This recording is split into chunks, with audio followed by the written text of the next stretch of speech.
Hang on. I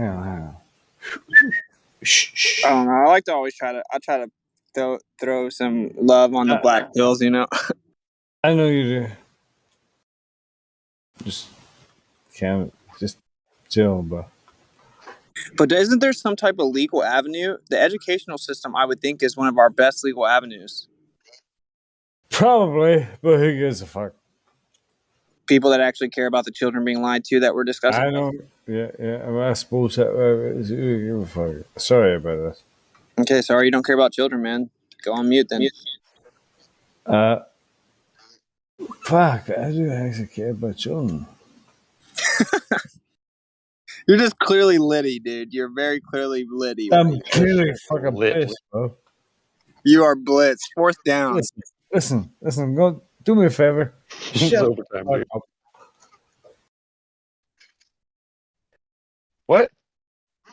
Shut the fuck up. I don't want to. You don't want to?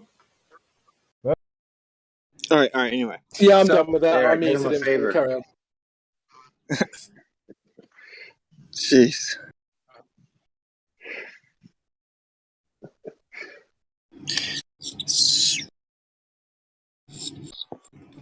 Yeah, what would you rather have your child be 35 years old, childless themselves, in debt, no career prospects, no spouse prospects, or be between 18 and 23, already have like 5 years of journeyman status, a wife, a house, 3 cars, kids on the way? I mean, come on, which is the better life? I mean, it's obvious which is the better life. Exactly. We have a lot of responsibility, man, because I think we inherited a lot of lies, you know, and we also lived through a lot of the truth surfacing. So we kind of have like a big responsibility to right the ship. Not to say that that there weren't people that did it the right way the whole time. Of course there were, right? But it's this major shift I think we're kind of responsible for.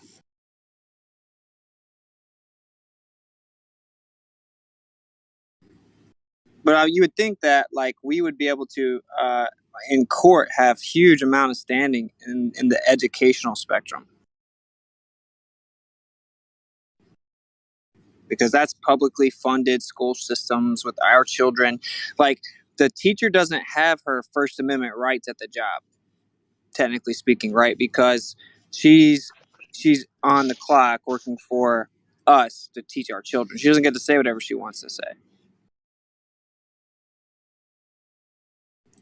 So, I don't know. Can you kind of describe what you're talking about a bit more as far as legal ability in this educational system?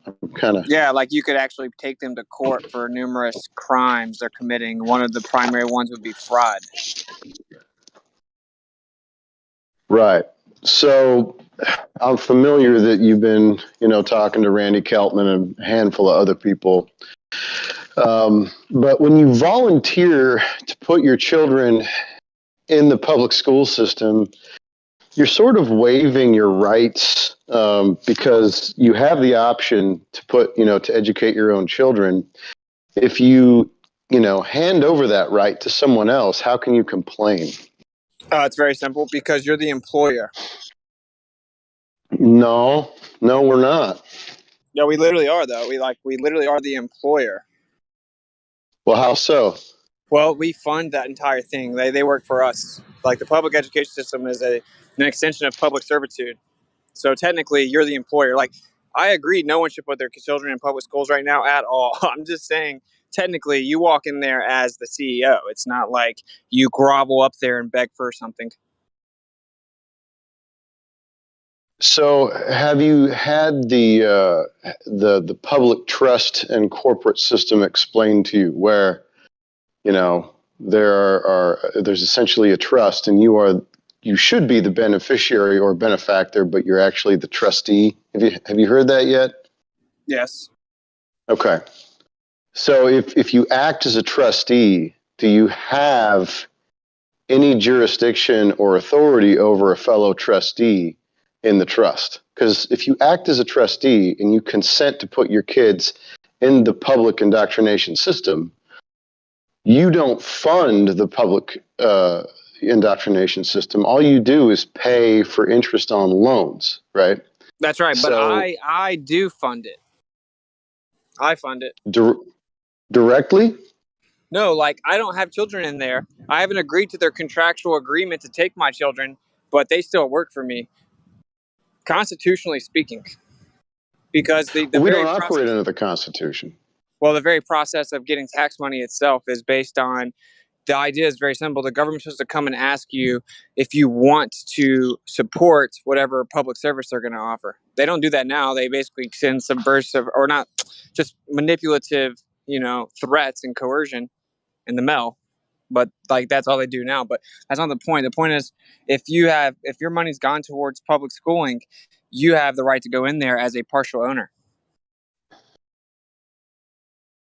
Like I don't. There's a middle ground. Like getting them to, you agreeing to the contractual agreements is where you give over your jurisdiction and your authority, and you give them personal jurisdiction. That's true, but fundamentally speaking, you are a partial owner of what they're doing. So you have a say. Like the courts have to hear what you say about it. Well, what kind of court are we talking about? An Article 2 or an Article 1? Because Article 3 is the only one that we would actually, as the people of the United States of America, could get anything done. Article 1 and Article 2 are administrative courts, which we have basically no authority in unless you identify yourself correctly. So you have Article 3 standing, though. That's what I'm saying. Yeah, you do. You just have to access it, right? And then once you do, like this is the key. If we can, it's getting people on a greater scale than we have so far to begin to be recognized as actual people of the land, not necessarily, trustees and citizens and all that stuff. Because then there might be an effect for change, but it's hard to get to that court.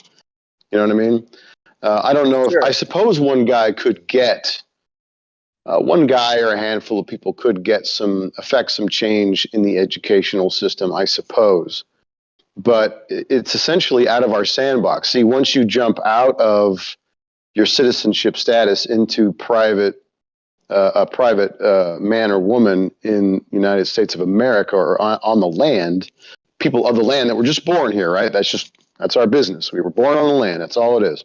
So how do you affect something that is separate from you now? It's a separate corporation.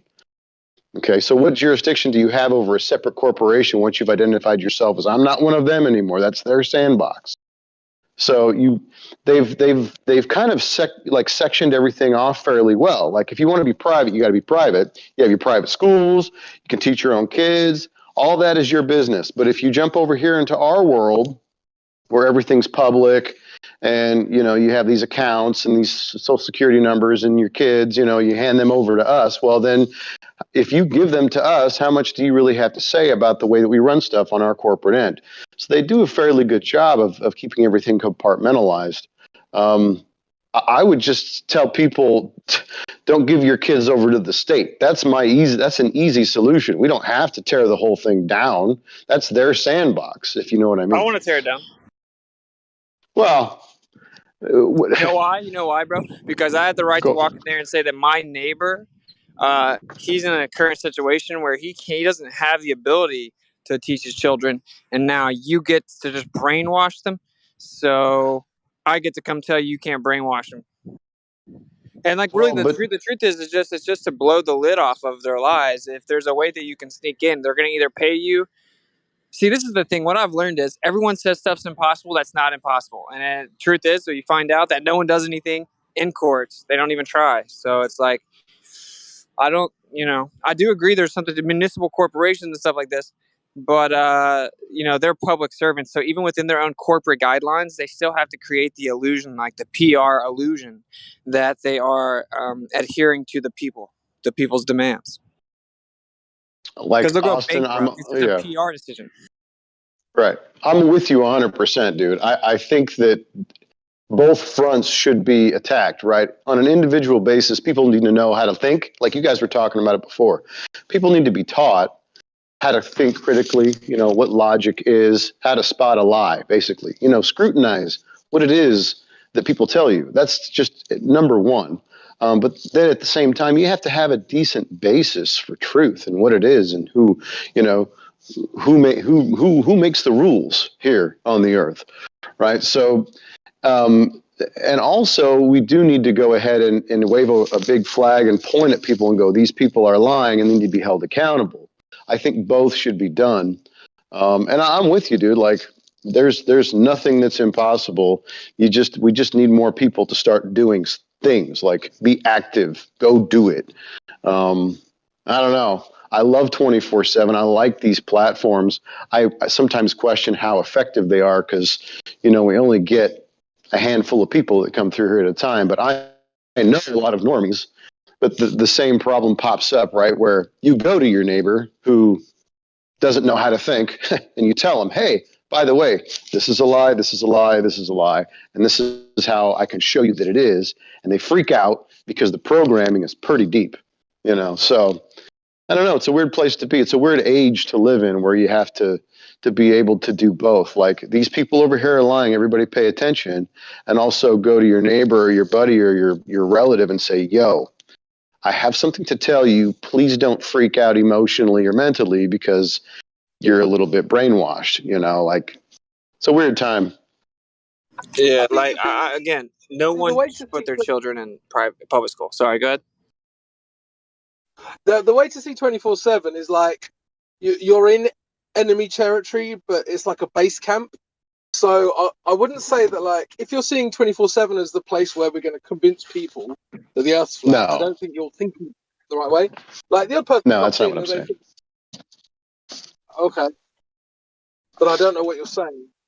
All I was saying is, like, I like this place. Number one, because, you know, there's just people that think like you and talk like you, and that familiarity is good to have in a world where still most people don't think in the same way that most of us do here. So I like it for that. I do like that it's effective, that people can come in and have a conversation if they're fairly, you know, relaxed and not easily triggered. Like, it's great for that. It's a great place to see people have these conversations. I think it bears fruit. But I think sometimes, like, I might spend too much. I'm just talking for me. Okay. So I think I spend maybe too much time here because I stopped talking to my neighbor. Does that make sense? I think I spend too much time here maybe because I stop thinking of ways to go out into the public realm or the world and, like, start poking at the bear and saying, hey, you guys are lying about this, that, and the other, you know? So this is a good venue, and it's a good forum. And the internet, you're right, it's like enemy territory. It's just that, you know, as I think through it, it's like, there's other things that I could be doing. And I got to stop being locked down to just this one place. Cause I like 24/7, man. It's like a drug to me. But then that's kind of still where I go with that. Treat this place like a base camp. Like, this isn't the war zone. Like, people who think this is the war zone, I'm not talking about you. There are people who, like, wait for Globers to come in so we can combat them for us. Cool, yeah, that's fine, but that's not really what this place is for. Like, I joined this. I mean, I was already basically a flat earther when I joined, but I joined this place to meet other people, maybe to grow intellectually, to learn new things. I wasn't here to debate people. Like, I didn't, and I found it really weird when I first joined. Like, the live streams were just combative because I was here to meet like minds, you know. But there are plenty of servers to go and do that if you want to do that online. I mean, yeah, I just think it's cool how it is now, because before it was a bit too adversarial, in my opinion. It's nice for us to actually be able to flesh out new ideas rather than be dealing with the same old globe logical fallacies 24/7, you know? Yeah, for sure. Yeah, man. The conversation has become it's slowed down and become a lot less hostile in the last 2 years. I think it's kind of a wrap to a certain degree, you know? Depends where you are, I guess. Yeah, maybe. No, I think they're still as bitter as ever. If you go looking for it, I'm not sure you want to, but they really are very bitter. I find that very interesting because, like, you would have thought if you were winning, quote unquote, and everyone agrees with you, then why are you so bitter? Like, what's the whole? Why are you aggressive? I didn't never like, because if I was like, oh yeah, I'm with the grass is greeners, and here's some green grass, right? If the Blue Grass Society turned up and started saying things, I wouldn't have any ill will towards them. I'd be like, well, you just like you just think something that's not true. Like I don't understand their bitterness towards us. It's actually just weird.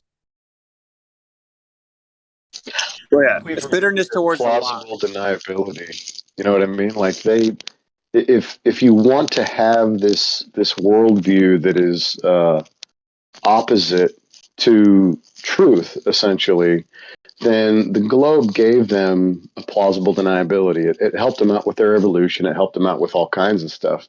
Belief in aliens. You know, they want to believe that someday it's going to be like Star Wars or whatever. But when you take that away from them, the plausible deniability is gone, and you know, we're the bad man that took away that ability from them.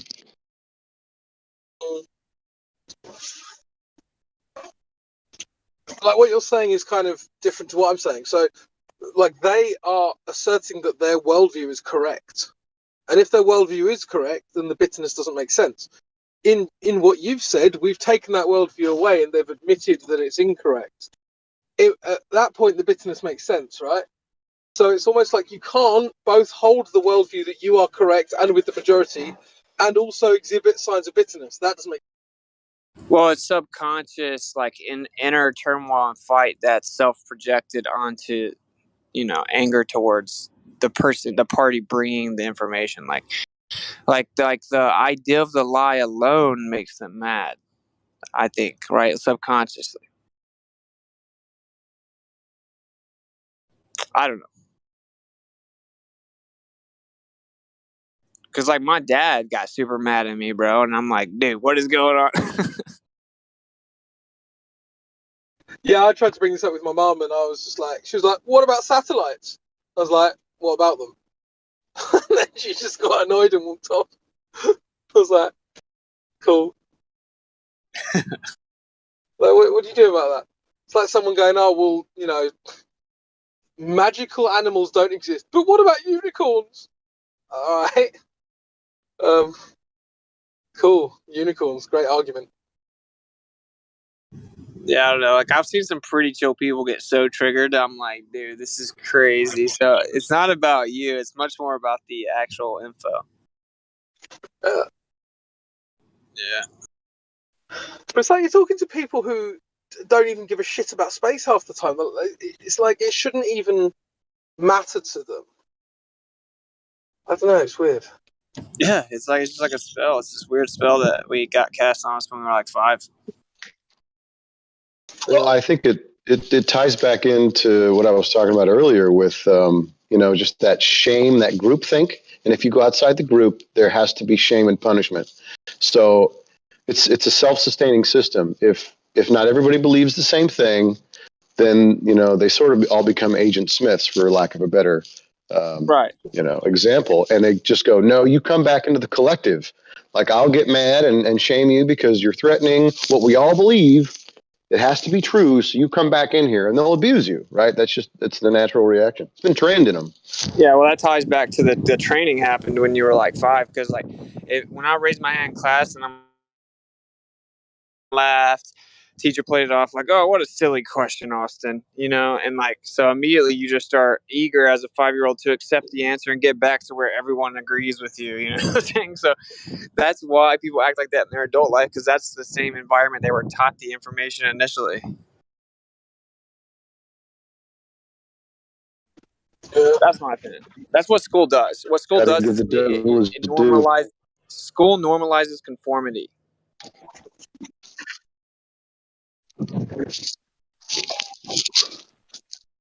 But at some level, the conformity has to come from within us as well. So it's like, I guess it's like because a certain level of conformity is essential for survival, right? So, for instance, we all conform to the English language. We all, like, if I was speaking Spanish and you were speaking Dutch and someone else was speaking French, like this social setting wouldn't be possible. So I understand that there's a certain level of conformity that's necessary for socialization and for social groups. But it's like they take it way too far. Right. Like we just have the necessary conforming behaviors, and they have all of them. Well, that's why I think the spell works so well, right? Because they hijacked like the natural trait of survivability. So like they hijacked that, where collective making a decision for the collective's well-being is very natural and innate, and they hijack it into somehow conflating that into every story they tell you in a book in a room. But it worked. You Yeah. know, like the 5-year-old doesn't think any further than, well, I don't want to be the one person in the class that doesn't get it.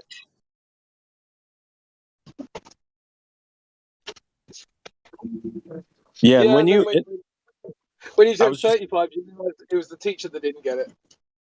Yeah, of course. I asked what gravity was. So she said gravity. And I said, what is that? And then she was just like, it's just a force that pulls you to the ball. And she wasn't really talking much. She was just kept looking at the ball. It's like she went retard mode, man. I don't know how else to say it. Don't get triggered, dude, weirdos. But she just went super dumb and just kept pointing at the ball. I still remember it vividly because I had just on the front row because I was talking so much. Yeah. Yeah, she would just point the ball a lot. Like when she was telling me about how you don't fall off, she wasn't like explaining gravity. She was just pointing at the ball and explaining what gravity fixes. She just was going up and down, saying gravity pulls you to the ball. I don't know. But I Well, thought that was legit, bro. I thought it was legit. Like I'm not acting like I was 5 and I was like, no, gravity's BS. I was like, wow, that's pretty cool. School's cool. I learned all this stuff. Like I didn't think like that it was some malevolent lie to take my mind away. No. no, Yeah, because you experience. So go on. I was just going That's to give an exactly what it was. analogy. Like when you come into school, right? I try to use the analogy of like the square peg and the round hole, except you have a classroom of 35 children, and all 35 of those children are different shaped pegs. But the goal of schooling is to make sure they all come out as a round peg at the end. And you slowly get squeezed through over and over again, slowly shaving off all the things that make you different, all the questions that you have, all the insights, all the imagination. All of those things are the uniqueness that's outside of that round peg.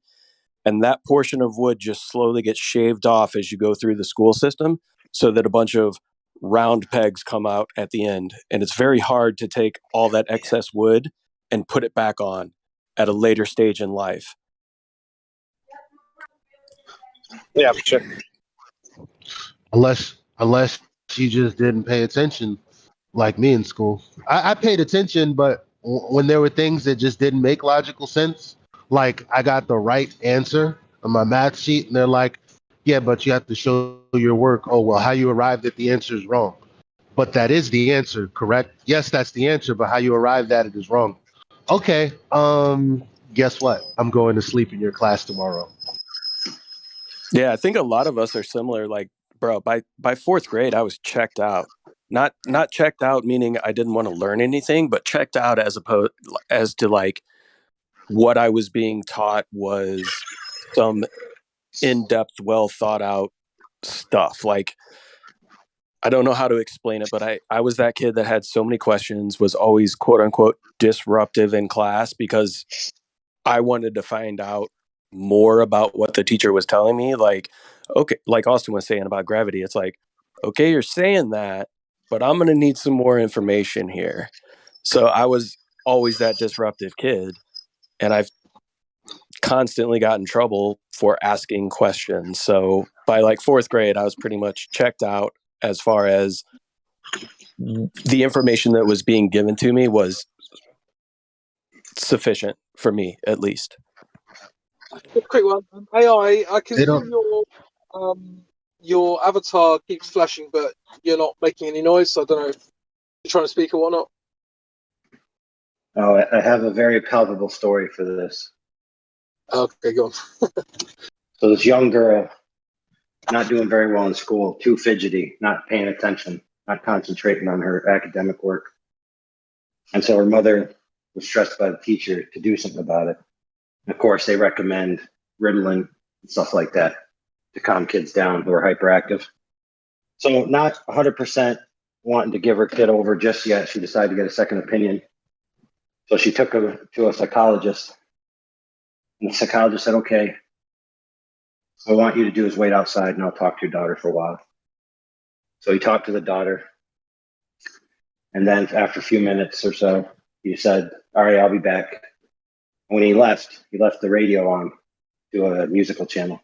And he went out to the window, which the daughter couldn't see in. The daughter couldn't see out, but the mom and the psychologist could see in. And the daughter was just dancing all around. And he said to the mom, what I want you to do is to drop your daughter out of academic school and put her into full-time dance class. There's nothing wrong with her. She's just a dancer. Now, that young girl went on to be the choreographer for Cats and is now a multimillionaire. So she could have been just another drug addict. Had academic pursuits had been her top priority for the mother. That's the trip. Yeah, what's so funny, whenever like you do the whole relationship thing and then they meet the parents, at least with my family, my parents think it's super funny to tell like somewhat embarrassing stories of when I was younger, they just tell stories. And my parents used to always be telling Kai these stories. I don't remember them till I hear them, but it's like I used to always get in trouble. Like they would write things to my parents when I was really, really young. Like, Austin's really smart and he's doing great on his work, but he can't stop asking questions about everything. He just doesn't stop talking. And I'm like, now I'm thinking, so like I was just one of the few people that actually were even present. So I was like listening and present, and then the reason made me think of that was when he was saying he checked out. Because I remember it's like middle school for me. I just checked out where school became a job, where it was just like, how efficiently with the minimal amount of effort can I get this stuff done? Right, and that's sad, bro. That's sad because, like he just said, that girl, like she has this gift and talent, this beautiful gift she was given by the Creator, and like if we would isolate these children and help them flourish and set them up to succeed, like the world would be totally different. We would be way more innovative, for starters. Yeah, I just want to say that, like, ever since the first grade, like, I literally, like, books on the bottom shelf, and I was in love with science. Like, just as much as, the girls at school, like, absolutely head over heels in love with science.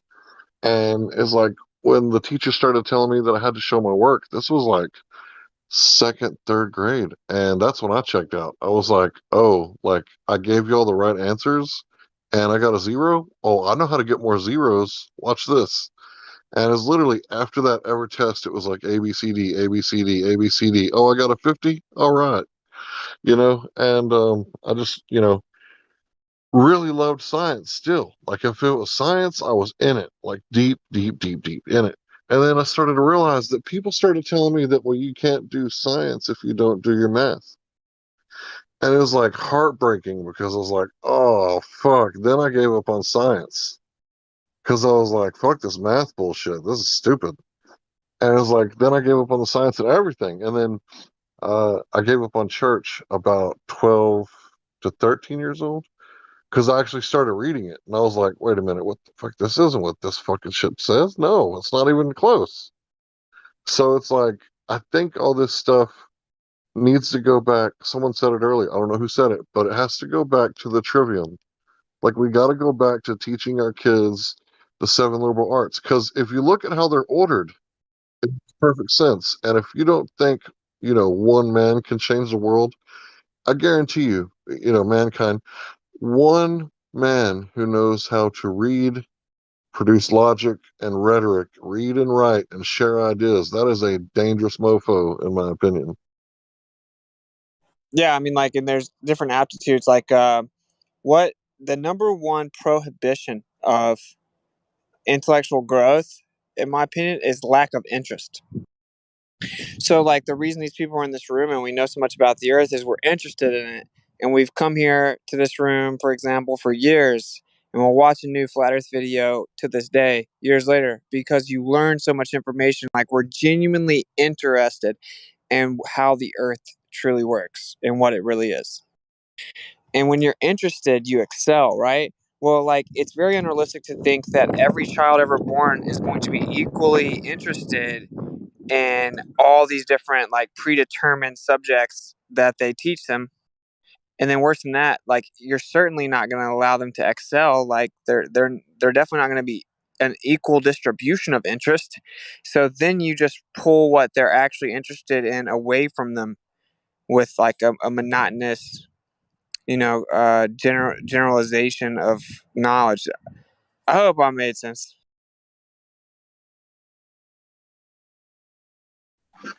Well, it's like that little girl that I was just speaking about. Like, she could have been just as well and good, getting good grades, and her mother patting her on the head, saying, "Good girl, good girl." Now let's go home and watch Dancing with the Stars and watch people who are dancing passionately, which you could have been if I didn't pump you full of drugs. Yeah, it's crazy. Or it's like if you had just for intents and purposes, like another Nikola Tesla in school right now. He's going to be taught about the electron so fast. He's going to be taught about all the pseudoscience so fast. He's going to be limited in what he could really do. It's literally set up, I think, to make sure that it limits innovation, like overall production and innovation of the, let's say, quote unquote masses, because their technological hierarchy is what gives them their power.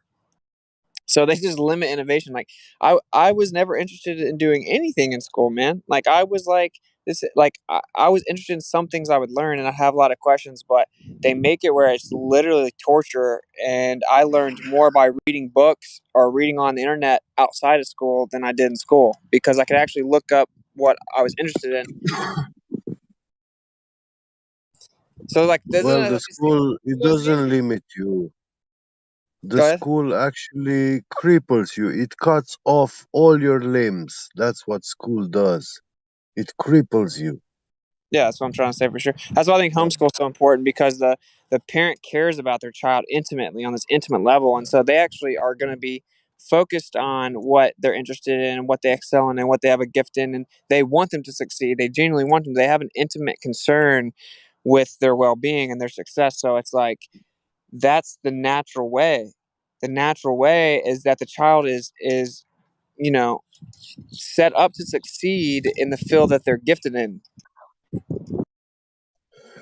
Our generations have no clue that the school system, the educational system, has roots in the ancient religion churches. Hey, can I throw out an Yeah.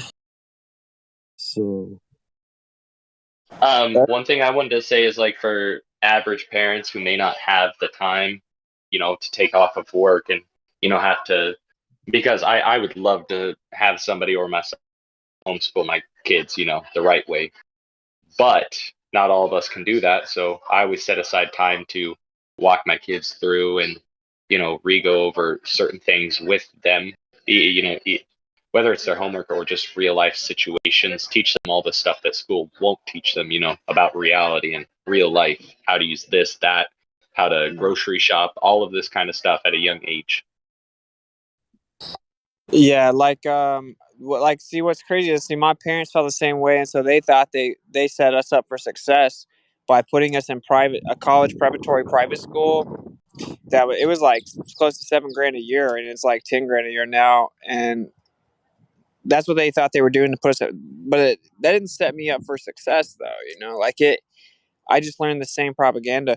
So I think that what you're saying, it would have been a huge key factor my parents overlooked, which is like making sure there was still like that frequent occurring time at home where my parents told me like truth. You know what I'm saying? Because they were like, they thought they believed in the Bible, put me in church, they put me in college preparatory school, and I'm learning about evolution in college prep. So it's like, I think the key part is the parents being involved with the growth of the child's information. There's really I don't know. It's a rough subject for some people because it's such a tricky situation. Hey, was anyone here homeschooled? I mean, because I was homeschooled my entire grade school education. I mean, like, I mean, like there's some good if you're motivated, homeschooling is amazing. But if you're not, you will fall behind so far behind kids of your grade level. Do you think So that's a it's bad thing? really based on, yeah. Yeah, it is because like if you don't have the basic understanding of Uh, math, so physics, if you don't go to school, you stand no chance to get the basics of this world. Like you cannot understand that some days it's raining, some days are cloudy, some days are sunny. You cannot understand that if you don't go to school. No, I understand the point he's making, but like the answer Yeah, is you set your children up to excel actually. So like teaching them instruments at a young age and clean food and teaching them about yeah, like life cycle of growing food because that's going to teach them like a lot about life, teaching them integrity and yeah. morality and how to think like we talked about earlier.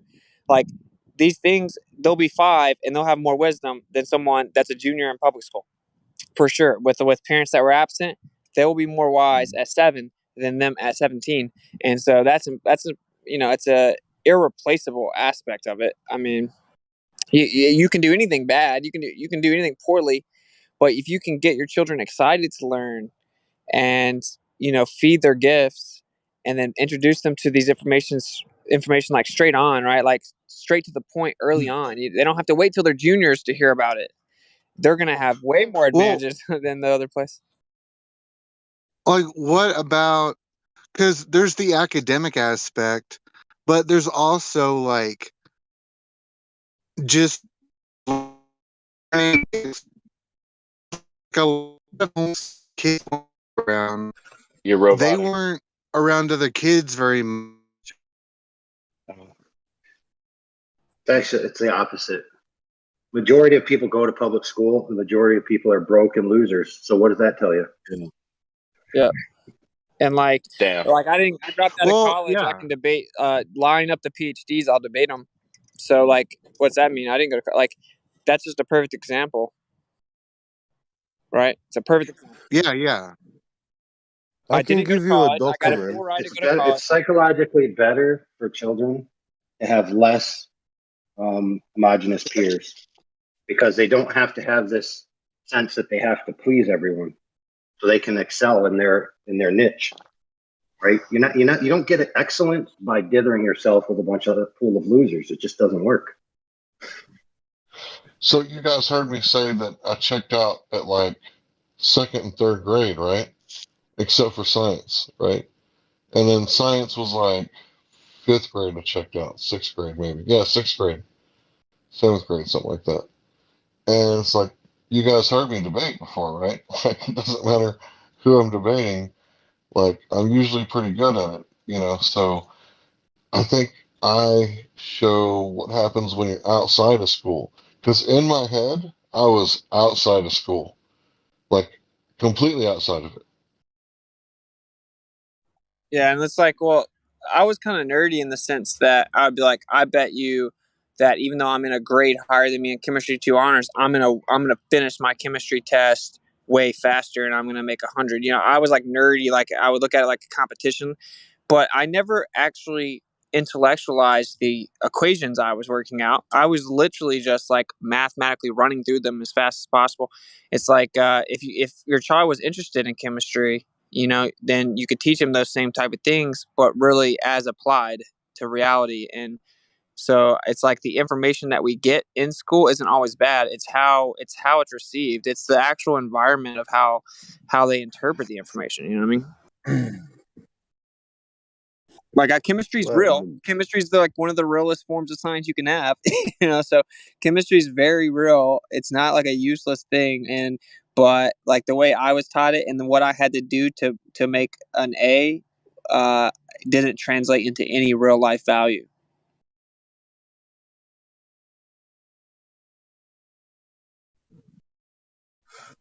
Yeah,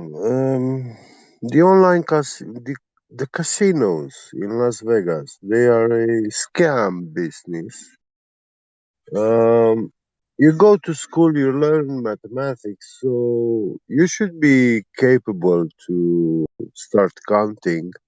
Yeah, but vast majority of people who finish high school and they go to a casino, they lose because they didn't learn what to do. But I can give you a document which is a half 30 minutes read.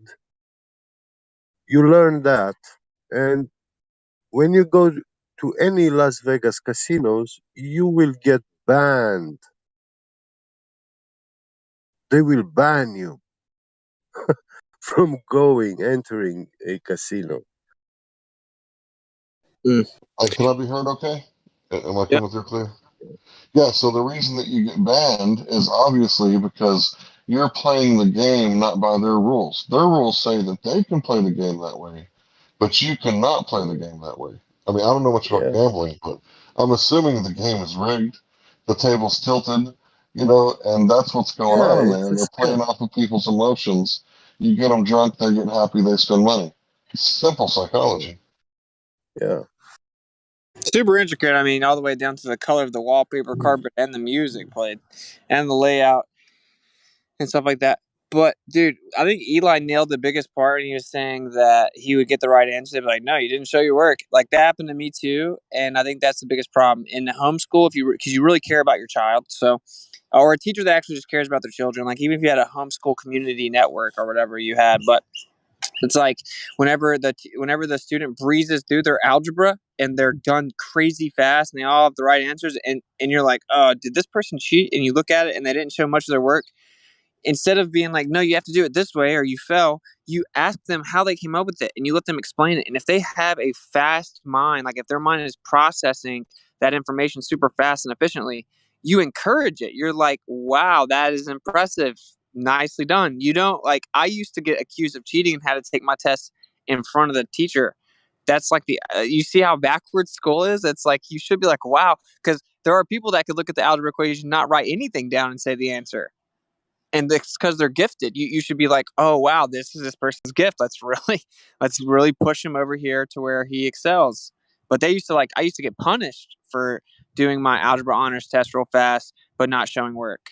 I used to get punished. So it's like it's so backwards. It's the paradigm the information is given. Although I will say algebra is not particularly useful in real life. I mean, occasionally, but it's much more about the environment, and it's set up like a gel. And just like they said, we're cattle, so they give us grades, like they grade beef. And then you have to sit in your seats, and you have your bells, and you have it's always cold because it keeps you more compliant and obedient. Just like gels are always cold, and then they keep you in line with just standing for your food that they're going to feed you at whatever times they feed you. It's a gel. It's a prison mentality that's being taught. So it's the information is just kind of like the sugar that they coat on the top of it, so the parents don't see that it's just a prison.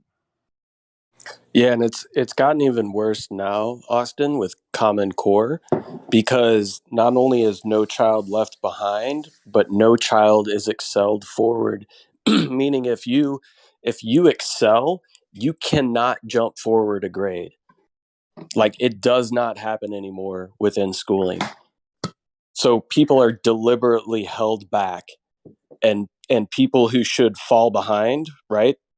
Because of for whatever reason they're not understanding the curriculum in the same way that the average person is. Everybody is taught to the basically the dumbest kid in the classes level, and nobody moves forward, nobody goes back.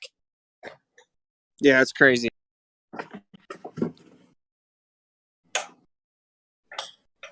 But yeah, I had a similar issue with math growing up when it came to algebra.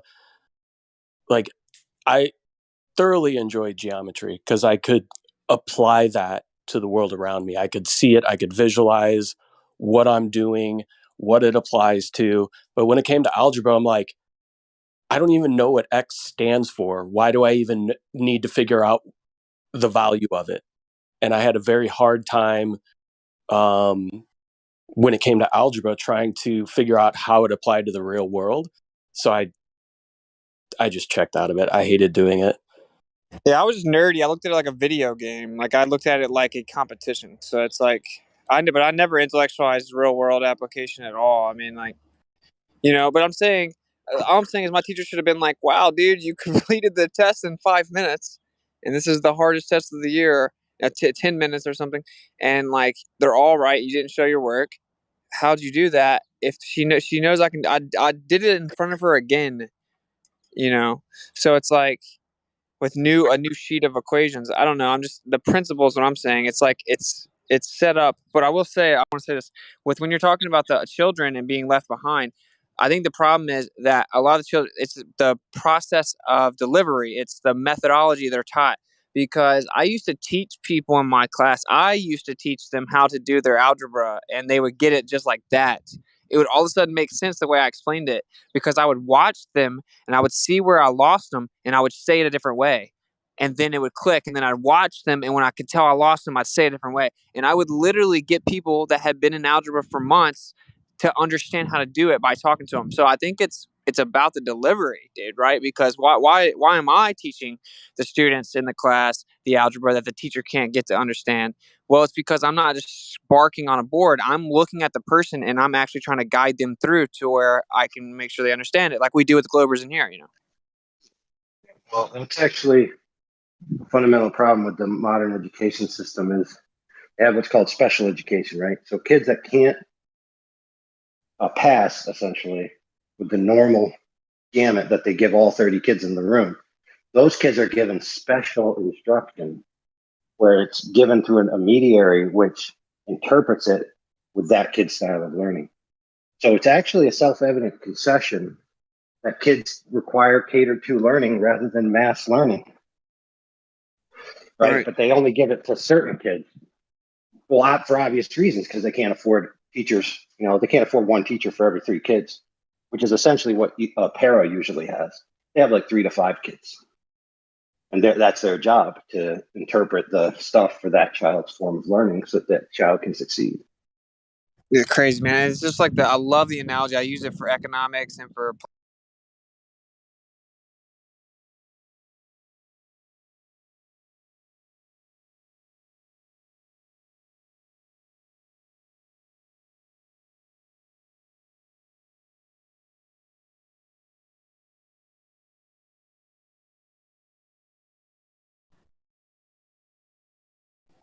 that's why the government can't work this big, right? Because there's no accountability on a local level. There's no intimate.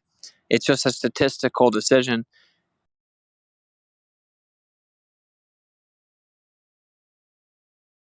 But here's the real deal. When did we think that it wasn't our responsibility as parents to teach our children? Like, when did that become a thing?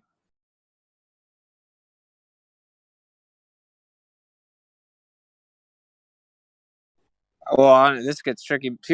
This may ruffle feathers, I guess, but it was when they took the women out of the household, honestly, because that's needed almost. It's needed that the woman can be in the household, right? You do Well, know that you do know that in far history, children didn't get an education in a formal sense at all. Only the very rich and the elite got an education, and everybody just went to work when they were 12 or 13. If you go back far enough, that's where you started from. How are you defining education? A formal academic education, rather than just learning to do what your mum and dad do for their job and carrying on, or getting an apprenticeship with someone. Vocational education.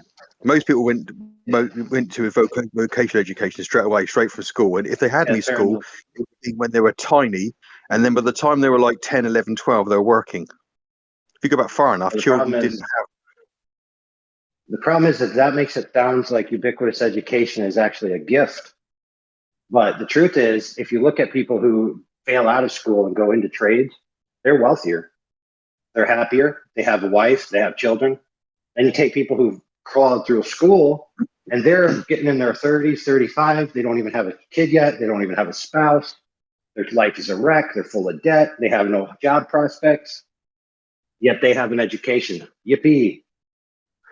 Yeah, but the education system is not the reason they get into 30 and they don't have a house and kids. It's the economic system that's doing that. It's the fact that in contemporary times in Western societies we're being shafted up the ass by corporations and governments. And there's They're linked together. our grandparents could afford a property when they were 25. Yeah, we can't. The difference is the economic model's changed. The education is still a useful thing to have. Right. Yeah, to some degree. Model change.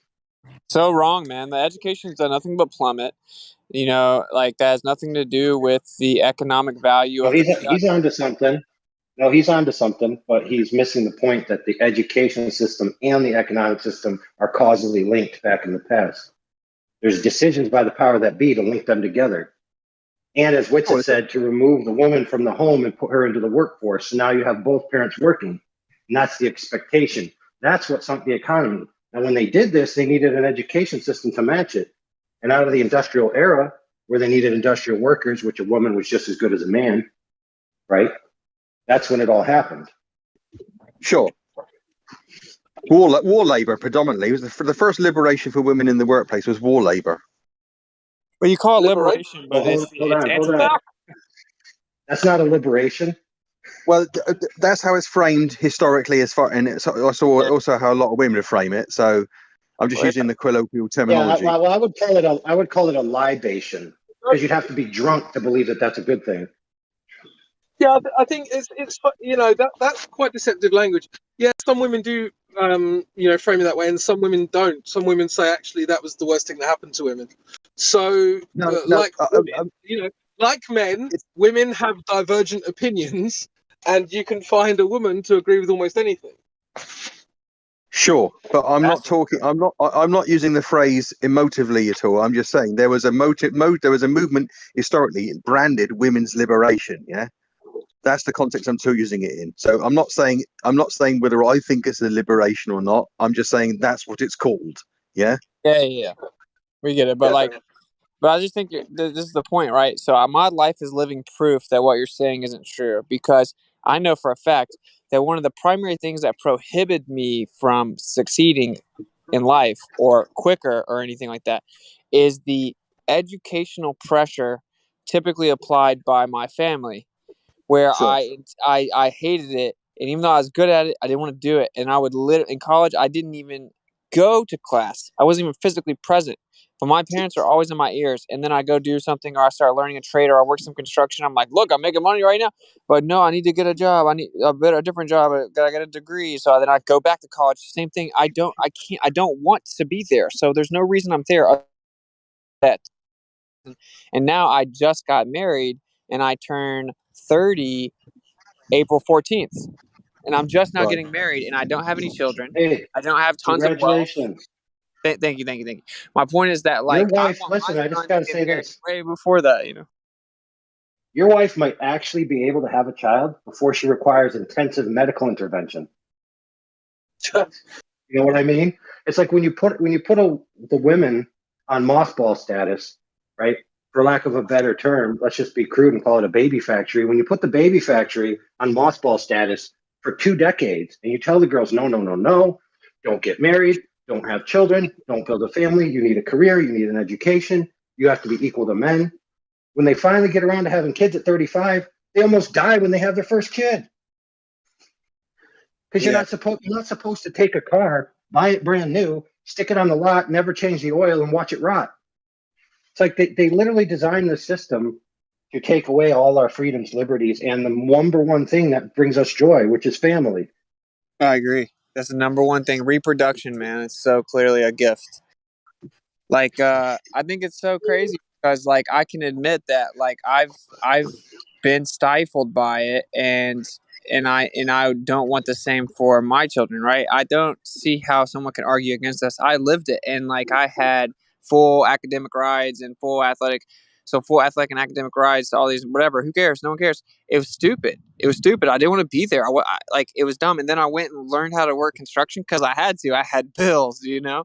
And dude, I built things that were amazing and learned more in 6 months than I did in the previous year of college. Like it's not even close to how much more I learned about real life, so. Yeah, after 3 to 5 years of a trade, you could start charging 35, 45, even $75 an hour in some instances. I don't know of anybody the statistical equivalence that has a college degree and all of that can say the same. Exactly. It's such a joke. Many of these people the main in the so you're no, I just wanted to say I hear a lot of these people in the education system arguing how bad it is to have children, how ridiculous idea it is to have a family. They demonize having a family. It's kind of crazy the way they put it. Yeah, I mean, there's a couple of thoughts for me. First of all, I think the difference between a trade and, say, I don't know, being an accountant or whatever, is that as a tradesman, you generally work for yourself. You generally you are kind of working directly with the person who's paying you, and so you earn the market rate before some wealthy billionaire's taking his profit out of you, right? So that's the main thing. I think the other thing to bear in mind is how this looks now looks pretty bad, but there's an interesting thing about humans and animals generally, in that you have this the concept of the heritability of behavior, and how, say, a group of people is affected by its environment, but it has like a certain predisposition because of its genetic makeup. So what that means is that the people who are kind of resisting the propaganda to not have children and are having children anyway, they're going to be the only people having children. And then the second generation is going to be comprised virtually entirely of people who are able to resist this propaganda. Does that make sense? Yeah. Yeah, double-edged sword. But like, I guess what's a trip about it is like setting them up to go get in debt to get a job. And this is maybe more cynical, but it's like they clearly shifted everyone to where the idea of success was getting a degree and getting a job that can be replaced with automation. Some of these trades can, but a lot of them can't. Like, you can try to replace welding with automation and it succeeds to an extent, but not with specific tasks. And it certainly can't build and react the same way as a human. So it's like people kind of look at it the other way, where these trades will be automated, but actually what will be automated is you sitting in a cubicle. That will be automated. Yeah, well, I mean, check it out. You're already kind of mischaracterizing trades as being local to like production, whereas the majority of them are in the field. Like, there's nothing that's going to replace field tactics. Like my plumbing broke in my basement. Let me build a huge robot to go down there. No, they're going to hire a person. Yeah, for sure. Yeah, 100%. It's really something you should have as a general skill anyway. If you're if you're at least disposed to it in any way, shape, or form. By that, I mean, unless you're like a pencil neck, absolute worthless nerd that can't lift 5 pounds, like, you need to have some trade skill to at least effectuate on your own level. Either that, or you need to have a career where you can afford to pay all the tradesmen $75 an hour to fix everything for you. Yep. But like, learning the stuff is what's so beautiful. Like, dude, when cause like I just got on there as a laborer on this construction crew, and the second time, just a laborer. But I started out 16, bumped to 20 super fast because I was doing scaffolding and I just blah blah blah. But I was learning all kinds of different trades. And what I found out, dude, is when you build something, when you actually build something, as in you plan it out in your mind and build it, and the finished product, it's something that's so satisfying. It's like, intuitively that's what you're here to do, is to actually produce. I like, even if it's just your input into the ultimate production, but the final product speaks to you. And it's like, I mean, I don't really get that on YouTube, like, oh, I got a YouTube video, like, but it's something about building it, and you're making the reality, right, that's being utilized. I don't know. It's just a crazy thing. It seems just like you say. I think the truth is almost everyone used to be able to do it. So like when every man grew up to be 20, they could build a barn and they could, they knew how to utilize every part of the land they needed to. And now it's like broken up into sectors where it's like someone gets paid for one at a time, right? So it's like, and this ties into the whole family thing because then you need the man to be able to have this knowledge and implement this knowledge to run the family, right? To be self-sustainable at least. So it's like, Yeah, yeah, I've changed my question from how long would you survive if everything went to crap to how soon would you be dead? If the water stopped running and the electricity stopped flowing, how soon till you're dead? I mean, most people have no idea how to survive at all. Yeah, I think another thing, just to add to what you're saying about how the man has to essentially be a multi-skilled tradesman. I agree to an extent, but it's also important to understand that a lot of people would have families a lot younger and a lot bigger. And so after a while, it wouldn't just be the man. It would be the man and the sons and some of the daughters doing all the stuff. And once you spread that load amongst 5, 6, 7 people, you can do basically anything you want. Then you just build on and then they get some children. And the next thing you know, you have a castle. Yeah, literally. That's how it was always done. I know, dude. They tricked us so much. It's insane. It's a shame, but because we have all we need. Like literally, you make seed and it makes more ewes, and then you take the seed, throw in the ground, and it makes more of that, and then you could take that, and then it has seeds in it. It's like everything you need is just right there. Well, that works for children too. So. This all evolved from a random explosion of nothingness. Yeah, exactly. Every seed that brings any type of life looks the same. Yeah. And the fact that they even know to produce something that will then perpetuate the third generation. Just random, random, nothing, just luck, I guess. Fucking stupid, man. Dude, the fact all the seeds look the same really blew my mind. Like, pretty much the same. Like, all seeds. Like, pretty much all seeds look the same. Yeah. I just really think about it. I mean, all life, like, it's like this shape brings life. Who's to say? Maybe what surrounds the earth is similar to the shape of a seed. I'm just saying. Maybe there's some truth to the oblate spheroid, but it's not the surface of the earth, of course.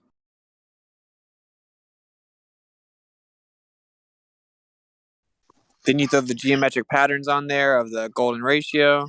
Wow. Are you trying to talk about Spaceballs? Yeah, I was trying to slide it in, bro. How'd you know? Martin Kenny's cosmic egg. Is that what you're referring to? That's interesting. Just the idea of a cosmic egg. Yeah. The whole sphere is the perfect shape is a lie. The sphere isn't the perfect shape. It's more of an oval. That's my opinion. And perfect with my math. Like sacred geometry doesn't make a perfect sphere. Although overlapping perfect circles gives you the sacred geometry, of course, right? So The Vesica Pisces. dude, it's so funny. Like that's all you have to do to like know what's going on in the sky and everything. It's just overlap circles.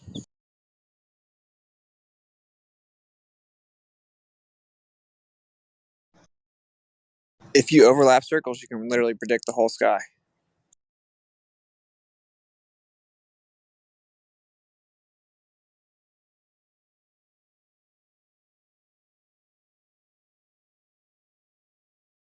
Yeah, I don't know.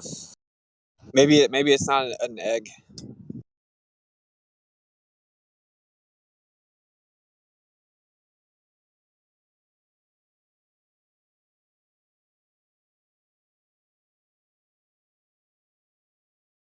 You do get a perfect sphere out of the ratio of a structural, like a build pyramid, the pyramid shape. You get the ratio to make a rainbow, like a circle or a sphere that surrounds the structure, the pyramid. Right. Yeah. Yeah. I mean, there's a celestial sphere for sure. Is it like a perfect sphere? I don't know. Maybe it is. I was Not literally sure about that. grasp at straw speculating about seeds because, like, I know the way that where I feel I've come to now, and look, this bird just landed on this limb. And he's listening. He agrees, and I actually believe that. like uh like everything in nature shows you, bro. So the number one thing we see in nature is the golden ratio. So where we live, like everyone wants to make a drawing of it. It's like the creator made the best drawings of it everywhere, you know, like they are the best drawings of where we live already exist everywhere in everything. There's a pattern to it. So it's like pine cones, seashells, honeycombs, you name it.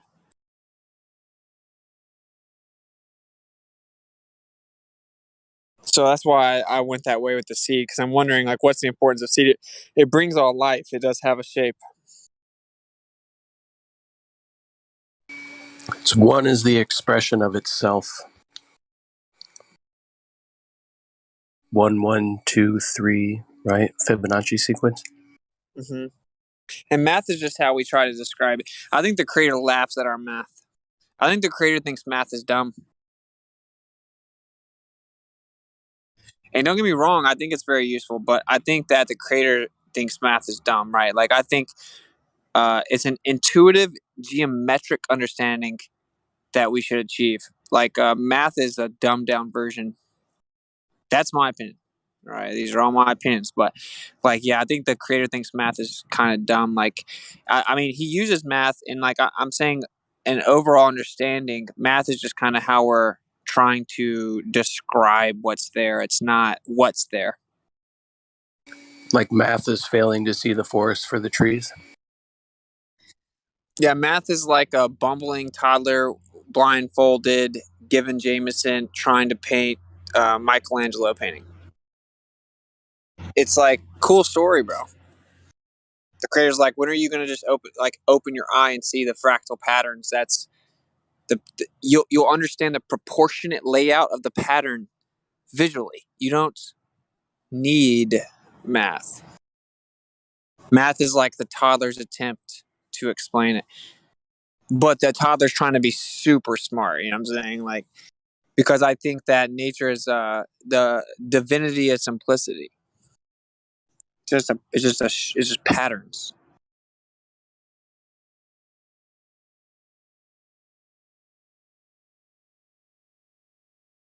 Anyway, I'm just rambling, but my point is, bro, that math has actually made us dumb, I think. So. Hey, I wanted to say something about what we were talking about earlier with knowledge and whatnot. What you said in regards to how you were like teaching other kids, I thought it was funny because it is so true, man. Like, in the sense that, you know, knowledge, it really is meaningless if you don't use it in the right way. I mean, people blabber on about knowledge all day, but if you're not using it for a particular reason, it's practically useless. You know, if you're using it for credibility and to boast, you know, it's just useless. But in the sense that you were trying to teach other kids, like, you were using it productively. And I don't know, man. There's other things like knowing how to do that is a skill. Confidence is another big one.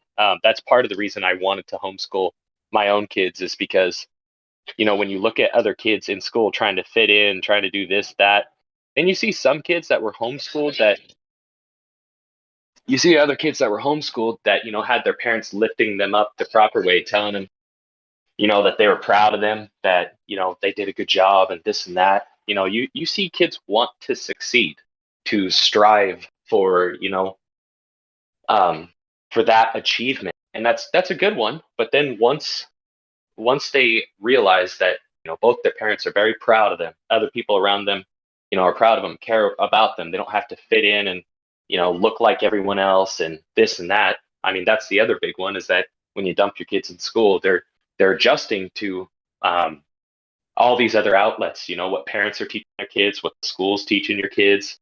So all their friends are going to have different opinions that are going to rub off on your kid. And for me personally, I don't want to see it. But at the end of the day, you know, each person has their own path. It's just, I'd rather kind of teach them the right way in life, or at least kind of highlight the different options that they can choose from. But yeah, knowledge and confidence, they're big.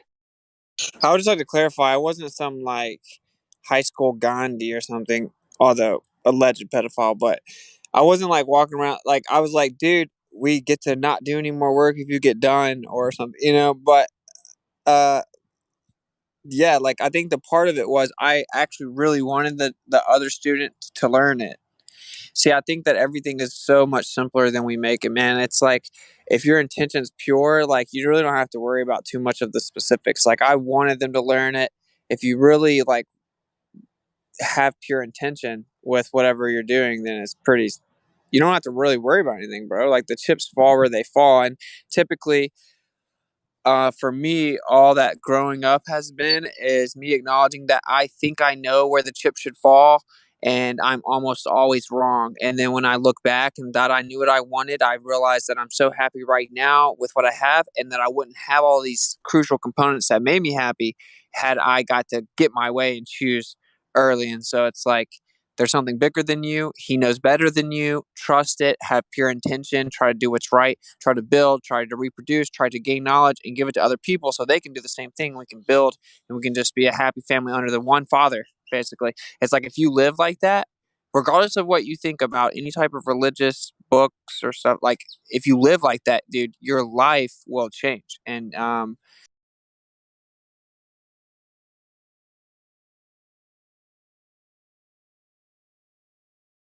I was looking at this. I was talking to this rapper. He was telling me that once he started staring at the sun, a whole bunch of stuff started changing for him, and he started like praying a lot, and he started getting all these truth revelations. And I'm like, he has these real profound revelations, but he's like, they come to me. It's like the information comes across my path when I need it. I don't think he's lying. Like I think he's getting what might take someone 5 years in a lab to figure out. He gets it in a few minutes when it's his time to get it. So maybe math and the intricacies and the complexities, and I can be overly wordy. For example, like carnal mind expression, like these are actually limiting factors. So I mean, how do you teach your children that, right? Like I think the idea is I don't have children, so I'm speaking from outside speculating, but I would want to raise my child like hoping they excel far beyond I did, right? Like they blow me out of the water. I want to give them everything it took me 30 years to get and see what they can do with it, you know?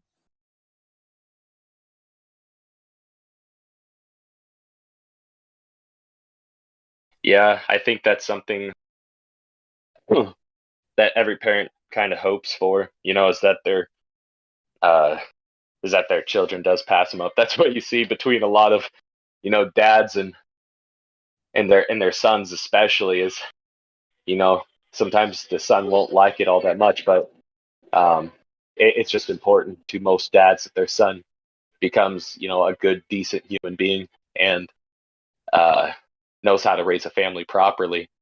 Because there's a lot of shit a lot of hoops you gotta fucking jump through in life, and not all of them are fair. And sometimes you gotta fucking make your own way. Sometimes it's something you weren't taught, so you at least need the tool to figure it out. Yeah, like if my son was where I was when I was 22, I would feel that I failed my job, you know. I guess that's my point, right? Like yeah, I just think that's our responsibility. So the most beautiful gift of life, I think, is reproduction, and it comes with the biggest responsibility in life as well, which is to actually um, do your part so that they surpass you. I don't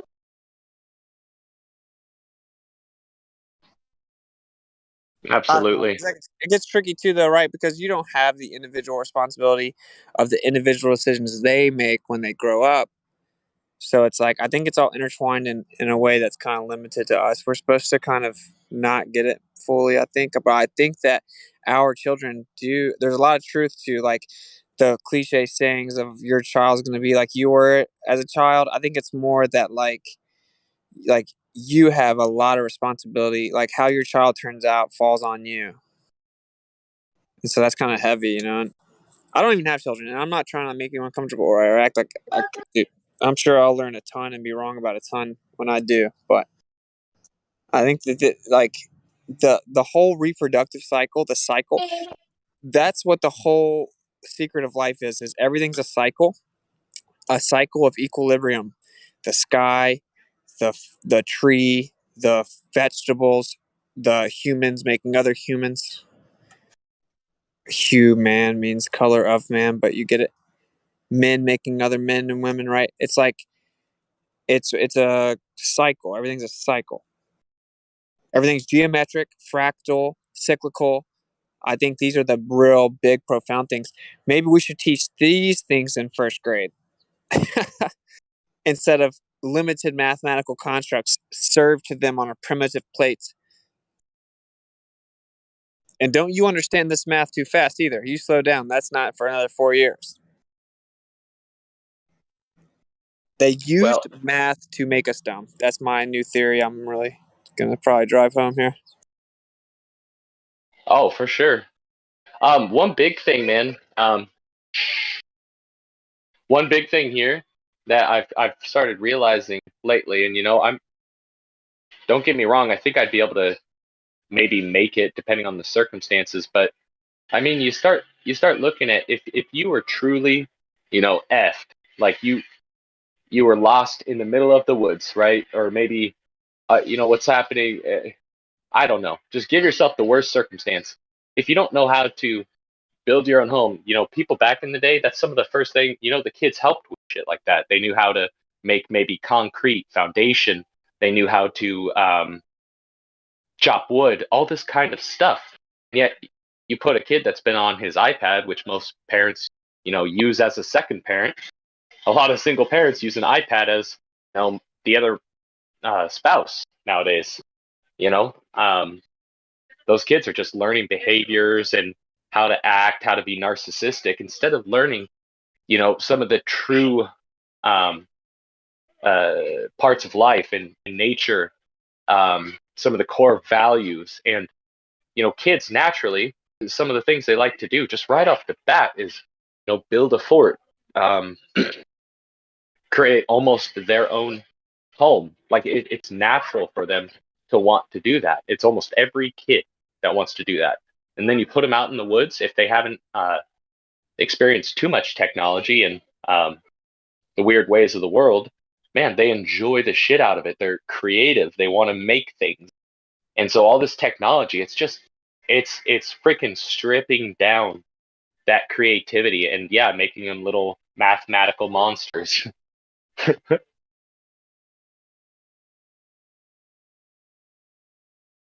Well, yeah, I just think like math, it's like a spell because once you understand it, like if you understand successfully use it, then you fall under the spell if you equate it to like some type of value, self worth. Does that make sense? So like when we talk to a bunch of the Globers, they're like touting their mathematical competency as if once they can make the equation balance, they've proven something. It's it's really baffling. It's very very dumb. Like that's the best word for it because math is cool and all, but uh, misapplied or misunderstood, it's very detrimental to intellect. That's why they teach you math so early, man. And then they bastardize the Hebrew language and teach you the alphabet, off aleph bet from the Hebrew, and they bastardize that. So they bastardize interpretation of information. Like the methods the children think they have to interpret information confines them.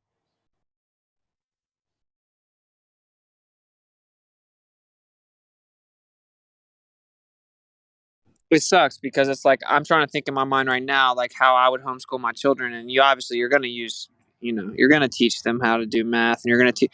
So I'm talking from outside perspective here, so I'm pretty limited in what I can really say, I guess.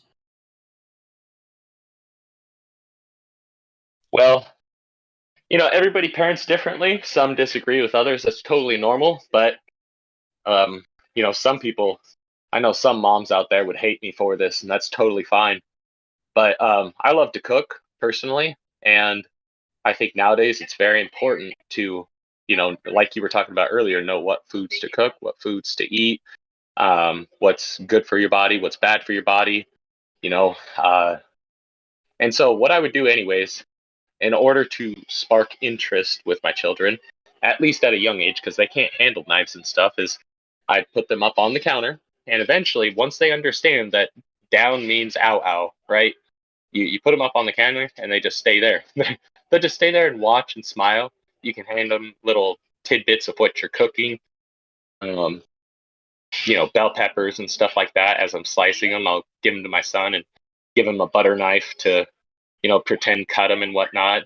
But there's certain ways to spark their interest. And, that's another thing, bro, that I wanted to say earlier while you guys were talking is when we're talking about parenting outside of school, I mean, there's so many things that people just, it's not hard. Put your kid, either near you, put him in a high chair if you're scared, but put him near you when you're doing these things, him or her near you when you're doing these things, and show them how you're doing it, kind of walk them through. I mean, it takes just a little bit of extra effort if you're doing it anyways. So oftentimes when you do that with kids, it sparks an interest and they want to do it too. And then you give them little tasks here and there until they can do it themselves. And for me, that, maybe car mechanics, how to change brakes, the radiator, you start showing a kid that really early, it'll spark an interest, like you were saying, and that's what develops their ability to learn it later on.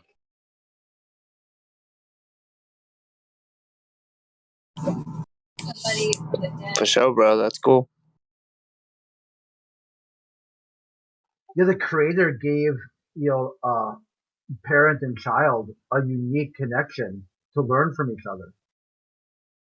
So sending them off to public school and stuff is really counterproductive to that because that teacher doesn't give a shit. It's just another head in the classroom.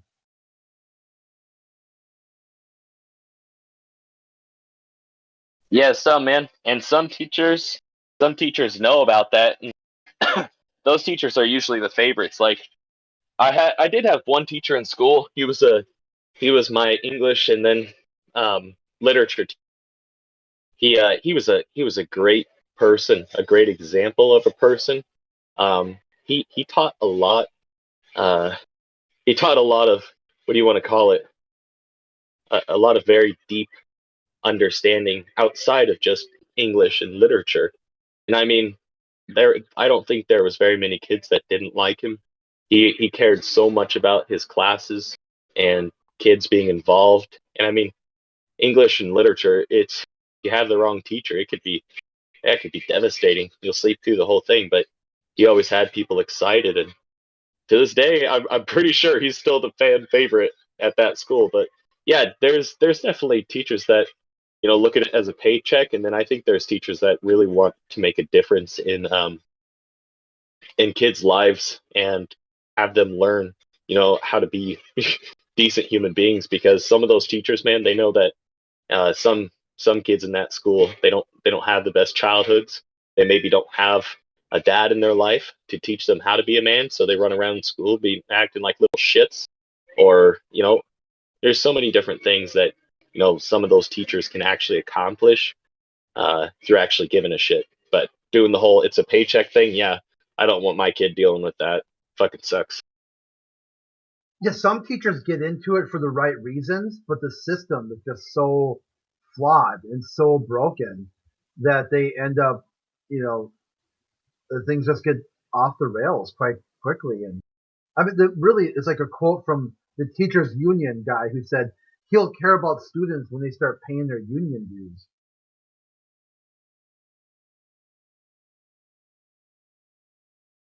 I bet you most of us in here.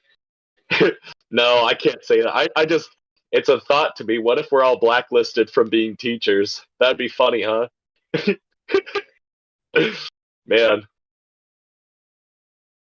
that would be kind of cool to be a teacher. You know, once you know some of the truths, it'd kind of be like fighting against the corruption a little bit.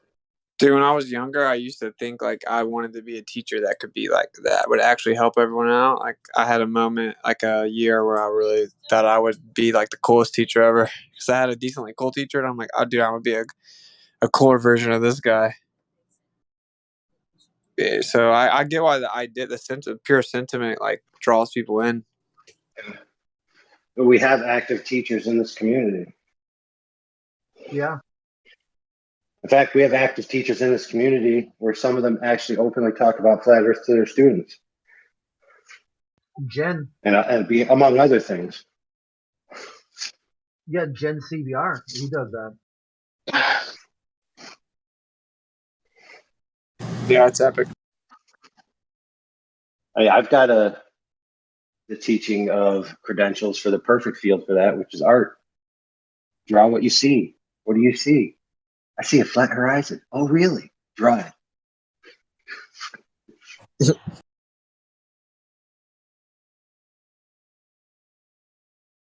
I got out of the wanting to be a teacher thing pretty quick though, because I realized like this dude looks miserable. He's like my favorite teacher, but he looks pretty miserable here. Like I don't know. I mean, he was trying to enjoy himself, but like I don't know. I think there's a middle ground maybe because I think your children getting confirmation of information from other sources is a good thing too, right? So like they're gonna long for that instinctively, like just some types of confirmation, or if something doesn't register with them at first or resonate with them, and they don't agree with what their parents tell them, like exterior confirmation, I think is special. That's why I think what's natural is majority of education happens in the household, and it's really because they're living according to the creator, I would say. But then you have a community of people as well.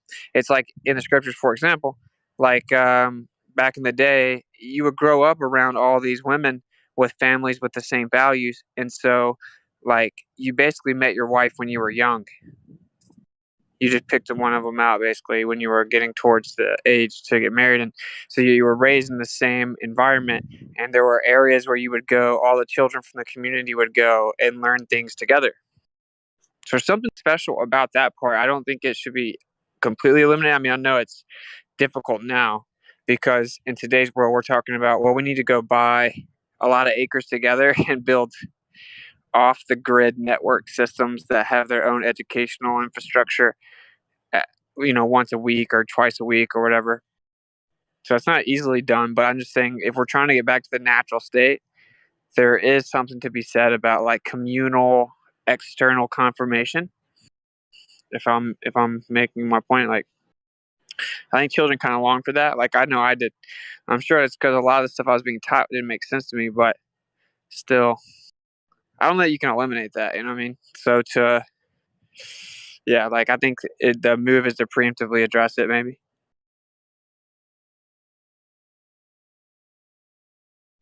I guess now children just have the internet, right? Like that's their external confirmation. Is the internet.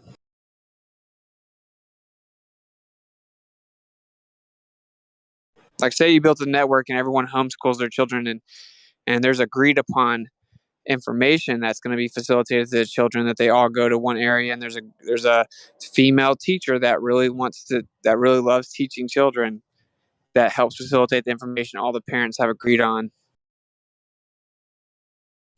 It's not necessarily bad that those children learn in an environment on occasion with others there.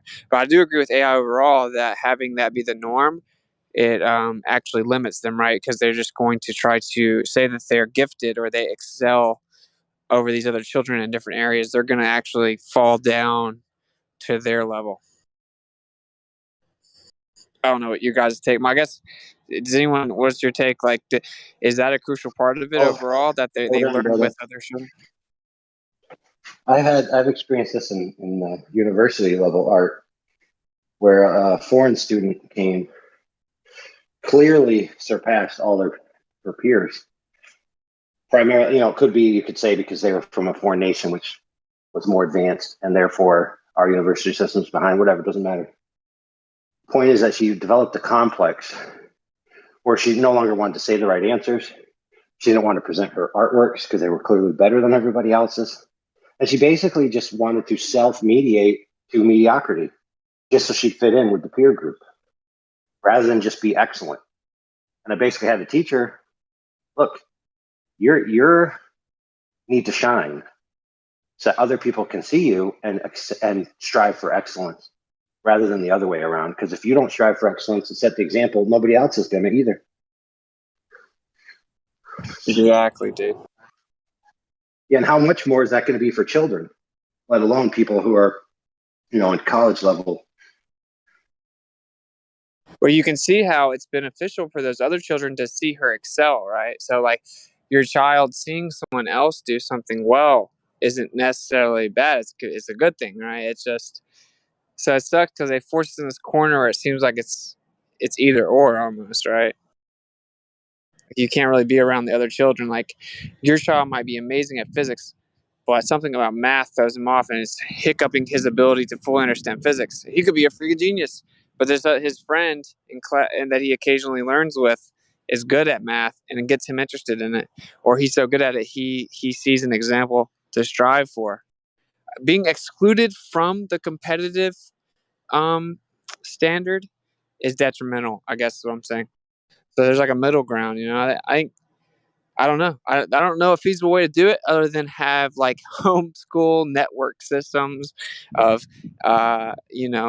grassroots communities or something like. See, this is why I like 24/7. It's kind of my favorite drug. You guys are edging up against something that's, have you ever heard the expression, it takes a village to raise a child? And if you have, then it'll make more sense. Huh? Pro-socialism propaganda. Yeah.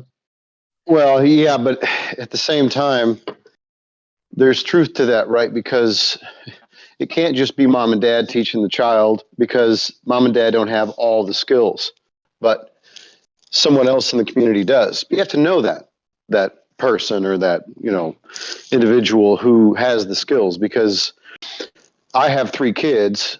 They don't all have the same skills just naturally, right? Anybody who has kids or multiple kids will understand this. Like, they all have their own unique gift, and I'm not able to teach them certain things because I don't have what they have. So you got to kind of hand them over to somebody else who does.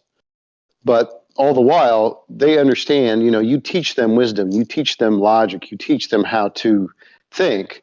That way, you're not handing them over to another authority who changes the way that they think in a moral sense, or, just all these different things. They have to know the culture of your home, but the village itself will keep an eye on the children and sort of like mold them as well, because the success of the village in some ways does fall on the next generation and how well they're taught and how well they're instructed. Like, it's a self-propagating thing. Witsit was sort of talking about that earlier. So having other people, other voices, other skilled craftsmen, whatever their talents might be, to influence, confirm, shape your children or improve their skills is always a good thing, especially if everybody in that particular community or village agrees on what is good and, what is moral, what is wise. These are all, facets of a much larger topic that we'll stay away from for the sake of the live stream. But anyway,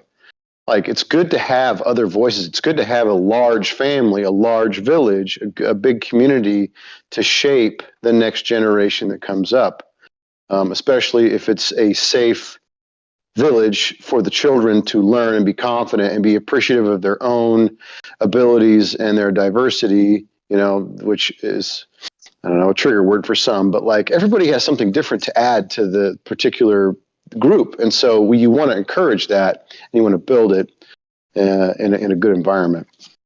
Well, I think it solidifies confidence, right? Like, when I was young, if I heard my friend who was just at church being super skeptical in my ear, like, I wasn't mad at my friend for being skeptical, and then I wanted the answers to his questions. And then I go ask my parents, and typically, honestly, they didn't have the answers, but because they were religious. But anyway, say that they did, then I would feel more founded. It would solidify the confidence I had in what I held to be true, right? Like, the answer is not to try to protect the child from ever hearing any counter arguments, right? You want them to experience it somewhat organically and that's just going to really strengthen their worldview. You see what I'm saying? Yeah. So I don't know. It's a middle ground, and I think that's why you definitely have to keep it small and local. Because anytime you get too big, like just a fundamental philosophical problem you're going to have is there can be no intimate empathy. Well, the teacher said, let the children come to me.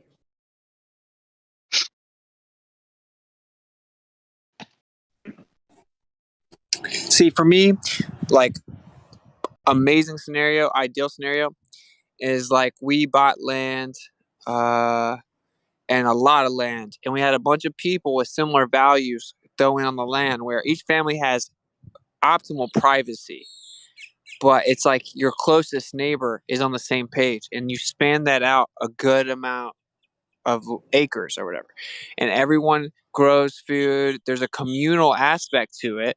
You barter and trade, whatever it is, and the children know each other and they have a communal relationship, right? It's like there is something very important about that part of it too. I am realistic enough to acknowledge that in today's world, honestly, parents that are able to set it up where they're homeschooling their children and setting them up for success compared to the rest of the world, they're crushing. And but the next step would be the most ideal thing is somehow. I think that's the big trick is they've gotten us where it's really hard for us to realistically even network to build something like this. F.E. Amish. F.E. Amish, baby. How dare you promote culture with it? How dare I want to make babies and grow food?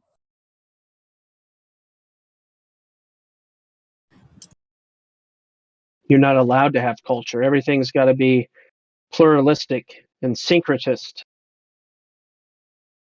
Yeah. We're gonna come have the diversity surveys on our back. That's all I meant by socialistic propaganda is the whole your children belong to the state and you have no rights. If anybody's seen the movie K-Pax with Kevin Spacey, the movie K-Pax, okay, this is a man that allegedly comes from outer space, travels to Earth, and he describes his home planet, this alien planet, and he describes that children aren't raised by their parents. Children are raised by the entire society. And all I see when I watch that is the pipe dream, aka crass wet dream of the quote unquote ruling elites with their socialistic pipe dream. And Yeah, for sure. I don't see it as a good thing at all. But I Grab don't disagree that there should be apprenticeships, but I also don't think that every person needs to learn every skill, right? If you're growing up in a community of carpenters, you don't have to necessarily learn how to do metal work or oceanography. Just maybe you should also be an architect or a carpenter, or if you're growing up in a family of mechanics, maybe you shouldn't necessarily learn about microbiology. Maybe you can. I'm not saying you're not allowed, but like we also shouldn't shame the good old fashioned system of passing generational knowledge that's a little bit more culturally cohesive. I Yeah, of don't know. course. Maybe I'm off base. No, I agree with you, but you see my point being if you teach your son, the most important thing in life is the truth. Always stand for the truth, even when people attack you, even when it's hard to find the truth. Always pursue the truth, stand for the truth. The truth is the most important thing in your life. Always tell the truth. Represent the truth. You just beat it into their head, right? Well, what you actually need to finish off the lesson is for them to go experience someone being a liar. That's what for them to get the full scope of understanding. So in a way, it's beneficial for them to see the other child in the community that isn't quite as honest. Yeah, for sure. You know what I mean? And So it's like, it's funny you say that. My kids have already been able to see that lesson. They're like, there was this other kid about the same age as them, and we're like, he's mean, and he said no. That he said he could do whatever he wanted when we told him not to do that thing. This kid was climbing on my propane tank. I had a word with his grandparents, but he was like, I do what I want, and I was like, well, you're not allowed to play with that kid anymore. And that kid's not allowed on my property anymore. Yeah, that's good, man. You But shouldn't let your kids play with these kind of kids. You could but always it's good that they try. got to experience it. That's what I'm no, saying. I agree. It Because was a Gospel good Bear learn. cannot imitate that experience for them. He cannot do it. They had to experience like, Yeah, because then they become more founded and solidified in what their dad taught them. You know, like the yeah. importance of what their dad taught them, like respect and like that's what the crucial component is. They need, like, because if, dude, here's the thing. I went to a private school, right, and like then I got put in a Christian private school. And it's like what I know for a fact, being almost 30, is everyone that graduated in my class, so many of specifically the girls, but just in general, the people went crazy when they went into the real world because they had been so sheltered. They went into the real world and they kind of just lost their mind. And I think it's good to still be present while they come across them. Like, so they throw us into college, and so you're fully away from your parents. So they taught you what you see. You've been in a bubble in this Christian school, and they throw you in college. Now you don't see your parents. Now it's just the college that you have. It's setting them up to fail. It's like letting them integrate, these experiences over time while you're there for them to help explain it and provide context and wisdom is crucially important, right? So that by the time that they fully develop, they understand very important things. So I don't know, because I homeschooling is the move, public school is not the move. There's got to be the next move is to still find a way to introduce community, and I think that though many people may do this via spiritual means, with the people that agree with them in a spiritual aspect, and then maybe families meet that way. But something like that has to occur. There has to be, right? Sheltering can become detrimental. Oh yeah. Like I became a man because I went and lived in the world, and I knew to stand up as a man whenever the 8th grader came and grabbed me by the neck up against the wall in 6th grade, and I had to hit him in the mouth. Like, it's not ideal. My parents weren't happy that I hit someone in the mouth, but like, it was important for me as a 6th grade boy to experience that at that time in my life. It was right. It's like I learned from that. So it's like I learned to control physical aggression even whenever you're not wrong. So like I think that they've put us in this dichotomy where it's like either get completely brainwashed and let us suck your child's soul the best we can, or completely keep them sheltered in a bubble where they don't experience life, and then you don't want to ever have your children look at it like it's a dichotomy, like my parents' reality and reality, because and everyone else's reality. Because if they start to see it like this thing that they can't come to you with, and it's this binary of my parents' reality and everyone else's reality, they're just not going to talk to you about it. They're going to start to venture over towards everyone else's reality. Now they might find their way back, which the scriptures specifically say that, for example, but like I think it's important to let them experience life. This is a big thing because it means something to me, because my parents tried to shelter me a lot, and like that's like the amount that I bucked and like was rebellious was proportionate to the pressure they were putting on me. And then there's weird people. I consider myself one of those weird ones. I was super sheltered as well, but I also learned a lot of lessons by seeing other people make the mistakes that I was warned about. So I got real life example. I didn't have to do all the things that I was told you shouldn't do in life in order to learn. So a lot of people, you go sow your wild oats and you got to make mistakes. Well, yeah, maybe not. I learned from a lot of other people's stupid stuff what not to do, and I got to see validating reasons as to why to not do it without having to go through all those errors myself. Exactly. You just brought my argument home run, like that's exactly what I'm saying. Because since you were raised with this information and this knowledge, and then you got to see it not being applied properly, Yeah. It really solidified your understanding and your worldview, right? And like for me, I was just super rebellious, and like I felt confined, and I felt like I was. It wasn't like there was the debate wasn't being presented to me, and then both sides being heard, and then me being explained why my place was right. It was like the other side was forbidden, and so it didn't. It really kind of set me up to fail in a sense. You see what I'm saying? Where you have to at least be able to see it. You have to be able to see it. So however you saw it, as long as someone can like experience what happens whenever their morals aren't applied, then it's good. Yeah.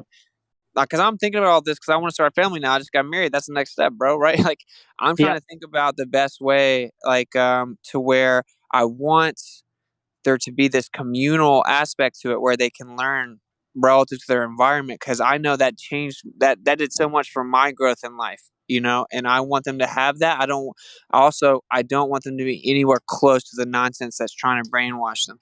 So I'm trying to think of like a feasible middle ground. Makes I don't sense. really know one though. I can't lie. I hate to be that guy. I don't know one that currently exists. I think what you said is actually good. The way how to raise the kids. You need like a group of people to teach the kids, which is true. Yeah. Like Like experience. a community. Yeah. Experience is the I most. forgot the word you used. Sorry. No, you're good. Communal just means community. Yeah, community. Yeah. Like experience is priceless. Yeah, like because we learn from society and we learn from other people. It's not just our parents that teach us. It's just the world that teach us as well. So if you're in a good environment, you can learn a lot. Yeah, I had to bump my head. I had to bump my head, dude, to know not to turn the corner too fast.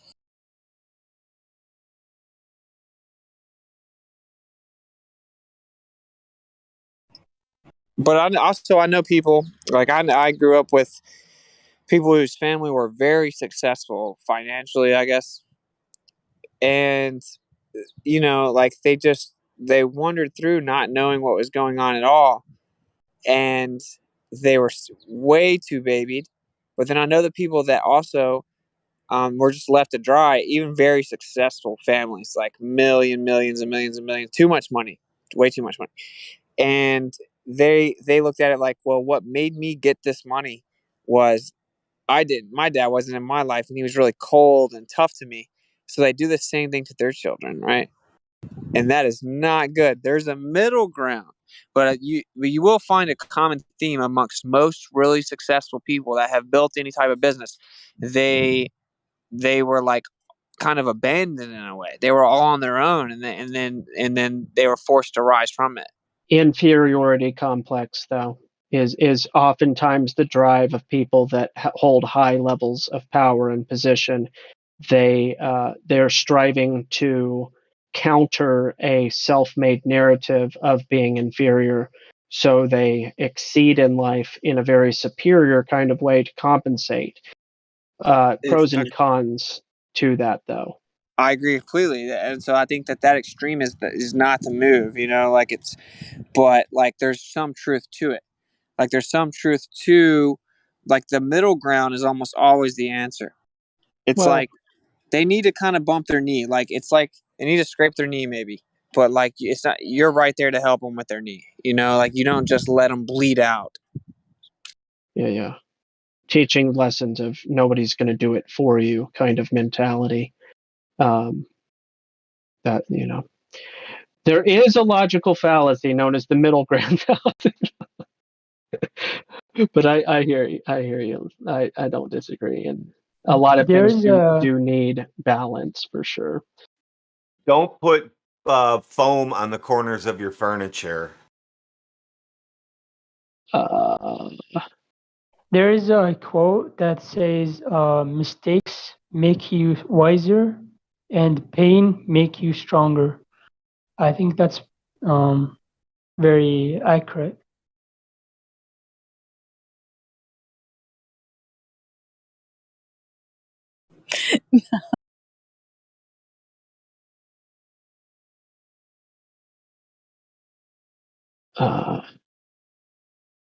Overgeneralization?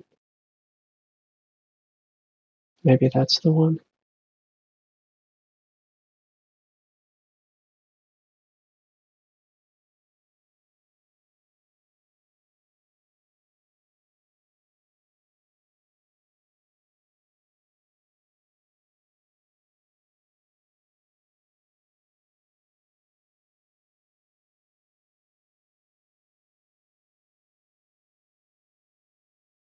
What do you guys think about the electricity getting shut down? They wouldn't need to do that. That's not the most troubling.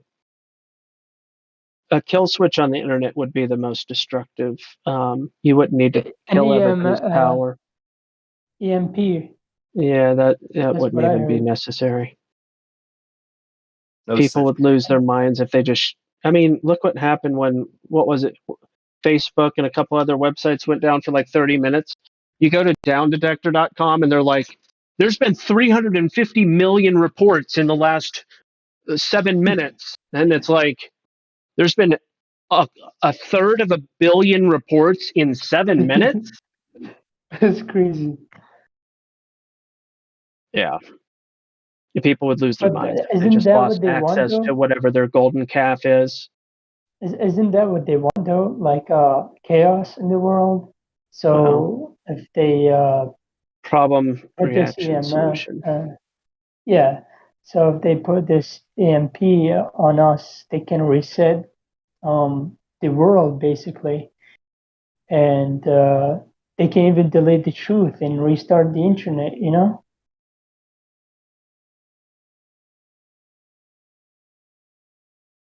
So Yo, now, who's gonna clean the restrooms and serve their coffee, bro? Come on, they don't want to destroy Hold on, everything. bro. There's actually a report specifically commissioned of what an EMP attack would do to the United States, at least. If none of you have ever heard it, you should definitely watch it. They've been The talking official, about this like for years now. yeah. Basically, his projections I think they're are exaggerating just a little.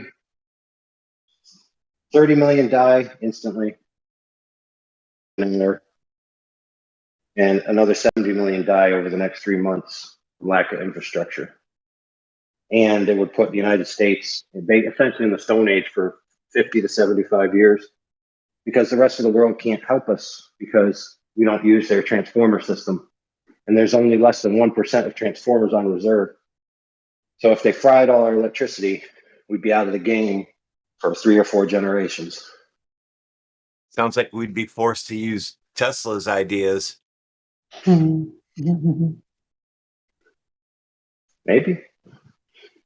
Deforestation would Or be. maybe we just live without.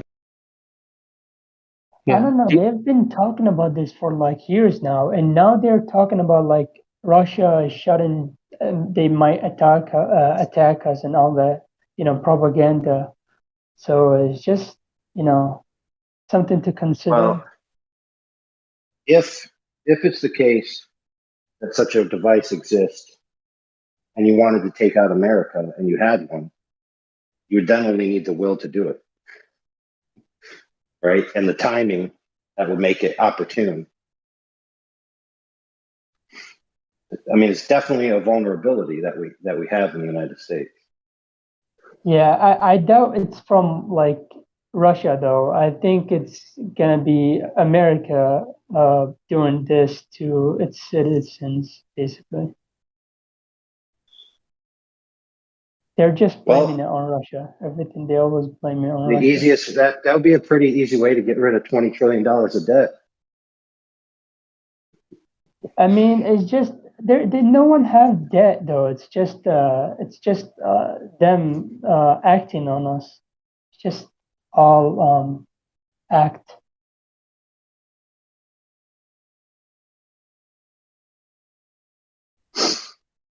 Well, you look at the world powers from the past, the United States interfering with world affairs and why they would never cross the United States. And essentially because it would take an invasion of the homeland. And why they would never do that is because they're afraid of the populace with all the guns that we have. We have like 6 guns per adult.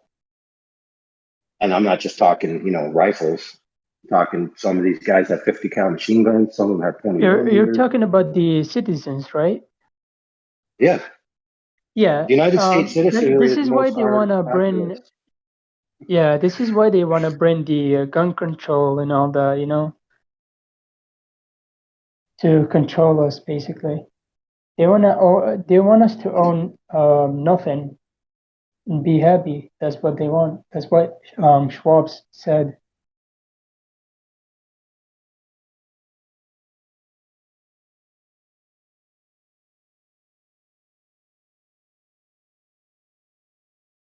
There's a really cool TV series that came out a while ago called Revolution, where essentially there was an EMP event and put the whole world into no.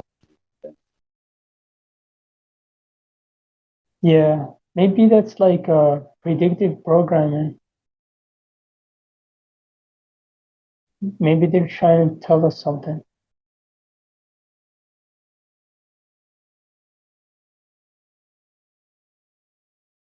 I don't know. What do you guys think?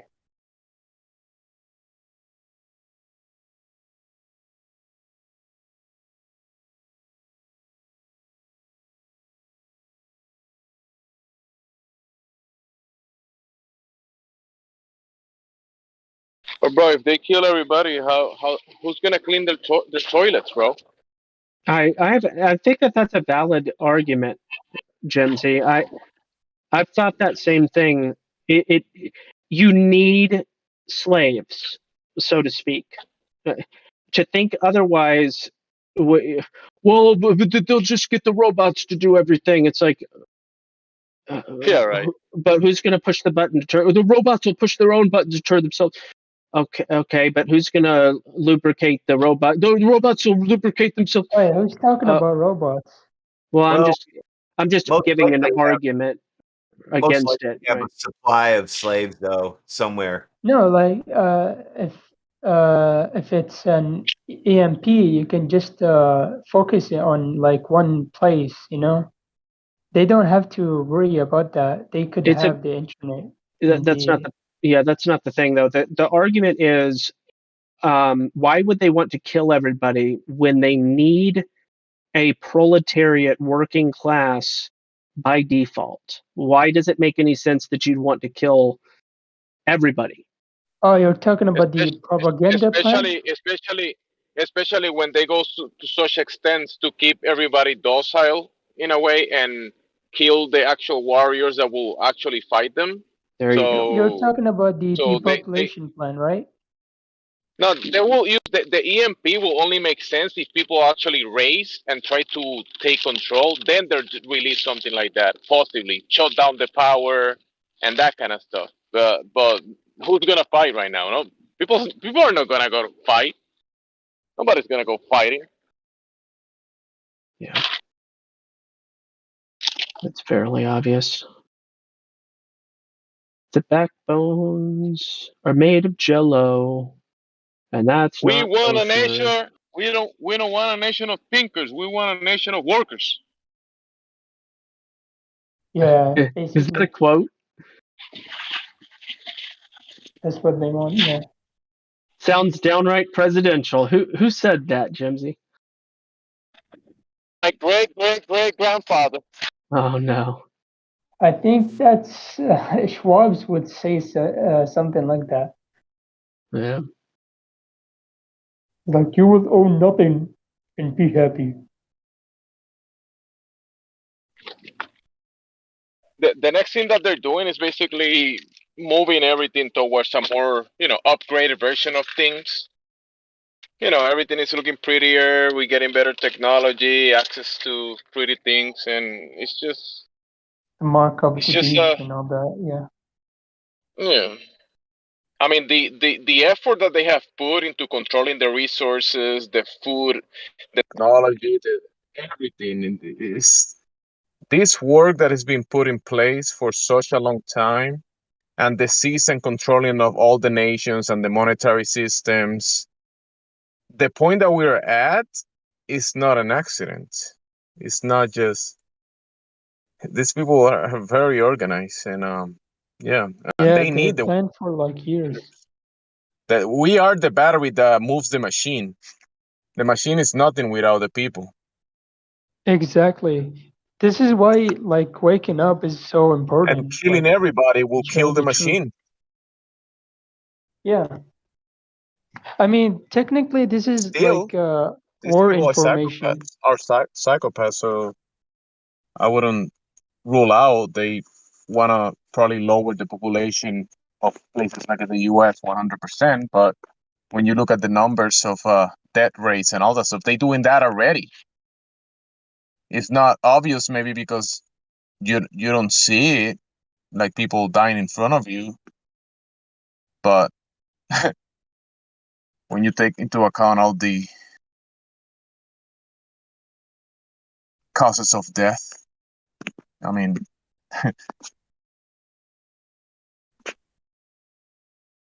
yeah, there's a lot of people, but I think they're pushing the batteries, the people into the cities, and the cities are gonna be part of this of the Yeah, machinery. probably. Big Not my batteries, city. big power generators. Not my city. My city is double digits population, so I'm pretty happy with my current city location.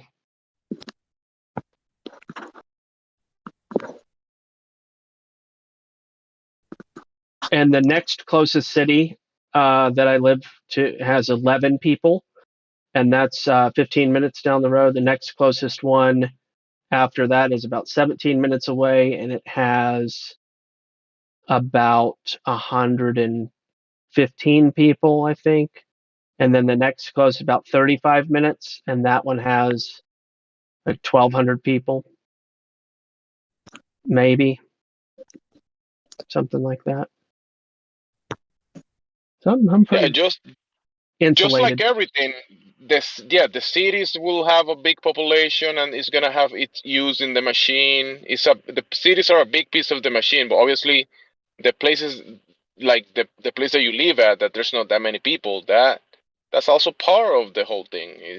There's places like, you know, there's not gonna be that much population. Oh yeah, the where I live would, if there was no power or ability for uh, propane to be continued to everybody here would die. If they couldn't get away to somewhere else, the the world would kill us, because you can't -50 is just not hospitable.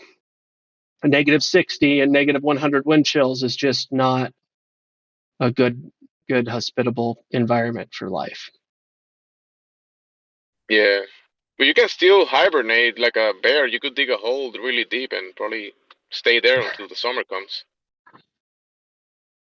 How would you? I mean, maybe.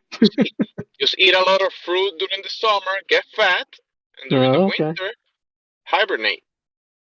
So, You no, still you need never watched water. Discovery Channel? Yeah. You still need water, and you still need waste disposal. There's issues. I don't know. I don't think there's gonna be this apocalyptic event that people see in the movies, like, desolated cities. I don't know, like uh, it, the When it movies and the propaganda. I don't happens, know. it will be unmistakable. That's what I would say. Oh yeah, oh yeah. Unmistakable. I think the real end of the whole thing will be by the creator of this place whenever he decides to actually say, "Hey, it's, it's about time, boys." It's about time, boys. Wow.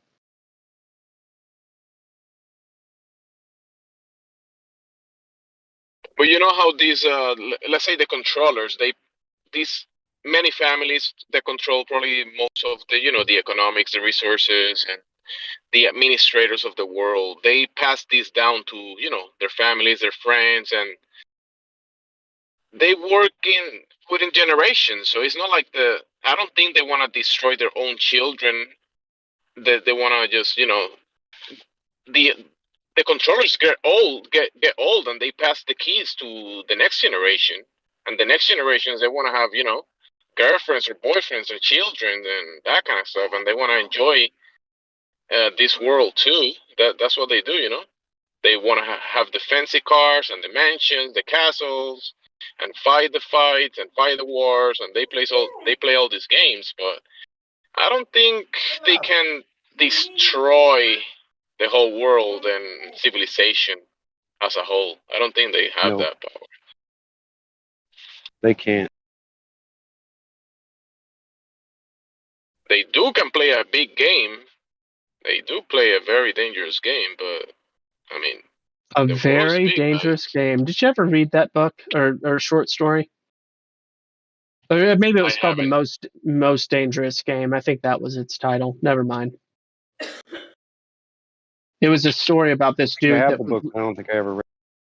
yeah, this dude that was hunting humans because all the animals were too boring. He wanted a true challenge. It's really twisted story for kids to be reading. Oh yeah, it's called the Hunger Games. Just kidding. Well, kind of, I guess. Basically, that check. Yeah, makes sense. There was a version of that book with Ice-T in it called "Surviving the Game." Did you ever see that? No, but that's good to know that they made that's interesting. Yeah, I'll check that out. Yeah, you should watch that, man. "Surviving the Game." It's kind of cool. It's from like the '90s. Okay. And yeah, I mean, there's these elites that just basically hunt people for fun because they're bored with animals. And Ice-T, interesting. Hunger Games is darker. The Hunger Games is about child sacrifice, and it's actually a horrible, disgusting concept if you really look at it on its face and don't get caught up in the neat story and all the cool things that they do in the movie. On its face, it's about child sacrifice. It's really yuck.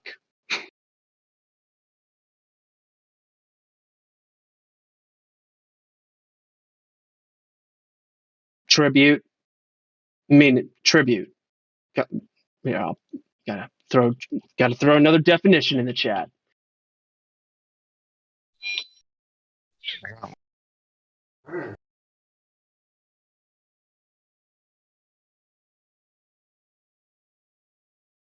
And when it's not money that's part of the tribute, but a human life.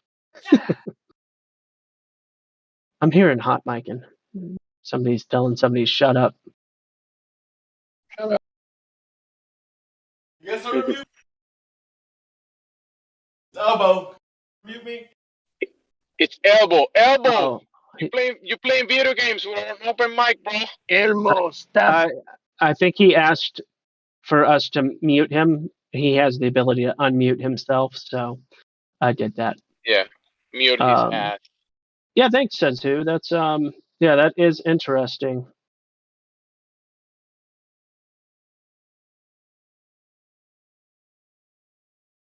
Rucker Bauer.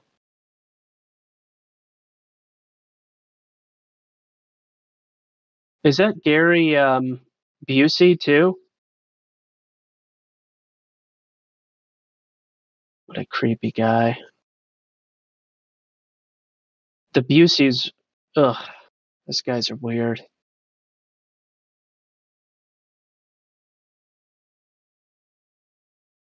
What are you calling weird, weirdo? I'm just kidding. Gary Busey, and I think I don't remember what his brother's name is. But weird.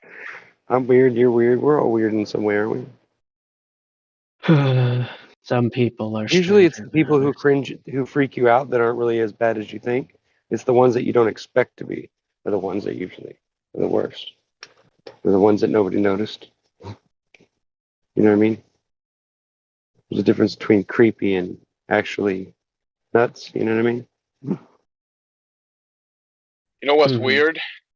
I ate a half a pound of raw liver today, and I feel good.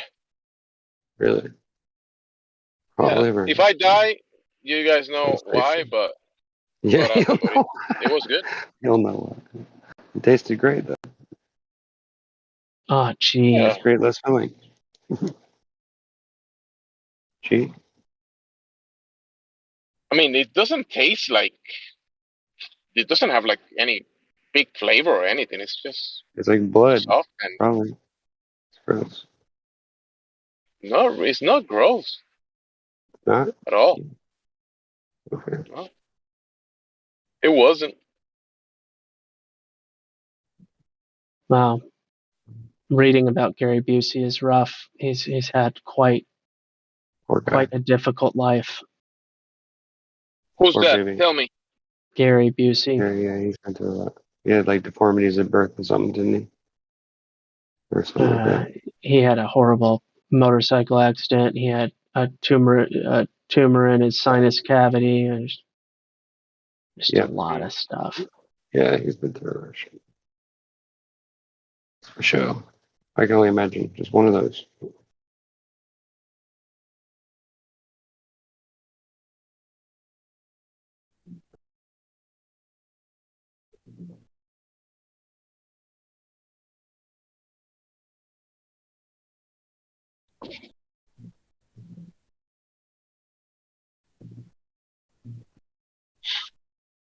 Yeah, having health issues is definitely a sad thing.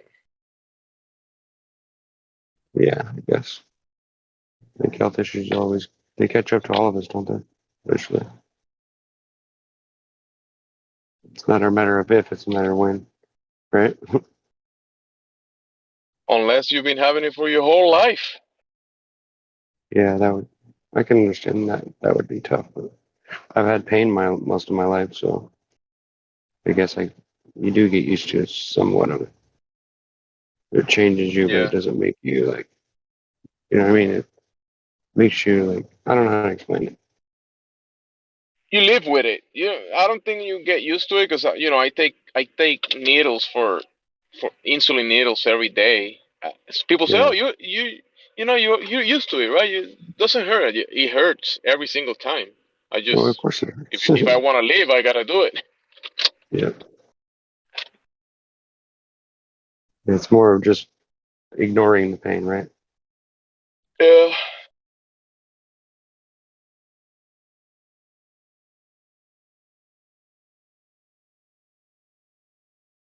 Like going to the dentist.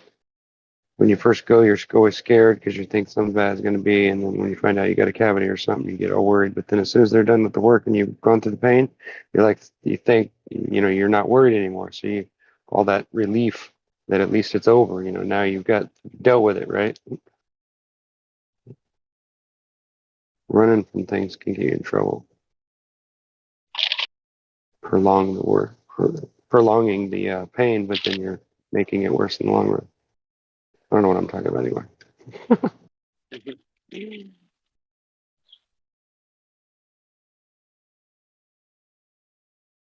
It's all good.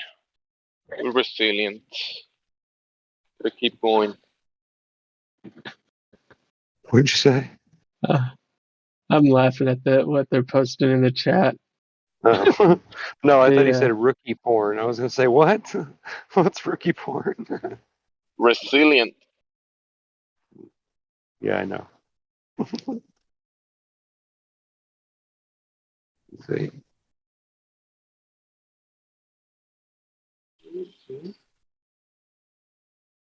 So where's everybody else at? Where are the Glovers at? I was having a really good conversation with one down in the chill room. I'm sorry, I missed it. But he had to go. He's in England, but he said he'd be back. Right on. He said, And "I'll be You must back." have had a good influence on him then. if you see Monkeytron, he's going to be preparing himself mentally for the Globe conversation. So it's good. So is he on the fence or is he hardcore? No, he's not on the fence at all. He's all the way. He's all the way. Globe, space, evolution, Big Bang, all of that. But is he a smart guy or like is he? But no, yeah. I don't mean smart as in like educated. I mean like is he? Oh, you mean he's retarded? No, I said is he? Nah, he. Like is he one of those really sharp characters that you grab? You know what I'm talking about? Like when you meet certain people, you just kind of like you're attracted to them instantly because of their intelligence. You can tell that they know what they're talking about because they think about what they're saying or whatever. He's the intelligent type that can't be bothered to actually take a moment to care about these things. So it makes it difficult to get too far. But yeah, it sounds like a difficult case. But I don't think it's a hopeless case. Diagnosis. It's like those Glovers that join the Discord and they, you flat earthers, it's so funny. I'm here because it's just fun making fun of you. He wasn't like that. He wasn't like that. We had a good conversation. You're so stupid. No, but I mean, like, the globe is the truth. There's no way, like, evolution is the truth. Man, everybody knows it. Yeah. It's that kind of mind state that, like, the joke is on you. You just don't know it. Well, but you got to give them that, right? Because the first time they hear it, or let's say the first time they heard it, you got to expect them to do that a little bit. Because so did you, or so would you, right? Bro, I never made fun of. Like if I came over, if you went online tomorrow, right, and you saw a Discord channel that said "pigs fly," right, and they were really serious about it, like, and you went on there, at first you'd laugh, right? You'd go on there like, "Oh, you guys are kidding," right? And then if they actually were like serious about it, then you would like become more concerned, right? So initially, everybody's going to go, "What? What are you talking about?" You got to expect pigs fly. Yeah, whatever the case is. I mean, you're still going to go look at it, right? You're going to go make fun, wouldn't you? Nah. You wouldn't go check it out just to say, "Hey, by the way, pigs don't fly, dude." I wouldn't bother with that. If there was a Discord, I wouldn't either, but I'm saying a lot of people would. I'm just saying. If there was a Discord that had 25,000 people on it that were talking about Bigfoot, I'd be like, "All right, guys, where's your evidence?" Yeah. Let me see the evidence. Can I There see might actually be places like that, but I'm really not interested in that either. If Bigfoot exists, I'll find out one way or the other, right? That's the way I look at it. I think it's kind of silly. I mean, yeah, if you caught one, bring it over. I'll check it out. You know what I mean? But until then, just like, okay, yeah, I believe you. I believe you saw something. Until I see it. Yeah, I saw a Bigfoot and I tried to catch it, but he stepped on me. Yeah, I hear they can just pick you up and toss you around like you're nothing. Throw you up in the trees and hang you from the trees and leave you for dead. I really think this is funny, guys. Look what the trending words for etymologyonline.com is right now. Oh no, just read them off to me. Etymology is almost always number one. Woman is number two. Okay, that makes a lot of sense. Pajamas, anti, self, gender, nice, harm, nice, good, and science. Yeah, this kind of sounds like a lot of people are kind of insecure or unsure of their sexuality or something. You think? It's like 5th or 6th on the list. Yeah, I think a lot of people. It's probably mostly children, but who knows? I think that's why tampons are like there's low quantity of tampons everywhere because there's so many pussies out there these days. You got me with that one. Sorry. I got the joke before you even really finished it. Sorry.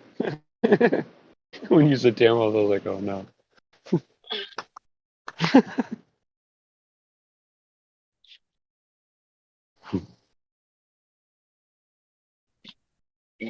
Guys, these days in the internet, what is a woman? Am I a woman? Am I a woman? It's the number 2 trending word on etymonline.com. What women are and how to know if you are one. Right? How do I know I'm not a woman? People are looking this up to try to figure it out. Yeah. I'm sorry, dude. It's They're sad. Gender. like We've come to this. they're We've like, let it what does happen, the and word people laugh about it. woman? Wow. Where did we even get that word woman? It's called a man with a womb. Hello. What No, is gender? no. Check Womb this man. out. Check it. That's what it is. You'll be surprised about what the etymology of the word is. Here, I posted it. Oh, no, I wouldn't be surprised. I think I've looked it up before, actually. But go ahead and read it off, because I want everybody else to get it too. Okay. Adult female human, late Old English, woman, weman or women, Yeah. literally woman man. Right. Alteration of withman, woman female servant, a compound of with, woman, see man, human being, compared Dutch. Seaman? Seaman? Sounds like semen. No, what? No. No, I didn't say that. I said Okay. see Go the on. word see Don't let him man. sidetrack. Semen, yeah. No, just you're not reading along, so shut up. Yeah, just stop. I'm driving. I'm driving. Get over it. Dutch Vrooman's wife, literally woman man. So anyway, Woman, man. I love your sense of humor. Give you that. formation is peculiar to English and Dutch. Replaced older Old English vif and clean as the word for female human being. The pronunciation of the singular altered in Middle English by the rounding influence of It W. stems from where, right? Which means like werewolf. What? Nothing. Oh no. It's He said something I read werewolf. about. No, I didn't mean it that way, but I did. Like where, WERE. Isn't that what No, it starts with? no, All right, different interpretation. no. This is the etymology, as in the origin of the word. I know. Just go on. I'm getting words mixed up. Don't worry I'm about it. starting to question what it actually means now. It means I want to research. it means the opposite of man. There you go. Exactly. Okay. All right. Gender is a little different. Gender comes from the word genre, which is the French word meaning kind or species or character. So that's kind of interesting. Maybe a lot of people didn't necessarily know that. They might Bunch still of not know it guys going to because that Google one and just makes my mind twist. bunch That's of what I guys love about going into etymology. Google and say, "What is my gender?" Type it into Google. How do you know? Like, how do you know? Well, it's really a problem because like everybody's kids are going to have to go through this issue. So you might want to think about, if you have kids that are that age, you might want to think about talking to them so they don't get confused. You know what I mean? Saying.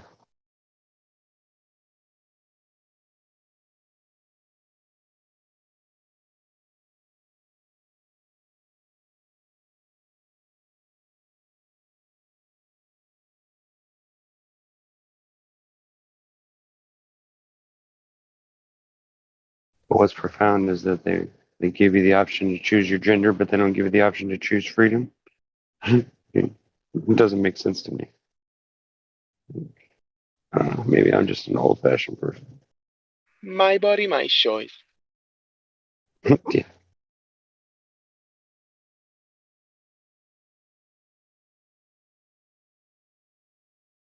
Yeah, everything's backwards and upside down at the same time.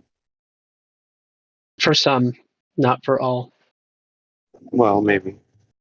I guess we'd have to get into details, but that would be probably off topic. Where's the Globbers at? Yeah, where is they? Where is they?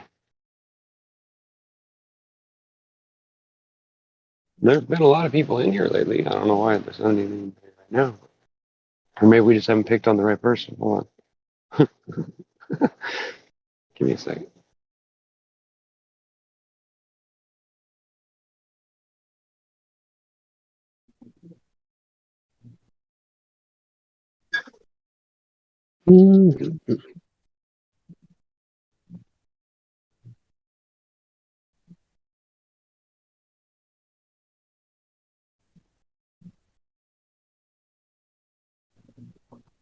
BV, what's up?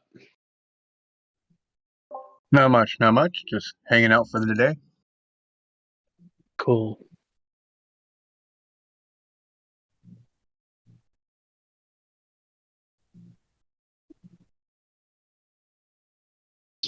It's mostly quiet here. Is there a lot of people changing their names, or there's just a lot of people that I don't know that are coming back?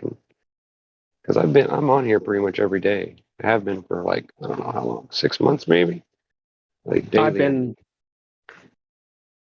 been here for 2.5 years, so that's why Right, I but might I've seen you know around people quite a that. bit. I mean, I know people come and go, but I mean, usually, I don't know. Yeah, I'm You would just think I'd know explaining most why of them. I might know people that you don't know. Okay, go ahead. Right? If I know people before you got here that are here now, that would be a possible explanation. Yeah, absolutely.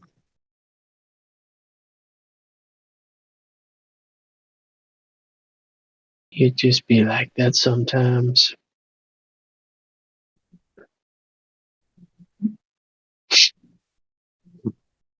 Yeah, I'm just gonna drop that. What in tarnation? Am I the only one that says what in tarnation? Am I the only one that does tarnation? I say it all the time. Somebody says it also, man. My biscuits are burning. Wait, who says it, Lou? Yosemite Sam also says it. You're not alone.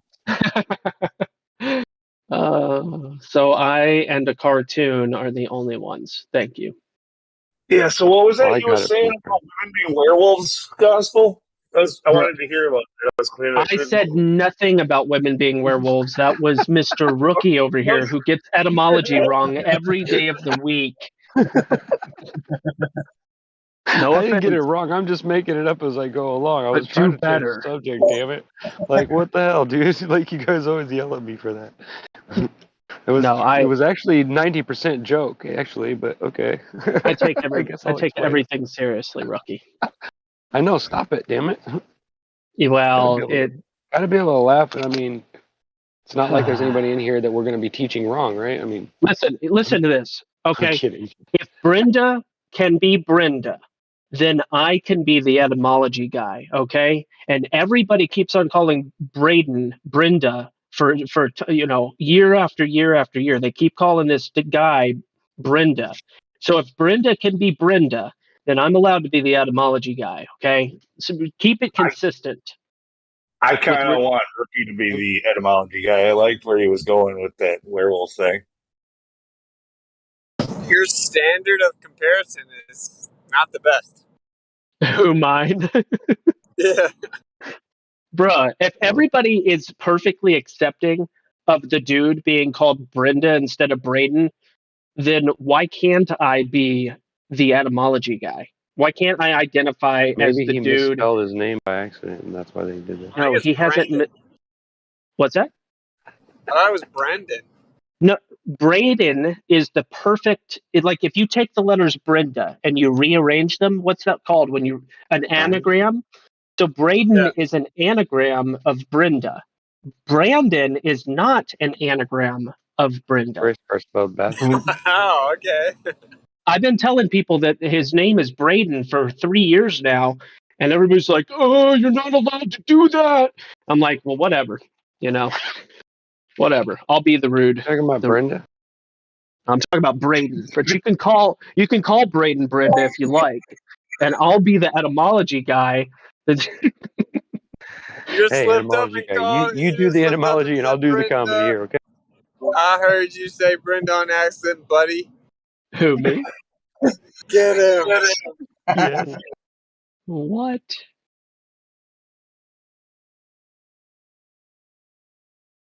Anyway. Well, I asked Who the Braden. fuck is Brenda anyway?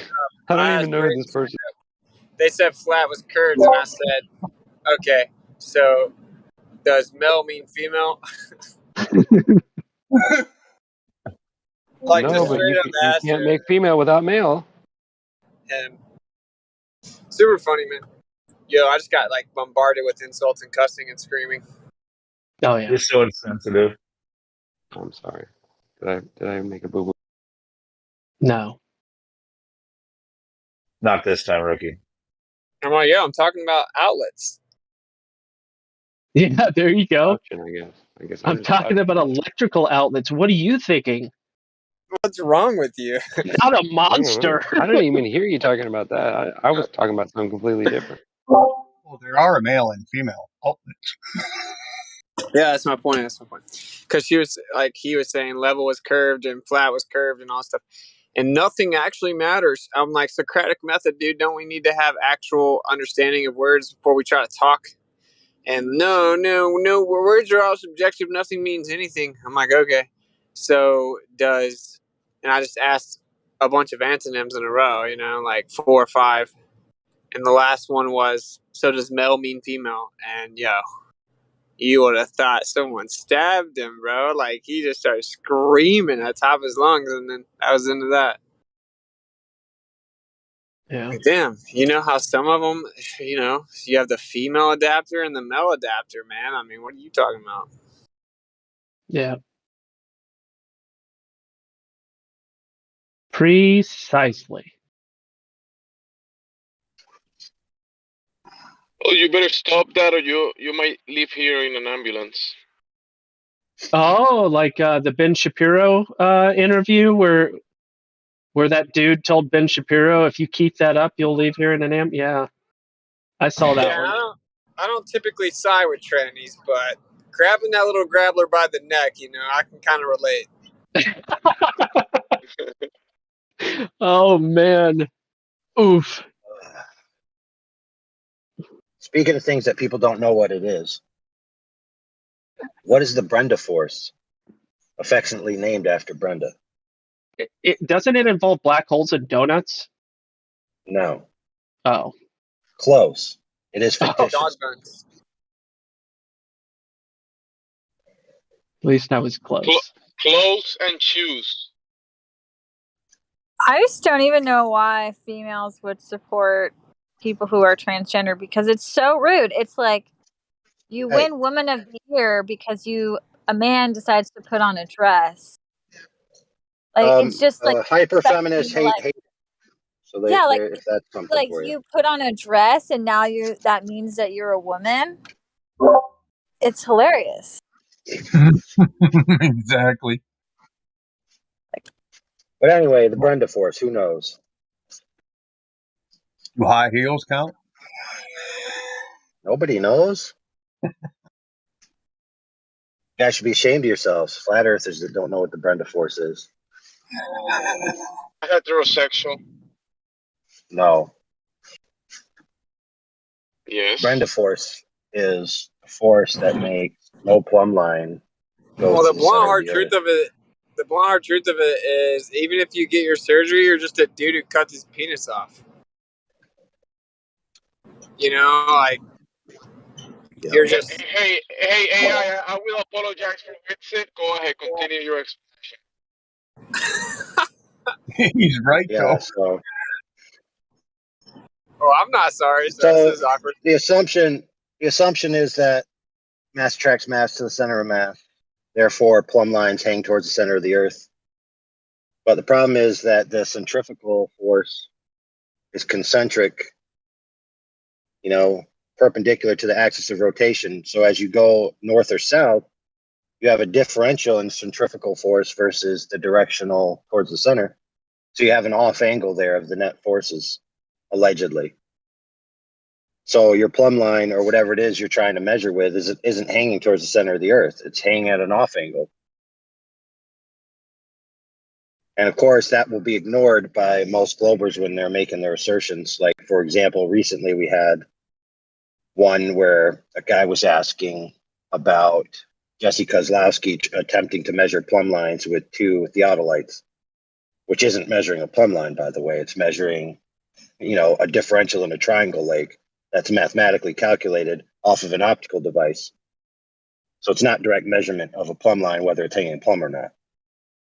And even if it was, his model assumed that it was hanging towards the center of the earth based on the arc. Did he account for the Brenda force? No, he did not.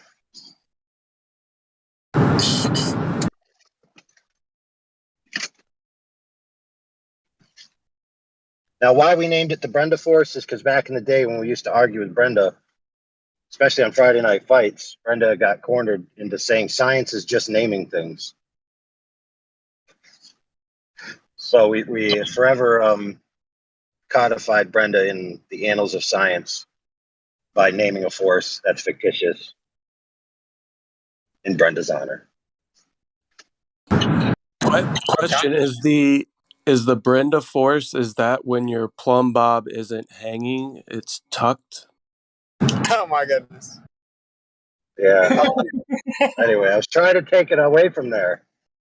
But you always brought it back. It's like gravity. You can't escape it. It's like a black hole. You gotta go did faster such a than good light. job. This dude brought it right back. Well, You're welcome. to be fair, the heliocentric model is all about balls attracting each other. Touche. It's true. Well, if we can get rid of heliocentrism, we may cure sodomy. Oh man, that is a goal worth fighting for. You'd think we'd have a unified front, you know. There's a lot of. Yeah, the problem is now you will need men to accomplish that. To get it back to flat Earth.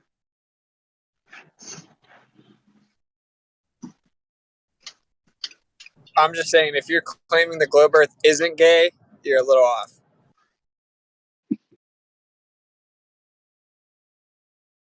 Oh man.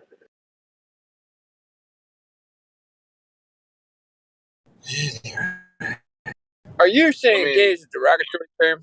Yes. Chad, yes? All right, it's time to move it to a flat Earth now. Or I'm nuking California. And Jose will be very upset with you.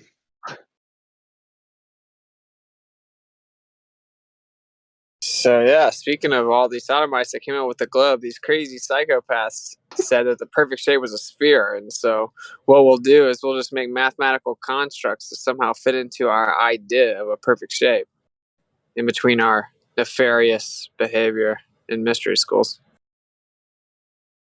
So interesting enough with this whole perfect sphere versus using the word oblate spheroid. So the Glober I was talking to in chill chat below, he kept on saying egg, and I was like, all right, listen up, buddy, listen up. They say the number for the equatorial radius and the polar radius, all right, and the difference between the two is 0.3%. 0.3%. Check this out. Wouldn't it be a little disingenuous? You take a razor blade to your face and you shave off all of your hair, right? You shave it like 3 times in a row, right? And you have your hair is 1/1000th of an inch, right? 1/1000th of an inch long. And they say that you're unshaven because your hair is 1/1000th of an inch. I use this as the analogy, right? And he's like, yeah, you're right. Yeah. I was like, it's just disingenuous. You say oblate spheroid, and it's disingenuous. It's like saying a shaved man is unshaved because his hair is 1/1000th of an inch long. Yeah, it's true. Disingenuous. Well, like the one that, like when I tell them that you can, like if you were to shrink the Earth down to the pool ball, it'd be like the world's smoothest pool ball. It really kind of ends it too, you know. And roundest. Well, yeah, it does, but people are weird. People are weird. He understood it, which gave me a little bit of hope. I appreciate No, yeah, people yours that. is better. Yours is better. You tell them the actual margin, you know. Yeah, 0.3%. But the maps don't look like that. Like if you look at them trying to map out the, I was recently looking at ocean topographical maps, and dude, they flatten the Earth so much it's hilarious. It looks like a potato, a diseased potato. So funny, dude. Like the surface level, like their, geotic surface level model is really bad. It's like this lumpy nonsense. But the topography of the ground itself, it's just flat. So they just try to stretch out the land on a sphere, or like into a sphere. But it's just really funny because if that's how the land maps out, then literally that alone debunks the globe.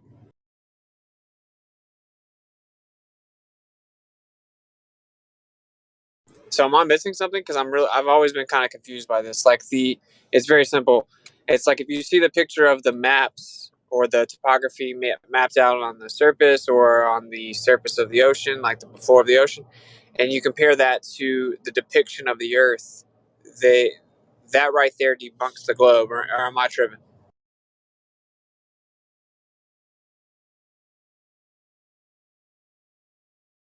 Because how can you even claim a portrayal of land on Earth that's a sphere without even a theoretical layout of that land as it's known on a sphere?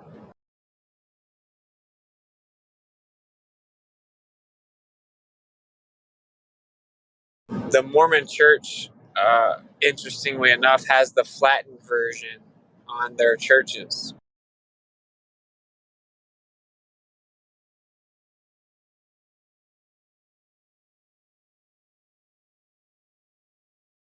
Am I tripping? Am I missing something?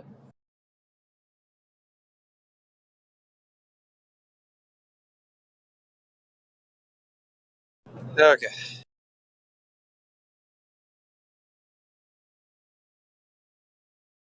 Am I not portraying it correctly? The maps they use to map out the Earth is literal falsification of the globe Earth model. Right, the Mormons? Well, the Mormons have the flattened. Do you remember in Salt Lake we saw the flattened version of the Earth on the churches? Yes. But it was still the globe, the Mercator, right? Well, yeah, it's a globe. It wasn't necessarily the Mercator projection, but it's a globe. But that's my point. It's like it's so flattened. That's actually what it looks like if you try to map the land on a supposed sphere. Mm. It's like the Mormon Church knows or something. I don't know. They probably know. But not the everyday person going. Just the old dudes. Well, can anyone explain to me how if you map out the Earth and it's got to be that flattened that it equates to the sphere being reality? Like, is there something I'm missing? I don't know. I think you got a point. You're talking about the abyssal plains and all that stuff they map out in the ocean. I just got here. Well, yeah, but just in general, that's one example, the topography of the ocean floor, but even just the topography of the land. When they map it out, if you ever look at any quote unquote geodetic surveying models, they flatten the earth significantly to map Yep. the land out. So it's like, how can that coexist with the sphere depiction being a reality? I know it sounds too simple. That's why I think everyone's quiet. They're almost nervous to stamp it because it seems so simple. No, I think it actually is that simple. I think that unless there's something I'm missing. I'm on board with that. I mean, it's a total contradiction that they're showing you one thing's reality, but then they show you a picture of the globe. It's just total contradiction, right? So, Well, yeah, I mean, hear their you. depiction of the flattened ball is not reality either because there's no ball, but to even try to make it work theoretically, they have to flatten it significantly, meaning that they don't even have a mathematical conceptual postulation as to a spherical Earth with actual land measurement. That's not an actual thing that exists. Like even the theory, even a depiction, a visualization, a model, none of that. That's not even a real thing that exists. It's even like that on the Google Earth map, right? The online one, like it's actually considered like a flat map, not actually a sphere. Oh yeah, of course. Like when you start to zoom in to any type of intricate mapping, yeah. But like the government, NOAA, like it doesn't matter where you go. The way the government measures the Earth, all the depictions are this flattened sphere. So I don't know. I just think it's very interesting, right? Like, what? Unless I'm missing something, if they walk around with their chest out, we know the exact circumference. We know everything. We measured the Earth. We know all these distances. You're so archaic and blah blah blah blah blah blah. Which actually we don't even know distances, and some flat earthers aren't even right for that. But the point is that, well, okay, well then how come when you map it, you can't even get a theoretical visualization that accurately maps out the land proportionately if that's what the Earth is? Like, I mean, so like they'll come and talk to you about how they looked over a body of water in a geodetic survey, and then they saw that that there wasn't actually parallel, right? So that the plumb bobs weren't parallel or whatever. But like that's just all the pseudoscience nonsense, and then they factor it into a model to try to get the value they want. But that model is flattened. So it's even worse. It doesn't even get close to showing the Earth's a globe when they look at it. It's like they have to throw everything out, take a weighted mean, and then that just gets within like 80% accuracy to the model, and the model is flattened. So it's really, really off, right? Like it's not even close.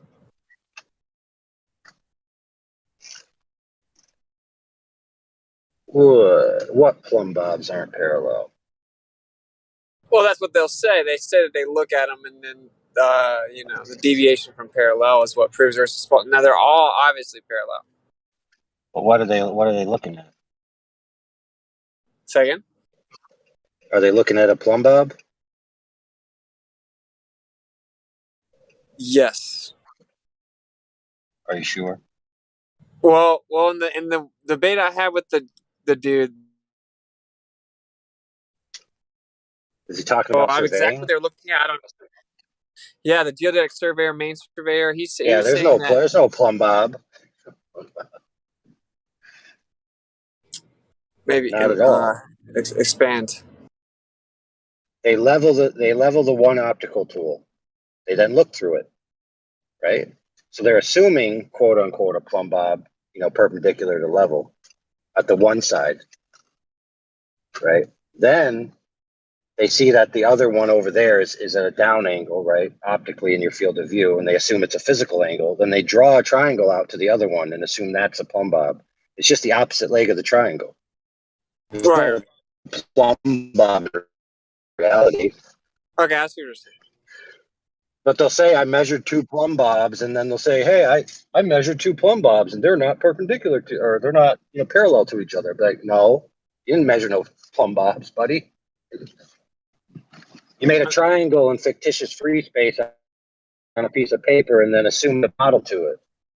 Right. What do they take their zenith angle to optically, though, specifically? Like he was saying it to me as if it was you actually isolate the plumb bob. It's like the actual line dropped that establishes the level, like that's what you're looking at.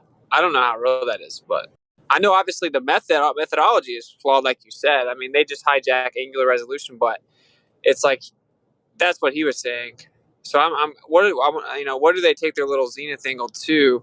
Because the idea is that you establish level, you got vertical in two different areas, but since it's a ball, level and vertical is actually just relative to the center of mass, and so it's tilted back away from you. But like really, it's just parallel. And if you had two sticks in the ground that were perfectly vertical, they would look like that anyway in the distance on a flat Earth. So I just kind of always went from that angle. I never even went deeper into what they're actually observing, I guess. What model are they applying to their sideways orthographic view when they're math out to assume they're off angle to each other? Are they using the ideal model? Or are they accounting for the Brenda force? I mean, what are they actually doing? I think they literally just look at these sticks, that they have beside the plumb line, and then it shrinks in the distance because of angular resolution and angular size change with distance. They ignore that, and then they say that since it's shorter, it's actually tilted backwards away from you. Yeah, they line up three, what I think they call polling stations, which they say are like plumb bobs, and they're measuring up and down to the center of the Earth. Yeah. Well, they do establish. And then they say, asked that question earlier. Yeah, and I still don't have a great answer because I'm not sure what they're doing, but they're lining up three of these measurements of these loading stations, which they say are like plumb bobs. And since they go down to the center of gravity, they look at them at a distance, and they decide that they find out that they're not flat; they're angling outwards, which proves convexity. Right, but if you had a stick and you tilted it away from you in the distance, it would look shorter, right? I don't know. Yeah, if you took a stick and you tilted it away from you in the distance, it would look like it's shorter. Well, things change angular size with distance, so they just hijack that and say that. Yeah, exactly. Right. So, Godric, what he's saying is if something's in your field of view and it's away from you, it's going to appear smaller, right? So when you try to sight it dead on, it's not going to be exactly where it is in your field of view. It's going to be in a differential optically. And so they're just taking that differential optically and calling it physical differential, and then making a triangle in a piece of paper because it doesn't exist in reality. They draw the triangle out on paper and they say, oh, look, these two triangles don't match. Therefore, I measured plumb lines. Yeah, exactly. Yeah. Not to mention, Godric, that if they didn't account for the Brenda force in the two different locations, how would they know if it's straight up and down or not, based on their model, quote unquote? What's Brenda force? The Brenda force is a differential in the vector forces between the axis of rotation and the inward alleged force of gravity. So you have centrifugal force and gravity acting against each other in their model, quote unquote. So on the equator, they're equal. You know, every part on the equator, allegedly, gravity's going straight towards the center, and centrifugal force is going out from the center. But as you go north or south, those vectors are going to change. So down isn't going to be down anywhere else, except maybe on the North Pole, the South Pole, exactly, and the equator. So everywhere else, you have to account for the differential in those forces. So you're saying that Brenda force could manipulate the direction of gravity, their gravity? Well, yeah, allegedly. So if you hang a plumb bob, it's not going to hang to the center of the Earth. That's an ideal.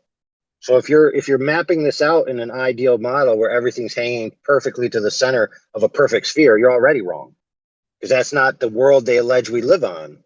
They allege we live on a oblate spheroid of discombobulated mass, where mass isn't directed at the exact center; it's all over the place. That sounds right. So they would need to know the gravity maps and the force vectors for their location in order to make an accurate. This plumb bob is hanging at a different angle, which, by the way, I'm being generous saying plumb bob, because they don't have a plumb bob. They don't have a string that's hanging down. They have a bubble level, or maybe they have a counterweight inside the device that acts as a downward weight, similar to what a plumb bob would do. Maybe they do have something like that. Still, it's not a plumb bob. They're not measuring two plumb bobs in any way, shape, or form. They're assuming that the opposite leg of the triangle from each angle looking at each other is a plumb bob. They're just saying, I have two straight lines here in my triangles, and oh, look, my triangles are off, therefore the Earth's a sphere. Like, okay, cool, I can draw on a piece of paper, you owe me $1,000. And 500 plus 500 equals 1,000, the math checks out. Also, that makes sense. Also, what if there's a sinkhole under you or like an open cavern somewhere? Wouldn't that affect gravity? In their model, yeah. There's no way to determine the density or any sinkholes you have below yourself. You're just kind of like guessing. Oh, by the way, that would also affect the majority of the models. Disparate energy packets or mass packets or whatever you want to call it. Different forces around you, everything differently. In almost every model, electric universe model has that problem. Flat Earth with Newtonian gravity has that problem. Flat Earth with Newtonian gravity has that problem, right? Where it's not even, like the Earth isn't one solid even mass. Dirt here, rocks here. It's got different kinds of rocks here than here. Water So there's all here, kinds of empty different forces space going here. on. Exactly. So this guy, like you said, Jesse Kozlowski, he gets like an error of like 0.002. He said, "Oh, look, it's 0.002 off for an Earth globe." Because if it was flat, it'd be perfect. Yeah, they don't comport that to the globe model either. They just say off, therefore convexity, but they don't actually match it to the supposed globe model. That would be more of a confirmation. Yeah. Now they did do an experiment, colloquially experiment, that where they commissioned a bunch of people to go around and weigh gnomes everywhere. Right. I think it was promoted by NASA actually. And so there's a chart of what these gravity vectors and gravity differentials. So you would weigh 100 pounds at the equator, you'd weigh less as you go up or whatever. And they weighed these gnomes. You think it matched their prediction? No, it was all over the place. Instead of being like an arc, saying that it increases on a steady level everywhere you go.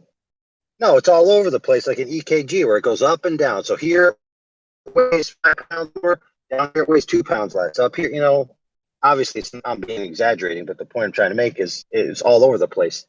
There's no data evidence of this supposed change across the surface of the Earth as you go north and south. It's all discombobulated.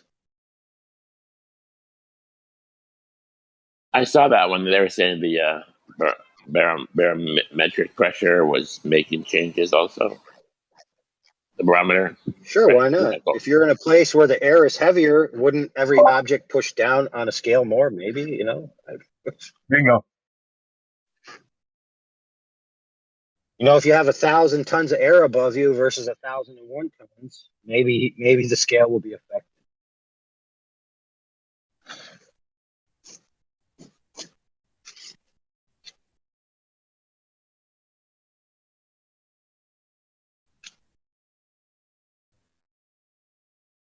We should do that gnome experiment and see what we get.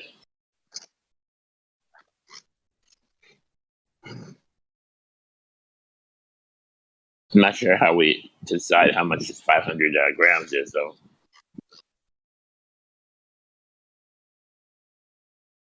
Well, it doesn't really matter. All you have to do is control the scale in one location and then move from to different locations. As long as your calibration is the same object at the same scale, and everywhere you go, you'd have like a differential to write down.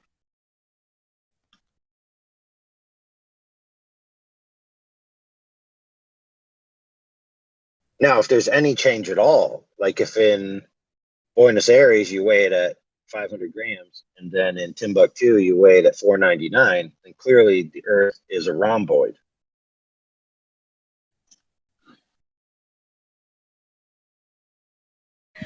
Didn't they have a YouTube video where they showed a ball hanging beneath a scale, and the metal ball is supposed to make the scale weight adjust, proving gravity? And it was like, which means that if you have a ball under you, you're gonna weigh more because that ball is pulling you. So that was really the case. Would that mean if you had a piece of, let's say, iron under the ground, that would knock off that measurement? The measurement of the gnome would be how do they affected. know it's just not? How do they just know it's not a disruption in the force? And by the force I mean any kind of etheric force you want to ascribe to it, whether it be fairy farts or electromagnetics or ether or bendy space sheets, like whatever, doesn't matter. Putting the ball under a scale, putting a metal ball under a scale could easily be electrostatics, or the whole thing could be faked. We'd have to confirm it. Do people say that you weigh more or less on mountains? If there's a metal ball beneath you, you weigh more. On mountains, that ball pulls It should be less, right? Can somebody answer the question? Oh, he's saying there's more mass below you, but I think he was asking a different question. I am asking a different question. So I think you're asking on the equator, do you weigh the most, and then No, on the North Pole, you weigh the least? No? me? Can y'all hear me? Yeah. Yeah. Okay, let me try this again. On a mountain, do you weigh more or less?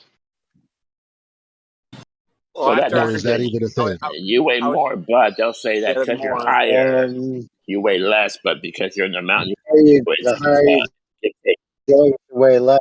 You're right. Can y'all So restart? right, so Y'all the talking higher you together. get, you weigh less away from the overall mass of the Earth, but the mountain underneath you is gonna add a little bit of mass, I guess, but that would be inconsequential to the overall effect, you would think. Yeah. Yeah, you would Are weigh are less. you guys saying Oh that no, weight is that different at the bottom of a mountain versus the top of a mountain? that's what I'm asking. That's all I'm asking. it Yes, is so you would weigh If different. more if it even is a thing. the closer you get to sea level, you would weigh more. The higher up you go, you would weigh less. Well, they And just said the opposite. Official. That's why I'm asking because I don't know who says what. Like, what is the I official? was looking it up while you were asking, and it's all kinds of different .orgs, .govs, whatever, and all of them are saying you'd weigh less the higher you go, and you would weigh more at sea level. I'm pretty Yeah, sure it's a give take. yeah, you're getting further away from. That's why it's simple, right? The ISS they float supposedly, All the Yeah, allegedly.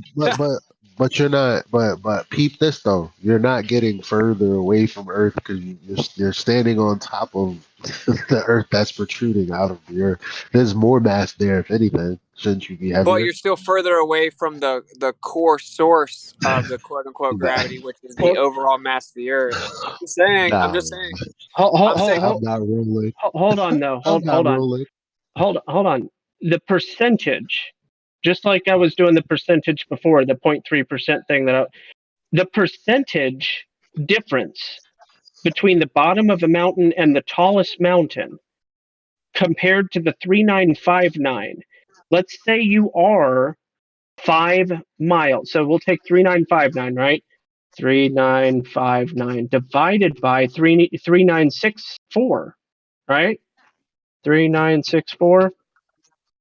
That's a point one. That's a 0.13% difference between the bottom of Mount Everest and the top of Mount Everest. You're talking about 0.13% difference. Yeah, Best but the way. case scenario, what's the difference in weight? Well, that yeah. See, amount because you'd have to cannot be factor in a determined. lot of stuff. So That you'd have. is In their fairy tale, you'd have to factor in a lot of stuff. You'd have to factor in the overall gravitational field, quote unquote, or the gravity well relationship away from the Earth. There'd be a certain spectrum of that where you get certain far away. That effect's going to overcome anything to do with where you are. And then you have to factor in the effect of the additional mass relative to where you are. So it's like, I mean, we're asking about details of Narnia, you know. Yeah. But yeah, like I think that I logically to want to me, the know. overall gravity well would be the strongest causal agent, and so the mountain's mass would be somewhat negligible overall. That's kind of my point. The Glovers agree though that you weigh less But than a but but if plane. you're getting but while that's true, what would be the reason that you're lighter then? Because it would have to be inconsequential, but in the way Pre- that the scale is the same. pressure. The Yeah, Glovers because say you're weight is point nothing more three. than pressure. So Wouldn't you weigh more though? The mm, Glovers say you're 0.3% less than a plane. Because less pressure would mean that less matter, less air means you're heavier. Oh yeah,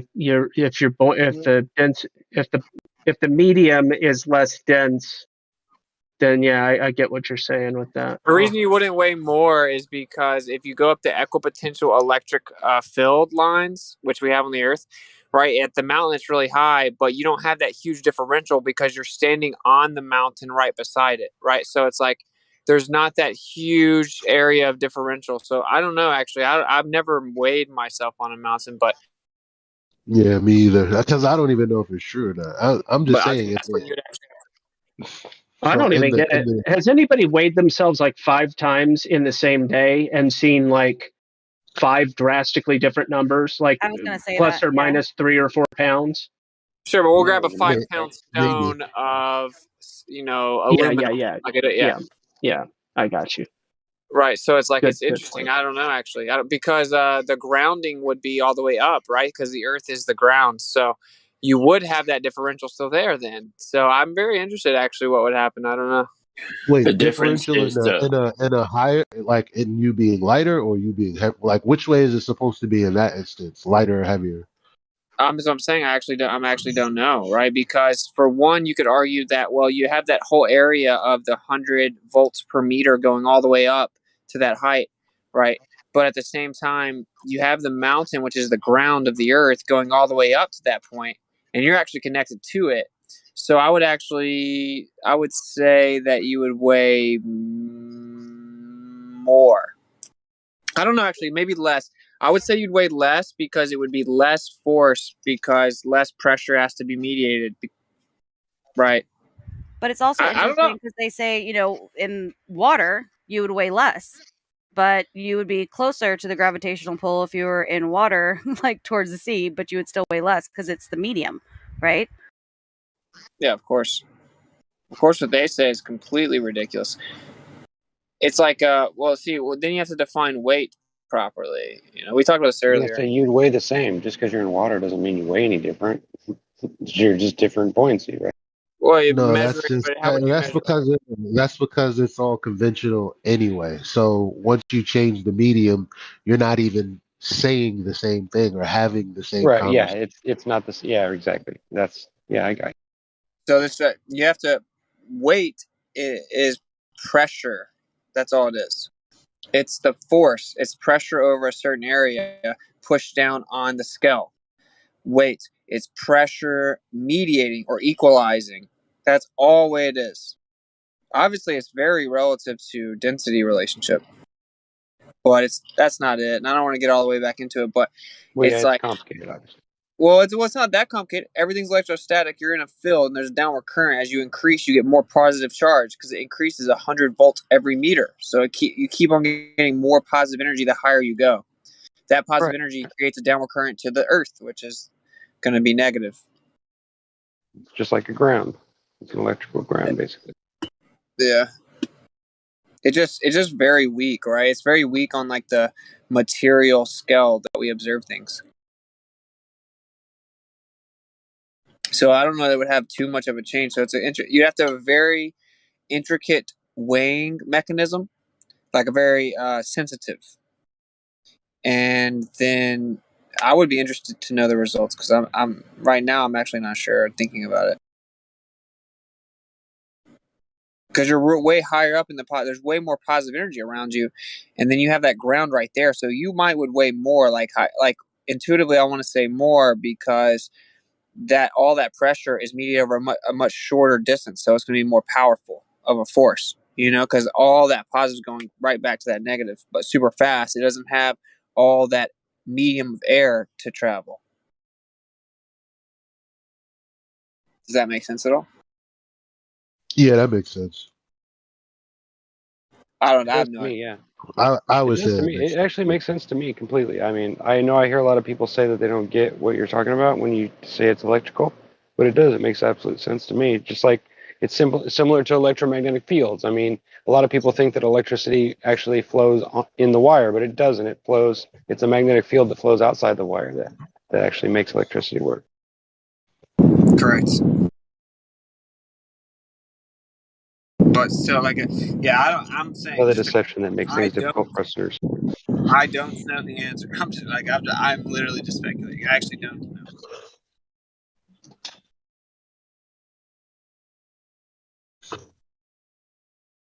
Well, when your scale is calibrated, it's dealing with atmospheric pressure at that point in time, right? So if you have lower atmospheric pressure as you go up, their weight is more dependent on atmospheric pressure than anything, right?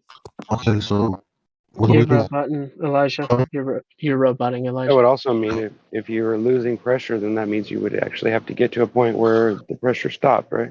Or it stopped changing, or there'd have to be a. Where is it? Damn, you'd have to. Yeah, it'd be less, maybe, right? You. Yeah. I'm sorry, you're roboting, Elijah. That's why I can't hear. Maybe it would be less.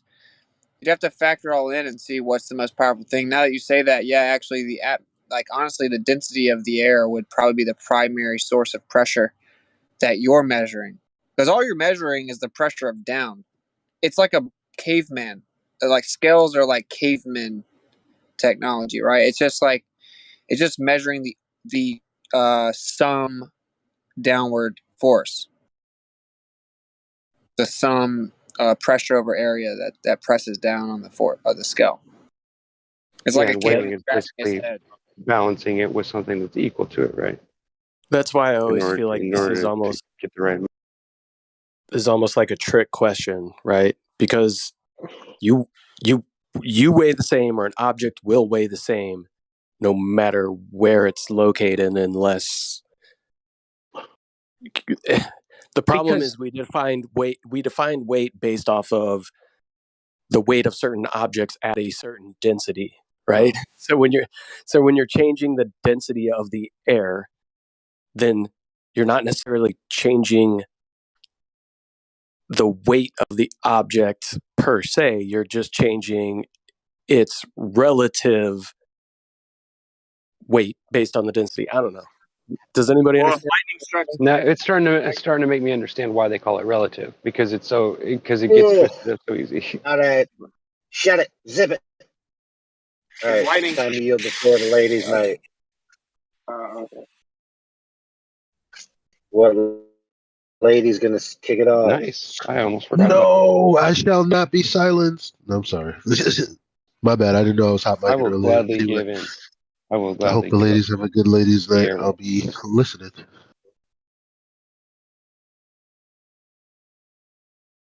Yeah, I don't have to be the one to start it if anybody else wants to. Damsel's here, Shines, Mrs. Gets It. Maybe Mrs. Gets It should start it off for us. I second that. Yeah. Howdy!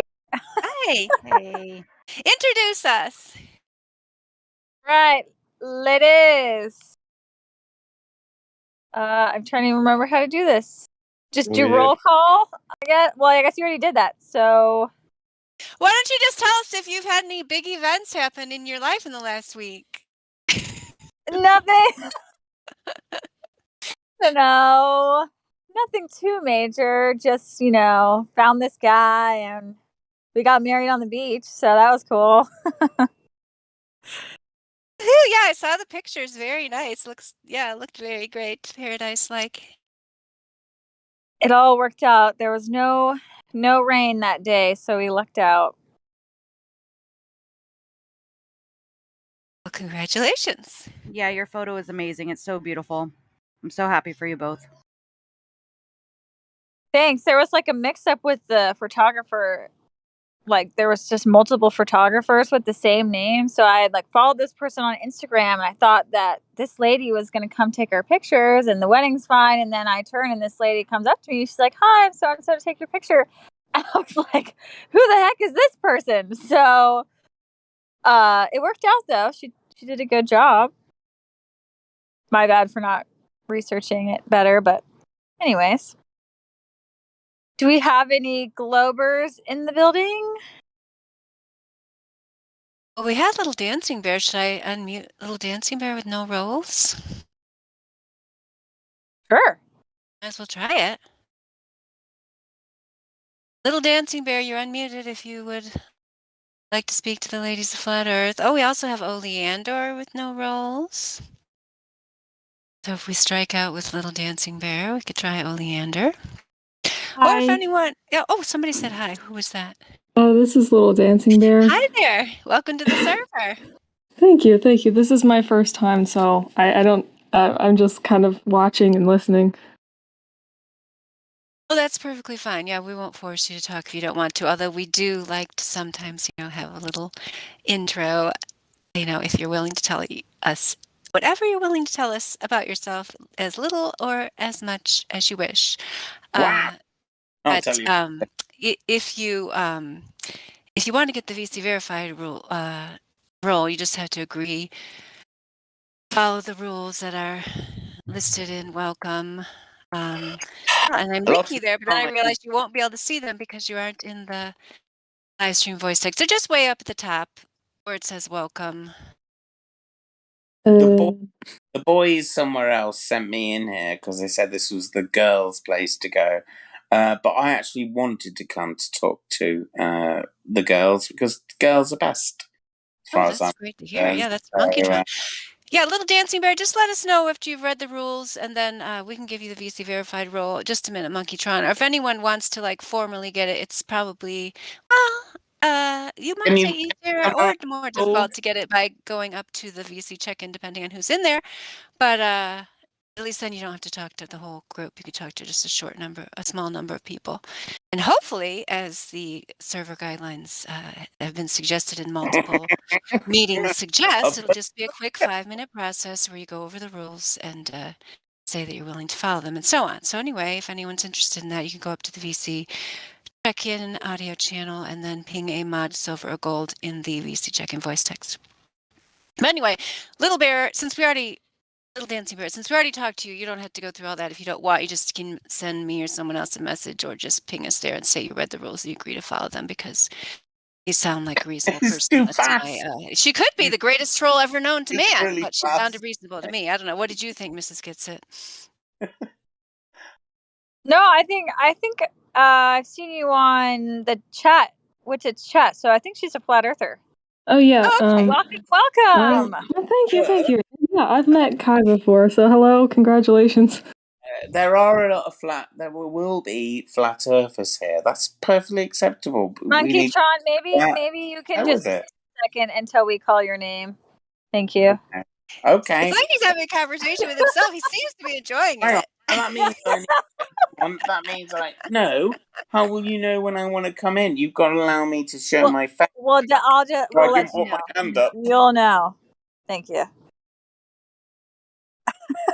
Oh yeah, I've been told in the background here that he is a glober. So yeah, we will get to you, Monkey Tron. We want to hear all about your globe belief. Yes, but Mrs. Gitsu was just talking Little Dancing Bear. I went ahead and gave her the role since she's met you. I mean, I assume she's going to be fine here. Oh yeah, thank you.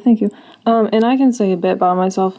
I am 19 and I became a flat earther like 2.5 years ago, and I just love doing all the research and stuff. So yeah, that's about it. And how did you want to share your story? Like, how did you find? Yeah, sure. Flat Earth? I came in with Owen Benjamin. I listened to him for like a year before I became a flat earther. So yeah, I went from Owen Benjamin to then the Globebusters and Jeranism.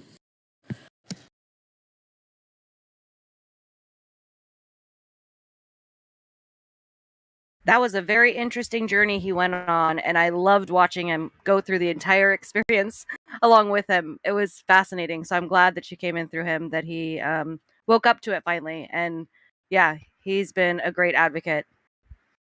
Yeah, definitely.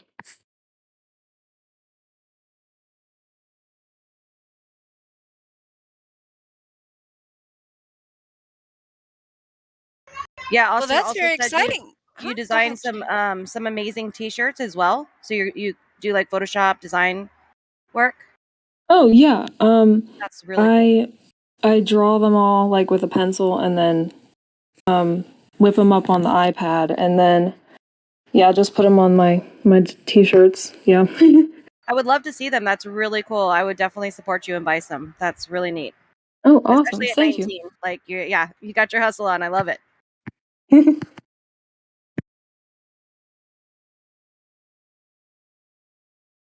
Yeah, do we have a link for these shirts? Yeah, I'm still like figuring out Discord, so I don't exactly know where to put it. tag you in the live stream voice text. This is the text channel that goes along with the voice channel. Do you see where I just tagged you there? Yes, I do. Okay, cool. Let me get the link. Hold on a second.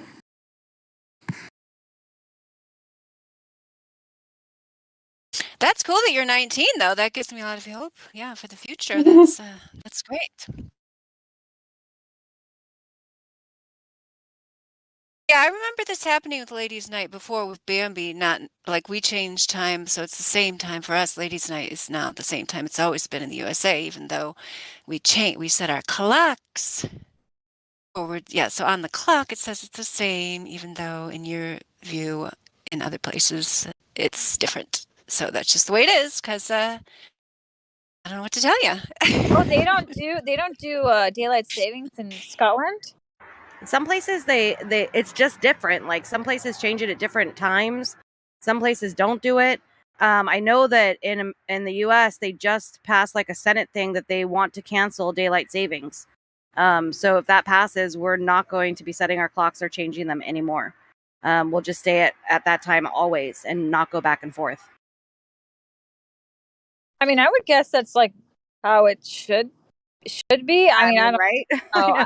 I mean, it just seems more natural that way, but I don't know. Like, do the ancients do daylight savings? Is it a Grabler No, thing? yeah, it started, I think, back in like it was the 1900s. I think that they started doing it. It was for trying to save electricity, but now because people, it doesn't matter. You know what I mean? There's no electricity to save doing this back and forth. And then other people said, "Oh no, it was because of the farmers, so the farmers could have more light." Like, there's all these different stories of why they did it. But yeah, so now they're thinking of just stopping it. It's very weird. Like, I support it. Probably a psyop, honestly. You know, if there's just like no logical sense to it, then I mean, I guess farmers, but still seems Yeah, suspicious. but they would just change the time of what they're doing something at, right? Like, it doesn't really matter. Like, it doesn't, it's weird. Yeah. And so then we get all discombobulated, and then it's so dark, and there's more people getting hit in the streets because you can't see, especially with these new lights that they put in, these energy saving lights where you can't see anything by them at nighttime. So yeah, in the winter, it's dark at like 4, it starts getting dark. Crazy. Like, just stop doing it. It's so weird. But yeah, that was a nice little segue about time and how it's a total construct. So, Little Dancing Bear, since you are a flat earther, maybe you can share with everyone things that you like about being a flat earther and then the downsides. That's funny. There's no downside. Yeah. Well, so I guess I'll start with the downsides. It's definitely very isolating, of course. Feels very lonely. I'm really fortunate. My family, my like immediate family, not the extended family, but my immediate family is like really, really great, and they raised me really well to, just seek truth. So they don't actually judge me at all or anything like that. But as for my friends, that's another matter. I, for a couple years, didn't mention it to anybody, and then over the past 6 months or so, I've been flat smacking some of my friends, and actually, I've had a lot of fun. They definitely, think you're crazy, but I've had some really great conversations, and I really like all the, scientific stuff. So yeah, it's actually kind of fun to flat smack my friends. Some of them I just am like, I cannot bring that up with that person, but yeah. But yeah, and then the good things, I mean, I kind of view it like the more you learn, the more truth you learn, the more you learn about God, basically, and that's a really beautiful thing. So yeah, that's probably my favorite thing about being a flat earther. Well, thanks for sharing. Sure. It's good. I think it's good that you've waited a while to tell your friends, because then you learn the rebuttals. Mm-hmm. I told some of my friends in the beginning, and I didn't know any of the arguments, so they would say, "Oh, but what about this?" And then I had no answer. Yeah, that's a You're good like, point. "Oh." I've done a lot of I write a bunch of articles, addressing each of my friends' questions. So I have one about gravity and one about the curvature formula and all that. And so I have a ready answer for each of them.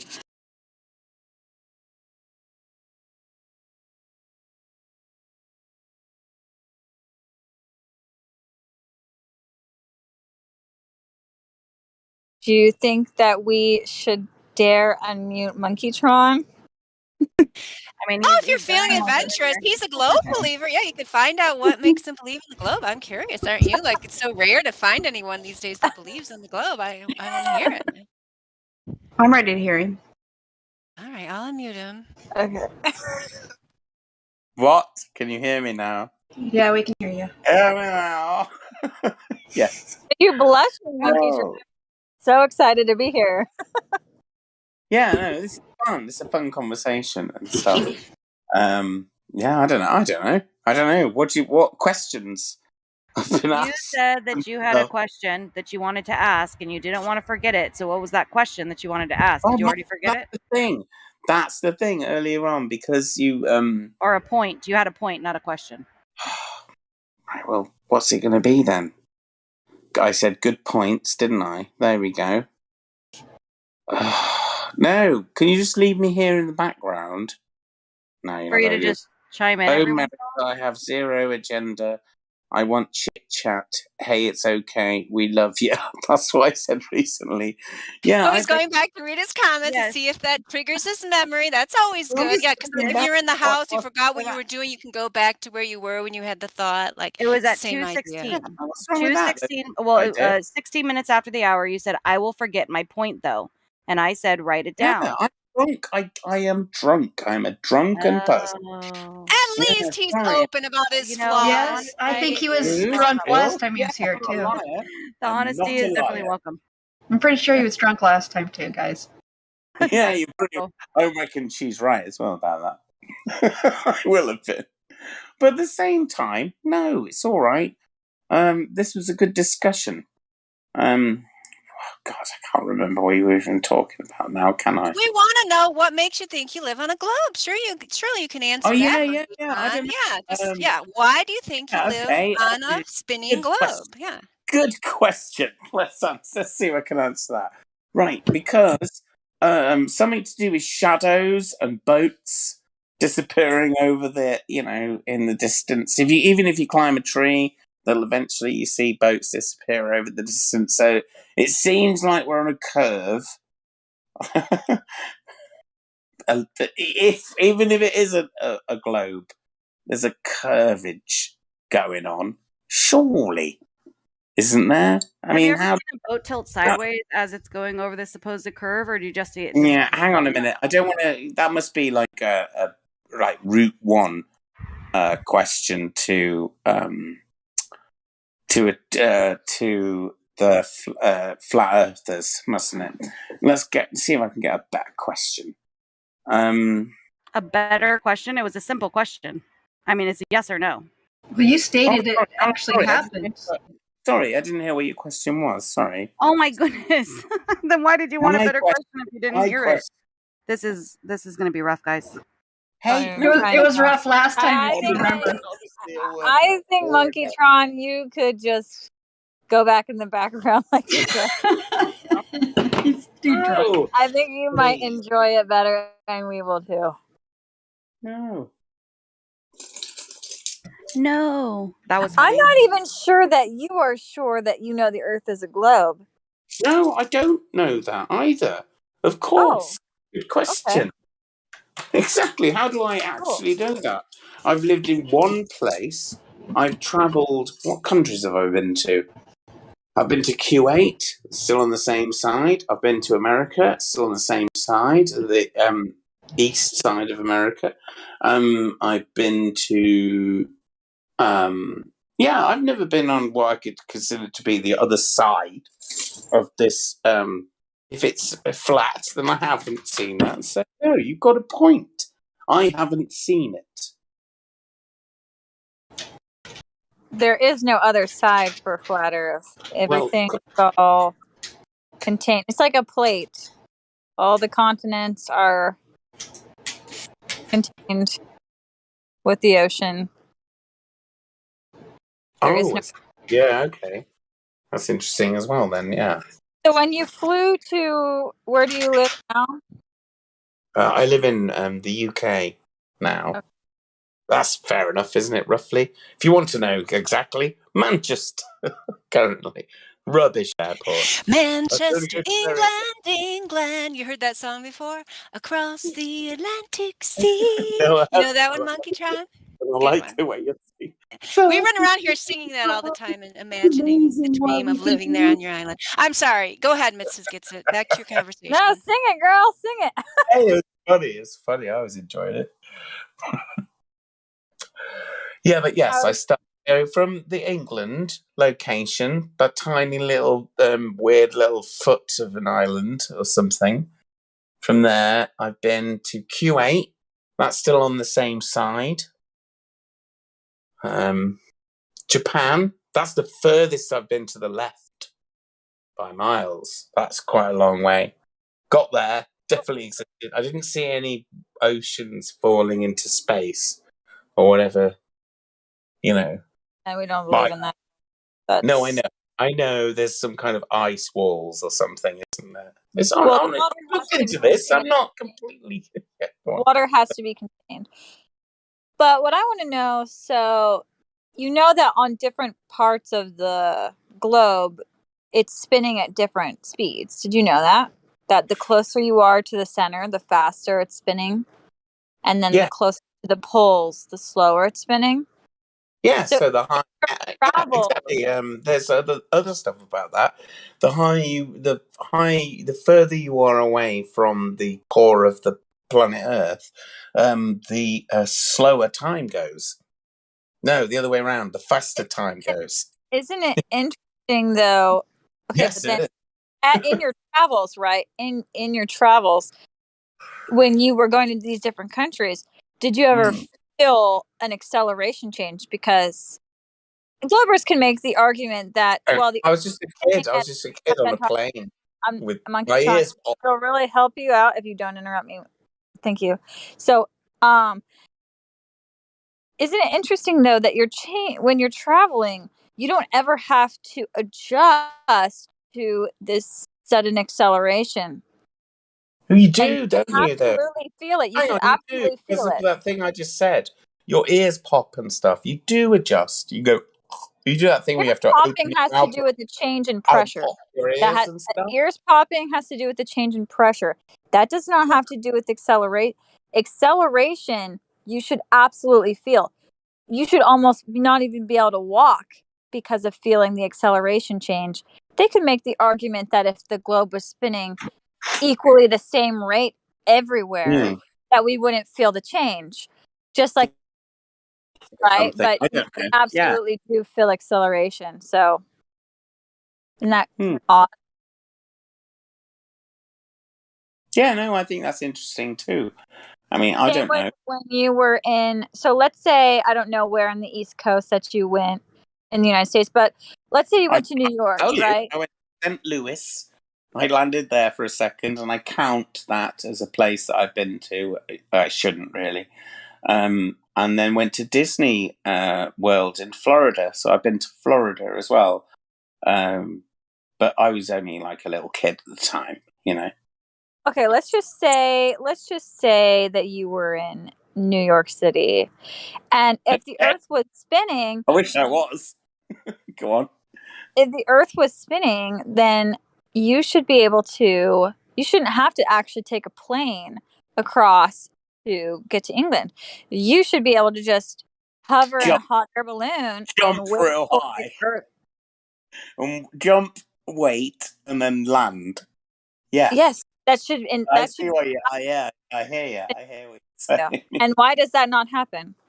I don't know. It must be something to do with wind and weather and because air, right? is a thing that's also moving as well. So we're stuck in air. Would you agree that the wind? Oh no, I hear you. I know what you mean. Exactly. Yeah, you should. If there was no such thing as air, and it was just like whatever. If it was just, if there was nothing, it was just a vortex. That's not the word, is it? Vortex. What do I mean? Doesn't matter. If you jumped up and there was nothing at all, then of course when you landed down, you wouldn't. Here's what would really happen, right? All right, are you listening? Yes, we're listening. Right, Yeah. good. Can Right. you keep it? Just concise. Keep it concise. Yeah, if you jumped up and then you were basically nothing mattered, everything didn't matter, and then you landed, you wouldn't land on the Earth. You'd land somewhere in space because the whole planet would fucked off. You know how fast the planet is moving through space? Whoa! You just jumped up for 2 seconds. I wonder what 2 seconds would be in terms of where the planet. If you just jumped up and you were there, like a pinprick in space, fixed, and then the Earth carried on, it's gone. You're just in the middle of space somewhere then, wouldn't you be? There is something called the Coriolis effect that does account for the deviation with the spin. So there's a contradiction because you can observe all the time You'd be thrown off. Something leaves the moving reference frame and will return back to the same spot like a helicopter or a drone if you just hover in the air. Yeah, but it could come back later when the Earth is gone from that point. You'd be like, well, I'm back. Oh, fuck, where's the Earth? It's massively over there. How far away is it? 100 million trillion miles. Afternoon, taking down this road. Someone want to ask him the 3 questions? Sorry, I'm just thinking aloud. Well, it's good to think because nothing in your reality, in your reality equals a spinning ball. You've just been told this, and until you critically think, well, that's weird. If something leaves the moving reference frame, which is the Earth, right? You're no longer attached to the moving reference frame. How could we prove that? And the Earth under.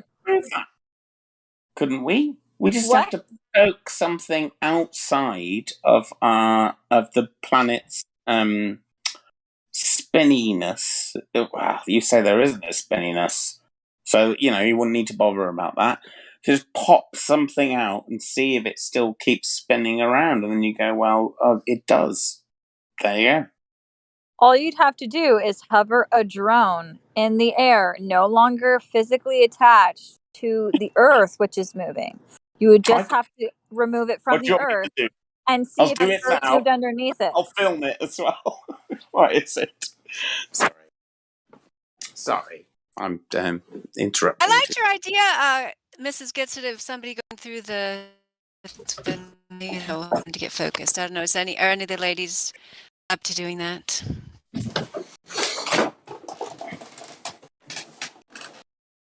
I think we should take turns. I think trying to have one lady do all 3 is going to be a little bit too much. I like that idea even better. Yeah. Which one do you want to do? Hey, can I be a lady and can I have my bit?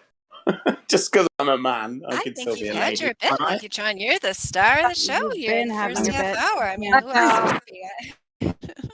I really. Joe, damn it! Remember? I mean, you stupid women, you're definitely more important than us. I did tag Supreme Cyber Samurai in the VC voice text check-in to see if he wanted to get a role, but so far he hasn't answered. But Supreme, if you are interested in talking, by all means, let us know. Same with Thing One that just arrived and doesn't have any roles. All you have to do is ask us, send us a message, tag us in the lobby or the VC check-in. Let us know if you're interested in the VC verified role. Oh, look, Dan, bit of a break there. 5 minutes. Why 5 minutes? Oh, but we have Balix is here. Balix has already gone through the 3 points. Are you there, Balix? Hello. Hello. Welcome back. Yeah, I don't remember getting these. I don't know. Yeah, it says 3 points participant. So at some point, somebody must have asked you if you knew when curvature, rotation, or gas pressure without a container has ever been demonstrated verifiably, testably, repeatedly on the Earth. And you must have answered the right. question. Yeah. Did you That's a recall that It's been about a conversation? year. powerful. Yeah. That's a Oh, it's been a powerful. whole year? Okay. Wow, good for you for Yeah, remembering. it's been. Okay, I so got. Monkeytron, you asked us earlier if you could just sit in the. Okay, so Monkeytron, let me give you a little pointer here. You know, you might be new to Discord or whatever, but I'm shut. you asked if you could sit quietly in the background, and you can. You just have to avoid the commentary. So muting yourself would be the easiest way to make sure your commentary doesn't get in the way of another conversation. Yeah, I'll You do can that. still, you know what the best thing to do, Monkeytron? I do it all the time. You mute yourself. Yeah, you did it. Good job. And then you can keep doing your commentary. Yeah. And we just won't be able to hear it, but you'll still be entertaining yourself. It works very well that way. Yeah. Okay, Balix. I had So to yeah, come do you back in. remember? Hang on, I had to come back in just to answer that question. So you mute yourself and you still talk randomly when no one's hearing? Sometimes, not so much anymore, because they expect me I to like talk all that. the time now. More like when I was new.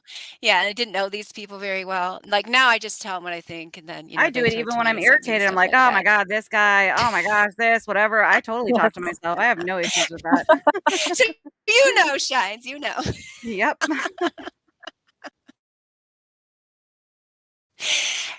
Anyway, Balix, what do you recall about the conversation where you talked about whether the curvature, rotation, or gas without a container has ever been verified on the Earth?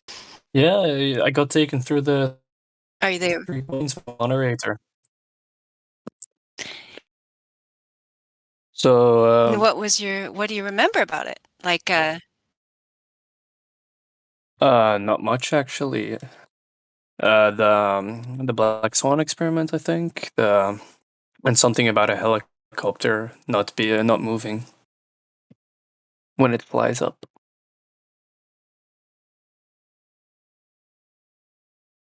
Are you there?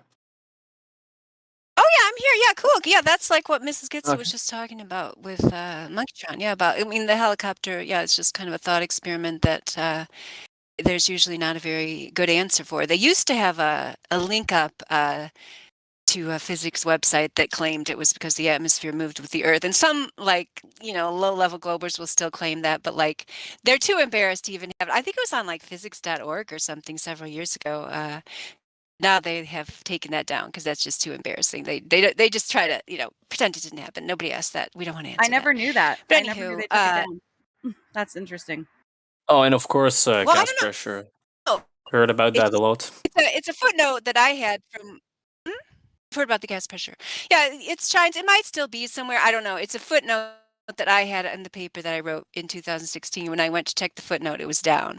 But they might have it in other places. Just they took it down. I don't know. I'm not saying, oh no, because now, some Glober will DM me. Oh, you think they took this down? Here's a link to where they said it. And I will give you the link to the one from my paper where they took it down so that you can see that it was taken down is proven. Because I remember one Glober freaked out when I said that. He's like, oh, you think your paper made them take it down?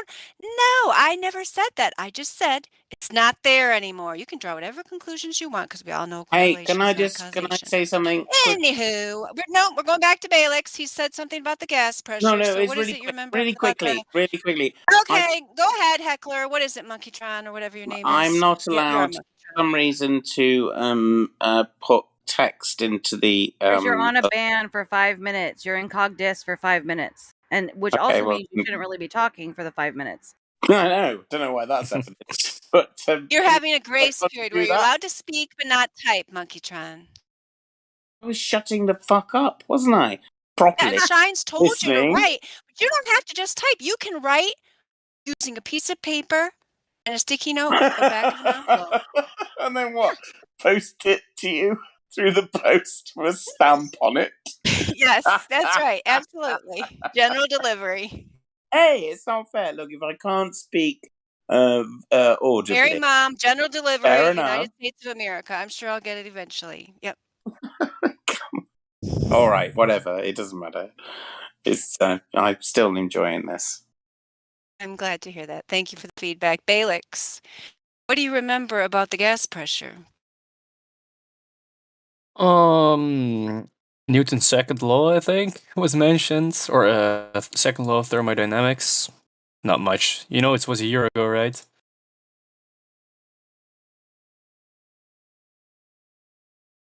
Yeah, that's cool. Yeah, that's cool.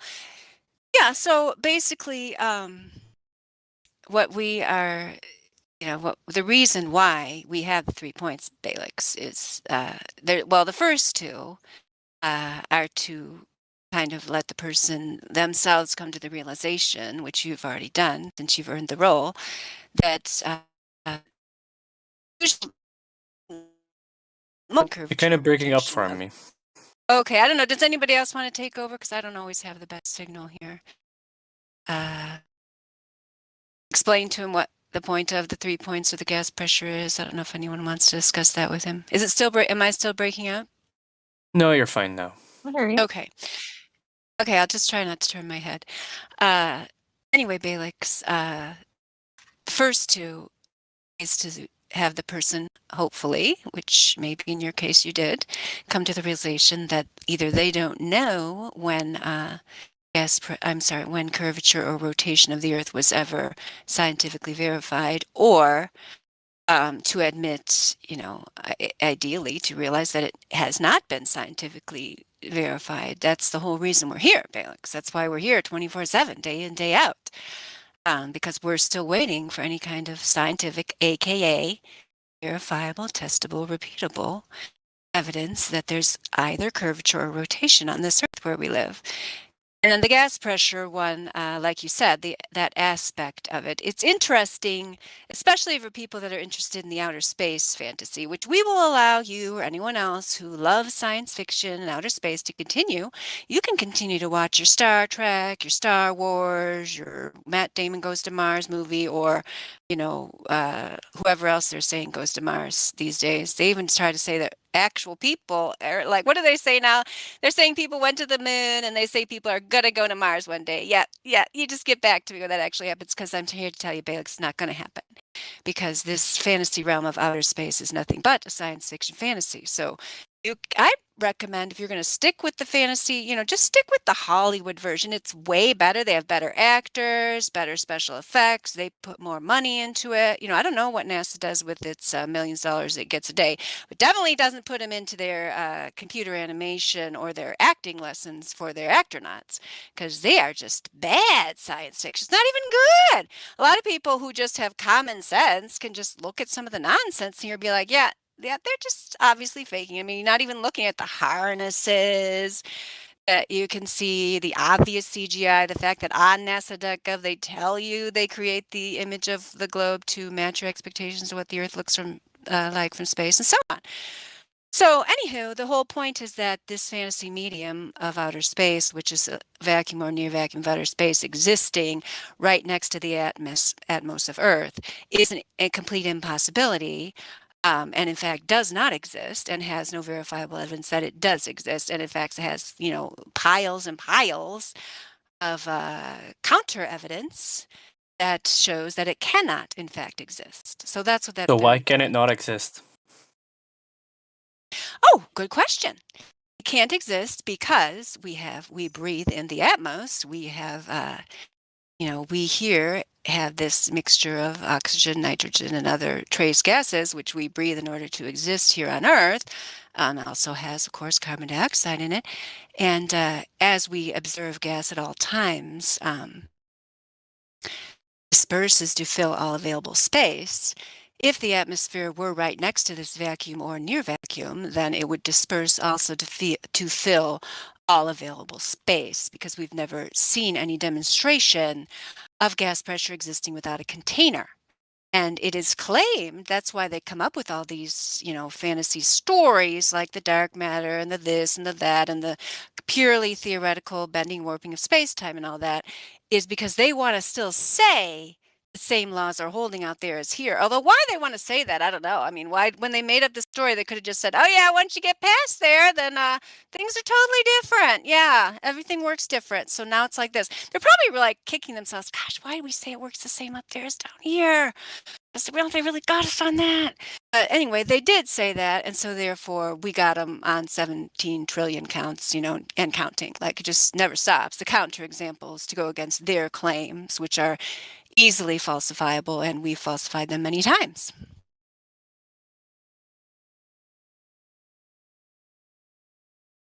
Right. Does that make sense to you?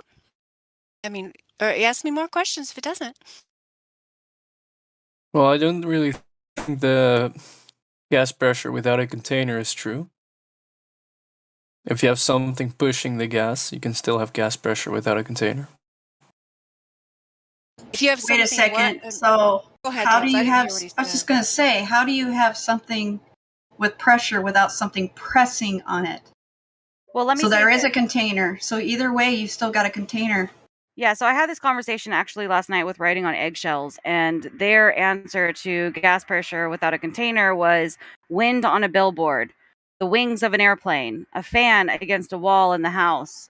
Like totally dismissing like the environment that we're in and what a container actually means. So pressure without a container, that was their answer, and I think that's kind of the road that you're going down, saying that you can have pressure without containment. Well, that's true though. Like pressure is purely pushing over something that has a surface area.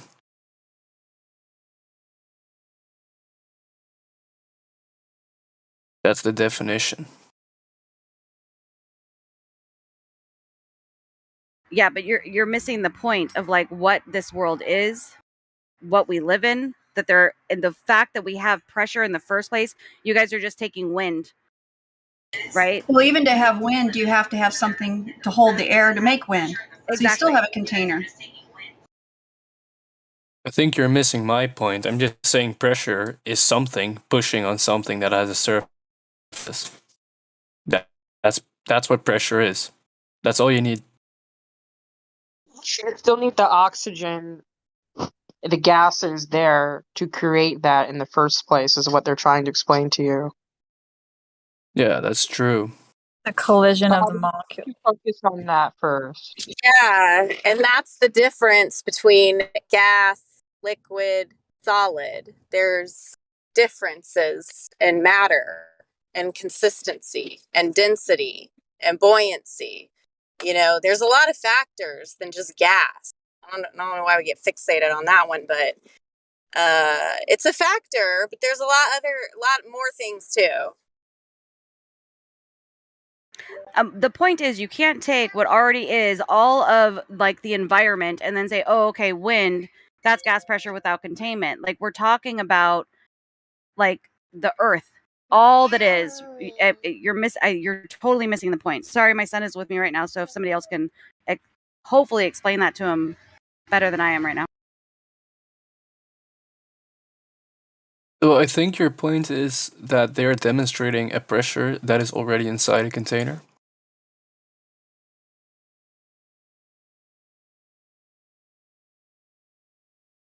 Or is it not?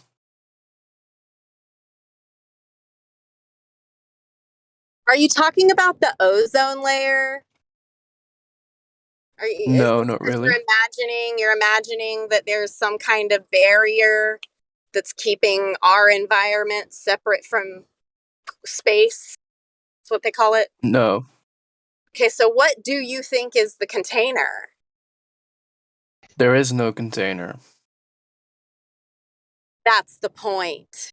Okay, so here's a gas is going to disperse if it's not contained within something. Yeah, so that's not true. As long as you have a force acting on the gas, it will not dissipate. Okay, so here's And a that question force for you. is Here's a question for you. So let's say that we have a vacuum chamber, and obviously to create this vacuum chamber, you remove the air. You try your best to remove the air inside the container, right? And that's Right. just creating lower pressure. What happens then if we were to open the lid of the vacuum chamber, what would then happen to the surrounding air that was outside of the chamber?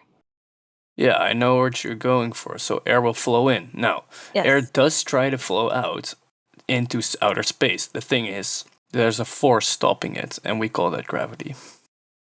Okay, And this so is very much demonstrable by just observing a gas pressure gradient.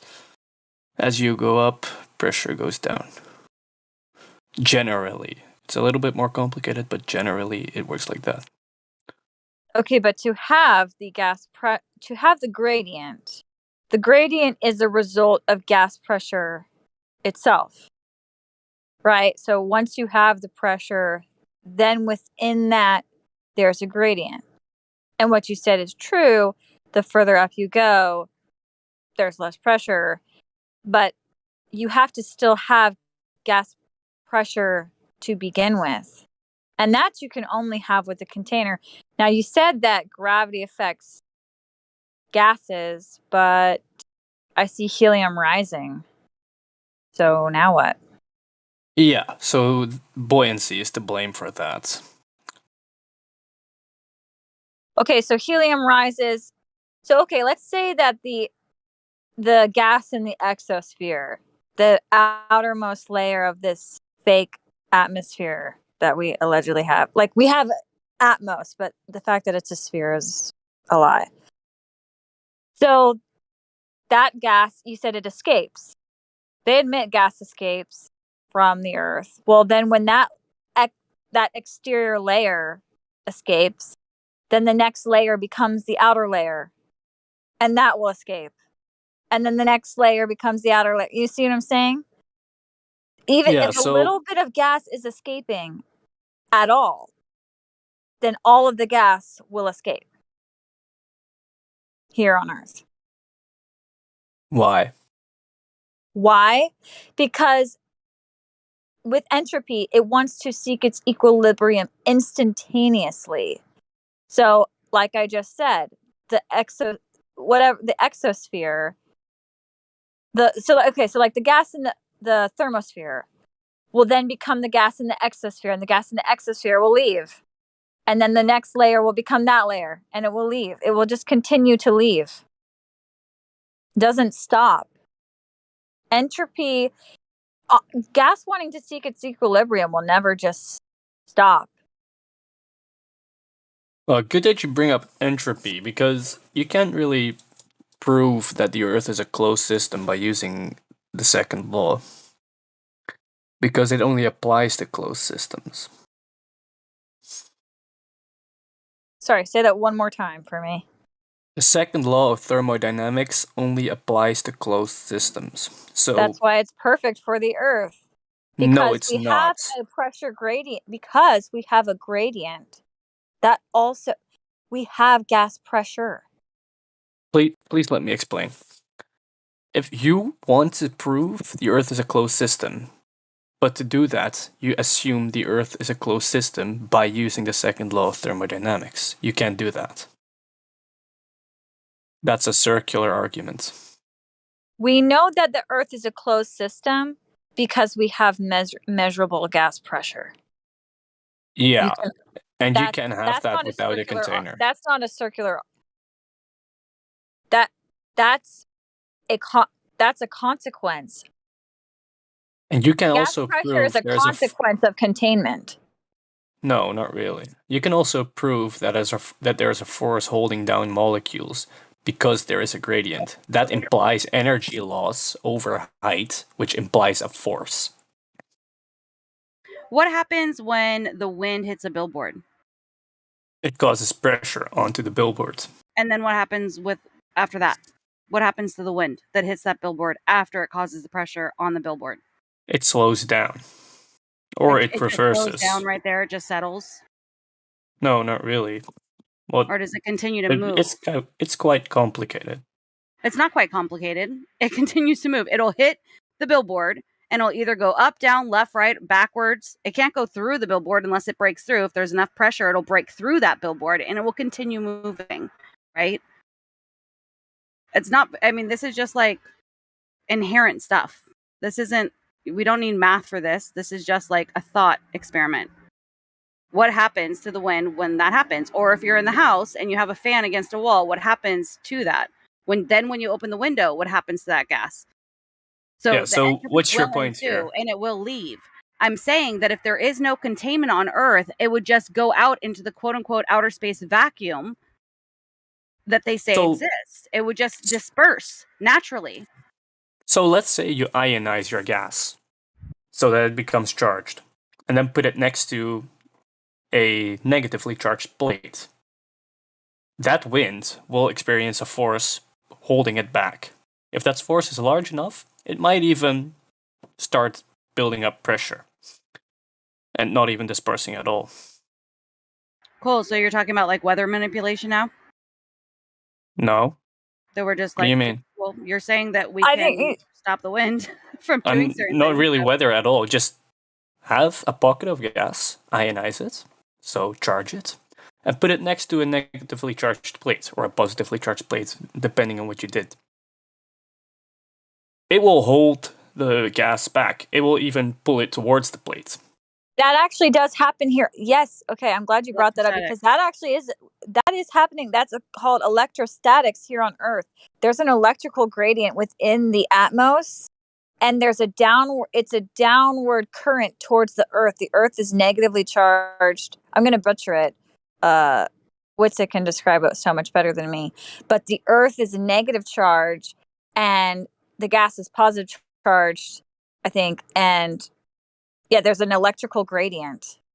So that is so that alone will cause the gas to be pulled towards the Earth. That doesn't solve your problem though with the No, it creation doesn't. of I know. pressure to begin with. Well, it will create some pressure. That explains a gradient, which we absolutely see an electrical gradient with gases. Yes. But that doesn't solve the issue of the creation of pressure, which has to involve a container. So, just like you can hold a block from moving, things fall towards the Earth, right? I don't want to call it gravity because that will spark a whole lot of discussion. Objects fall towards the Earth, right? Yes, that's a phenomenon we observe. The cause of it is the thing in question. Yeah, so that doesn't really matter right now. You can stop that by tying like a rope to the block and holding it back. The same thing happens, for example, in the experiment I described with ionized gas and the charged plate. Now, we can observe that there is actually a force acting on gases around the Earth. You can directly prove this using the definition of the force and the definition of energy. When you go up, the gas pressure decreases. Therefore, a force has acted over a distance and causing an energy drop within the gas. When that energy hits zero, the gas will actually stop expanding outwards.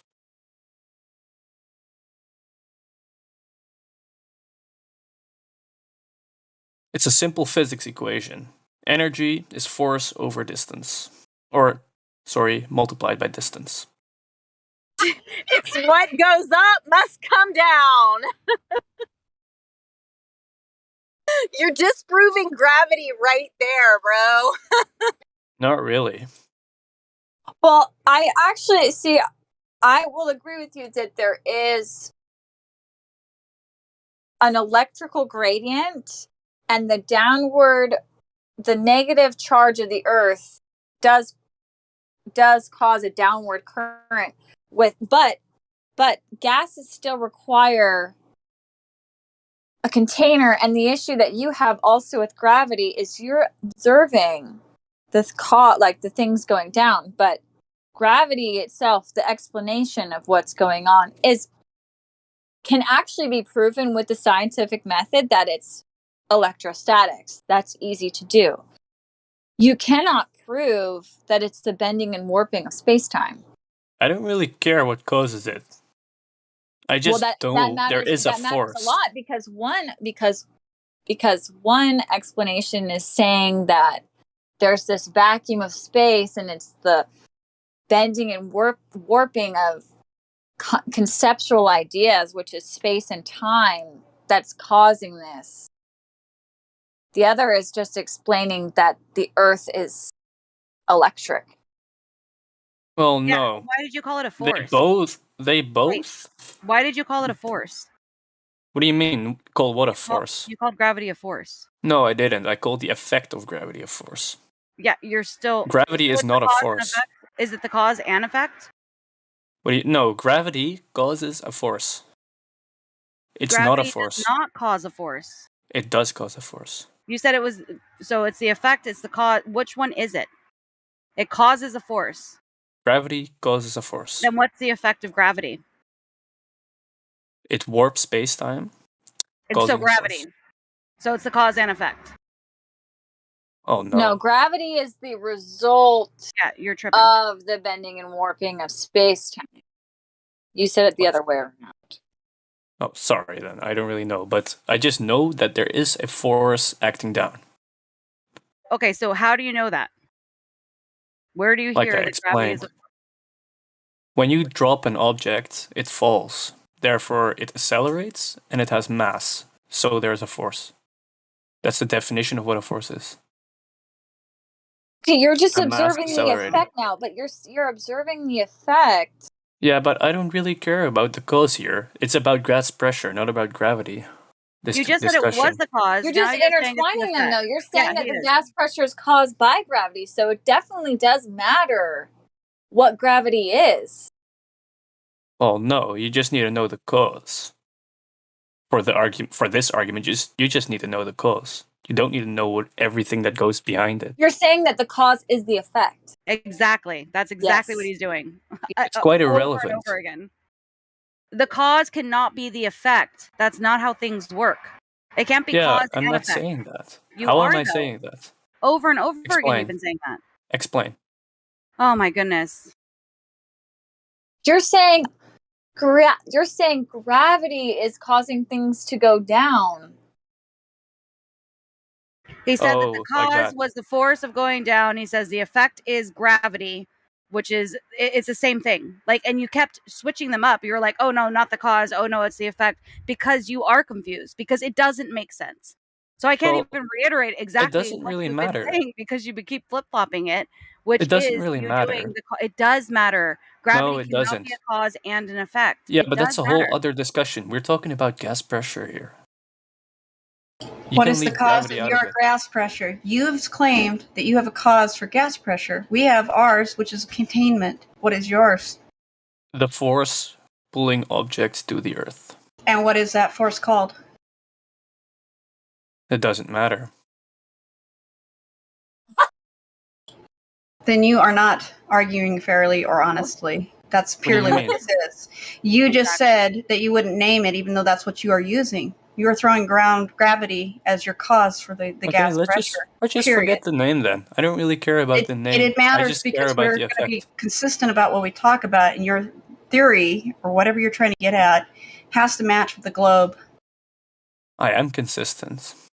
No, you keep trying to mess around with word games instead of just being consistent with the facts that your globe model claims it is gravity that holds the air to the earth. No, I'm just generalizing. Maybe some people might call it gravity. Maybe it is gravity. But I'm just saying there is a force. I'm not attaching names to it. I'm And not what attaching is that causes to force it. caused by? It doesn't matter. I'm talking No, about it does the cause matter. of the No, and force what is itself. the force? Because Does it- gravity isn't a force. Yeah. What Why force, do you like- keep mentioning gravity? I'm just Because whatever talking force about a you're force talking pulling about, objects name down. the force. What is the force? It Why? matters. Why would I name it? Why wouldn't you? Because See, I want to that's keep the dishonest. conversation Why are you general. dodging this so thoroughly? This is so Yeah, you're weird. just dodging. You're just playing Why dodge. are you trying to get away from the conversation? We're talking about Nobody's gas trying to get away pressure. from And Try to flip that on our heads. That's nice. That's you actually doing that, because we asked No, you to it's you define doing what that. the cause of the force, and we you were will not having a define it. conversation about You're gas saying- pressure, and now you're you're saying- trying to get me to name a force. You're the It one doesn't matter claiming to the it. You're conversation. claiming a force, so you're going to have to name it. You're going to have to be honest instead of dodging. That's just the way it works. We can talk, but we're going to call it something as caused by something, not some Okay, let's mystical call it force. Let's just call it what it is. What does your theory in the globe say it is? What causes your gas pressure? The Because that's what you're arguing from us. We don't argue that there's gas pressure at all. We're arguing the cause. You say You are gravity. arguing We that say a there is gas containment. pressure. We say there's containment. Yeah. Okay. And It's I'm just that saying there's a simple. force. Yeah. So then you're gonna have to explain what that is. We can prove that high pressure wants to go to low pressure. That will try to seek high pressure that was contained. You remove the container. The high pressure will try to disperse and fill the available space. We can prove that time and time again. And I can prove that when something pushes it back, it won't. I have a question, because this has been said multiple times, and I kind of feel like you don't know what's going on because you've said so many multiple different things. So where did you get this info of this force? Do you have any kind of citation? Do you have anything that you can provide for us? Or is this just something that you're just saying that there's a force, but you don't know what the force is, but also gravity is the cause and effect? Like, I'm so lost right now of what I this just dropped a conversation pen and it accelerated downwards. That proves that a force. Oh my goodness. It means No, a that lot. doesn't prove No, a force. all you're proving is that objects want to seek their equilibrium when they're removed from their state of rest. That's all you've proven. Because in order for the bag that you just said, well, what was the state of the bag? Okay? Was the bag... Do you know what a force is? Okay, I'm not done Do you know talking. the definition of a force? I'm not done talking. Listen to what I just said. All you're saying is, right, we agree that if you pick up a basketball, right, you pick it up, you let it go, you've just removed it out of its state of rest, right? So it's trying to return back to its state of rest. So that could be one explanation for why the object is going back to the ground. Well, then you switch the medium. No longer are you in room air. Now you could be in water, right? Now what's the basketball going to do? The basketball's not going to seek its equilibrium at the bottom of the pool. The basketball is now going to seek its equilibrium at the top of the pool. So your argument of things going down doesn't help you, because it absolutely matters why things are going down. Because in what I just explained, those two scenarios, well, the first time is you remove the object out of its state of rest. And the second time you switch the medium. And that also affects directionality. So when you are trying to escape the like what gravity is and how it applies to your argument, it absolutely matters. I'm going to ask you again. Do you know what a force is? Yes. What is it? It is something applied to an object that causes it to do something.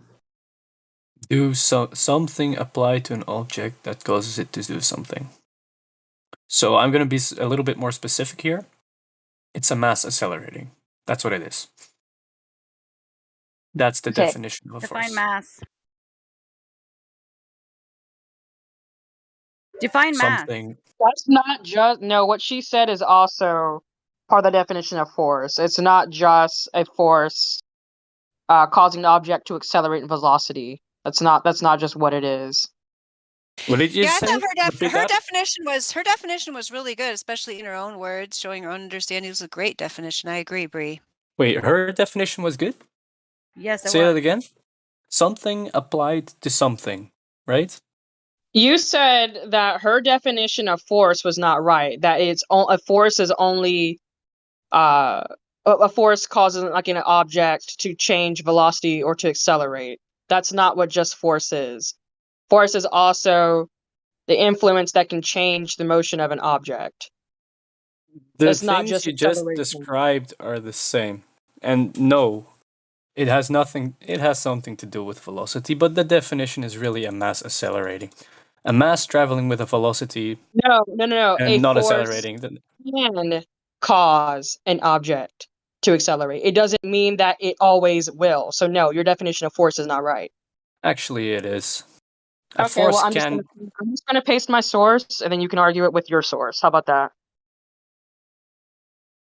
Yeah, Go why ahead. don't you give a citation for your source, Balix? You don't get to just choose one definition and say it's the right one. Everybody else's is wrong. Bree's challenging it. She's going to put a citation. We'd like to see the citation for your definition, Balix. Thanks.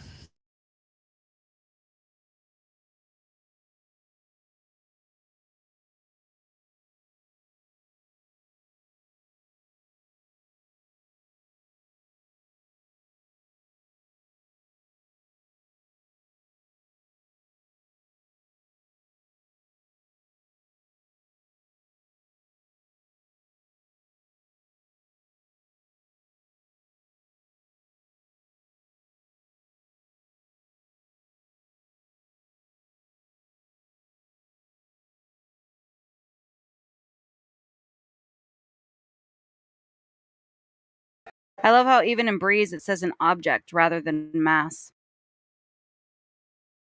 Well, that's just plain wrong. Well, and I don't know why you're even talking about force right now, because gravity is not a force. And I don't know why you keep talking about gravity, because I never mentioned that until you brought it up. You never mentioned gravity. Until you because brought it I up could have now. sworn that's exactly why we talked about gases staying here, and you said gases don't go to the vacuum because of gravity. That's exactly why I brought it up. And I said, I heard you say force. He talked about gravity and he talked about a force. Then we went into gravity, whether it was a force or not.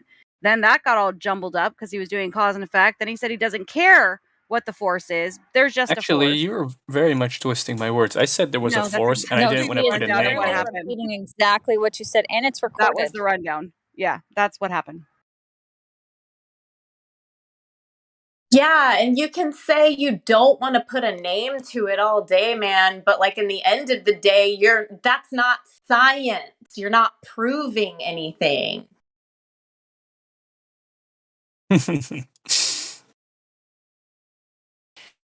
Yeah, we can always go back if this little conversation's run its course, we can always go back to where you show us curvature or rotation in any kind of a verifiable, testable, repeatable way. If you're getting tired of this, Balix. We also have I'm getting tired of it. Just move to the next person. Oh, good idea. If you just keep twisting my words, okay. Yeah, nobody was twisting your words. Yeah, you were. No. Let me explain to you how it happened You here. understand electrostatics a little bit. Plus that's way stronger than gravity even claims to be, so you aren't wrong. I understand electrostatics very, very well. Okay, well, that's actually can be proven. Bending and warping of space-time has never been proven. It's never been done through the scientific method. Ever.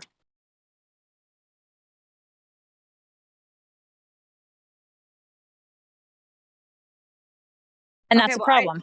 I'm sorry. No, you go ahead. I was going to move on to the next person. Go ahead. Oh, I was just going to say, isn't that ridiculous that this whole thing that the globe absolutely needs? It absolutely needs gravity. Yep. For the explanation. They've never been able to put bending and warping of space-time causing the downward acceleration on Earth. They've never been able to put that through the scientific method. They never can and they never will. The closest thing they have is an observation, which is not an experiment. An observation is just the first step of an experiment, and they look at an eclipse. That's it. Yeah. That's it. Yep. Dropping a bowling ball and a feather. Mic drop. Is not establishing a cause and effect relationship with bending and warping of space-time. That requires that you manipulate the independent variable, which is the bending and warping of space-time, which they cannot and will not ever do. But electrostatics, you are correct. You can absolutely test that and manipulate that through the scientific method. I just gave him the globe earther role. He seems pretty firm in his belief. I think he's a true believer. I agree with that. Well, for him to say I never mentioned gravity is dishonest, because I know he said that word. That's exactly why I brought it up. He said gravity, and then he talked about force, and I was like, "Hey, guy, He mentioned gravity when he was trying to say how the Atmos, how it was being contained. He said it was by gravity. That's when he first mentioned it.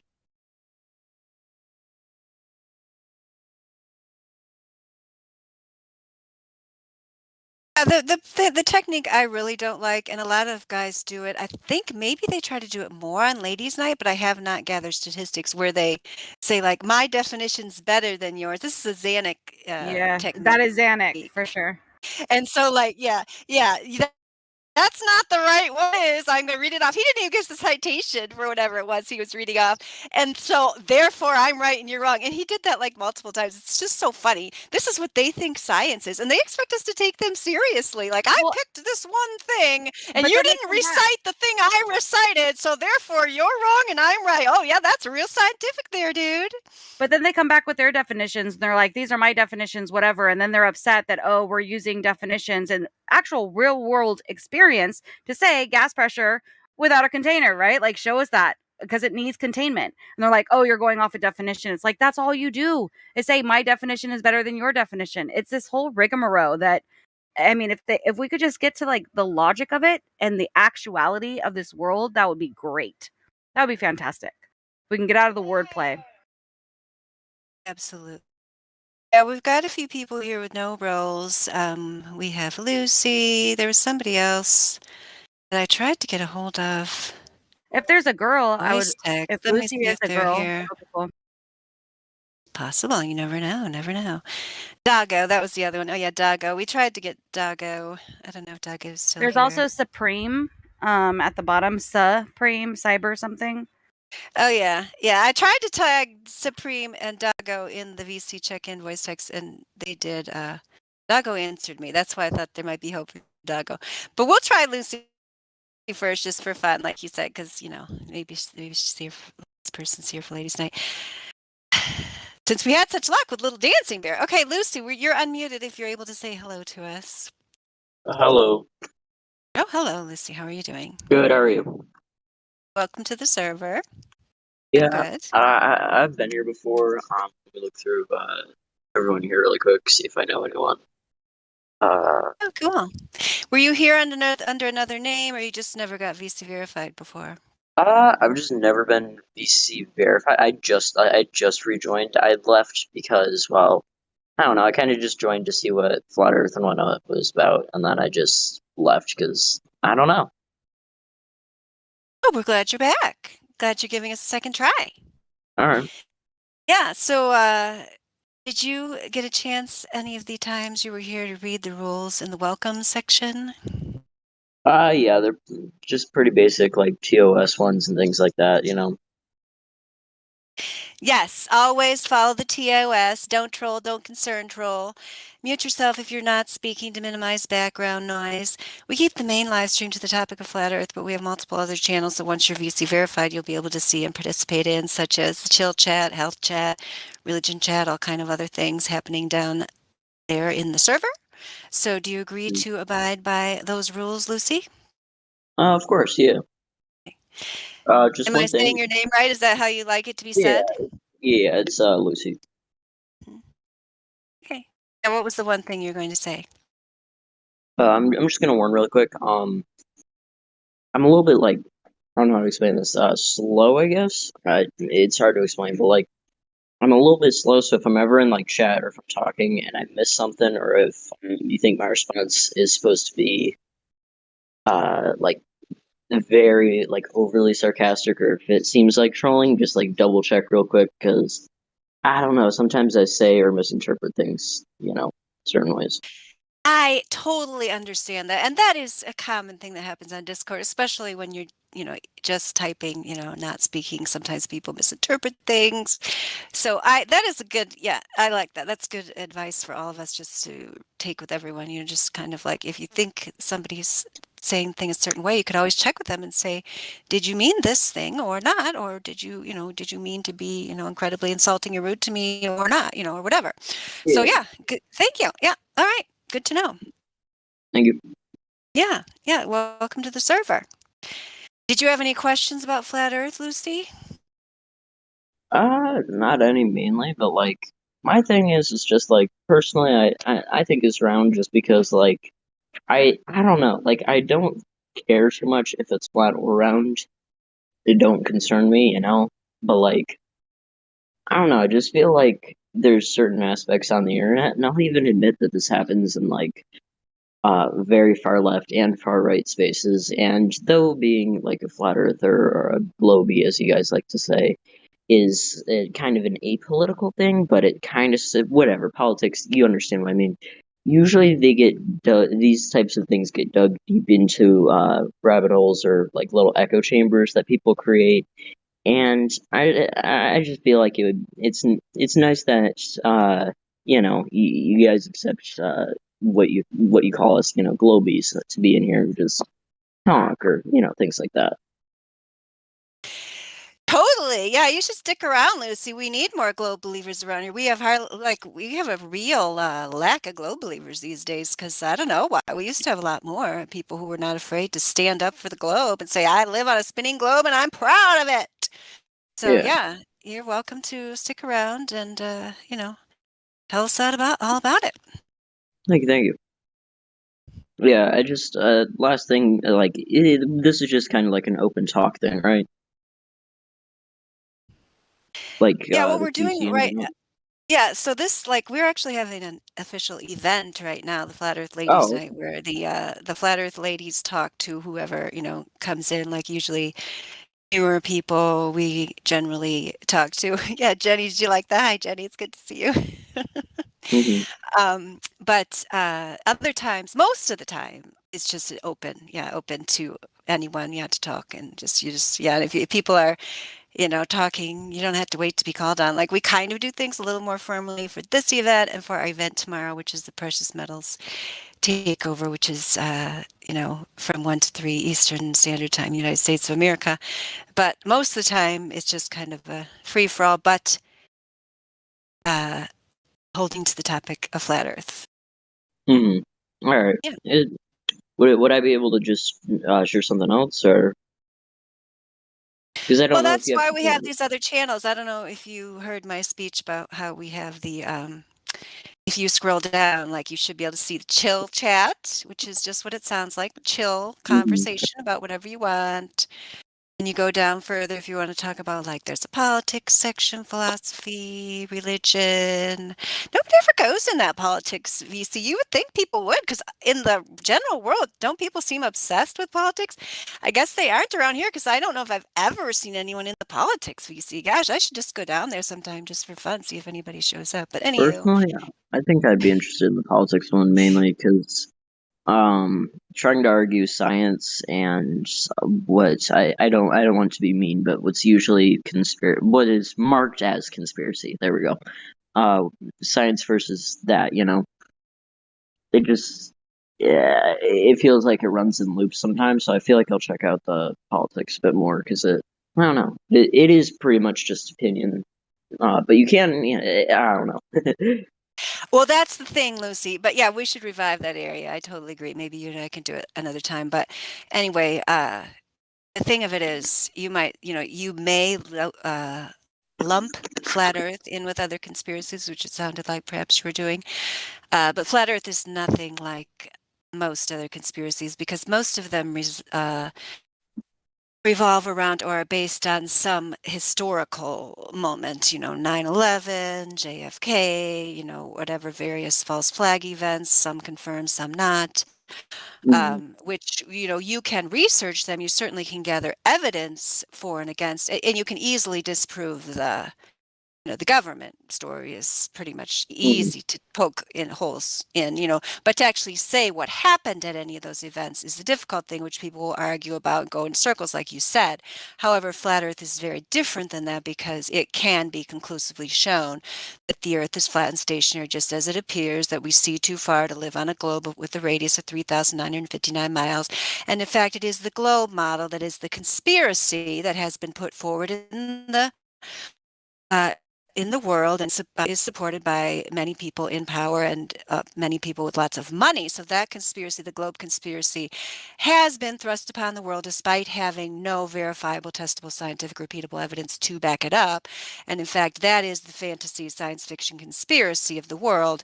And you, Lucy, live on a flat and stationary Earth. You've never experienced it any other way. We're just here to tell you the way you experience reality is the truth and to ignore all those globe conspiracy theories. And personally, I'm all right with that. Like I don't know. I really don't want to dig too deep in the identity of like a globie or a flat earther or things like that, just because I don't know. Because usually as soon as I get into that, it immediately sprawls something, and I'm like, I don't know. I'm kind of just here to look around. I don't know. That is totally cool, and nobody needs to pressure you to make up your mind about anything. So if anybody does, just send them to me, and I'll set them straight. Because you do not have to you don't have to be a glober. You don't have to be a flat earther. Some people are on the fence when they're just looking around, like you said. You don't even see how it matters. You're just trying to get information. That's perfectly fine. That's how we want people to be, because we definitely don't want you to be convinced because so and so told me it's flat. Mary Mom said, so that's why I'm now going to be a flat earther. That is not what we want. Yes, we want you to make up your own mind. That's how we got into this mess, is from people just accepting stories from authority figures and assuming because those authority figures either had the backing of the government, media, prison, industrial education complex, that definitely that one must be true, so I have to discount all information to the contrary, otherwise known as my own experience, and knowledge and vision. But nonetheless, we would like you to do your own research, figure it out for yourself. We can share with you what we've figured out here. I mean, I've done my own long distance observations. Many people in here have been involved in either long distance observations or laser tests, but all of that, is well and good. And sometimes the preponderance of evidence gets to the point where it's just overwhelming, even if you don't go out and make your own test. But nonetheless, if you do at some point go out and make your own long distance observation and understand what it is that you're seeing when you make one, that can be very powerful as well. Mm-hmm. Well, I think I'm just gonna keep looking around here a bit more, but if you want to talk to someone else or call upon someone else, yeah, That's I think cool. I'll just Yeah. listen. Okay. Yeah. But if you end up, with a question, you don't have to wait to be called upon. You can just speak up anytime. Feel free. Okay. Got the VC verified role now. Yep. So you can be able to unmute yourself in the future whenever you want. Hi, Jenny. Are you able to say hi to us? Hello, hello. Good Hey, to see you. John. We're off on a roll here. Oh yeah, it sounds like you're definitely fired up and ready to go. We've got a lot of ladies in here tonight. That is fabulous. That's exactly what we need. Mrs. gets it earlier. She gave us a wedding report. You missed that. Oh, I don't know. Maybe she's not here anymore. Too bad. But she was here. And, I'll have to listen to the recording on that one with Kai and her wedding report. I'll have to go back and listen to that. Oh, and she also introduced us to Little Dancing Bear. Yes, Little Dancing Bear. Are you there still? Yes, sorry, I was not paying attention. What were you talking about? Oh, I was just introducing you to Jenny. She's one of our moderators here. She just got here, and I was just telling her how you met Kai and Whitsit at Oktoberfest, right? Oh, yeah. Hello. Nice to meet you. Yeah, same here. Good to have you. Thanks. So yeah, anyway, she's a flat earther, and she has t-shirts, which she shared with us earlier.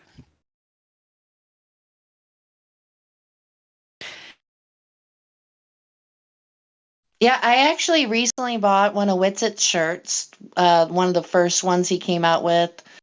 I don't know, like 2 years ago now, but it's the one that says Earth is flat, don't make this weird. That's a good one. Actually, I was looking for his shirts the other day and I couldn't find them. Like all I could find was like one new design that he did. You have to go to the very last page because those are the flat earth ones were the first ones that he did, if I recall. So yeah, go all the way to the very last page and work your way back if you want the flat Okay. earth stuff. Yeah. Cool, I'll do that. And yeah, for my t-shirts, basically the idea I came up with was flat earth t-shirts you can wear in public. And so they're all like pretty obscure drawings that kind of just make you go, huh, what does that mean? Like I have one that's a rocket that's being carried upwards by a big balloon on a rope. and it's called the rocket balloon. And so they're just like cool little designs you can wear out in public, and then people will ask you about it, like, oh, what does that mean? And then, hey, you can flat smack them.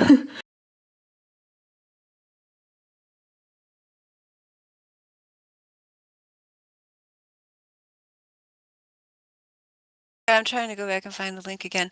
It didn't show up with the thumbnail like other links do. I don't know why it doesn't show up with the thumbnail. I can paste the link again. Hold on a second. Hey. I don't know.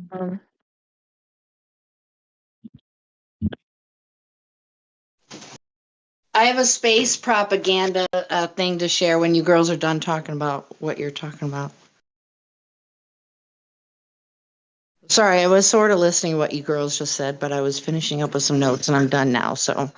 Oh, that's okay. Yeah, now's probably a good time. She was just putting up the link to her t-shirts again, and oh, okay, cool. The other person, I don't know, Balix. We could go back to him at some point. I guess he and Shines might have something else to discuss, but you might as well divert us with this other thing. It's a good time. Okay, well, I mean, it's somewhat related, okay, to Flat Earth in a sense, but okay.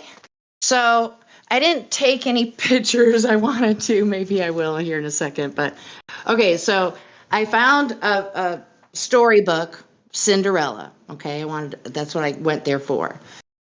And so I'm kind of browsing through it's a pretty big size picture book, and I'm kind of looking around, and I'm kind of seeing some stuff about going to space. I'm like, oh, geez, here we go. And then on the very top shelf, standing up for display, it says Interstellar Cinderella. So Cinderella in space, y'all. I got a book in my hand, a story picture book in my hand about Cinderella in space. I haven't read it yet. I don't know why they have to do that to everything. Why do they have to wreck everything by putting it in space? Perfectly fine, just right down here on the ground. Plus, Cinderella is clearly a very down-to-earth young lady, right? Yeah, for sure. So, yeah, I might have. Okay, so I found it for my granddaughter, right? And I told my daughter, I said, I'm going to read this first. I don't know if I want to read it to my granddaughter, but if I did, it would be like a different conversation that you would have with her about the book. Well, she could go up to the stars, right? Just like the cow jumped over the moon. Yeah, he didn't go to outer space to do that, right? Like Cinderella could hang out in the stars, I guess. I don't know. This is kind of interesting for me because I've been sort of calling my daughter an alien, because she had to figure some things out for herself. And I guess she did, because after 2 years, we just reconnected the other day. And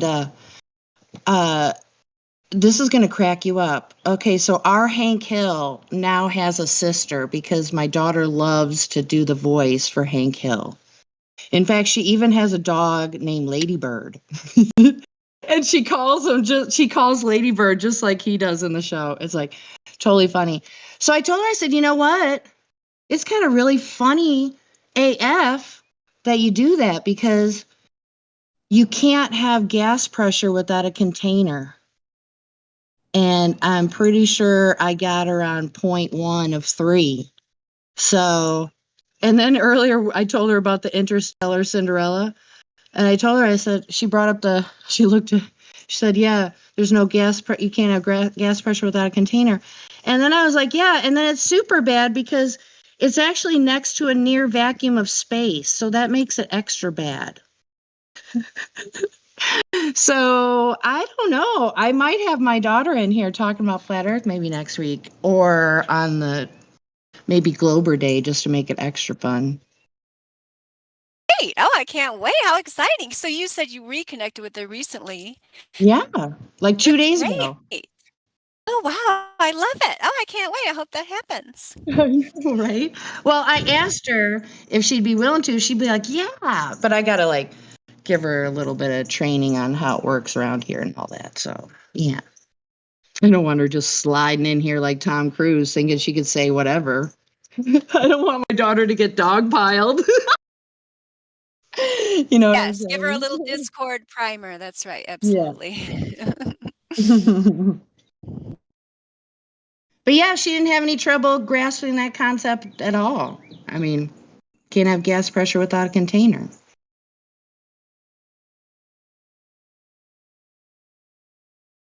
Hey, I have just a quick question about like the gas pressure without a container thing, you know? Mm-hmm.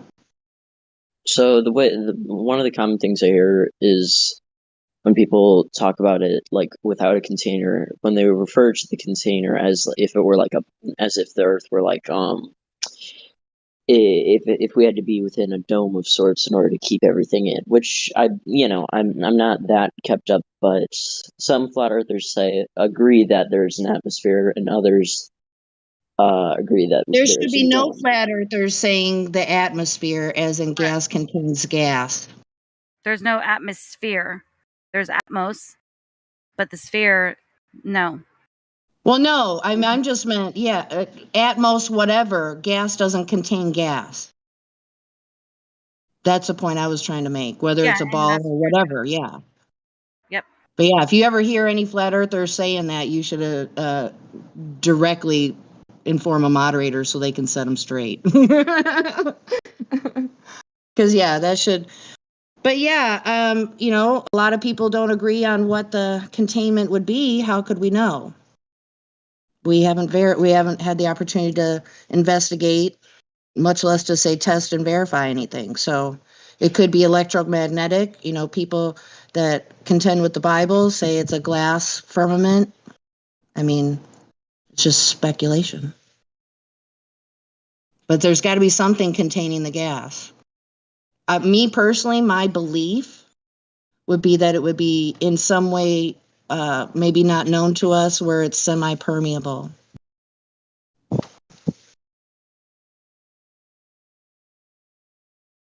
But does that answer your question that you had to the new person?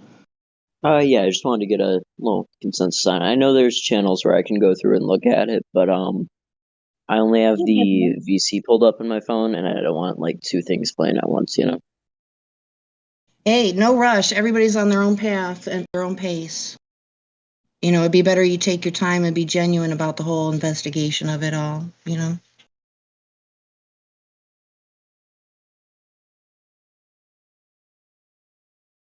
So are you on the fence? Or are you like Not quite on the fence. Like I'm pretty stuck as sphere and whatnot. Just because I don't know. It just a lot of what ties back to like a lot of flat Earth is religion, as in a lot of people in here believe that God is above, and that outside of the dome is God, like he's the one who's above and everything. And then there's also I feel I need to look into this further, but there's a lot of conspiracy about the Arctic and whatnot, and about how there's like a real Arctic and a fake one and whatnot. And Wait, are you talking about that there's a geographical north and a magnetic north? oh no, I'm talking about the what you guys refer to as the wall. That's Antarctica. Well, Antarctica, sorry, my bad. Arctic is north and Antarctic is the Antarctica, right? So it's Arctic Yeah. and Antarctica is the south. Well, Yeah, nobody but the knows if it's a wall per se, but because you don't know where the other side is. I mean, but it seems to be large land masses. Mhm. Yeah, it's just a lot of that. I've delved into different political spaces and whatnot Well, with my time you here on could make it Discord. really And simple. You could make it really simple and investigate how people see too far according to the heliocentric theory. So it's definitely without, it's observably and measurably a topographical plane. Mhm. So when you do investigations across water, water's always level. It takes the shape of the container. So it's just kind of weird how they think it's sticking around a ball. It's just strange because it doesn't match anything else we see in reality. So yeah, there's right off the bat, the one that my go-to is for the best citation of how we see too far, and that would be the Guinness Book of World Records, long distance landscape photography. The used to be Canigou was the longest, but there's another one, and yeah, I could post something for you. Yeah. What I was about to say is it wasn't the water or the wall itself. It was about how in particularly like more far right spaces politically online, there have been conspiracies about how of things like Hollow Earth or things like that connect back to the polls and about government conspiracy. And I feel like I don't know. I know that it's this place is a very diverse political space, but it's at the same time some of these theories overlap quite a bit, and they seem a bit too similar. I don't know. So like I said, I need to look into them further, but these connections are, undoubtedly, just a bit too similar for my liking. So you're looking at far-flung conspiracies to help you along to figure out that the Earth measures flat? No. I'm making a comparison of okay. So if someone's able to correct me, that it would be very sad. But correct me if I'm wrong. One of the major far right conspiracies that I've heard is Hollow Earth, and it has to do with like Aryan stuff and all that whatnot. And Yeah, it there's a has to lot do of with people Hollow Earth. familiar with all that, but what does that have to do with how can you compare underneath the Earth to on top of the Earth it measures flat? I understand. What I'm trying to say is that it connects to Hollow Earth with the poles, and that their idea of government No, I don't think conspiracy. anybody here could really say that there's like evidence of that, right? I mean, Yeah, we no, don't there's mind no talking evidence about of it. I'm not off-topic saying I'm in stuff. support of any of this. I'm just saying this is real conspiracy that people are diving into, and that uh, the and the myth of the government's hiding the polls from us is it's just a bit extreme for my liking, and that's why I don't Well, want. good thing you don't have to rely on something like that to tell you that it's not a ball. Good thing. I'm happy to know you're not really getting sucked into that. That's great. Yeah, well, that's one of the main things is that I'm not all right. I'm solid that it's a sphere. Like that is just So what's the biggest I thing? can understand. What's the main thing that tells you it's a ball? I don't know. I've just been really tied to like space and whatnot, and I've gone to the beach and I've seen how it just drops off over the side, and I don't think it's just my vision. I think that's the curvature of the Earth and whatnot. Wait, it That's drops not off my over the side? Where does that happen? well, I've not gone to drops the off. You beach. get what I I mean? live I'm in saying my California. I don't think he knows the heliocentric theory numbers that when it's supposed to curve. I really don't think he's aware of that. And I live in California. I see the coastline all the time, and I do not see it dropping off. well, not dropping off, but you understand that I would like want when you you to be look more out at specific. sea. All right. Well, you do have limitations of your eyes. Yeah. So it's really strange that when you observe with your naked eye a ship going over the horizon, and then you can take a pair of binoculars and then you can just zoom right back in and see it again. So, I mean, Yeah. there's something going on here, and it's on you to investigate it. Yeah. Right. So, I mean, I don't think we got to the answer of the question I asked you. You said, well, maybe you did answer it. Let me make sure I understood you. So you think it's a ball because you see ships go over the horizon? I don't know. there's a multitude of things. I don't know. It's Well, starting. I think it's good that you're questioning things, but it just seems like you have a lot more looking into the whole thing, to really be able to. And I think I heard you say a little bit ago that you didn't see how it really affected you anyway. So to me, it does, and this is perfectly fine, but it doesn't seem like you're really seeking information. I don't know. I'm kind of just looking around. This is That's I said, fine.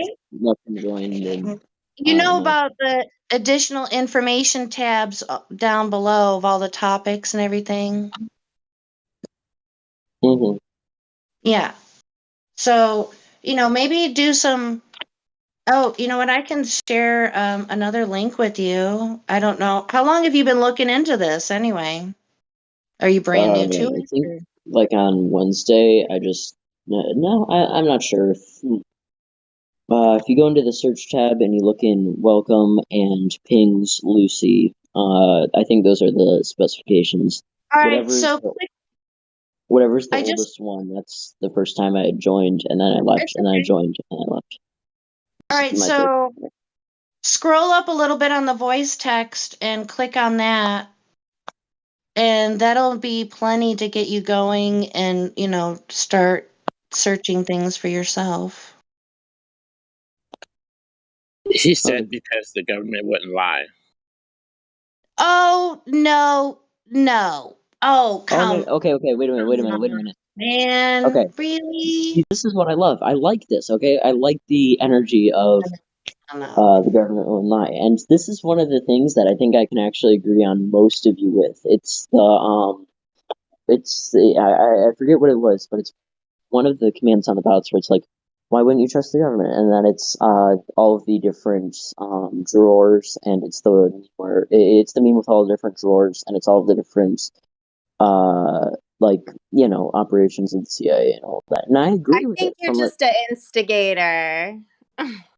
What do you mean? I think you just called in here to instigate us, just to talk us in circles, and I don't think you're actually here to learn. You don't really care about the topic, and you're just trying to stir up issues for no reason. No. I'm actually, I agree with you on the CIA stuff. Do you have a question? Are you actually trying to learn anything? What did you come in here? What's your intention? I don't know. I just joined. I'm not here. Obviously, if I were trolling, I would have just screamed or done something dumb. I don't think you're trolling. I just think that you're having a hard time coming up with reasons as to why it's a globe, or really listening to what it is that we're saying as to why it isn't, and it's kind of dragging along. So I would like to hear, if you do have your best reason why you think that it is this thing that they say, that this model, this late spheroid, this pear-shaped thing floating in outer space, quote unquote, like, why do you think that it's that? The one thing that I did hear you say is that you've been really into space. And yeah, that can be really fascinating. It can be exciting. I would just like you to even ponder, even if we don't get through to you today, to think about, like, well, what if that isn't true? Think about the actual adventures that we have to go on to figure out what this world actually is, right? Not something that we can never actually get to, or, the space agencies are going to get there. Like, these are things that we could actually do on our own. There's so much adventure to be had, so much wonder. So if space is the one thing that's like holding you back from learning or accepting anything that we're saying, just really think about what it means to transfer that over into the unknown that we don't know, and where that can lead you. Maybe that might inspire you to start, having deeper conversations about this. Okay.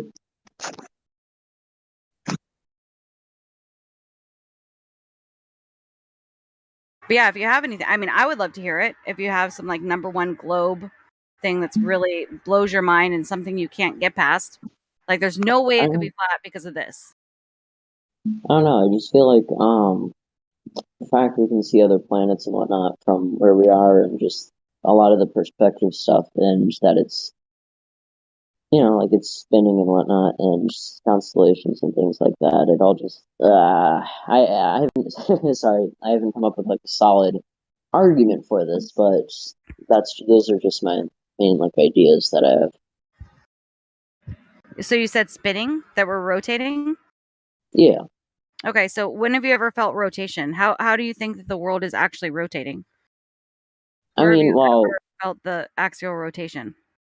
well, I mean, the same way that, like, if you're in a car, and of course you'll feel A it when you're car is a speeding closed up. system. So, okay, so let's stop there. So a car is actually a closed system, and when you are in a Yeah. car, you can feel the movement. Even It's if you're got to be going at a a steady convertible. yeah, yeah, it would have to be a convertible for it to like otherwise it's apples and oranges. The top would That's have to be off because there is Yeah, no containment on the globe Earth. yeah, I've been in a convertible. It's still after a certain point, it's I don't know, just I'm talking about the motion, not not wind or drag or anything. But that's what we would notice if we were spinning. We'd Yes, feel but wind, we'd feel motion. We're also on an ellipse, which means that there is acceleration, and we would feel that acceleration. If you're in a car and it just goes a little bit faster, I mean, what happens if you have a cup in your? You would see that wobbling in the water. So we have perfectly still lakes that never have any of that motion whatsoever. So even if it happens over a long period of time, no matter what, there would be that disturbance, and we do not witness that. Hmm. So this is what I And mean. Like these little tiny conversations, the more you keep talking about what your thoughts are, what you believe it is to be, if you keep yourself open to that, you will do more of those little, that's interesting. You know what I mean? And through time, you might come around to this. But don't think that we're gonna like lambast you here for we were you at one time, right? So just share what your thoughts are, and there's always an answer to it that actually makes way more sense. all right.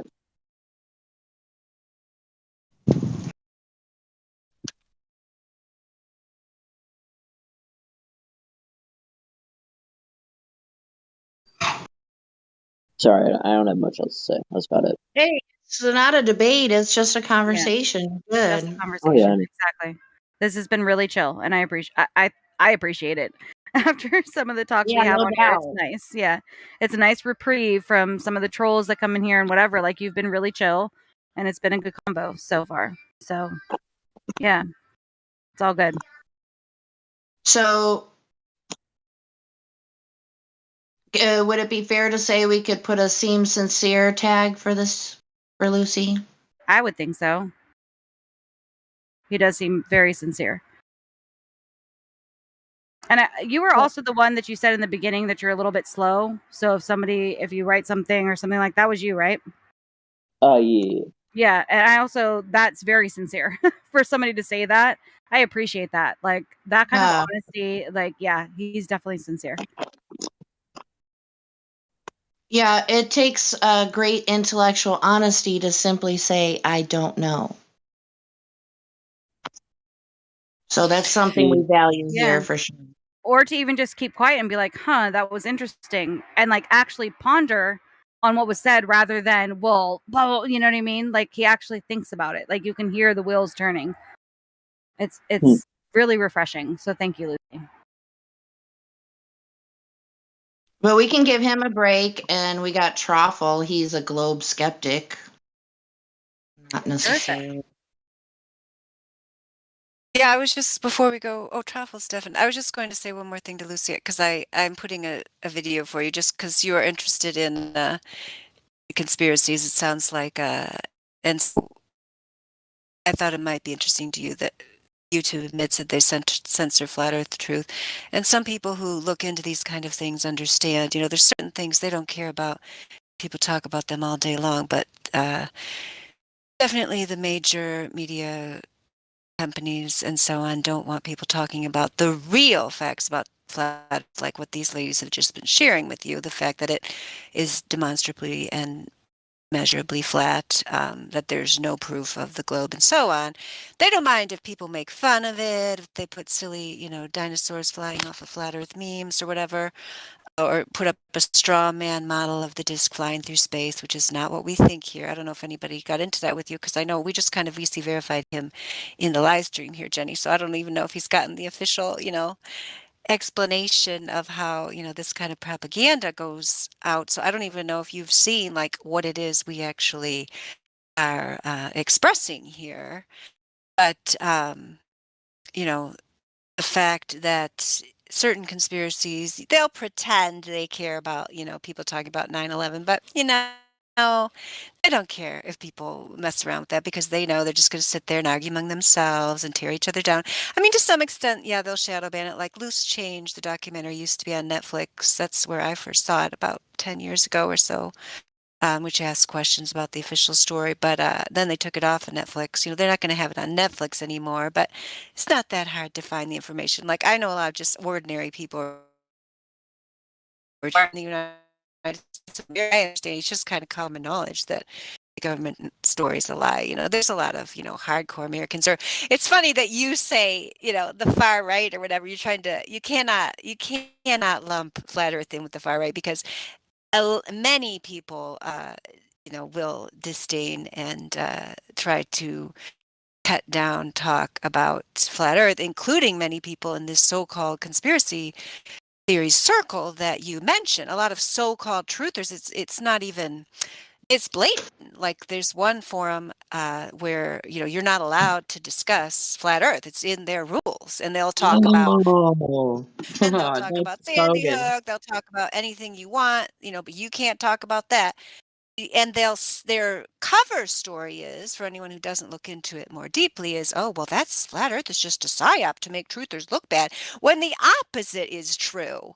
If you understand the logic and reason behind flat Earth, you become a machine able to destroy government lies left, right, and center. You can destroy any conspiracy theory the government puts out because they're the ones in the business of conspiracy theory. Everything is turned on its head. We understand. You think flat Earth is a conspiracy. I tried to explain to you earlier the globe's the conspiracy. The government put out a story about 9/11. That's their conspiracy about 9/11, their theory. They have a conspiracy theory about JFK. They have a conspiracy theory about Sandy Hook. They have a conspiracy theory about every little topic you can imagine under the sun. And their conspiracy theories are easily destroyed. That's why they have to go out with the models, people who are truth seekers, and because they can't let those people get credibility because they know they live in a glass house of cards, which it can easily be shattered. So they have to keep you from looking into it. So that's why I put up that link to the YouTube immensely censor flat Earth truth because of your bent toward these kind of things. I thought you might be interested in that. And then Gladfloat put up 53 minutes after the hour. We have lots of these. He has one there, Flat Earth Government Document number 2, Propagation of Electromagnetic Fields over Flat Earth. You'll find multiple documents like this where when lives are at stake, when things really matter, they treat the Earth as flat and stationary because that's what it is. Yeah, that's a great point. When lives are at stake, right? Like when it does really matter, it's flat. Except for when they say they're sending people up into space, which isn't really happening. So lives aren't at stake. I do agree with you, though. I feel it's unfair to just lump flat Earth in with far right and whatnot. Where earlier when I was talking, though, I was just comparing the quick similarity I'd seen, but we don't know that. That's all. Oh, I just got something for you there. Earthly. I haven't read this before. I'll read it to you. He's got it 55 minutes after the hour there. Andrew Hill, Darwin Rules, OK, 12th of July, page 127, says, even in The Spectator, we rarely find serious assertions that the sun goes around the Earth. One can, of course, believe anything one likes, as long as the consequences of that belief are trivial. But when survival depends on belief, then it matters that belief corresponds to manifest reality. Oh, that's nice. I like that motto. It's good. I should carve that into a wood carving and hang it up or make a cross stitch. We therefore teach navigators that the stars are fixed to the celestial sphere, which is centered on a fixed earth and around which it rotates in accordance with laws clearly deducible from common sense observation. The sun and I'm sorry, the sun and moon move across the inner surface of this sphere, and hence her force go around the Earth. This means that students of navigation must unlearn a lot of the confused dogma that they learned in school. That is good. I like that. Yeah, Thank what is you, that Elijah. from? What is that from, Elijah? I don't know. I'd like to know. Andrew Hill, page. Oh, Darwin Rules. It's at the very top. I missed that part. Okay, I wonder if that's like an It's a article book. or something. Yeah, I'll either a have to book or an look into that. article. But yeah, that is amazing. That's a great find, Elijah. Thank you. I'm keeping that one.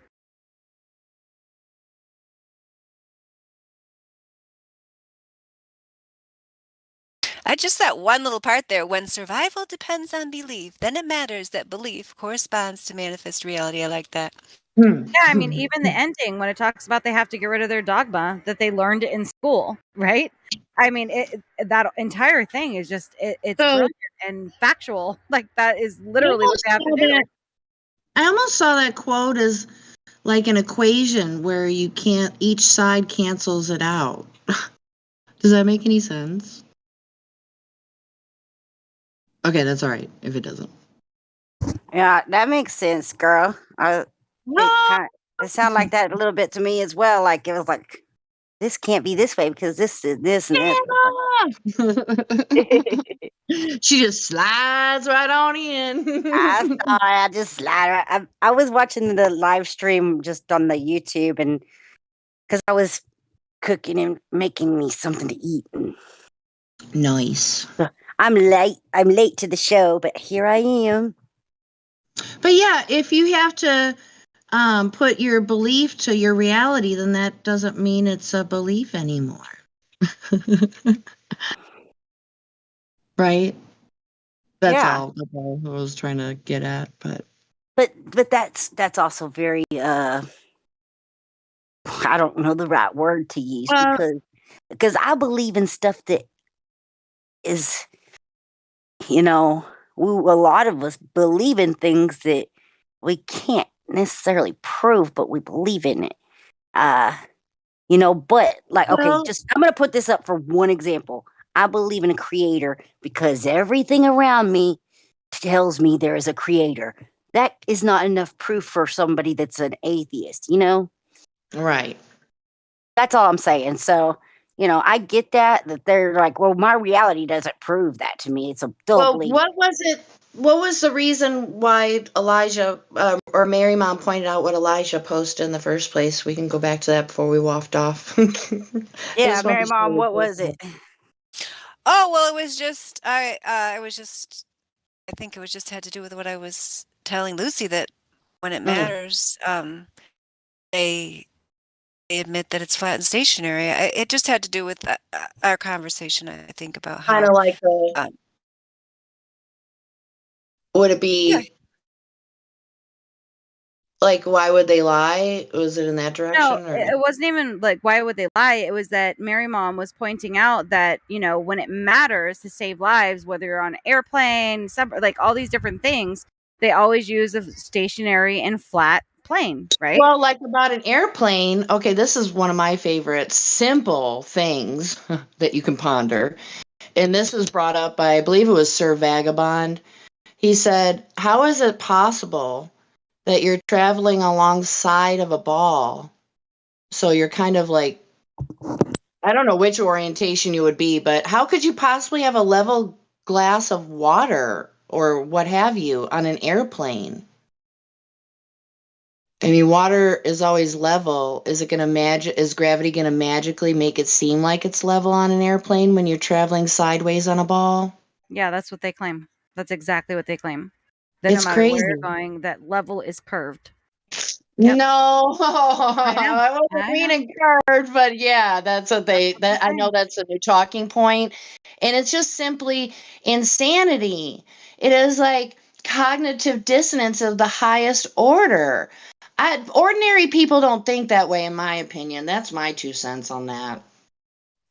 I thought it was hilarious when when this whole thing for the last 2 years started. They kept saying, that catchphrase they like to say over and over to level the curve over and over. I was like, I can't believe they're saying this. Let me look I at it. know, Let me look at it. Let me right? look at it. I was like, it's like Well, they're there's some. Okay, Shanna. There's some high level conspiracy. I forget who brought it up, and it doesn't really matter because it's crazy. Some people say that they brought up this to stifle us. It's like, whoa, that's a far reach, a pretty far reach, but how could we be surprised if it were true? I wouldn't be Yeah, surprised, but actually.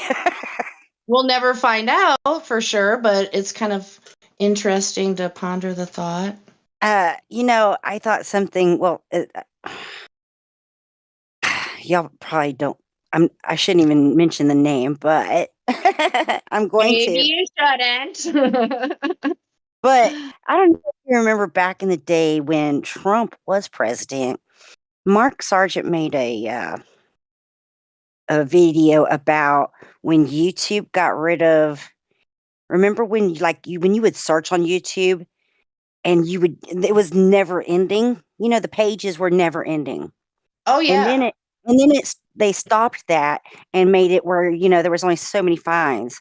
Well, yeah, that's when YouTube started putting the authoritative sources from Wikipedia, none less, Well, this about is a little what we're before that. supposed to think. Yeah, it's a little before that they did that.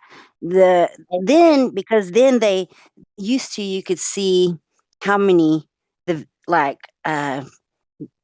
the huge views and about a topic, and then they did away with that because flat Earth passed Trump on YouTube You know videos. what? I think I remember that being pointed out. You were saying that was Mark that did that? Yeah, Awesome. and I was like, heck yeah, that's why they had to stop because they were like, whoa, ho, ho, ho. Flat Earth can't be number one trending over the president. Right? Well, I mean, I don't know why they're getting all butthurt about that because the president, isn't he basically like an administrative secretary, really? Because he certainly doesn't represent us. I mean, so what else would he be? I mean, Right. Exactly. Exactly. And so I thought it was interesting. I think this was back when Trump was still president, like I would say his midterms, and that's when that happened, and it was just like oh, nuts. hold Like, up for a second, sis. Sorry to interrupt you, sis. It looks like Shines is having a flat earth conversation with somebody. I thought maybe she'd want an opportunity to talk about it on voice rather Oh than no, voice. I'm not having I was just having a conversation with I Level Up. It's actually a little dancing bear that's having a conversation with Baleeks, however you say that, but we already talked to him earlier tonight before you got hopped on, Jenny, and he does not want to talk to multiple people. So Okay, they're I fine just with wanted to that. touch base Yeah, with no, you. thank you for that. No, yeah, thank you for that. And all I was saying is that I Level was saying demonstrate a gas pressure gradient touching a vacuum. And I said, it's not just touching it, it's existing next to it, which is impossible. And then you have gas giants and stars, which are burning balls of gas, right? That are in a vacuum. In even Earth, right? There's gas on Earth. Like these planets have gas, whether it's a gas giant or whatever it is, inside of a vacuum. Like it's so contradictory. It is hilarious. And they just Yeah. explain it away with, of course, gravity. It's the well, and magic also most people, the average person, I would say, not anybody that's like trying to find truth, but the average person, just that somebody you run into the grocery store, doesn't actually really understand the idea about what a vacuum is. Oh, yeah, right. I mean, Much less to say the elementary components to the old heliocentric theory. People don't really know how it's supposed to work, even from a simple, fifth grader level. yeah, I Are was you gonna say smarter than a fifth grader? yeah. People, if you don't use it, you lose it. So all that shit you thought you knew, all it's turned into is you listen to space propaganda. They And I'll be start off on 100% honest with you. I don't know all I that went stuff to because I know some general about it because oh. once all this started, I was like, I don't even want to try to retain that information, you know? It is though. Listen, I was in the library yesterday looking for picture books to read to my grandchildren, right? And so I didn't have time, but I'll probably go back and take a few photos of the covers of these books. Okay, so Shanna, you weren't in here, but I found a really nice, what looks like a nice Cinderella picture book. And then I kind of went down the shelving a little bit, and then it was on display. And guess what the name of it is? Interstellar Cinderella. It's like WTF. Yeah, They start what? with these kids before they even get into school about the fantasy of space. Yeah. And then they just teach them just enough to understand it a little bit more in school. It's not like when we're in geometry class and we're doing formulas of the radius and calculating curvature and shit. When we're in high school, that don't happen. Right. That would be a perfect. Okay, I remember being in school and we're like, what are we going to need math for? Just as an example. I'm not saying I did say that, but people they don't understand how it can be applied to real life. What better example could you have than the curvature of the earth to say, to give example to children how math can be useful in real life and maybe inspire them to learn more. But they don't want that. No, They want because you to when know just if the enough. kids start doing that, they're going to be like, "Wait, well, something's wrong here." Dude, when my granddaughter took her first preschool pictures and it had a globe in it, oh my God, I was fucking pissed off. I'm like, what the hell? Oh, I Oh, bet you were. yes. Oh, yes. I was just a little bit salty about that. I mean, because they're not even in school yet. Wow. Yeah. There's all kinds of space propaganda turned into from other stories like Cinderella in space over there. It's like, come on, man. That's But crazy. so yeah, that's why I'm saying like regular people don't know these what would be higher level topics. I mean, and you guys probably heard me say this a billion times. It's not that complicated. It's really You know? not. To understand People a get oh vacuum is man. not complicated at You all. remember that movie with Sandra Bullock, Gravity? I hate myself that I didn't go see that in the theater, because I could have gotten the full experience of what it would have been like to be in space. Oh, girl, What I'm I've saying? never watched that. Was it any good actually for a I don't movie? know. I wish I would have gone to the theater to see it. What That did you would have watch? been Did you amazing. watch it on VHS or VHS? I I'm think I aging did. myself. I think I did a while back. It wasn't on VHS It though. was DVD. My bad. Yeah. Not that far back, girl. Come back to us. Anyway, I never watched it, and because I was just like, ugh, I couldn't bring Yeah, myself I to I watch don't it. like Sandra Bullock to begin with, but then her pretending like she's well, I didn't know it was pretend when it first came out, but Oh, my yeah, husband can't definitely I need stand. to probably watch it and take notes and shit. It's like My husband that's cannot stand Sandra Bullock. I don't know why. He just absolutely hates her as an actress or whatever. well, you've been a part of conversations before about people who aren't what they portray themselves to be, and I'm Yeah, not sure if I that's what contend with that one. But he's we like ain't gonna talk about that though. he's We ain't like gonna talk that about that. that actress, whatever, is not attractive to me at all. And he's like, there's a reason for that. Yeah. You know and I know, but yeah, we got to keep it clean. I keep it clean. Yeah.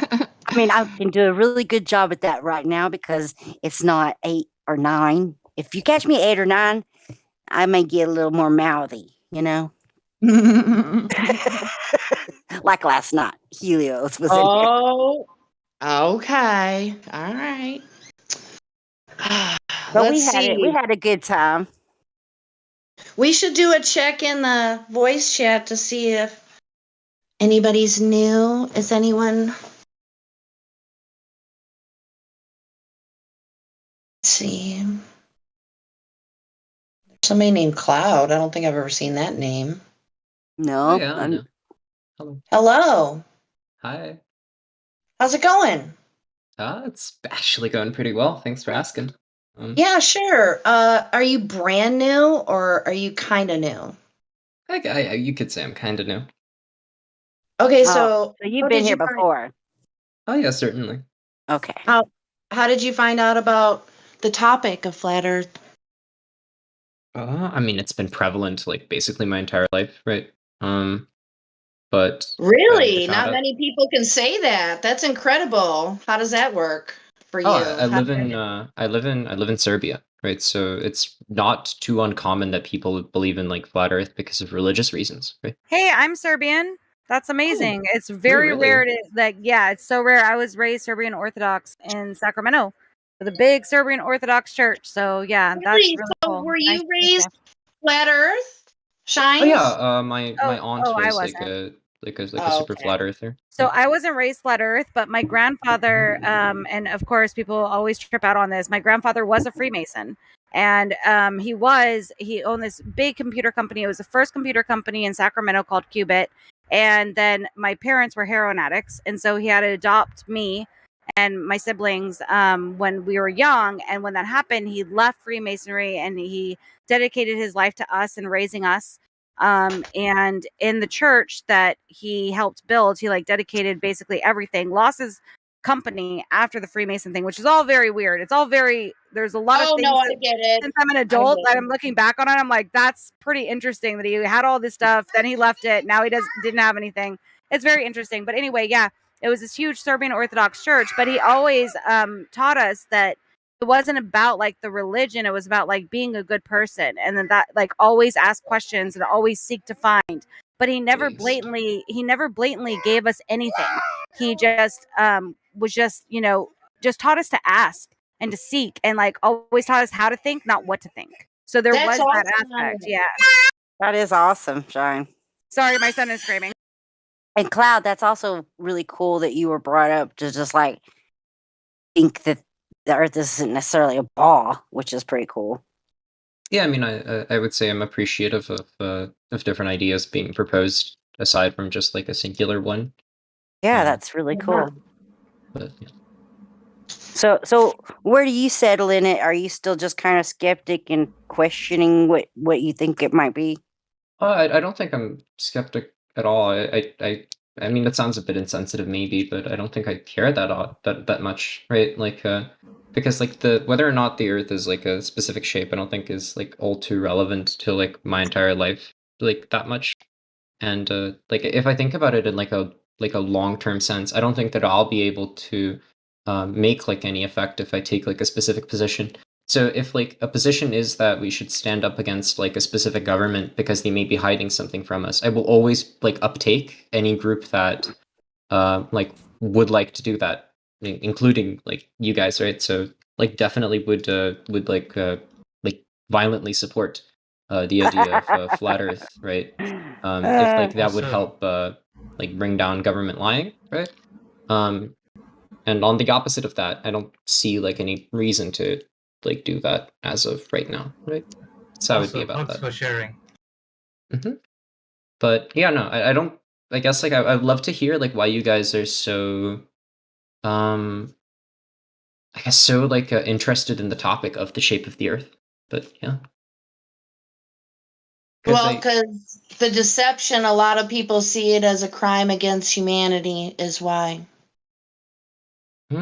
Hey, are you guys religious? Like very religious? You know, you No, go to church on not Sunday. everybody is religious. Are you? I'm kind. Wait, was the question to us to me or? Yeah, it was for you. Yeah, you sound like a good Southern church woman. Well, I mean, I don't disavow the Bible or anything, but I don't follow organized religion. You follow the Holy Quran. Oh, okay.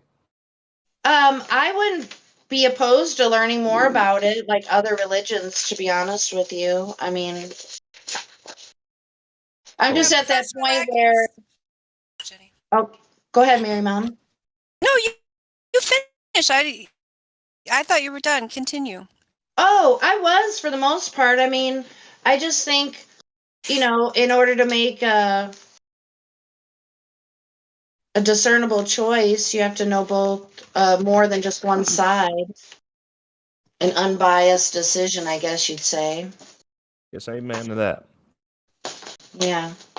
Yeah, I was just going to tell Professor Latkins, I guess PROF, is short professor. It could be short for other things, I suppose.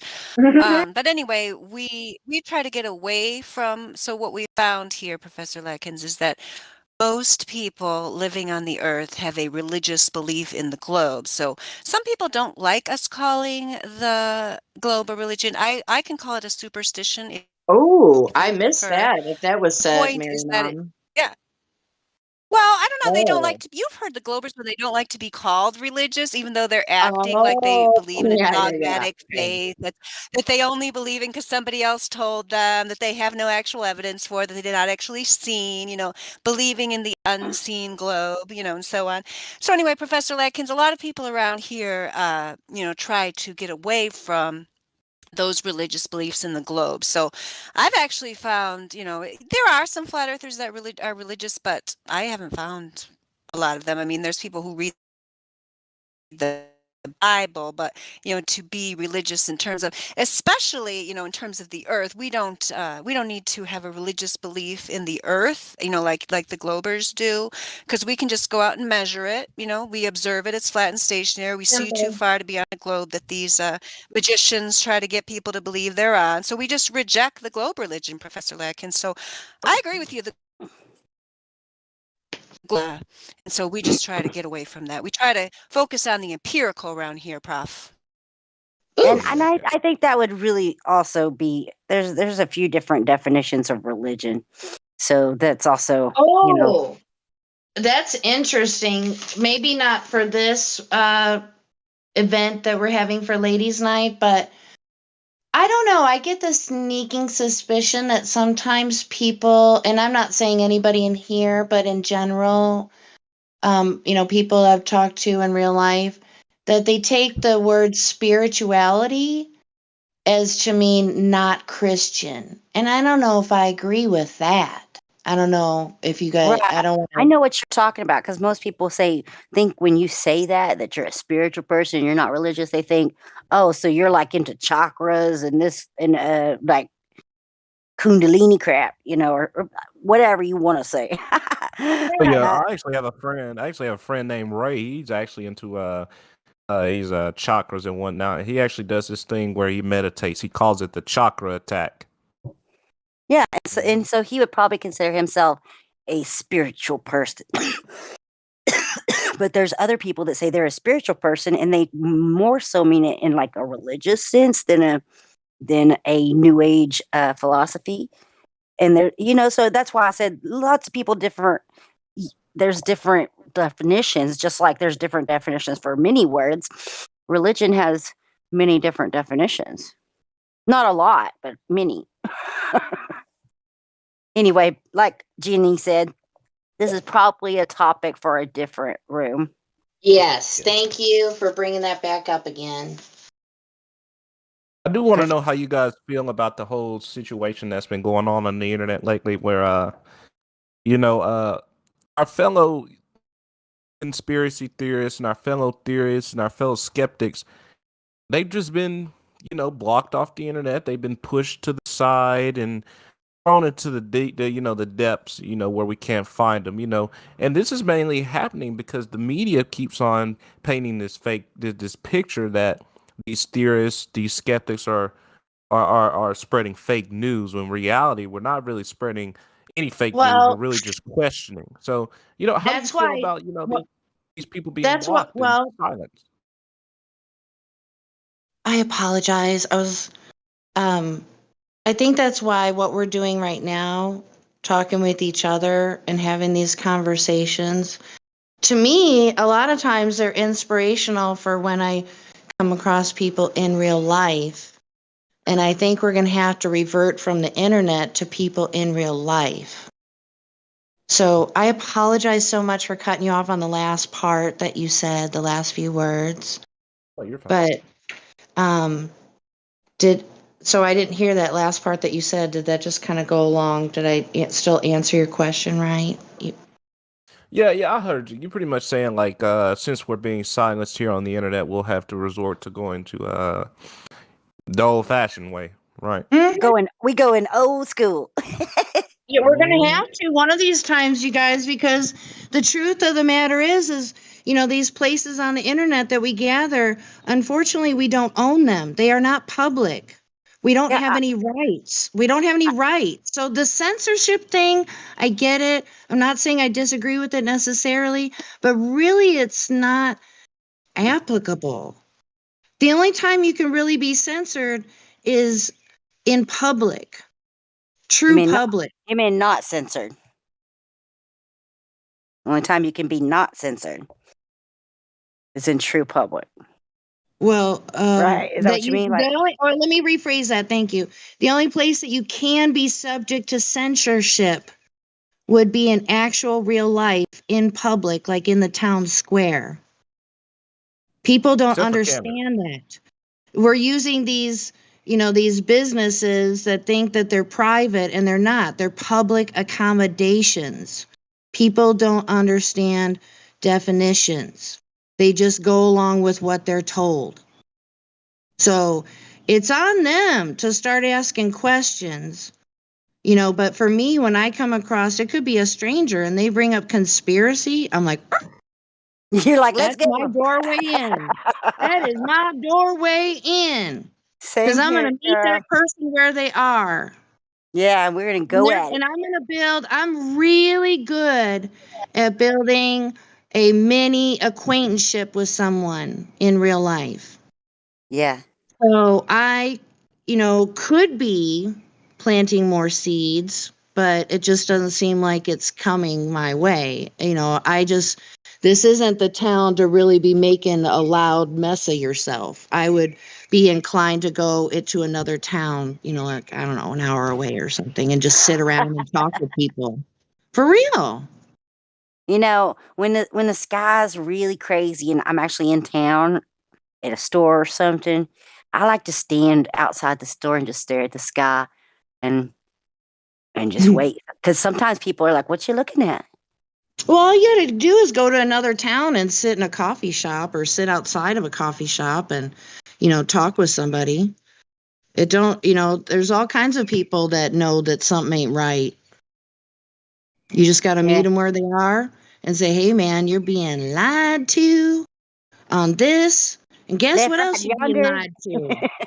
And guess what else you're being lied to about? And they're going to listen. If you make a mini acquaintanceship with someone, people can tell. They use their spidey senses, what I use all the time.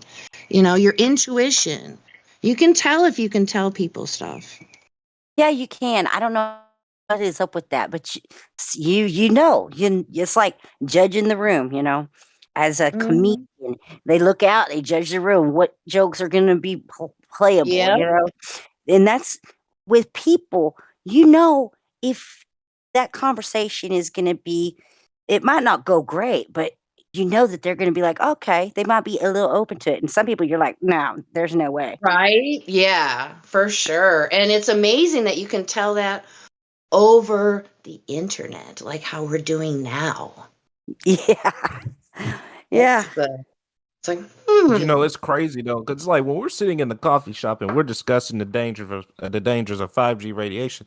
The police officer's not going to come up, open the door and with his nightstick in hand and say, "All right, get up. We're caught you talking about 5G radiation, telling people the truth. Get up now. You're under arrest."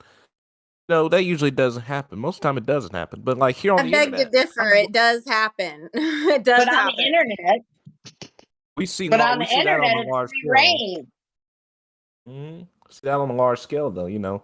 We all get together and we sit here. We're telling people, like for instance, I was telling my neighbor, hey, this 5G radiation may be the cause of why you're not getting good sleep.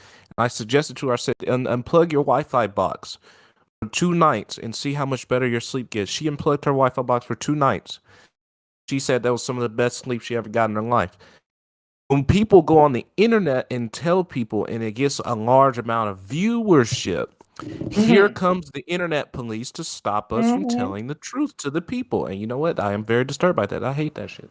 I am too. That's really, it's very discouraging and I think the only time that it happens in real life about, like what Flat Earth Goddess said, it does happen in real life, is when the conversation goes too far, when one side or the other or both are pushing the other too much and it gets confrontational. That's when I think, police get called upon and stuff like that. To me, this is me. I get to a point where I'm like, okay, I'm going to disengage from this conversation because it's no longer productive. Yeah, well, You that's very wise too. And most of us should be able to recognize when that person is getting uncomfortable with maybe some topics that are being shared, and it's a good time to stop because yes, up to that point they've let them digest that. You digested this over years. They can't take it all in a day. Right. Right. So Right. let them go digest that for a bit before they get pissed and don't want to think at all about it, Mm-hmm. It's very important. But You know yeah, what? you can't. Oh, go ahead, man. I was just about to say, I really am I'm just so sick of liberals. You know what I'm saying? I just have this bad feeling about them. I feel like they've softened our nation. If you're here in America, they've really just softened our nation up a little bit.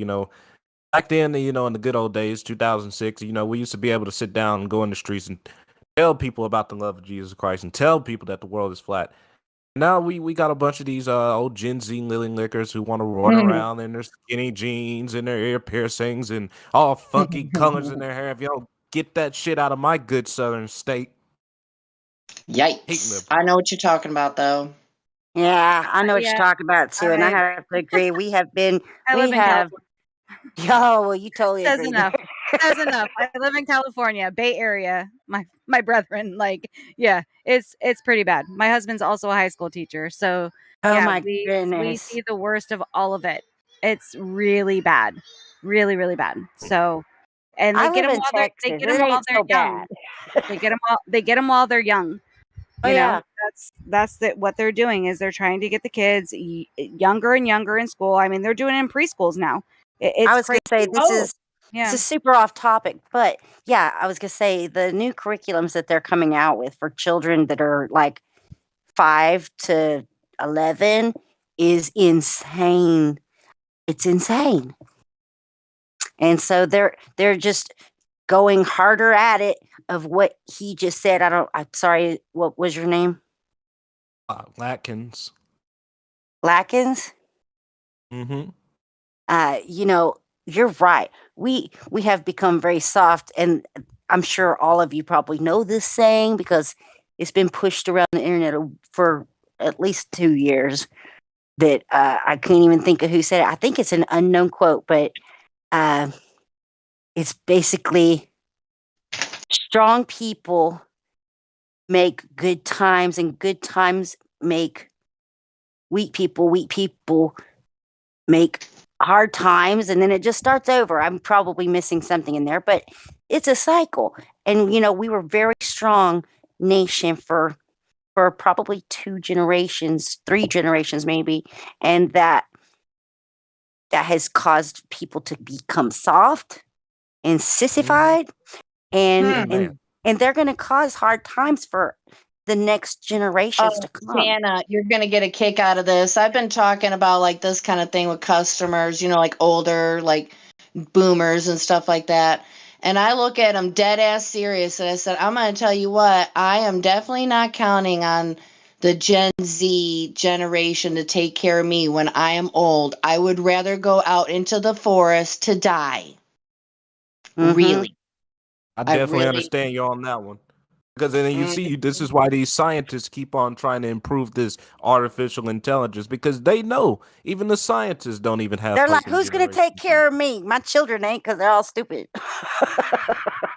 Not that my and then is some nerdy scientist just like, well, we're going to develop some robot. But I'm sorry, go ahead. Shoot. I would just say I love my son. He's very smart young man. He's pretty much right there with me about how I think about stuff, but at the same time, he just can't seem to hold a job, and I'm just like, what? Oh, and I noticed this in this. He's 23. That's kind of like that whole age of people are a lot similar about that. You know, they're just. I don't know what to do about it. And have you tried beating them with the Bible? I beat him with a few things back in the day. Oh yeah, I was definitely a spank my child. Well, Maybe I'll tell that's you why what, he my can't get a son, job.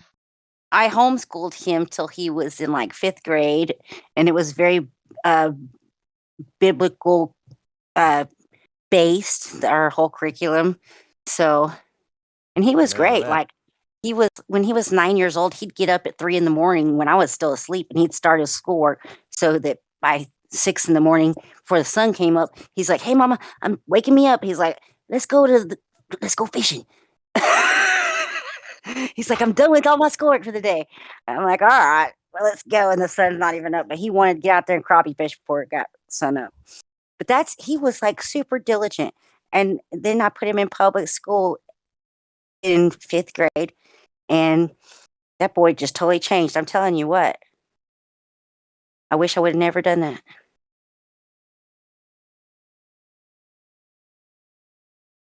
I hate to say that. Did I lose y'all? Nope. No, you didn't. Just give me a second here. I got some. Just stuck on, is that guy really suggesting to like literally hit people with the Bible? Like, what kind of suggestion is this? I don't I think think he. victory over It's not what he violence. means. I don't think he means literally Bible bash him. I think he means, have you taught Oh him the no, scriptures? no. Well, our Sunday school teacher, he used to hit us with the Bible. Okay, and things used to Oh my when we God. had. I'm out. I'm out. I'm out. I'm just saying. When things got too out of hand, We don't used to need to be grab the talking Bible. about that. She's kind of right. You got Yeah. Let's go back to Cloud and Balix. I don't know if you guys were actually done talking to Cloud when the prof there jumped in, but Cloud, I saw Cloud unmuted, so I don't know if you had something else to add or ask. I will Cloud. add. I do want to add this real quick. When I was in public school, my math teacher, when I was acting up, she would throw rulers and pencils and stuff at me. So I kind of get what he's saying. It's not necessarily what it sounds like he's saying. I just want to say that, like, teachers just Yeah. when teachers get really frustrated with you, sometimes they just whatever's on their hand is handy. Yeah, I remember I was sitting in Sunday school one day. The Sunday school teacher asked one kid to read from the book of Matthew. He grabbed another Bible off the table and he started beating the kid with it. Oh, bless his heart. Yeah, I don't understand that reason, Okay, but we're going to go back to Cloud. Prof, did you hear me? And Cloud unmuted a second time. Hi, Cloud. yeah, I'm sorry, Jenny. Oh, hi. Or Well, whoever's I talking, just I'm wanted sorry. to. I just wanted to express appreciation for the what was proposed about like public schools. I entirely agree, and I would say like my experiences would like. Oh, are you talking hardly about what I differ. was talking about, Cloud? Yeah. Yeah, because it really it totally changed my son when he went to public school, but it didn't happen overnight, and I didn't see it happening, and it just kind of gave him a totally different. He had a wonderful outlook on life and then it just totally changed by the time he graduated. It was crazy. Anyway, hindsight's 2020. I can't change it, but I can tell people what I saw so that they can change if they haven't got kids and they're going to have some, maybe they can think twice about what they're going to do with their kids. That's all I'm saying. Mm-hmm. Because, yeah, and we can get back to flat Earth and different topics such as that. Yeah, we have Balix back. Balix was talking to us earlier, and I know Shines, you were talking to him in the voice text. I don't know if you had something else you guys wanted to go over, or Balix, if you had any other questions since you were here earlier. No, I'm good. Okay. Well, I also wanted to ask you something, Jenny. Are you an artist at all? Did you take art in school or anything like that? Well, I mean, I did paint something a really super long time ago. It was like of my dog. It was pretty damn awesome. But, and then if I would have known my life was like a choose your own adventure, I probably would have not stopped playing the flute. Maybe I did that when I was younger, and then I I sing. played the flute too. I played the flute too. Hmm. Yeah. And then I sing on occasion just for my own amusement. But like, oh, and I've done poetry, so just like a little bit of everything, just like stuff I know about flat So Earth. you do have an artistic side of your mind to you. Some people Well, who have no artistic sides to them whatsoever. okay. You know those people, right? Maybe. Yeah. But someone brought up a while back that it's very it's interesting that most people that they encounter that are flat earths or whatever you want to consider yourself, because a lot of flat earthers don't like to label themselves as flat earthers either. They're just like, we don't believe it's a ball, whatever. Right. Right. But most people in that thought pattern have some kind of artistic ability of something that they practice. Or what And about this? Or I've talked to a lot of, I don't know, maybe it's coincidence and I'm really being sincere when I say that, but like black sheeps of the family, because, when you're a questioning person, you don't necessarily just float along with the narrative, and that causes issues for people in their life, and then they get labeled as, just wanting to, I don't know. Do you know what I'm saying? I'm trying to express a yeah, certain type of personality. But that's not saying that every flat earther has that. I mean, we have people like, I think it came out a month ago. Um, what was it? Something level. Was it Hibbler Productions? You guys, so sorry. yeah, it was. Um, It's I think it's just called Level. okay, but anyway, throughout the entire documentary, you have people in the military explaining how they came to flatten the curve. I found it, you guys. I'll post it. Flatten the curve. which is funny. Yes. We just talked about I this as being know. I yeah. know it. But yeah, so they're talking about things that they can observe or things that they know how things work, and then, how the math don't work out and shit if you can see stuff from 30 miles away. Hello. Hello. McFly. I was just gonna say that. I was so gonna say McFly. So we have a problem. Houston, we have a problem. So that's a super good. I thought it was good. I might even be inclined to, listen to it again. I think it was the first one I watched that was called Level. I haven't watched I think there is one that's called that. and it was by the same person that Hiblet TV or something. It out. Hibbler, I think it is, but Hibbler, I don't yeah. think that's who did the Truth in Plain Sight is the Flatten the Curve documentary. Okay. Yeah. So Hibbler they're just has it different. produced it maybe or something. Let me look up and see if I can find the one that you're talking about. I want to say it was in like 2019 or 2020. April, I think. But another reason I asked about the artistic thing is that was something like I love drawing, I love perspective drawing and things Dude. like that. And the when I Shannon. became when I decided the Earth was not a ball, I was like, well, that makes perfect sense. How the rays come through the sun that tells you that thing's close. How did I miss this my entire life? You know, Oh, so because taught as an artist, like you have a light source, you know where that is, and you use that to make shades work and everything on your drawings and paintings. And so I was like, yeah, whoa. And I wonder if that's why there's a lot of artists too that are flat earthers because they're like, okay, that's I not found it. possible. Okay, it was called Level, but this is from 2 months ago. The next level. So hopefully that'll be coming out real soon. Oh wait, 4/22/20. Wait, what is the date today? Yeah, it was It's 420. 3 days ago. Oh man, I'm behind. I gotta watch that And that's later. called what? Level Up? Well, let me go to the channel and post the They right were supposed video. to come out with the second one. I didn't He know might when. It might be behind a paywall. I don't know. Might have to pay to see it.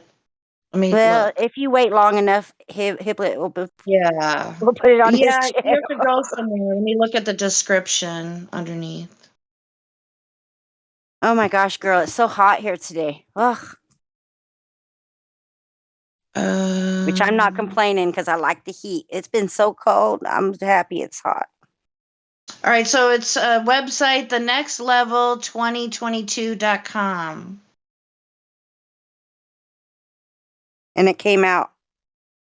Did you say 420? 4/22/22. Well, that's next month. So it's not out yet because that's Okay, April. It's March. I'm excited for nothing. I feel like a big dip. No, I was like, I just was like, no, it's still March. Okay, I well, hope. there's the trailer, so I just got excited for a second. So I I'll was like, watch the I was like, trailer. dude, I missed my birthday. Oh, you had me going for a minute. Don't tell me, is your birthday 4/20? I don't like telling people when my birthday is because then I know, because you don't smoke weed. I know why. I wouldn't want people to know either if I didn't smoke. Because That's I just tell people my birthday and they're illogical. like, "Oh, you're a bite." And I'm like, "No, I'm No, not." not. Like, that's dumb. Now, when I was a youngster, yeah, I sure was. Well, I mean, seriously, that was pretty bad. Back in the day, you know. Well, I consider it for myself a dietary supplement, so. I have no problems with that. It's just I live in Texas. If it was legal, I'd probably be smoking weed. Oh, then I just rewind and delete my thought on that, what I was talking about a second ago, but that's that's silly though. What? That what is it? Nobody even knows what it means really. Anyway. What? Oh, 4/20. Some people doing some. They know. They think they know, but who knows? Maybe it's some stupid ME. I've actually heard that it was because there was a group of kids in California, and it was right after school. They were like all would meet up at that time. Yes, At that time, it wasn't about a date. But I've heard other stories too. Me too. And also, let's not forget, it's one weird thing is, you know who else was born on that day? The little mustache man. Okay, all right. I'm doing a check in the voice text again, Shanna. There's a lot of conversation going on here. We might want to relinquish. Okay. Friends, what's going on? I have a Shines is question for long Cloud. reading. Question for Cloud. He already knows. Let's hear it. I don't know it. Okay. Yeah, ask away or away object if you have a question about the flat Earth. You're always welcome to ask that at any time. Yeah, He already knows anytime. your question. I don't know why you have to ask it, but would you like to ask it or not? Yeah, so he made the point that the shape of the Earth didn't really have any prevalence in his life. So, or I don't know the exact words he said, but whether like if you don't care very much because you don't know if like you don't think the Earth really has the shape of the Earth has, you know, any sway in your day-to-day life activities, but I'm saying that it has everything to do with your life, because if you use GPS, then you need the Earth to be a certain shape to be able to use that.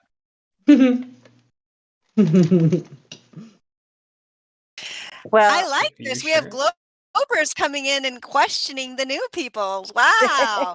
Yeah, a way object claims that you need a globe for GPS, which is a claim, which we need some backup and verification. If you could sort your give us your citations. Are you sure about For that? that'd be great. A way object. But go ahead and answer him, Cloud. We want to hear your answer. Well, yeah, I would just ask for an argument for that, right? Like, I don't see how the use of Google Maps requires a specific shape. Like, all we needed is to pragmatically function, and that would be about that, right? Well, do you know how it pragmatically functions? Oh, but why would I care? Well, because if you're assuming it works a certain way, and you're excluding the fact that there's satellites that give you GPS signals to make Google Maps work, then you're just assuming it works the way it doesn't work. So you'd just be ignorant on how it works, right? Why do you think something in the sky needs a globe to be up there? Like, where's that logic coming from, way object? Why do you think we need to have a globe to have something in the sky giving us some kind of signal? So guess, can like, the- something have an even orbit around an uneven mass? No, I guess just like the question We I'd be need your asking is evidence like, of all these things that you're claiming. why would I'm I sorry, care Cloud. Go about? ahead and answer him.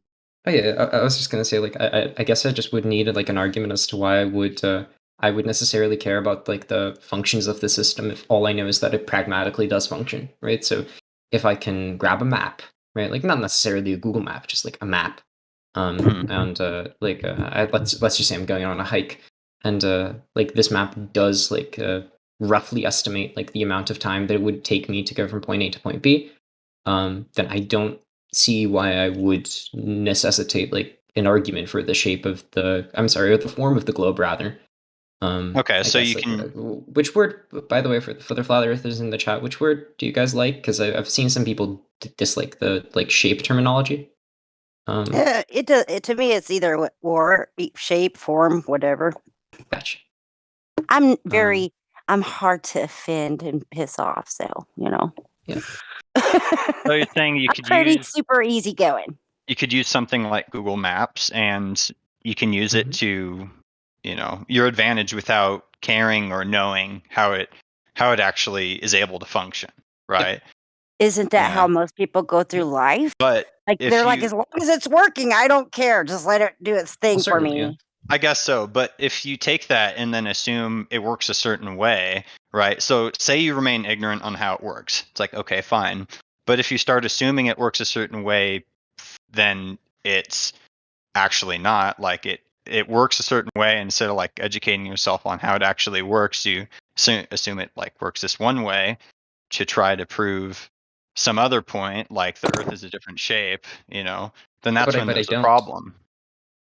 Okay. I don't assume it works a certain way. I just assume it works and it does work. I assume it works in virtue of it working, right? So, like, I mean, and I don't see why I would need to like, I guess, like understand the way it works, and like why I would need to like prove it's like sincere or insincere in like the way it works. All I know is that it does work. Well, whatever you're talking about, it has to work within the entire system. You I can't hope just I answered that cherry question pick well. I'm stuff. sorry. You have to consider the entire system in with which whatever you're referring to, how it works. Right? Also, thank you to whoever gave me the intellectual yawn stroll. You're awesome. Yeah. So, here's a question. Me. I'm so glad you noticed. You noticed so quickly, Cloud. Yes, because I think it's hilarious that we've got this hardcore globe believer upset that you say you don't care. I just love it. It's wonderful. Yeah, keep going. Keep pushing your used globes on Mr. Cloud there, Way Object. What's your next question? Next question is for those who are talking, who believes that there are satellites, like, in the sky? Is there zero? Is there a couple? Is there a lot? Or is there just none? I believe there's things up in the sky that what they call satellites, but I don't think it's what we're told, because I would say what they call satellites are pretty much 100% these insane hot air balloons that can stay up there for months and months. So, and I've seen them take off. I've seen them put them off, and I've seen them come down too. So, I do believe in satellites, but they're not what you're told they are. So you think satellites are hot air balloons that stay in the sky for months at a time? Yeah. Not everyone. Okay, and sure, not everyone has to believe that, but I think most of them are. I think there's some things that I can't explain to you. I don't have an answer to everything. And the things that aren't are something that you can't explain. I can't. I have some ideas, but what does it have to do with anything anyway? Well, because for satellites to stay in orbit, they there's a whole science behind that. So like the whole fact that it's either if you believe in flat Earth, right? And the next big question would be is if you think there's even any satellites in the sky. Because if you have a satellite that literally images the Earth from Let me ask like you a close range. question real quick. Mhm. How much % of communications do you think is done through satellites?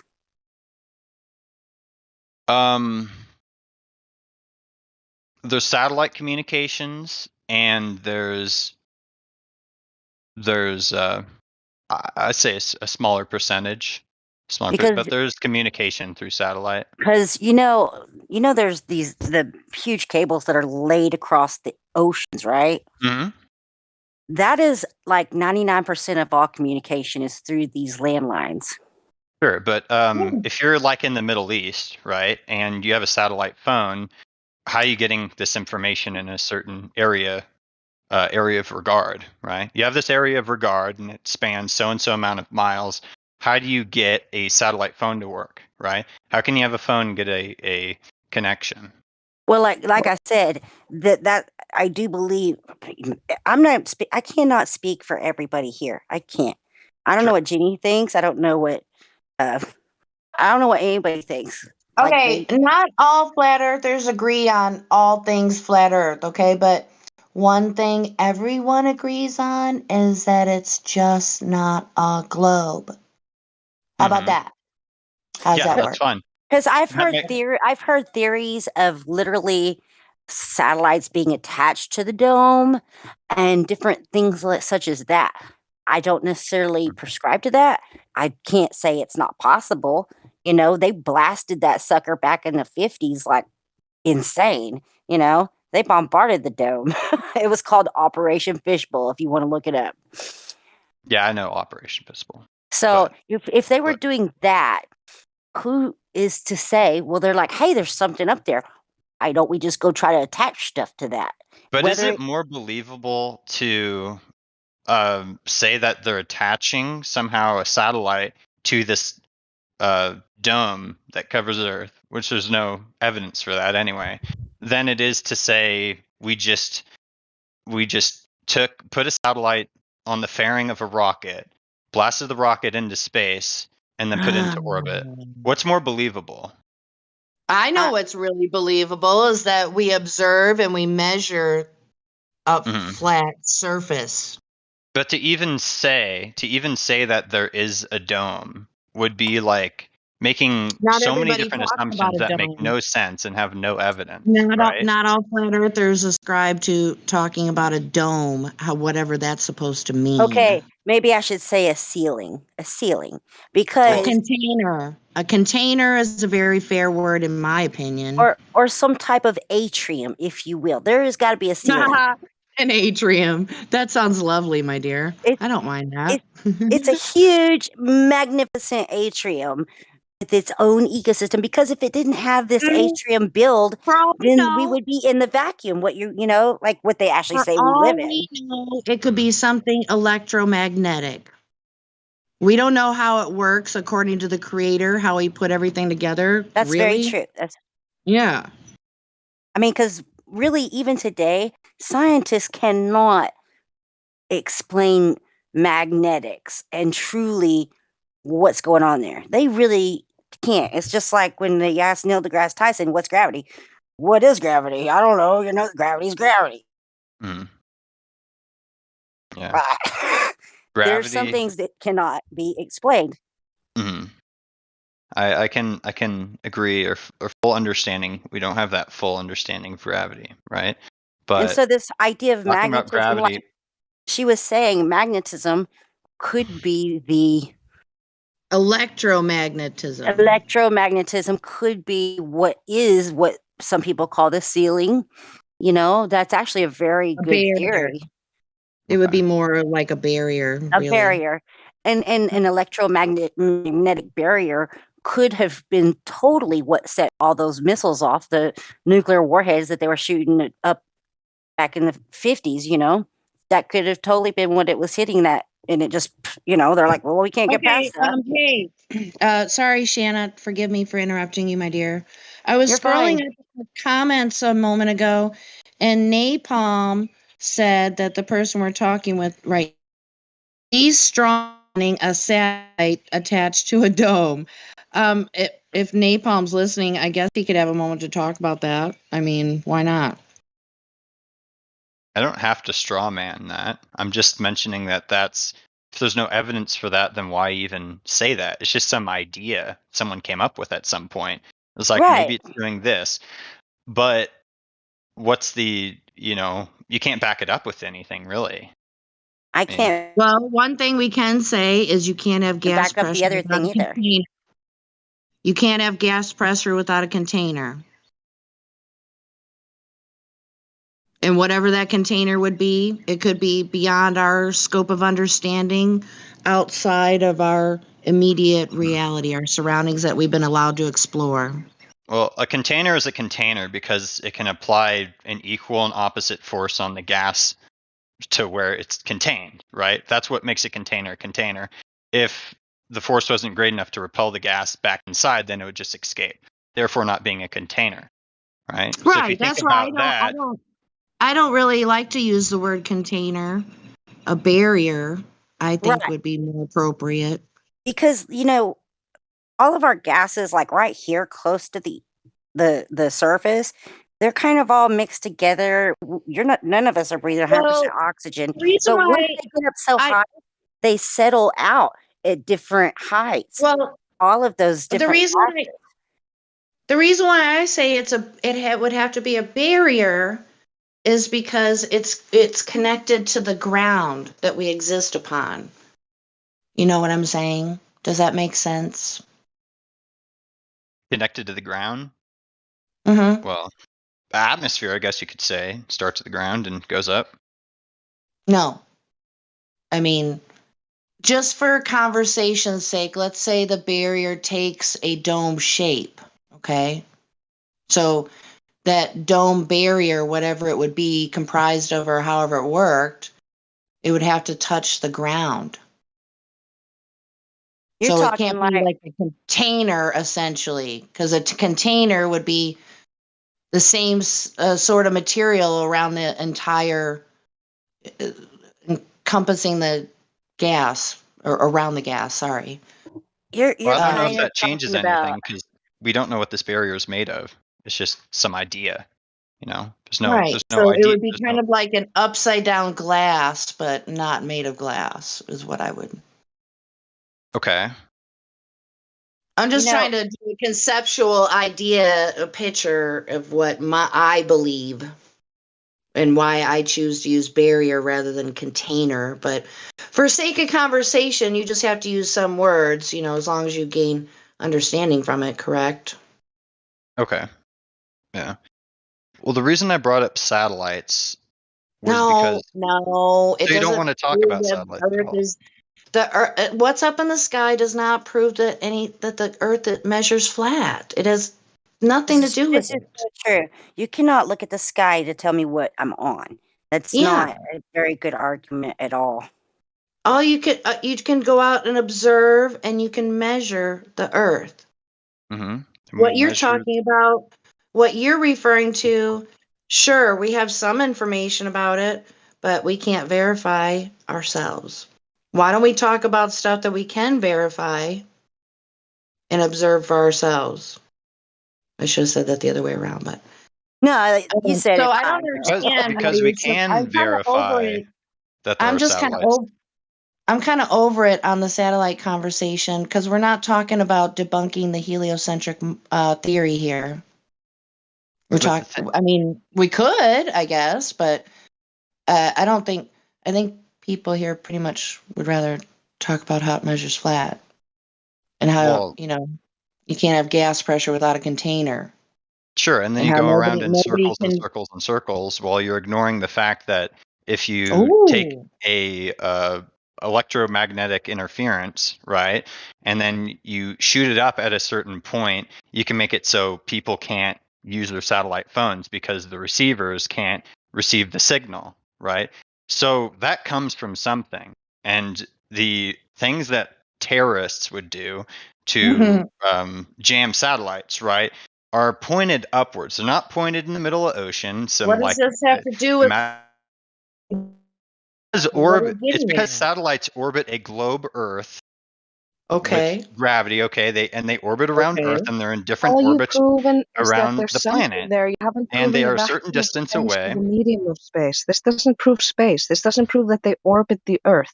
Even if something is in the sky, just Mhm. like you have planes in the sky, you have satelloons, which are balloons that are in the sky, like high Okay. altitude balloons, all that stuff. Doesn't mean it proves the medium of space. There's nothing you've said that proves the medium of space, and there's no way to verify that they are in space. So satellites is a mute point. It's a reification fallacy unless you have R, the curvature. Because if it's not a globe, you can't have space and it orbiting globe. Because what's it orbiting? Nothing. So prove the globe before you go into satellites. Well, the satellites prove the globe. Because No. They don't. That is But the if stupidest you thing. don't Oh my God, boy, think about the statement. satellite, if you What take came first, the globe or the satellite? what came Come first, the globe on. came first, but we sent satellites up there, right? What do you think cell phone towers are for, hun? There's literal underwater wires from one Also, country to another. Is it okay if you I need hop in to on have that? R to send them up in the first place. If you don't know how big the globe is, how the fuck you gonna get orbit, buddy? You can't do orbital mechanics without having the globe. And You that's have We no do not know how how globe. big the You Earth have is. no globe. work. You have no globe. You have no satellite. This is basic logic. So there's Get no on board. satellites. They're not in I don't space. know. I'll tell you I'm that. not super They're not in educated space. on these satellite phones. I'm really not. I will be honest with you. I do have a question for you, since you seem to be knowledgeable about it. Do you know how ham radio works? Not exactly, no. I mean, because you just have to have a really big antenna outside your house to work a ham radio. I mean, it's way more skillful than that, okay? But we're talking a huge, like old school, one of those antennas with all the wires sticking out the sides, you know? Okay. Because my father-in-law did ham radio, and he talked to somebody like really far away, like super far away, just with his little ham radio that had its super amps. He was like, he was so, he thought it was cool the further he could talk to people, you know? And that is a system that bounces off the ionosphere. Yeah. So radio frequencies are able to travel so far because they bounce off of the atmosphere, and so that's how they can go over And such so long distances. they just say, why couldn't they just say that that these phones that work this way, but still use a system like that? It's because that the signal you're pointing isn't across; it's up. It's into space because you're pointing at a satellite to get. Well, the signal, he would talk to people that were well, I'm just saying, my father-in-law would talk to people well over the curve of the globe, well over that, because, and I'm not saying it's a globe, but I'm saying what you're saying it was straight. It's not straight because they were well over the curve. Okay, well over it. Yeah, that's fine. It's because it was bouncing off the ionosphere. Yeah, and then it'd bounce off the Why ionosphere and couldn't then go satellite phones work the around the. same way through the wires that are in the ground somehow working together, bouncing it off the ionosphere? I mean, I don't know. I'm just asking a question. Literally, I have no idea. Why couldn't satellite phones work the same way? Like traveling long distances. I guess that's a point. But in regards not to like satellite phones, but the thing I'm thinking of is you're in a certain position on the planet and you're communicating back to yourself, right? And the only way you can communicate back to yourself is by getting information. Say you want to get information from the satellite, which would be called telemetry, right? So you want to know like what's on the satellite, like its status. you get it back down to yourself, and then you can see, what's the status of the satellite. That wouldn't be a phone, but that's one thing you'd use satellites for. Not use them for, but Anyway, for it's just a maintaining. question that I've actually always wondered that about satellite phones is what is it possible that they're just working some weird way of the ham radio? I've always wondered that, like even before I was a flat earther, I've always wondered that. Thing is, if you're like in the middle of nowhere where you're really, really far from radio towers, then the only thing you could do is transmit up, because you can't transmit far Well, enough that's what away. So ham that's the whole radio point. people do. They transmit up. They transmit up. That's what ham radios do. It hits the ionosphere and Oh, and then bounces goes back down. outward. No, it comes Okay. back down. It bounces up and down and up and down. It's like goes through all the towers. Like my father-in-law lived in Central Texas, and he was talking to people in Florida, which is very far away. Oh, okay. So Through for that to happen, just with a ham radio, man, okay. that's pretty crazy. And Would it I go from always like wondered. station to station, maybe? Like it would go from like one station and then Well, it that's what transmits I'm to the next saying. station? Why couldn't a satellite phone work just like that? That's all I'm saying. Oh, They might okay. tell us it's through satellites, but why couldn't it just work just the same way? You get what I'm saying? Yeah, I get what you're saying. Yeah, that's a good point. I should research ham radio. That's what I I should do. should too. I should totally I too. should too. Yeah, that's a good idea. Yeah, that's a good point. So Because I know a lot of times when they come out with technology, they like us to think it's like this super cool stuff, and it's actually like they just revamped some stuff. They do that a lot, it could be and like just a rehash from the previous thing just to sell it to you again. yeah, and make it sound Okay. cooler. That's all I'm saying, man. So Okay. I've got to step away for a minute. I'll be back. So y'all Sure ladies thing. have fun. Have a good night.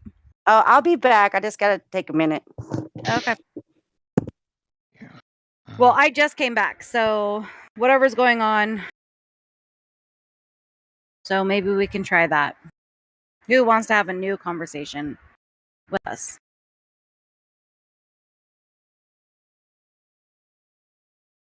I think that's a great idea. Yeah. Yeah. If there's anyone listening on YouTube that hasn't joined the Discord server, now's a great time to do it. You can type, usually there's a link Helio puts in the chat there on YouTube, or you can just type into your browser discord.gg/flat earth. That's discord.gg/flat earth. FLATEARTH, and that will take you right here. Then once you get in here, you'll probably land in the lobby. You can talk in there if you want, but if you actually want to be able to talk to us in the live stream, then you should go to the VC check-in voice text, being a silver, gold, or mod, and then go to the audio channel and wait there until someone's available to talk to you. And then you can participate in more of the server, come and join us, unmute yourself if you want, see more channels, type in the live stream voice text, and so on. So, yeah, anybody who hasn't joined yet, come on over. Anybody who's here who doesn't have a role, you can do the same. Go up to the VC check-in audio channel, ping a silver, gold, or mod in the VC check-in voice text, and then someone will be with you shortly. Does So I don't know if anybody we have see- anyone new in here. Yeah, I don't see anybody. Oh, go ahead. Go ahead. Whoever said that. Yeah, I just want to ask a silly question real quick. I keep seeing these alerts about like server boost. What is that? That means that somebody got nitro, so you can pay for get like all kinds of cool little emojis that you can do reactions with. It helps to boost the server so it has better streaming, all kinds of stuff like that. So if you get nitro and then you can boost servers, and when you give that boost, it helps that server to have more emojis, better internet connection, and a whole bunch of other little perks. So that's what server boost is. And you'll see a little pink symbol next to the name of somebody who has done the server boost, and the right hand. That's all that is. No, very cool. Yeah, it is cool. It's awesome. I was just going to say, I don't see anyone. I don't know if there are any Globers that are new. If you can speak up right now, if you want to speak. Otherwise, there are a couple people I can call on. Okay, so since nobody's speaking up, I saw at the bottom here we have Uncanny. I mean, he is outside and on the fence, but I've never spoken to him before or her. Uncanny NDT, if you're here, we would like to talk to you.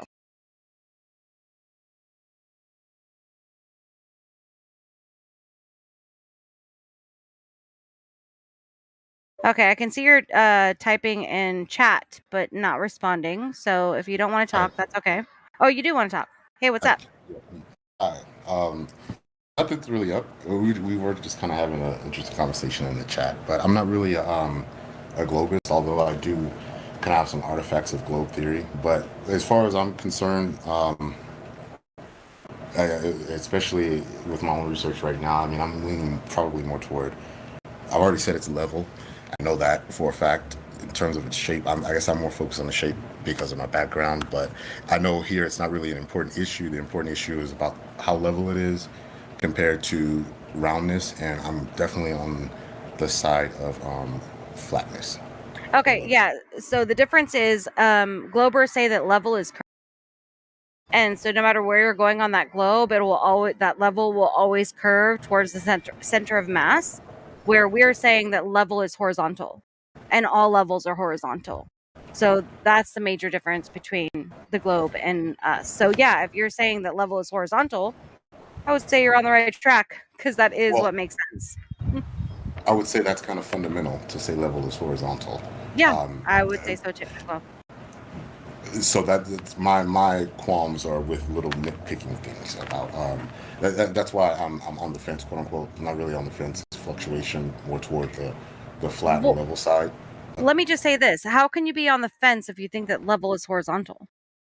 Well, so my thing that I was saying is that I agree with the majority of what's been said, but it's not enough information for me to explicitly remove the possibility of something that could have some kind of curve or something else. I mean, what I'm saying is that our known Earth that we see and know about, yeah, that's flat. Me as in my particular field, I'm just saying, okay, so we don't necessarily know that's the finite level of what we can see. What is beyond that, and how does that affect what we know about the shape or the reality? Oh, okay. I think what I'm getting what you're saying right now. So you're saying like we can't go towards the north. There's certain areas we can't explore in the north. There's certain areas we can't explore in the south. That's a very honest position to hold, and that's exactly the position that we hold. We don't know what's going on. You know, we do know that there has to be some kind of, containment because of, the pressure that we are witnessing here. But where exactly is that contain? Like, there are so many unknowns. And that's what makes this so thrilling and exciting is like, what is out there? What are we going to find? But yeah, we know that where we are right now, no matter what, level is horizontal. It is not a curve. A straight line also is not a curved line, right? We deal with geometry, not spherical geometry, which is, simulation type stuff, which they have tried to wrap into the real world. So yeah, I think you're on the right path. I'm sorry. Yeah, non-Euclidean geometry, spherical geometry, exactly. Like we deal with Euclidean, which is logic based, it's factually based. Yeah. Sorry, I think I'm laughing. No, you're good. I was cutting you off. Sorry. You go ahead. I want to hear you speak. No, I agree with you. Everything that we perceive is Euclidean. And we can theorize. I mean, most of the non-Euclidean stuff, a lot of it, I'll say, happens for ideas of space and space-time. And that, my position on, like I said, I agree with, if that's the contention you have, then I agree with everything, I guess. I'm not pretty much on the fence with what you said, but I definitely don't agree with anything about space. I don't think that it is what we think it is. And for us to kind of extrapolate or, yes, take something that applies to our theoretical understanding of what we have not proven to exist yet and apply it to something that we know exists and can see and can prove and say that that's the case. I definitely don't agree with that academically. So to your original point that we kind of got an understanding on, yes, that's it. My thing is, I know that everything I'm seeing here is flat, level. However, the asterisk on that is how level are we into, like you said, we haven't explored this place, that place, the north, south, east, west, to its infinite degree to know for sure. But I would imagine that like I said, that's my little thing. Okay, well, even with that little thing that you have, that doesn't matter. It proves that what they are saying is fact is false, right? We can agree on that. Correct. So everything that they are saying is false. And theoretical physics is la la land. That's all just made up, let's get high, take some bong hits, and just be like, oh, yo, it could be this, it could be that. Like, it could be anything, right? Like, it's like us saying what could be beyond where we don't know. We don't know. So we're just making shit up, right? So I think you're not on the fence. I think that you, from what I've heard you say, that you actually are a flat earther because you realize the place that we actually do live in is level and horizontal. I would say absolutely. This guy, you're not on the fence. You're so there. So, and I have no problem being quote unquote called a flat earther. That doesn't bother me because I'm just trying to figure out what's going on. So if it turns out that the truth makes me a flat earther, then I have no problem with it. But I also said that from my own understanding of physics and math and chemistry and science and anything like everybody else here, it doesn't compute. And it's amazing how you can actually go through the pedigree of an academic career and have all these equations kind of visually pass you by, even though you can, get your degree or make the grade or do whatever you need to do to be substantially whatever you want to be in your particular field.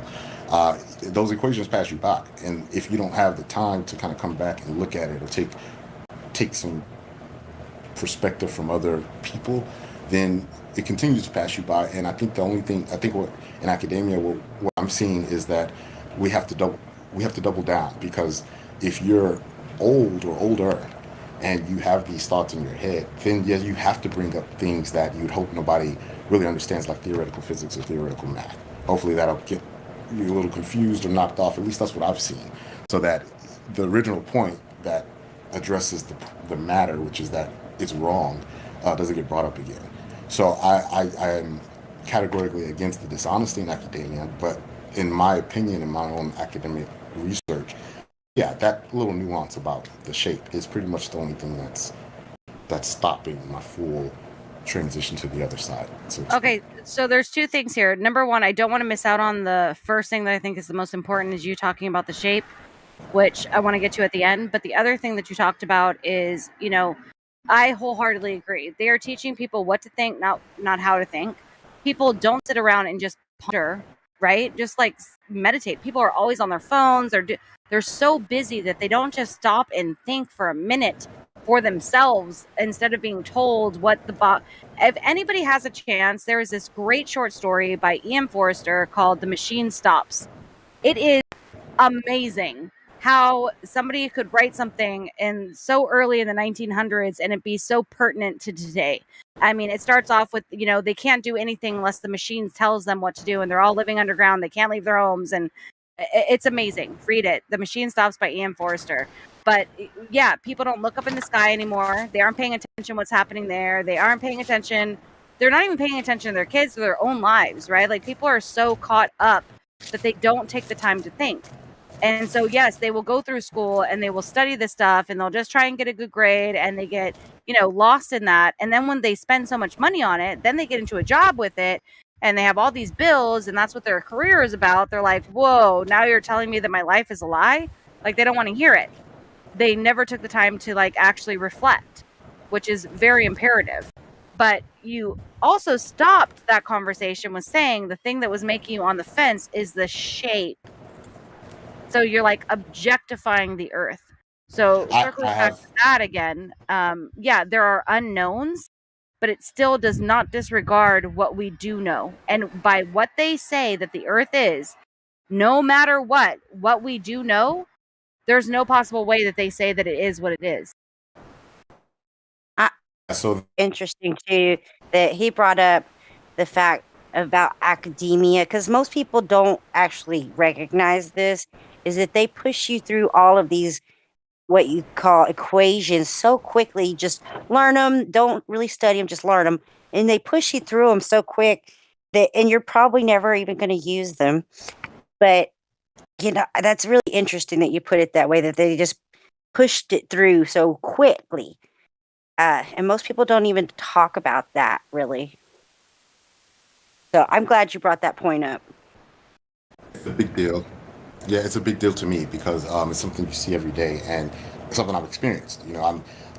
I used to have the hauteur of a regular science student, a grad student or something like that, that thinks that they know a lot of things. And to be fair, I probably did, but then you kind of learn something real, and then you realize everything is kind of not what you thought it was, and so you have to start back from square one. Maybe if you're lucky, you may not have to start back from square one. I didn't, because I guess I could say I'm fortunate enough to kind of listen to other people's perspective, and the shock of having my reality challenged is not too much for me.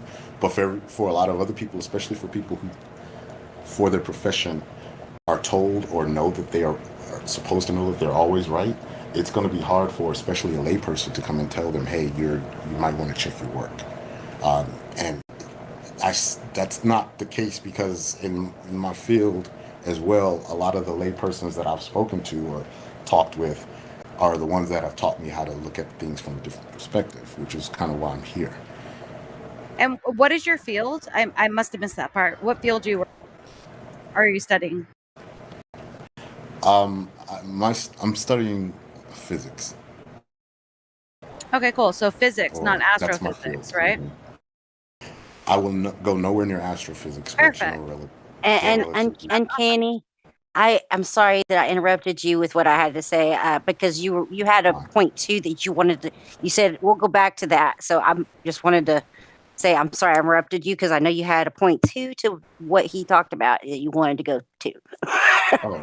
So I did interrupt. I did interrupt you. No, that's fine. You're fine.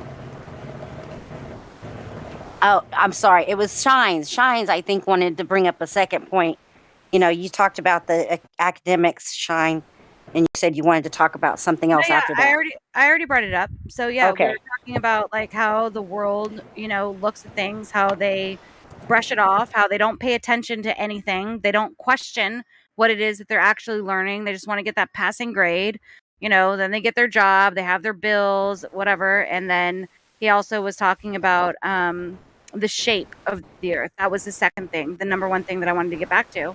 And it just goes back to, again, that, we don't know. We can only go so far. But what we do know is where we are. That's it. We know where we are. We know that it's level and horizontal. And so what they are saying is factually correct. No, it's not. I want to ask you, I'm really terrible at butchering quotes. I'm terrible at it, but you might know this quote better than me, what Tesla said about the scientific, all of the, I can't Where think it of the talks word. about science has gone into theories, and then what does he say at the end? I think it's He think talks of about it mathematics. frequency. When you come up with these different algebraic equations and that aren't even correct in the first place, and you build upon them and build upon them. There's something. He's got a really good quote about that, and I can't think of what it is. But somebody in the chat might know what I'm talking about. Uncanny might know what I'm talking about. I do not know, but the only thing I can get close, we were kind of talking about it here, is that we were talking about how theoretical physics, for example, is not, I mean, it works. It definitely works. I'm not going to, defecate on theoretical physics.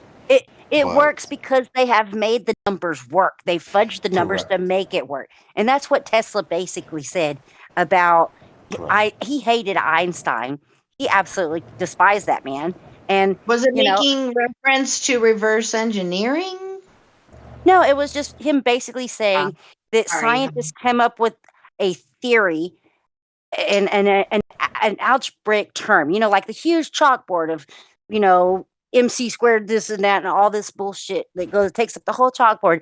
And then somebody says, yeah, that's right. Let me go into theoretical physics with that and build upon that thing that's never even been proven. That's what Tesla was talking about. And that's what Uncanny's talking about, basically. That's what we're all talking about. It skips a fundamental step in the scientific method, which proof. Yeah, I mean, ultimately, I came from the school of thought where the scientific method, no matter how much money it takes, should be something that's recorded. You should be able to give it to a layperson. The results of your experiment and the procedure of your experiment should be so clear that you should be able to give it to a layperson. Your material list procedure should be so easy to follow, and your results should be so conclusive that layperson can do everything you said you did to produce your results and get the same results you produced. If that happens, absolutely, then that is a confirmed result. And then that means it's not a theory anymore. It's a fact. At least it's something that's confirmed and experimentally proved. Then you can use other people in the field to continuously test that. And if you keep getting the same answer, plus or minus some decent amount of error, then you can go ahead and say, okay, this theory can maybe move on to something else more substantial. I want to apologize. It doesn't make it a fact. When the theory is proven and through the scientific method, it makes it a law. A law, which is still not fact, right? I mean, it's fact, but I just wanted to use the right word. It makes it a law, because there are laws. But we don't need all that to figure out that it's not a globe. No, we don't need all that. No, we don't need science in order to determine that it's a flat, stationary. That is science. That is science. That is still science, sister, because it is. You're going forth with the theory that the Earth is flat, and you're going out and doing measurable. No, you're doing measurable tasks to prove a point. That is science. That's a scientific method. Well, hold on. Science answers a how-why question. That's what science does. But you don't need that to figure out the shape. All you need is what is. So that's where you just observe it and then you measure it. That's all. But that is the scientific method. No. Measuring a topographical plane is not a natural phenomenon. Get what I'm saying? My question is, why does it have to be natural? Well, because that's what it is. Phenomenon. Because that's what it is. But you can still have computer science, and computer science is all synthetically made. It's all made by people, but you still do science and use scientific method. You can make up whatever you want, but computer science is real, though. Sure, but it's not using the scientific method, showing a cause and effect relationship. That's the purpose of science in the scientific method. You can have a cause and effect relationship with anything. It doesn't have to be quote unquote natural. Yeah. Right. Okay. But I'm just saying you don't need all that to figure out what is the Earth, what we're standing on, that it's flat and we see too far. But why not? All you gotta do is measure it. All you have to do is measure it. But measuring is using that's science. Okay, sure. That's what you want to call it, but it's not.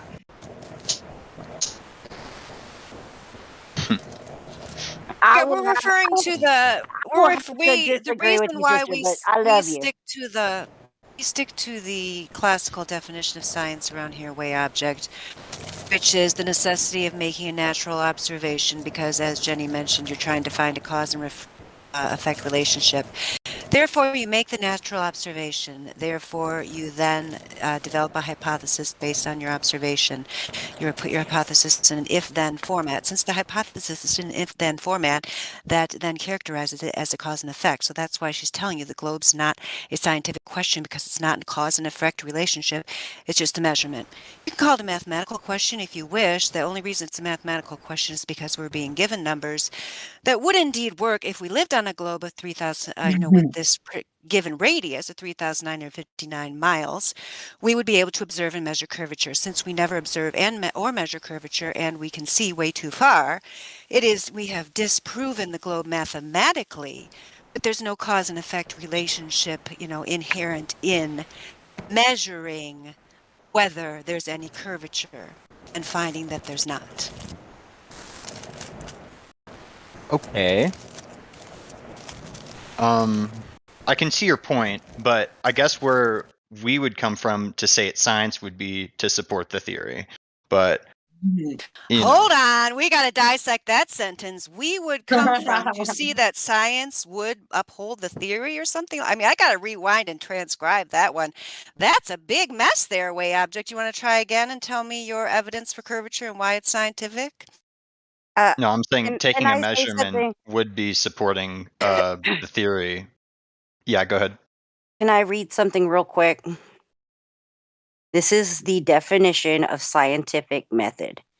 A method of procedure that has characterized natural science since the 17th century, consisting in systematic observation, measurement, and experiment in the formulation, testing, and modification of a hypothesis. Criticism is the backbone of scientific method. I think I've heard a conversation before, and I think it was QE that asked the person, so according, what's the hypothesis then? It has to hypothesis include is like a theory, but The it's a theory. independent variable. The independent and dependent variable is the crux of it. Okay. But I just wanted to Because that read has to do with the the definition cause of and it. effect relationship. You're Yeah. proving a how-why question. I mean, a So- simple thing to keep in mind is if it doesn't have the scientific method and you're calling it science, that's pseudoscience. It's like definition of it. Scientific method, science. No scientific method, not science. It's very basic. Yeah, that is. Thank you so much for putting it like that. I can appreciate that. Thank you. I don't like the idea of how we would only define what is and isn't science based off of one method of how we do science, right? Well, then it's Because there's all philosophy. different kinds of science. If you you're don't gonna have test to you're gonna have to rewrite all the science textbooks then, because that's what they all express of what science is, what the scientific method is, how to develop hypothesis, putting in the if-then format, going through these steps, what's science, what's not science. You got about probably millions of science textbooks you're going to have to rewrite then, Way Object, if you're going to say that's not what science is. Well, if you the don't scientific test, method. if it doesn't Also, go humanity is not through. Sorry, you go ahead, Jess. Oh, I was just gonna say, if you're not able to test and use the scientific method, then really what you're dealing with is just philosophy, right? I mean, they're just ideas. Okay. But I mean, the scientific so method. actually, with figuring out what is the Earth, all you're doing is collecting data. You're observing and you're measuring. It doesn't require the scientific method. I don't know where you're coming from. You don't need to have a hypothesis. You don't need to identify the independent and dependent variable. You just simply observe it and measure it. And then when you put it to scrutiny, to the heliocentric theory, with the radius that they give us, you already know this conversation. I'm sure it doesn't pan out. Okay. I was just I haven't I'm just trying to say that just because it doesn't follow the scientific method, which is just a method we use to do science, right, doesn't mean it can't be science. For example, like you have an apple Ooh. and you're like, is this apple green? And like, let's say, yeah, truly it's a green apple, right? So, and maybe you could be like, okay, is what's the shape of it? Or let's say it's like, is this an apple? What fruit is this? You know, my hypothesis is that it's an apple. Well, it has the shape of an apple if you cut it open, blah, blah, right? There's like a theory, but, you know, and you're taking measurements, but pretty much all you're doing is taking No, it's not. measurements It's and not the measurements. observations. No. What? Where? Why is it always measurement? I heard somebody in the comments when I first came in say that you were saying something about measurements. Why do you keep saying measurements? What's wrong with measurements? Because you're saying it? I don't know. No, because the scientific method doesn't have to, it's a natural phenomenon, right? That you witness. And then you have your independent variable and your dependent variable. And then you go from there. It's not just about measurements. That's not the scientific method, and measurements are not like two things that are like synonymous. Yeah, but if you You want to can learn measure something, things, dude. You can measure things without science. It's real simple. I don't know why we're getting wrapped up about this. yeah, you can, yeah. That's all I was trying to say. You don't need science. You just observe and you measure, and then you put it to you put the heliocentric theory to scrutiny, and it doesn't pass the smell test. The math Otherwise, does not come out. We see otherwise too every far. carpenter on Earth would be a scientist because they have to measure before they cut.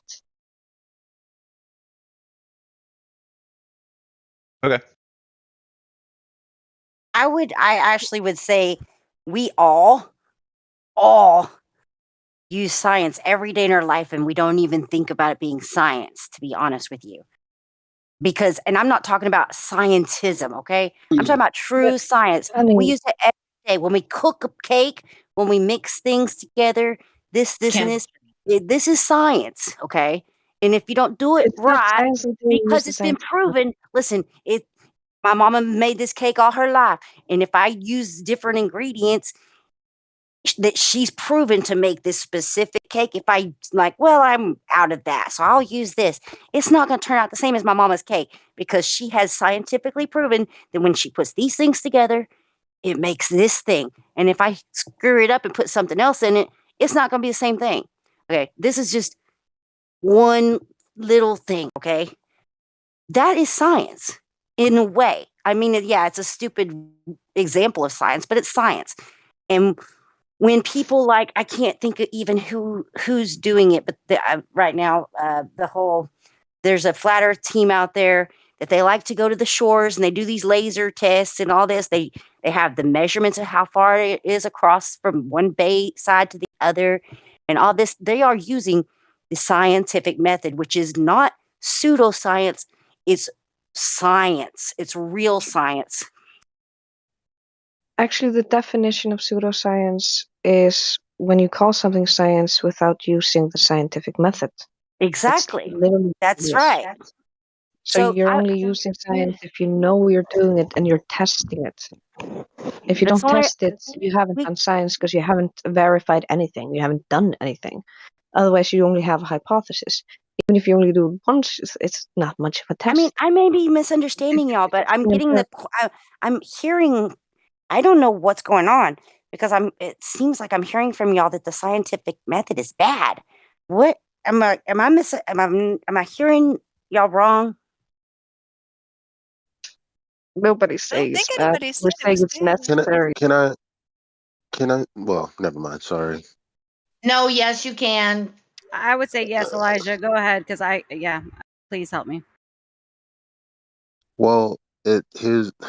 I mean, you said it every way possible that you could. So pseudoscience is when people claim something as science that didn't go through the scientific method, whatever idea or possibilities there may be, if it wasn't experimentally validated, it being a hypothesis that followed an observed natural phenomena, then it's pseudoscience if someone's calling it science.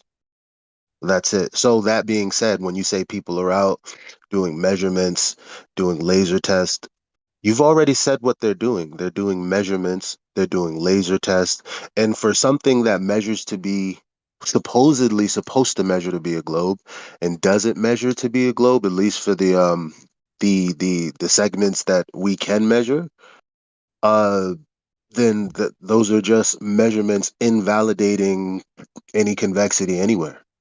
But as far as it being a method, you would have to have a natural phenomena, and observing a thing or an object, that's a verb. A noun. It's not actually doing anything.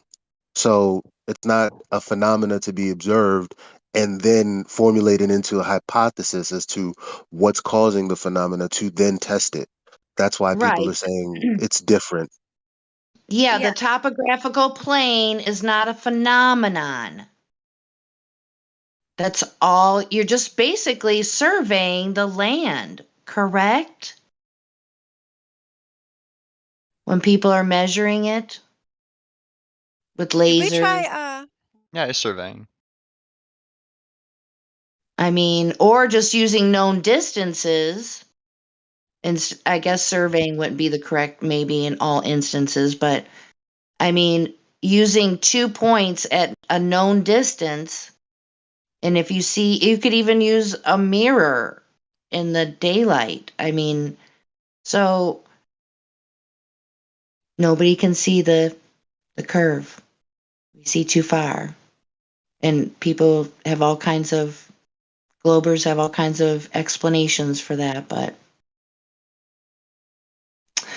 Yeah, what's your Yeah. explanation? Away object. Away object? What's Yes. your explanation of the globe? What's your proof? Have you measured your globe or done anything like that? How do you know that it's a globe? Can you tell us? I think he's been clear that he doesn't believe it's a globe, right? Or no, that's uncanny. My bad. No, this guy No, is no, a I've globie. yeah. Yeah, I know. I can tell by what you say. Shana, I know he's a globie. That's why I'm sorry. I thought you were talking to uncanny. Not. I'm so No, I'm talking to away sorry. object. I misunderstood. Yeah, so I just think there's certain things that can't be explained unless we live on a globe As Earth. what? Like what? Like what? So you just believe it's a globe, right? So that's what you're saying? Well, everyone believes, right? So you can either believe believe what the shape is based on evidence, right? No, I know that it's not a globe. I don't believe it's not a globe. I know that it is not a globe. So I ask you again, where's the curve? I'm going to ask you that. Where's your curve for the globe that you believe in? How do you know? Why do you believe that it's a globe? Where's your evidence? Okay, do you want to talk about so there's boats over the horizon, that's one thing. No, or I'm No, studying a satellite. Yeah, been laugh, debunked a laugh, long right? time. But That's been super um debunked. I know the amount of information that goes around whether you prove or disprove each point, right? But the reason I bring up satellites when I was talking, because I'm in the Space Force, right? So I do space systems operations, and so my expertise is my knowledge on you're satellites, brainwashed. right? So You're brainwashed. There is so no it's my job, satellites. It's right? sataloons. It's sataloons. Yeah, they have you in there working on a thing called a satellite in your head, in your mind. That's what they have you thinking. But you are not working on a real sataloon, okay? Uncanny. Uncanny. Hold on, Tracy. Thank you, whoever did that. Who else is playing music? What's going? Okay, thank you. Go ahead, Tracy. Yeah, I think he was getting a call. That's what it sounded like. Object, is he still here or did he leave? Yeah. So that's the reason I talk about satellites, is because I have a unique perspective on For a them. long time. You've been talking for a long time, but not talking about the actuality of this server. This is about flat Earth. And I'm asking you, where is your evidence that it's a globe that you are supposedly sending these fake ass satellites into orbit space that you think is really there, but it's not? Even Cloud, Tracy, I don't know if you were here. Yeah, even Cloud, who's not even a flat earther, told him you don't need a globe to have satellites. I mean, come on, everybody knows that. Even the hardcore globers don't go for that. I'm surprised you even have the globe earther role, actually. If satellites are your best proof, because most people even people who believe in the globe model are not going to say that satellites are evidence. You can throw stuff up there and make it do stuff. You don't need a globe for that. But yeah, so answer Tracy. What's your actual evidence of curvature? Thank you, That'd pretty much be anything. That's pretty much all I got because, and here's the reason. It's because any other point I've brought up it's been gone over and over and over, and basically it goes down to one point with, I guess it's like the understanding of how like either the atmosphere works or, for example, Black Swan, right? So when we go over Black Swan, I think the last time when I was trying to argue that the Earth has curvature and, these oil rigs are supposed to be behind the whatchamacallit, the horizon, right? And I was saying, okay, well, the oil rigs are obviously distorted because of superior mirage, and so they appear the horizon appears further. It's like, okay, well, why isn't the horizon actually that far? Well, then I said, well, if superior mirage would apply to all objects, right? The oil rigs, the water, why wouldn't it also apply to the apparent horizon? Because light is acting the same. Wait, on listen to the what whole you thing. just said. Away object. What did you just say about the horizon? Repeat that. I'm for me saying, again. can the horizon appear No. What did above? you just call the horizon? Go back to what you just called the horizon. Repeat that for me. Starts with an A. Apparent horizon. Yeah. Apparent. So tell me Yeah. where the geometric horizon is. Where that has ever been shown, found, that it ever appears that is the geometric horizon if it's only apparent. Why don't you start with that? That would be a great starting point for you. No, I'm saying it would be apparent because of the atmosphere distorting where it actually is. Again, so yes, tell me where the geometric horizon is. Where is it? Where's the geometric horizon that we know that we have a radius of 3959, circumference 24,000? Like, where is the geometric horizon to get that data? If the horizon is always apparent, let's start there. Oh, you're saying if it's always apparent? Well, 'Cause it I'm is. saying there's probably situations where there'd be so little atmospheric distortion that you would get what it actually would be, like the actual distance. When has that ever happened? Do you know when that has ever happened? They've actually measured the Earth that is actually coherent and logical, and that took place.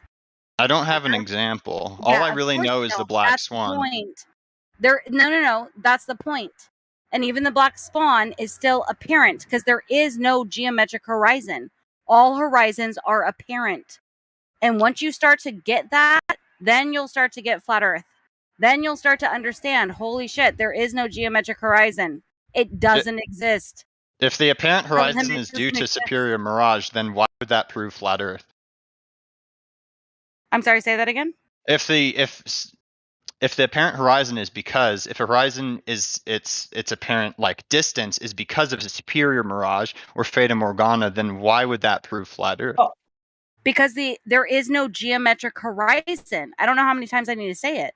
So what is a the geometric horizon? A geometric horizon, say you take a basketball, right? There is a geometric horizon on that. Once something goes beyond that geometric horizon, that's it. There is no bringing that back into view again. It's geometric. We know exactly what that shape is. We know exactly how far something needs to go to no longer see it again. That's what takes place. That But does just like not we were happen. talking But just like we were talking about ham radio, how the light could bounce off of the ionosphere, why couldn't visible light do the same thing, bounce back into your eye to make a superior mirage, to make the things that are behind the horizon appear above the horizon? Yeah, so what you're doing is called This a isn't a hard cope. superior mirage. You're coping. You're trying How's to that figure out hard a code? way. That's science. You're, That's not no, even going that's not around even in like science. circles or anything. That's literally just There that's. would It's be not a a mirage. You do know that a superior mirage is upside down. Do those oil rigs look upside down to you? A Are superior your eyes mirage open? can be upside down. It doesn't necessarily have to, right? Look at the mirage on this picture. Where's the mirage? If you look up the And what I'll type just of it? repost it. So, oh yeah, Because you did it. realize Okay. this is from a video that you can actually watch, and you can see there's no goddamn mirage. Anybody Yeah, knows sure. anything Look about look at mirage the can okay. see So there look is at the none. left oil rig. Look at platform habitat. Okay, can you see the crane? Cranes don't look like that. Look, you see the metal, how it's all distorted. You know how they do look like So that A is because they're distortion in the very night hot. is not a mirage. They're oil rigs. You know what that's what a happens? mirage is. You know what happens with oil rigs? They Mhm. get a little bit bendy. So yeah, the oil rig might be a little bit hot. You're saying that's changing the entire atmosphere from the beach to the oil rigs. The oil rig is hot, and so then therefore, like what? Like we would need to know what was happening on that oil rig that day. Do we know that? What do you mean oil rigs get hot? If you look at the image, you can see that it's Yeah, obviously oil distorted with rigs, mirage exactly, because because it's they're just hot. It's not a mirage that's distorting it. Have you never seen heat distort oil how things look when you look through hot air? So you're saying those Do oil you live in rigs are Alaska? so hot that the light they're Yes, emitting it's an is In the oil rig. atmosphere, it's good weather, basically. This is shitty Strawman that you're trying to pull. This is obvious basic distortion that you can see even in ice and sometimes when you have good weather. so I mean, you're saying come on, man. the This is distortion obviously not of a the mirage. oil rigs is not from the mirage, which would be the light beyond the horizon. You're saying it's coming directly from the oil rigs to try to prove No, your it's point. coming from the Right. water. She's talking about what's coming from the water. Listen, if you I'm ever talking about the air showing a bit of distortion because of the difference in temperature, which is a common thing to see. It's And there's a very difference in common. temperature, especially because of the temperature of the ocean versus the air. And during a sunny day like that, you can see there's not a lot of clouds in the sky. The sun is heating up the atmosphere, and there can be distortions. This is normal to see. That's not what a mirage is. A mirage means. Oh, sorry, you go. I was just gonna say, I live where there's coastal plains, okay, that I can look across. And I can see the tree line that's not that far from me. And this distortion, I mean, we're talking the tree line's like a mile away from me. And this distortion that she's talking about is there no matter what. We're not, it's there whether you're looking a mile or 10 miles. This is not a mirage. This is like what she's talking about, air distortion, like the heat coming off the ground when the sun shines on the ground or the water, you get this like heat wave looking stuff. If you don't know what that is, I don't know how to help you. It comes from the oil rig. The oil rig is hot. It blasts off fire. Like it gets hot. It comes off the water too. That can also take place, yes. a But temperature difference. I was referring to the actual oil rig. Just the oil rig alone can be hot and create that waviness. Because it's making the heat waves. The heat waves is what's causing that. Okay, so if this production of heat and all these different explanations, if that were to be true, then I suppose that would be a counter explanation. But if that weren't to be true, then What do you mean counter I'd buy it. explanations? I'm saying that would prove. Claims. Do you know that would- anything about mirages? Which part of this makes you think it's a mirage? Have you never seen a distortion because of heat? No, I've seen distortions due to heat, but I'm just saying that how do we know that it's heat? This is one of You the know? problems is that How do you? It's so damn obvious. You have eyes. Constantly are like refraction, mirage, this, that, and they don't know how to like isolate what each individual thing actually is or what they actually mean. And this is where these conversations get so muddied, is because they don't actually know what all of these optical illusions are. So this is a fascinating conversation of witnesses. Just like when you're driving down the road, haven't you ever seen like I'm talking not even half a mile in front of you, and you're like, man, there's a big puddle in the water, and you're like preparing for it, and then you get a little closer and it disappears. This is the heat. That is the heat causing you to see something I can't even explain this, you guys. None of that really matters. Away object. So away object. You see the photo the image there that Cut has posted at 55 minutes past the hour.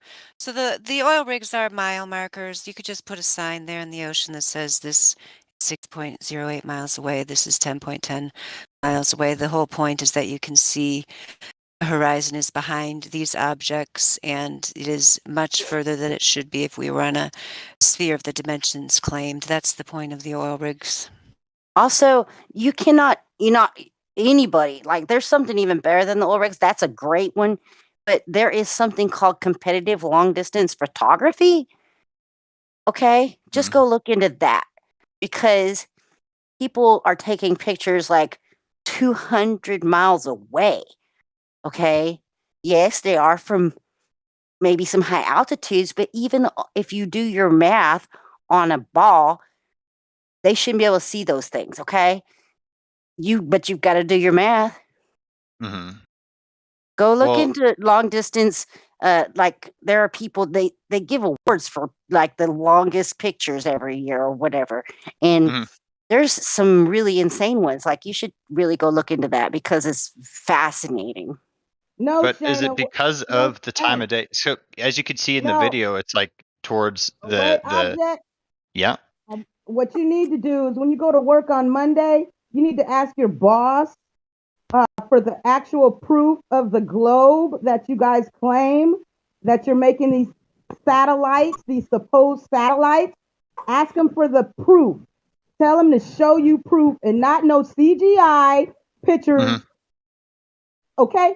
That's what you do. And while you're at work, also ask them for the proof of the spin. Since you work at this satellite company or whatever you claim you build it on, why don't you ask them for the proof of the spin of the earth that they claim is happening?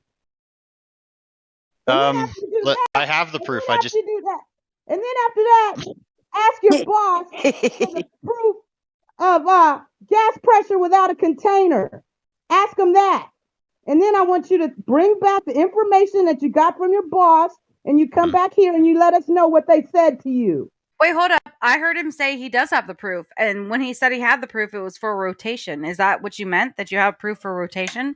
No, I'm saying the thing I can't tell you everything because it's classified. Oh my God, you're joking me right now. That's He's in the Space Force, ladies. In the Space Force, of course. Yeah. Away object. I looked to see when you joined the server. You joined in 2020, and then I happened to see when you joined that you're in the Space Force. Yeah, tell us all about it. What's it like there? Oh, it's very nice. I'd say it's probably the best branch in the military. Probably the cushiest one, The cushiest one? Like the most benefits, and like quality of life. So it's like right there with the Air Force, right? Yeah, it's under the Department of the Air Force. It split off from Air Force Space Command and became its own force 2019. Marines call the Air Force the sissies of the military, So Space Farce is just a step above that. I'm sorry. I'm bad. Yeah, well, we say the Marines eat crayons and everything, and anyone that's been in the military. Crayons? That's pretty funny.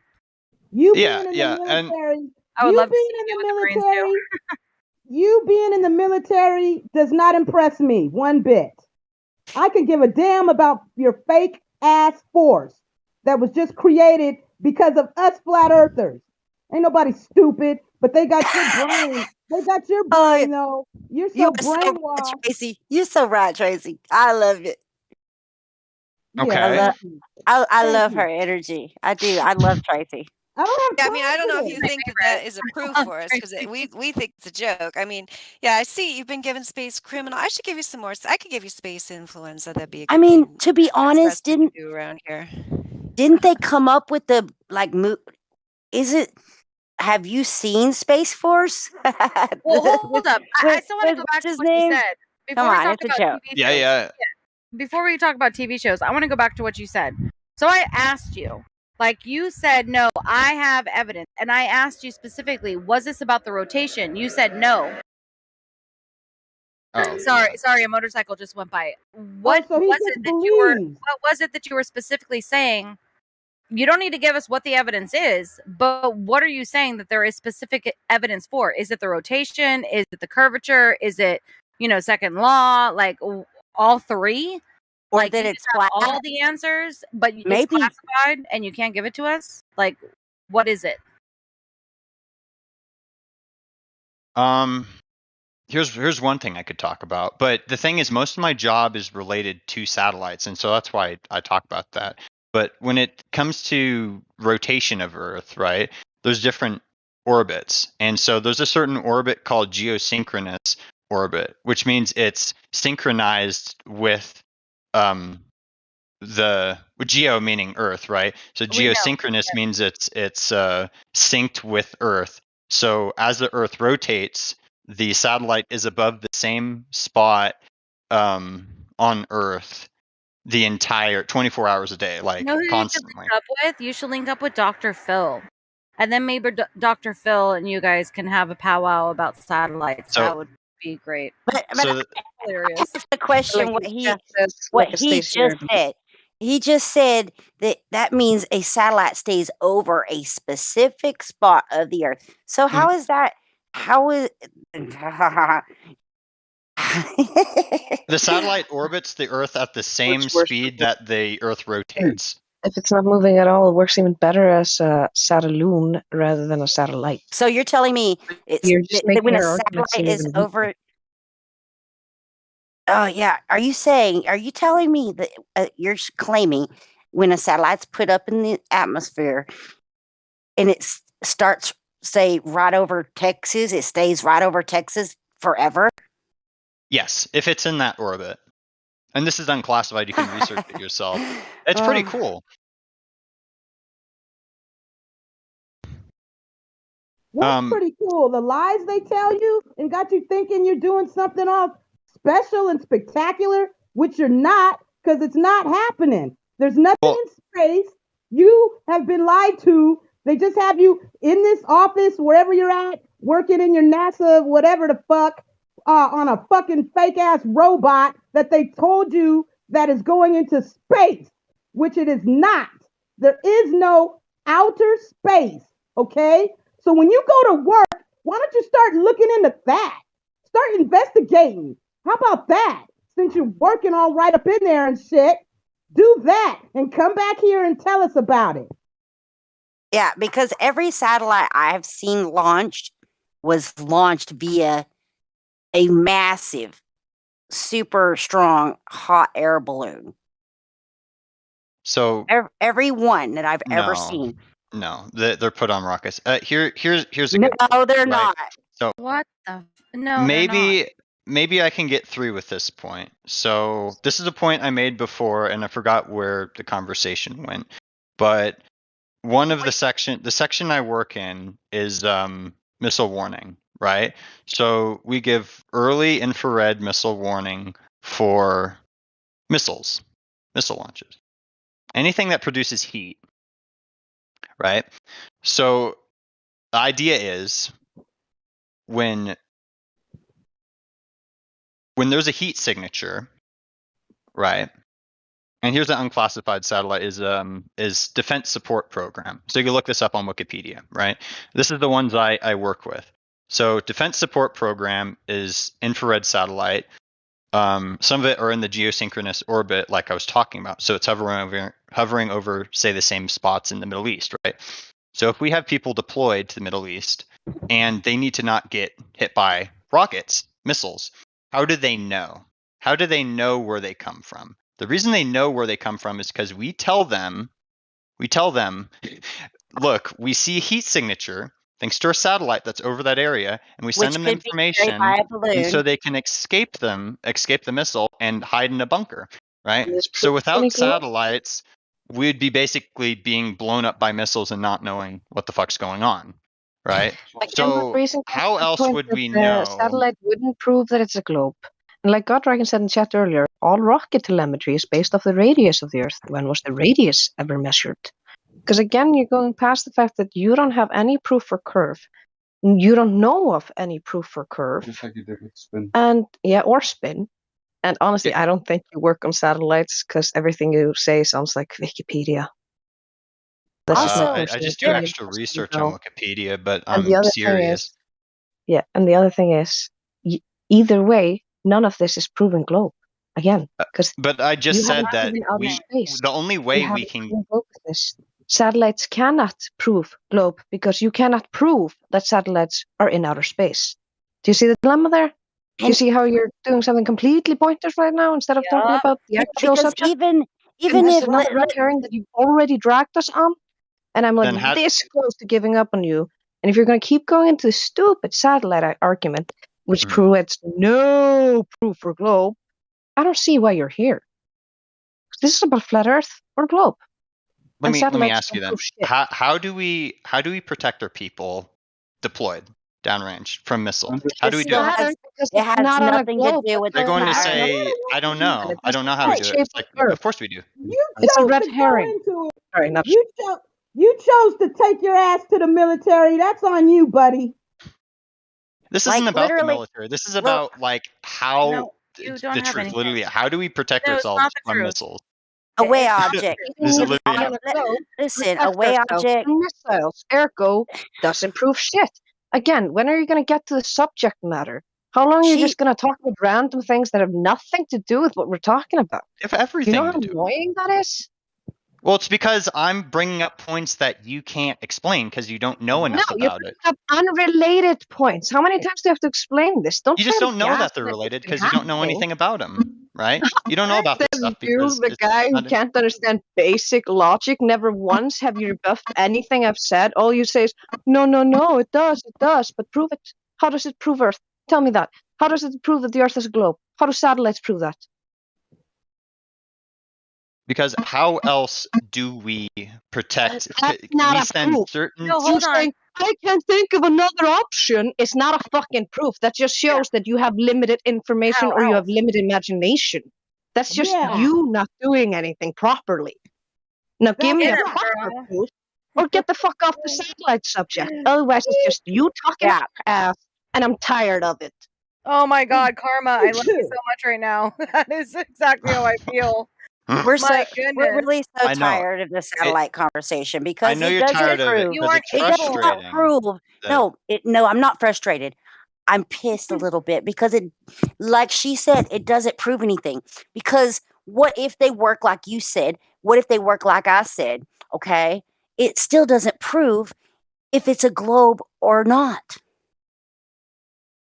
Either way, it doesn't prove shit. You don't have anything. You just said, oh, because how else would we protect unless we were able to do this? You're basing it off of ideals that you are indoctrinated by. You aren't even trying to cope or understand that there are other things.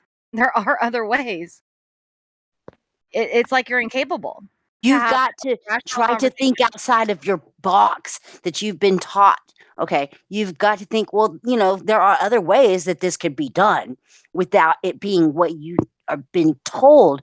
Yeah, you're compartmentalized. You build certain things, you do these certain things, but you don't know the whole story, okay? You've got to put on your big boy pants and try to think for yourself, man. Like I said, what he needs to do is go to work and start doing some investigation into his supposed satellite that's up in space that does not exist. Do that. I'm trying to tell you that when it comes to preventing people from death, basically, there's no other way, right? Like, I'd like you to come up with ways that would be like some other way, right? But Okay, I know you can't see everything. I ways. know you can't read the Yeah. voice text at the same time that you're in here, but there's Mhm. many other ways to do all the things that you're talking about, and in fact, they are done in many other ways. Yes, when lives are on the line, the Earth is treated as flat and stationary. We can show you all the government documents that show that. It's obviously you're not at a high enough level, whatever thing that you think you're involved with, whether you are or are not in this thing.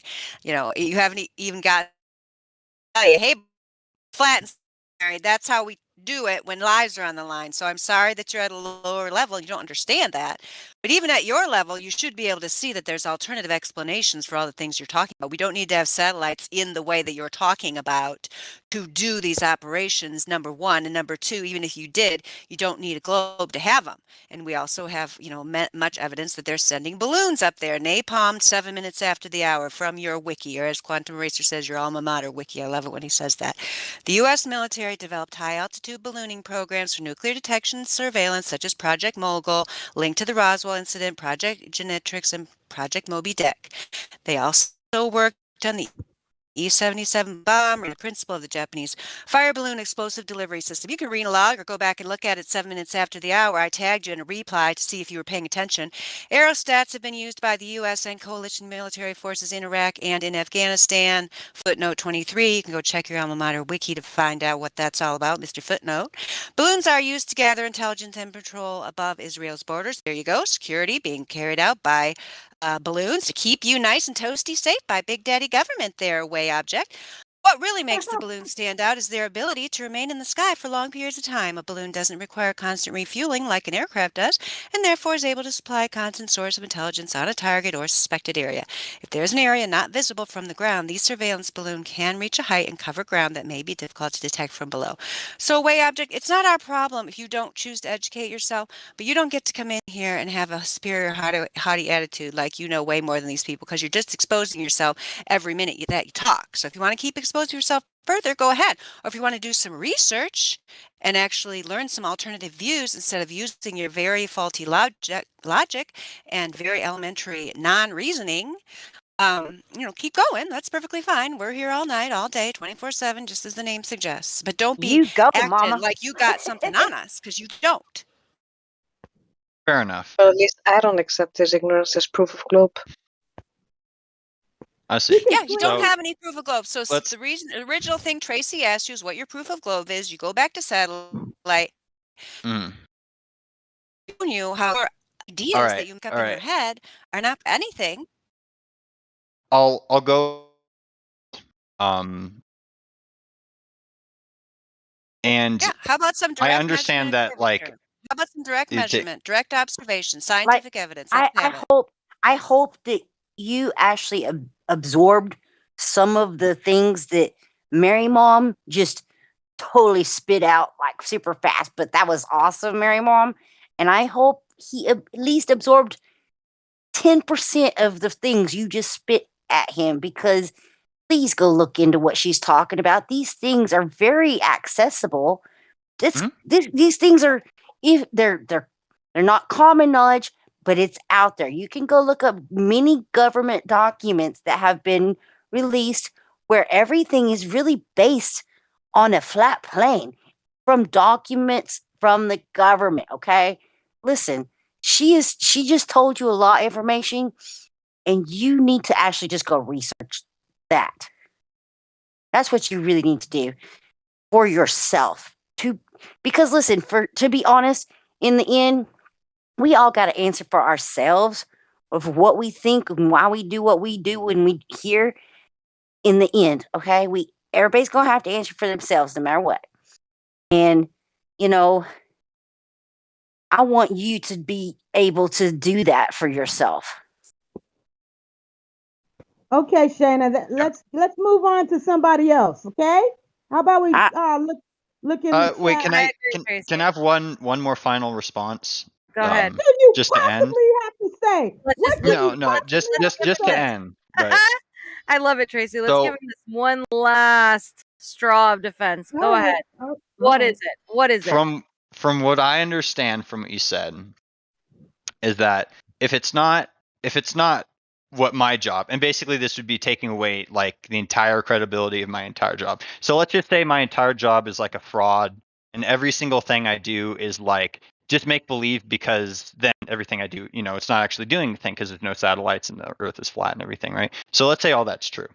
You're already wrong on that statement, and I can explain that. But go on. Because right, and then so and then you bring in balloons, and here's alternative methods, whether it's cyber, because we know computers and all this stuff. How else we get like our information, right? So you go to these great lengths of explaining all these different methods of how we could have done that. And it's like, fair enough, sure, we could do all that. But the thing is, the consistency you would have to have with all those things, it just doesn't line up, right? It does. But I you wanna could say it tell does, you- but I want to tell I'm just saying it. Well, let me just say this. you, I don't think that what you do is bullshit.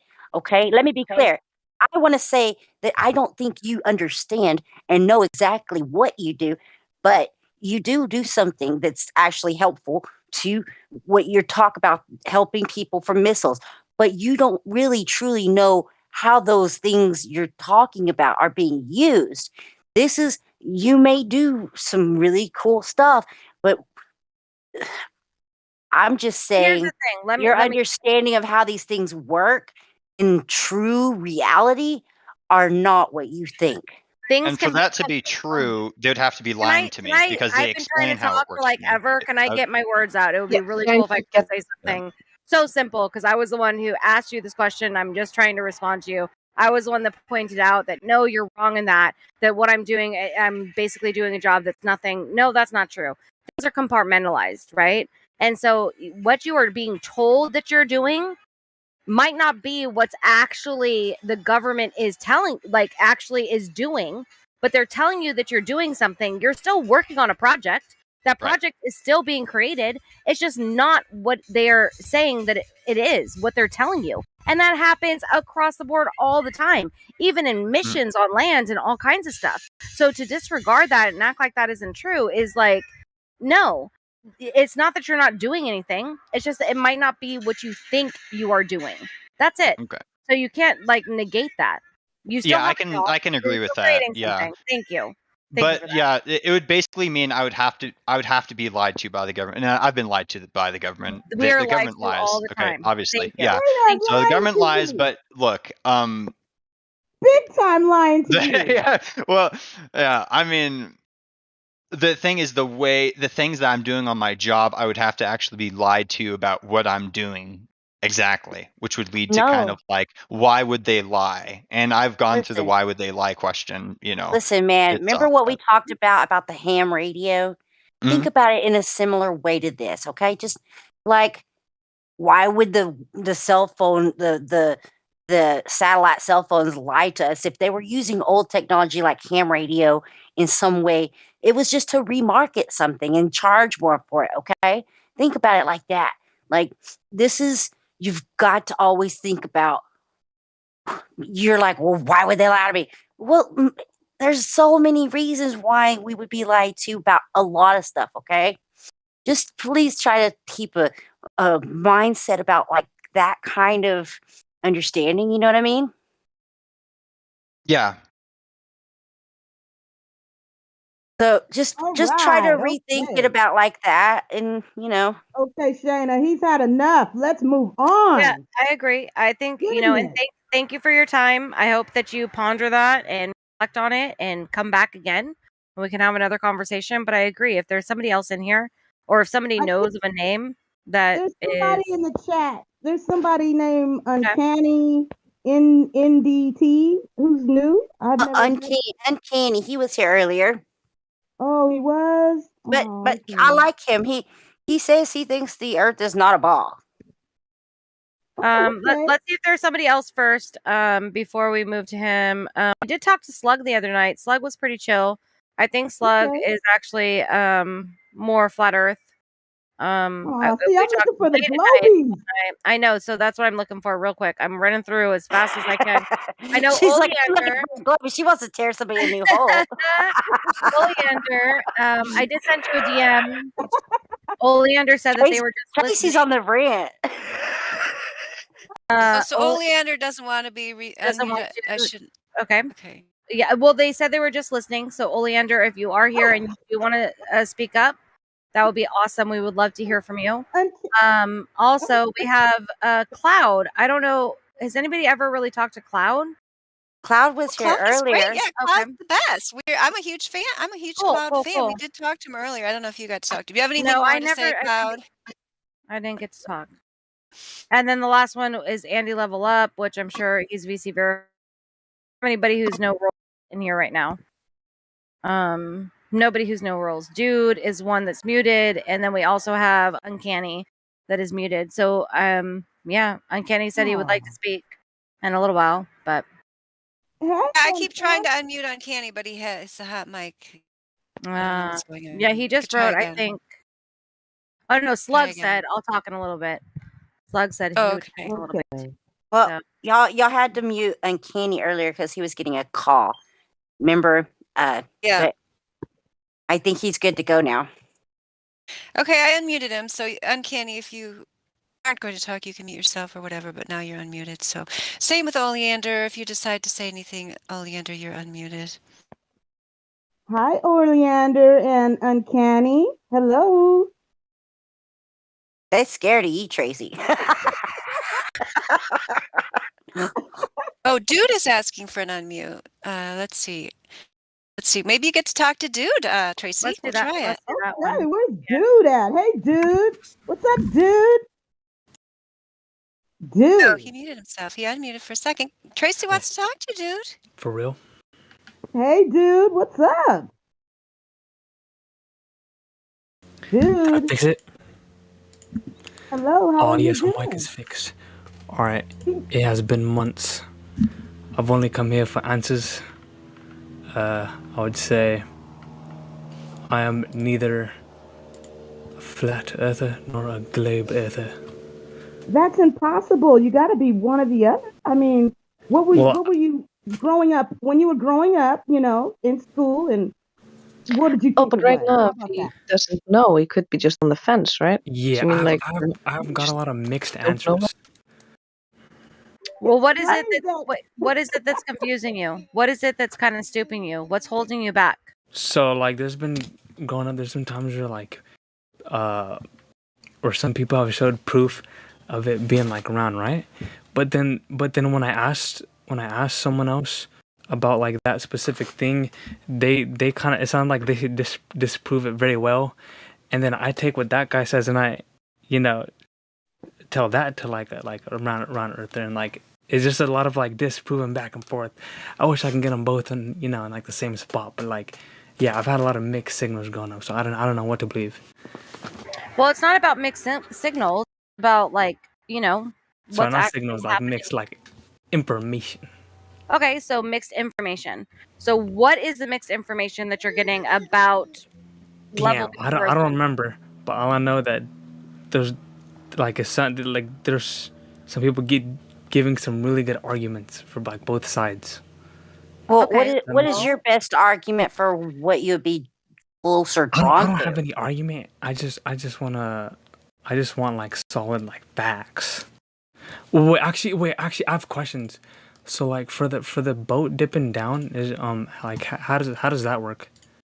The boat dipping down? Yeah. There's a GIF I saw where they showed the boat dipping down the horizon, but then some dude had a telescope and he zoomed in, and he was still able to see the boat. Exactly, because it was still there because it's a level flat water. And dude, let me ask you this: Are you familiar? Are you familiar with have you ever stood on a really straight train track or any in a long hallway in a building or something, and how it gets smaller as you look down the hallway? This is basically what life is looking across the plane. Everything just looks we can only see so far. So things look like they disappear. They're still there. They're just out of our perception. We can't see it.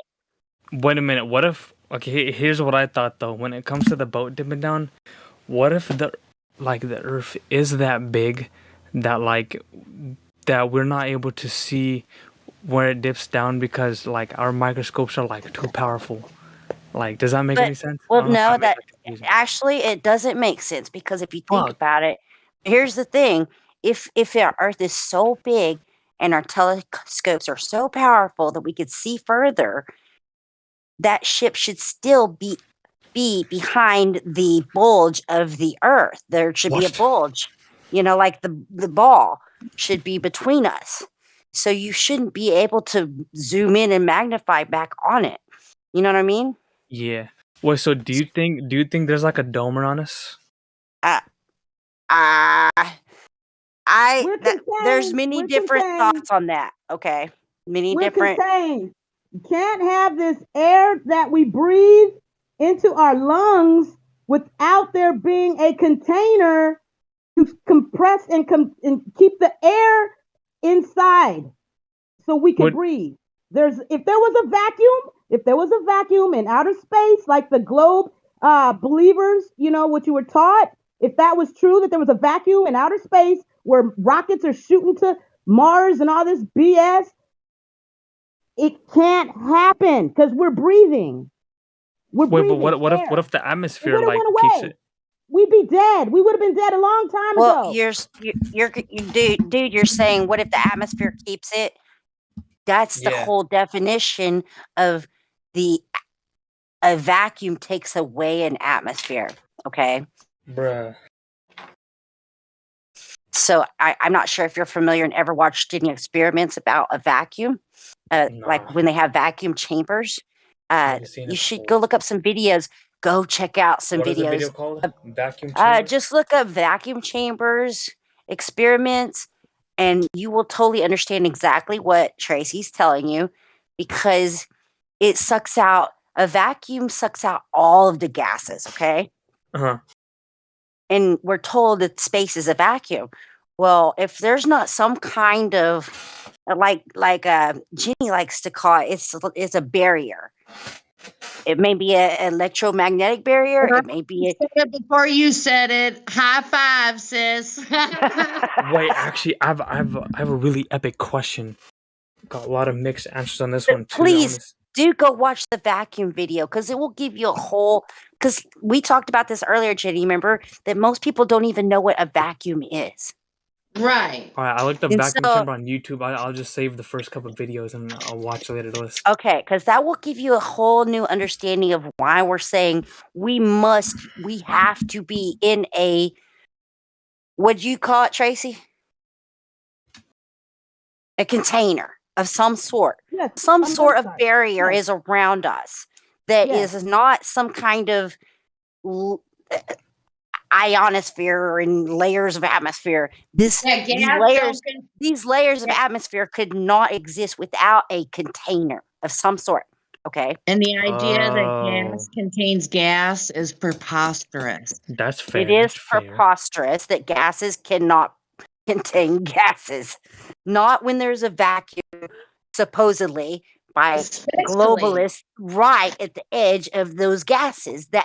That's tough. It would be sucking all those gases out. You get that?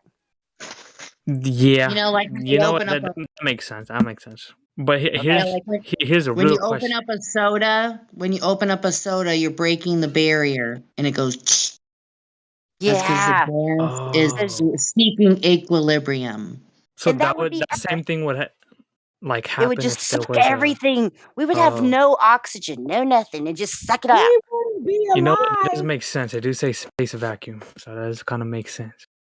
But yes. So, what was your next question? Air pressing out rather than sucking in, because it presses out to fill the volume. Bet. Now, this is the real juicy question. I got a lot of mixed answers on this one. I want to see if y'all can debunk this question. Now, check it. So, you know what? Now that I think about it, I think I am more on the round Earth side, and that there is space. Because, check this. If and this has to do with the moon landing. How would they fake the moon landing? That's pretty much the question. Now they're talking. Did you ever? Okay, hey, have you ever heard of Stanley Kubrick? Stanley Kubrick. Stanley Kubrick. Oh no, I don't think so. He made the movie Space Odyssey. Space Capricorn. Capricorn. What was it? Capricorn. He sounds like he's mid-20s, early 30s, or something. I just watched Capricorn. It was made in 2001, though. No. It's not made in 2001. Oh, never mind. Sorry. 1960. I saw. But it's set in 2001. What the hell? All right, let me see. When was the moon landing? So, have you seen the actual footage of the space landing? I saw it on my YouTube. And did you think it looked ridiculous? No, I thought it looked legit. And let me ask you this super simple question. Do you know that they supposedly called Nixon in the White House on his telephone in his Oval Office from the moon? When we can't The even flip? call somebody, huh? What the flip? When I can't even call my neighbor because my satellite, my service on my phone's not working, you know? Yeah, that is So kind of sus. Didn't it take like a long time for them to like transmit any type of audio, or like it was difficult, right? I'm just saying Sometimes that they do, one sometimes they don't. aspect. It depends on the actors. Sometimes they forget to do it. And I've even seen a video where one person is like waiting to do the delay thing, and the guy next to her is new, so he keeps almost responding and then stopping every time, which was really Yes, funny. yes, And the moon that's landing hilarious. thing, one thing I want to mention about that is when you look up in the sky, you see the moon a certain size. And the moon is supposed to be like 1/4 of the size of Earth, right? So if you're Bruh. standing on the moon, just like if you stand in front of your house and you're looking at your car, the car looks a certain size. When you stand by the car, the house is not going to look the same size as the car. It's going to look bigger because the house is bigger than the car. But when they did all the, oh, we're on the moon, they accidentally made the Earth the size of the moon when you look at it from here. That's So they true. fucked up the That's size, so true. It should have which been I always thought was so huge. funny. It should have been super huge if they were on the moon. When they were on the moon and they looked back at the Earth, it should have been taking up the entire sky. But There's so no. many things wrong with the moon landing that even when I was 10 years old, I knew it was fake. Like I'd seen enough of the things. I'm like, okay, this one, there's a fail. Here's another fail.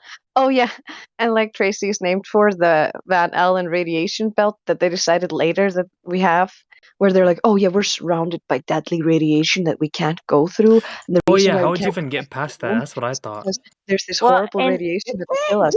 But and you what know, about when they went to the moon? They say, do you know what the answer was when they said? they What said they about didn't the know about them. Yeah, they didn't know about it.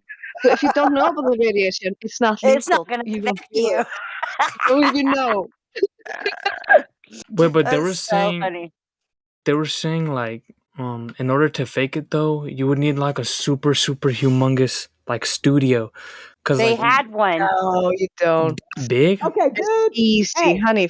Cinematography and how to make films. It's not hard. If you look at this, it's easy to make. But like, Especially how do you explain the listen, buoyancy of when they were walking? How do you explain when they're walking on the moon? They got that like it was slow motion. It was slow slow motion. motion. It didn't look like Yeah. slow motion though. Have you It's seen the slow one where they keep motion. flip flopping because they fell down and they're trying to get back up, but it's hard Oh my because gosh, that No, thing's it didn't hilarious. look like slow motion though. It's really hilarious. Once you play it at normal like speed, it just looks like a guy in a helium suit trying to jump Okay, alright, around. bet. I'm really gonna badly. watch a quick clip of it in ×2 speed. Let's see what it looks like. Okay, hey ladies, we got somebody here who wants to do the 3 points so that they could Yes, Cloud. Oh, okay, Cloud. Yeah, we've been waiting for Cloud to do the 3 points. Hello. What's Yeah, up, he sounds Cloud? reasonable.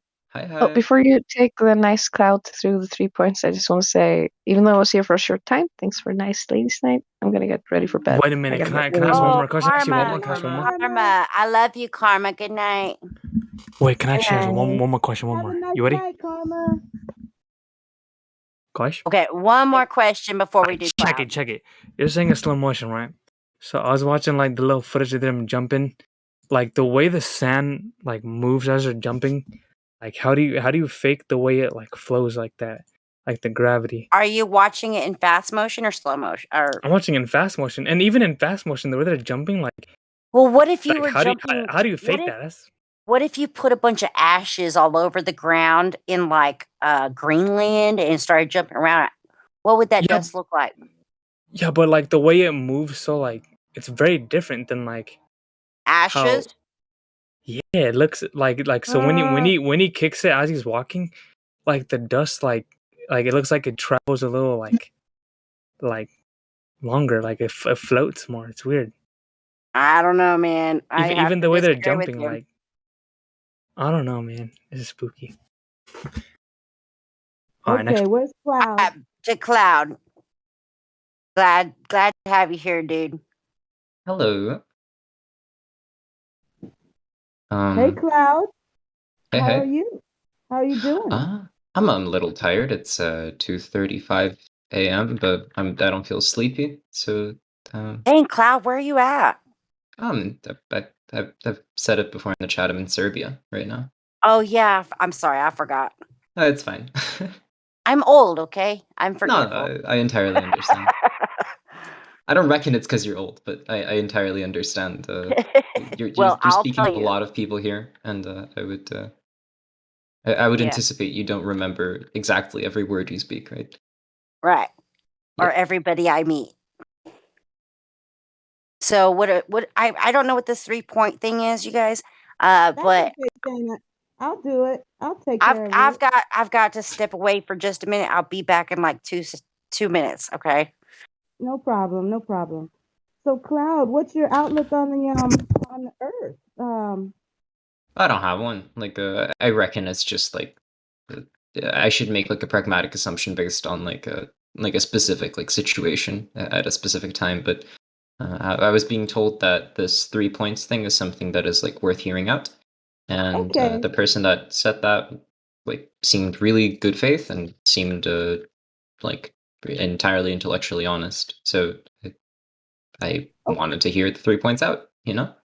All right, no problem. Yeah, let me ask you this. Can you give me any time in history, or do you know of when and where the curvature of the Earth was measured?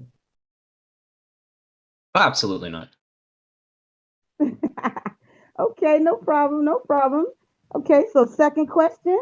Can you let me know when the rotation of the Earth was calculated? Who did that for the globe? Has it been? I'm not aware that it has. I mean, that's what they say. I mean, that's what they've been saying all these years. That's what they teach every child in school and what they everyone. So, Do they say it has been at a particular time and date by like a particular person? I don't recall that. yeah, somebody. I mean, this is what was Did you told. link me this? I'm like curious though. Yeah, I'm asking you because see, I don't believe it. I know it's. I know I'm it's not false. particularly aware. No, I'm not like well versed in Earth. Oh, so all this time up until now, you just been unaware of what the Earth is, and you No, came well, out. I know like when people say Earth, they usually mean like the plane which we stand on, right? Besides that point, I couldn't tell you much more. Well, I could tell you like, oh, on this plane exists houses and trees and stuff, but like farther from that, I don't think. You said it right. The plane, exactly. The plane of Oh Earth. my god. Okay. Yeah, you go, boy. That's what I want to hear. Okay, last question is since they claim that there's a vacuum of outer space where all these so-called rockets and so-called satellites where they're going to, since they claim that there's a vacuum, how is it that we are breathing right now if there's a vacuum? How is that possible? Well, I mean, are you asking me for like what arguments they're usually supplying? Because like I would anticipate like Yeah, because they're saying that like we're not present in this vacuum, right? no, their claim is that it's a globe, a sphere, right? Like a sphere, and that it's zooming around the sun and all these things in outer space just open, just vacuum. So my question is, how is it that we're breathing? So is it possible that you can show me gas pressure without a container? That I can show you what? I'm sorry. Oh, I'm sorry. My mic is kind of, I got to. No, I understand. Can you demonstrate gas pressure without a container? Oh, no, I don't think I can. Do you think it's even possible to demonstrate that? I don't know. Well, I'll let you know that it's impossible. Yeah, I'll let you know. It's impossible. Is the 3 points thing like meant to test like the validity of like a claim that the Earth is like not flat? I'm sorry, that the Earth is like round, because I don't like personally hold the position that the Earth is a globe, right? as you can clearly tell from like Yeah, I know. I've noticed that lately that a lot of people who come in now, they don't seem to. It's funny because they don't even claim that they know anything about Earth. But before, like, I don't know shit, right? I'm not gonna lie to you. no, you don't get what I'm saying, but it's okay. What the three you answered the 3 points. You did great. You said you have no idea who proved curvature of the so-called globe. That was the first question. And since you don't have a say in it either way, then you obviously don't believe that it's a globe. Am I right? Oh yeah, I don't believe it's a globe. Perfect. Okay. And then the second question was that how did they come up with this spin and rotation of the Earth? And you said you had no idea on that also, right? Yeah, I have no fucking clue. Exactly. Okay. And then also you said you cannot prove the gas pressure without a container. Am I right? Yeah. I said I don't know of a way to. Sure. Right, because there is no way. It is that gas must be contained in order to have pressure. That's what I'm trying to say. In order to have pressure, it must be contained by something. Whatever that something is, I don't know. But I do know that it's a contained system of some type of container, barrier, or even firmament, if you want to say. So those are the 3 points. You did well. So now, ladies, he could get his verification. He's on the fence though. He has no idea of anything. Yeah, he got his 3 point, but he doesn't have on fence. But he does have his 3 point. Oh yeah, I'm definitely not on the fence for flat Earth. But yeah. You're a glober? No, I said like I'm definitely not a glober either, as I've previously exclaimed. I just had like I don't have like an articulated he's position. not on the fence. He just I just came back, so I'm sorry. I have a son, so I hop in and out. So yeah. Oh, that's perfectly fine. I didn't Yeah. hear that you were So not. you're basically you're leaning more to a flat plane of Earth. Is that what I'm getting, or you just you? Oh no, you're still I'm saying you're that looking into it? I'm saying that as of right now, I don't know. Right. Okay. I thought it sounded that you were saying you don't believe it's a globe, but you don't know what it is. That's what I was picking up from you. Yeah, exactly. That is precisely what I'm Well, saying. then I would be on the fence. You're on Would the it be? fence. Yeah. All right then. Is it really on the fence when you say I don't believe it's a globe, but I don't know what it is? Yeah, That's because what we're talking about is the known world that we know of, right? We know the world that we know of. And that world that we know of is level. And that level means horizontal, right? It doesn't mean curved. Yes, we all agree as flat earthers that there could be more, right? We don't know how far out it goes. We don't know what's going on in all these other directions. right. And he's So saying there he doesn't believe it's a globe. Fine, exactly. And so that's where the on the fence comes from, is like, you should know that what we do know, that it's not a globe. There shouldn't be any question about that. All flat earthers are like, yeah, what else is out there? It could be that there's so many different things you can speculate about, but we deal with what we know. And what we do know is that it's level and horizontal. So if you don't agree with that, then you're on the fence. If you don't not agree with that, then you're not on the fence and you're a flat earther. Right, That's because I mean, just you go look up the definition of the horizon, horizontal horizon. What you look at around you, horizontal horizon means flat. It just comes down to look, Cloud. It just comes down to like, what are you willing to claim? Do you want to claim that you're a flat earther? No, I don't think I'm like quite there yet. Okay, I've so even highlighted. what is the reason why? Why wouldn't you claim that you're a flat earther, knowing what you know? But I would assume at least like I reckon this would be like a semantics discussion, but I think that the like attribute of flat earther would be like attributed to one that believes the Earth is flat. If that's like So what you're talking about is you think that we think that there's no topographical changes? You think that we don't think that there's any up and down? Like you have a problem with the word flat? No, wait. No, I'm saying a person who is a flat earther would have like an articulated belief about the like form of the Earth, right? Whereas I have an articulated belief, or I'm sorry, I have a non-articulated belief about the non-form of the Earth. So I can tell you So the Earth you're is not saying round, right? You're on the fence. You're you not. just couldn't defend. You can't Okay. defend what you think you know, is what you're saying. Oh no, I don't think I know it. I know I don't know it, right? Yeah. I need Okay. I get that. that. I totally get that. So Right. I respect you for Mhm. actually articulating that and saying how you actually feel, because that's not a bad stance to take. You're saying I don't know. That's Of course, good. so that's why I'm here. I'm here to learn. Okay. And let me say one thing real quick, just to let you know. Mhm. If you ever come across, well, in here, how about in here? If you meet anybody here who says they are a flat earther, just Alrighty. know we know that the earth is not a globe.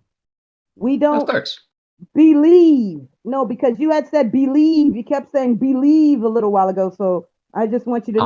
All right. Well, If when I say believe, I think knowledge is a type of belief as well. I need to like maybe have that emphasized in terms of like the way that I use the word believe, right?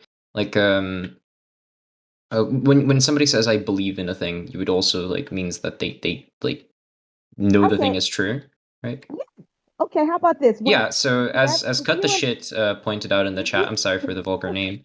The definition, like at least like the first definition of belief is an acceptance that something exists or is true, right? So that would be also knowledge of something.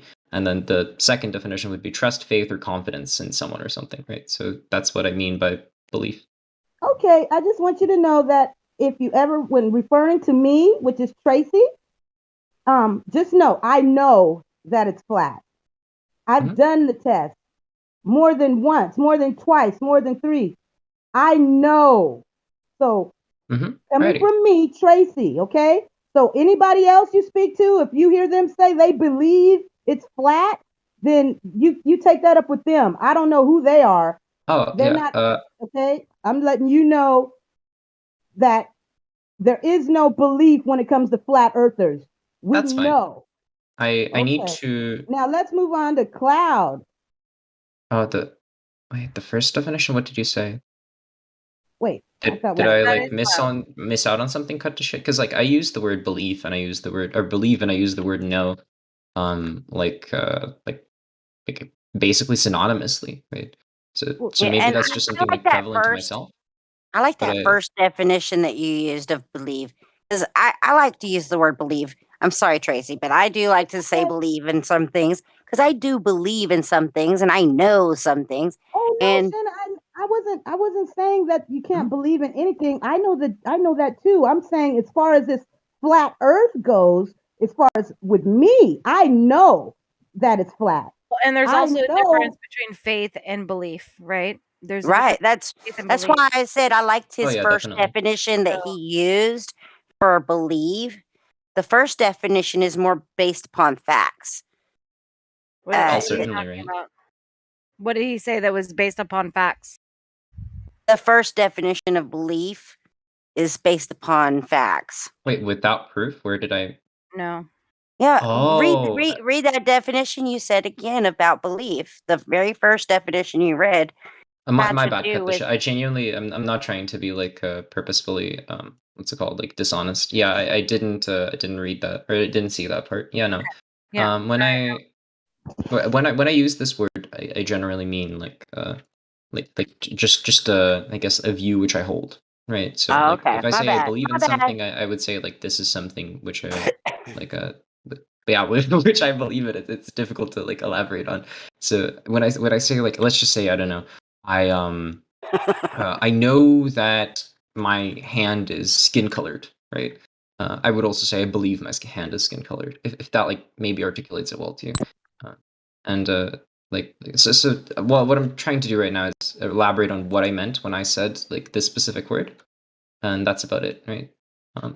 Cool, we cool, awesome. I feel you that I understand what you meant when you said you believe, uh, but I also understand what Tracy's saying too. Yeah. all good. It's all good. Well, I thought this was a really good conversation. You got your 3 points. Really quick, before we carry on this conversation, I know that Sir Untouchable and even Mary Mom was like, he hasn't been for a while. So, Sir Untouchable, if you're here and want to talk to us, we would love to hear from you. Are you there, Sir Untouchable? I'm here. I'm more treating this like a podcast while I play Minecraft. That's cool. Did you want to talk to us tonight? I hear that I've never spoken to you, and I heard you haven't been around for a while. So, if you want to catch I kind up, of just pop in like hibernation season that's cool. once I a like month. that. But I don't say anything. I just see if there's any fresh memes and then I leave. Well, spring is in the air. We just hit spring, so about if you have a conversation, anything, we would love to Good hear. though. Thank you. And whoever has good a to see you baby, back. whoever has a baby laughing in the background, I love it. That was my son.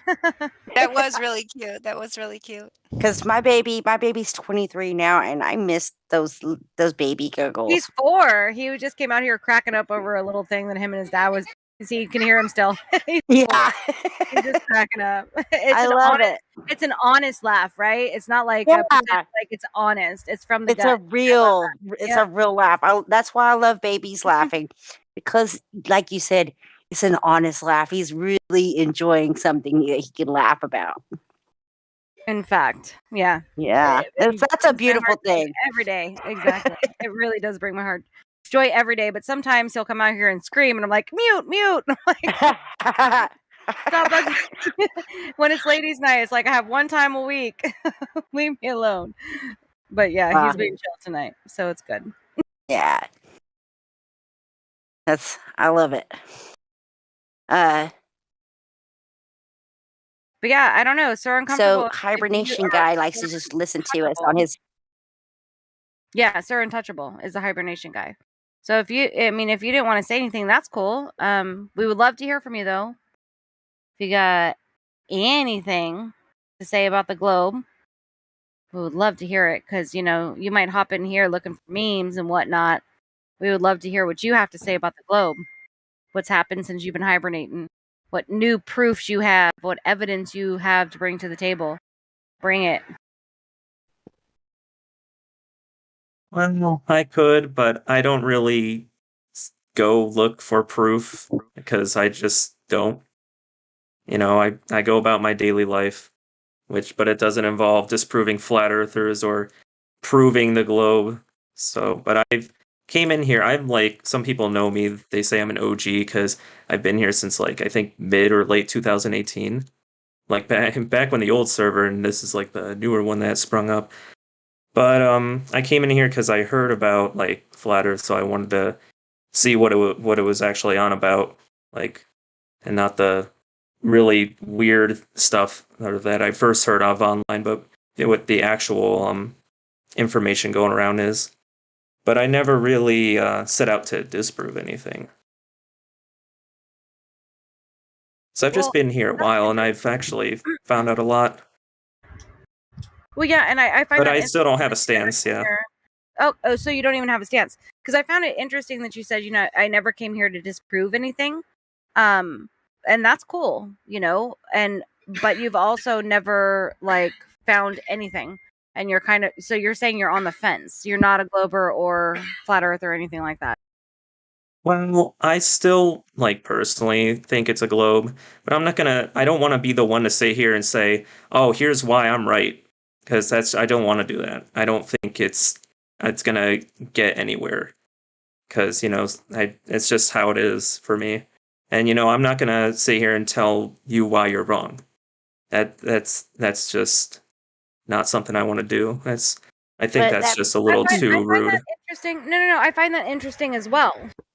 When it comes to deducing logic and what's going on in the world, that it's necessary, right? To say this doesn't make, it's not necessarily oh, you're horrible and you're stupid and the way you're thinking is so dumb, but it is good to point out flaws in argument, right? Well, this doesn't necessarily make sense. that's why I like Ladies Night, and why I like this server is because when I come in here, it's a conversation, right? This isn't some kind of formal debate. It's not two people just coming at each other, whatever. It's people actually discussing and saying, okay, there's a flaw in your argument here. There's a flaw in the argument there. And I don't see anything wrong with that, pointing out the flaws in arguments and thinking. That's what helps us move forward and discover like new ways of thinking. We might not get answers, but we'll get better questions, right? And that'll lead us to better questions. And it might not be things that we already know that we don't know, but we can figure out things that we didn't even know that we didn't know. That's why I really love being here and having these types of conversations. And we have to point those things out in order to make our minds exercise and work that brain muscle, right? And also interesting that Sir Untouchable has been coming here since 2018, and he doesn't really want to talk to anybody. He doesn't want to argue with anybody about anything. Just tells me he's a skeptic, and so he's just here to listen to the arguments, and he's using his own critical thinking about what he hears. That's what it tells me, sir. Am I wrong? Am I wrong, Sir Untouchable? But hey, hold on. I just wanted to point out that that's fine. Like listening to people and never actually chiming in, but using your skepticism, that makes me even more intrigued. Like if you're me too. I'm like I want to that. know what it is that you are thinking about. Like this doesn't necessarily work or this doesn't work. I want to hear that. Because I was like that for a long time. I think I may have joined Helios' first server in 2016, somewhere in there. So I'm OG, but I've been in this server, the first server, and so but I don't remember seeing Sir Untouchable. And I remember him very well. Yes, you're so mysterious. It's true, Sir Untouchable. I've always kind of just been socially involved, but I actually never even heard you talk that much. You do a lot of typing more than talking. So Shines is doing very well, getting more information out of you than I've gotten out of you in years. She's really good at this. She can be an investigative reporter. Yeah, so keep going, Shine. Get some more out of him, because I'm finding it fascinating that you've just been kind of soaking up, just being a sponge to all the information. And yeah, Sean, go on. Let's see what he has sponged out of this information. Well, I mean, it's up to him if he wants to share it. I mean, I would love to hear it, but I mean, you got to be willing to share, right? So yeah, and I understand people not wanting to necessarily. I was very standoffish for a very long time, super long time, because I was like, I'm nobody. I'm not a super educated person. I mean, I graduated high school and I had scholarships and stuff, but I didn't go to college. I got pregnant. I got knocked up. I got married, and my education stopped. But I am very what's that one channel's name? I'm self-educated, undidacted. What's his channel name? Any of y'all familiar with Autodidactic. autodidactic Campbell's channel? So I'm self-taught. I've been self-taught about many things, not just about this, but many things. I've self-taught myself about a huge scope of things, and so I was very reluctant to ever talk to anybody. It was kind of scary, to be honest with you. Wait, I have a quick question for y'all. Ready? What you got? All right. Are any of y'all Christian flat earthers? Why? Because what's your question? Because if I were to know that it is flat, then wouldn't that prove God? Because what are the chances that you would spawn in a circular dome structure thingy? How would that even what? I'm a pretty much I wouldn't call myself what what most people call a Christian. I wouldn't say I'm a Christian because I I've done too much this is a totally different subject, my friend, but I'm going to say this real quick. I've done way too much etymology into words and things like such as that I don't call myself a Christian, but I do consider myself what most people call a Christian, okay? And I read the Bible, and I would say 100% it does, flat earth does fall into 100% biblical cosmology. Yeah, doesn't it say something about it too in the Bible about like the In many, like the there's waters like above the dome or there's like something? 200 verses talking about flat earth, at least. So I would say 100%, I would tell you right now, the only reason I became a flat earther is because my husband told me. I was totally a globie, okay? But I was also a Christian back when I was a globie, and my husband told me, "Hey, babe, just go read the first book of the Bible. Just do it without thinking about any of these preconceived notions you have in your head.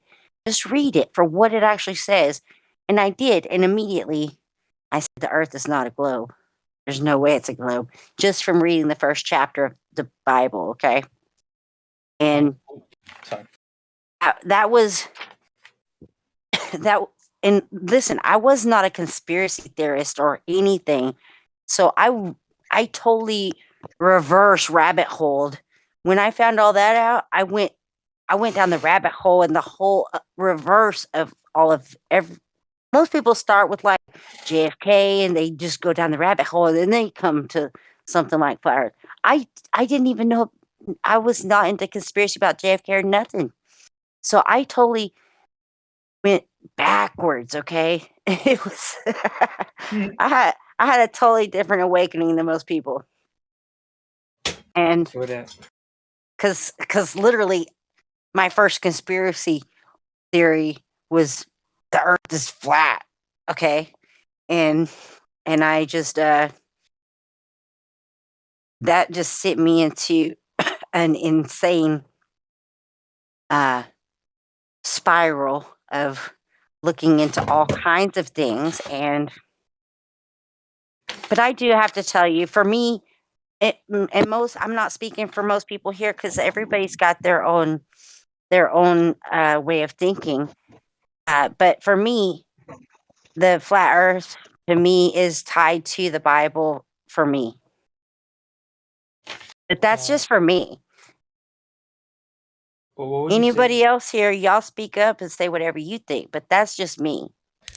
Question: what would you say to the people that say, what if those verses are just talking about something else? Like what if it's not directly correlating to like about flat Earth? What if it's? How do you know it's talking about like flat Earth? Pretty much, is this question. This is the thing.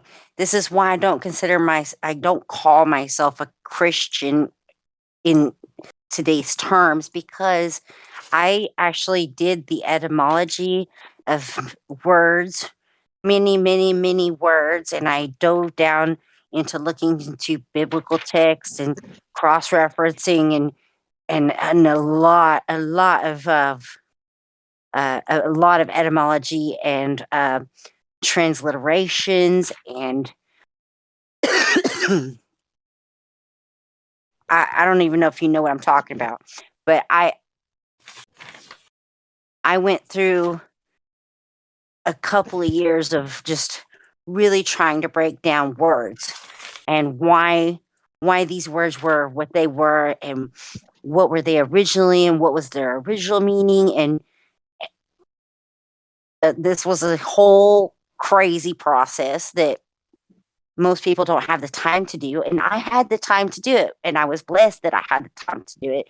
If this would have happened to me 10 years ago, I wouldn't have had the time to do it. Okay. And it happened at specific time in my life where it was a perfect timing for me to be able to dive in and study these things. So, Aktuell, May I so say something? It's okay with the ladies? hey, Hank, I What's up, always Katie? welcome you. Yeah, just real quick. I wanted to say a lot of people keep coming in here and asking, are Christians? It's weird because if the Wait, globe hold side on, has Hank. more Christians than we do. Hank, pause Wait, for just a minute. start You're breaking over. up super bad. I didn't hear half of what you said. I really want to hear what you have to say, but yeah, you broke up in the. Yeah, I think what's more, I mean, it might be similar what he was going to say. I mean, we want to hear from you if you get your Yeah, audio fixed, but Hank, I was I just really going want to to also hear what say Hank that, said. okay, go ahead, Hank.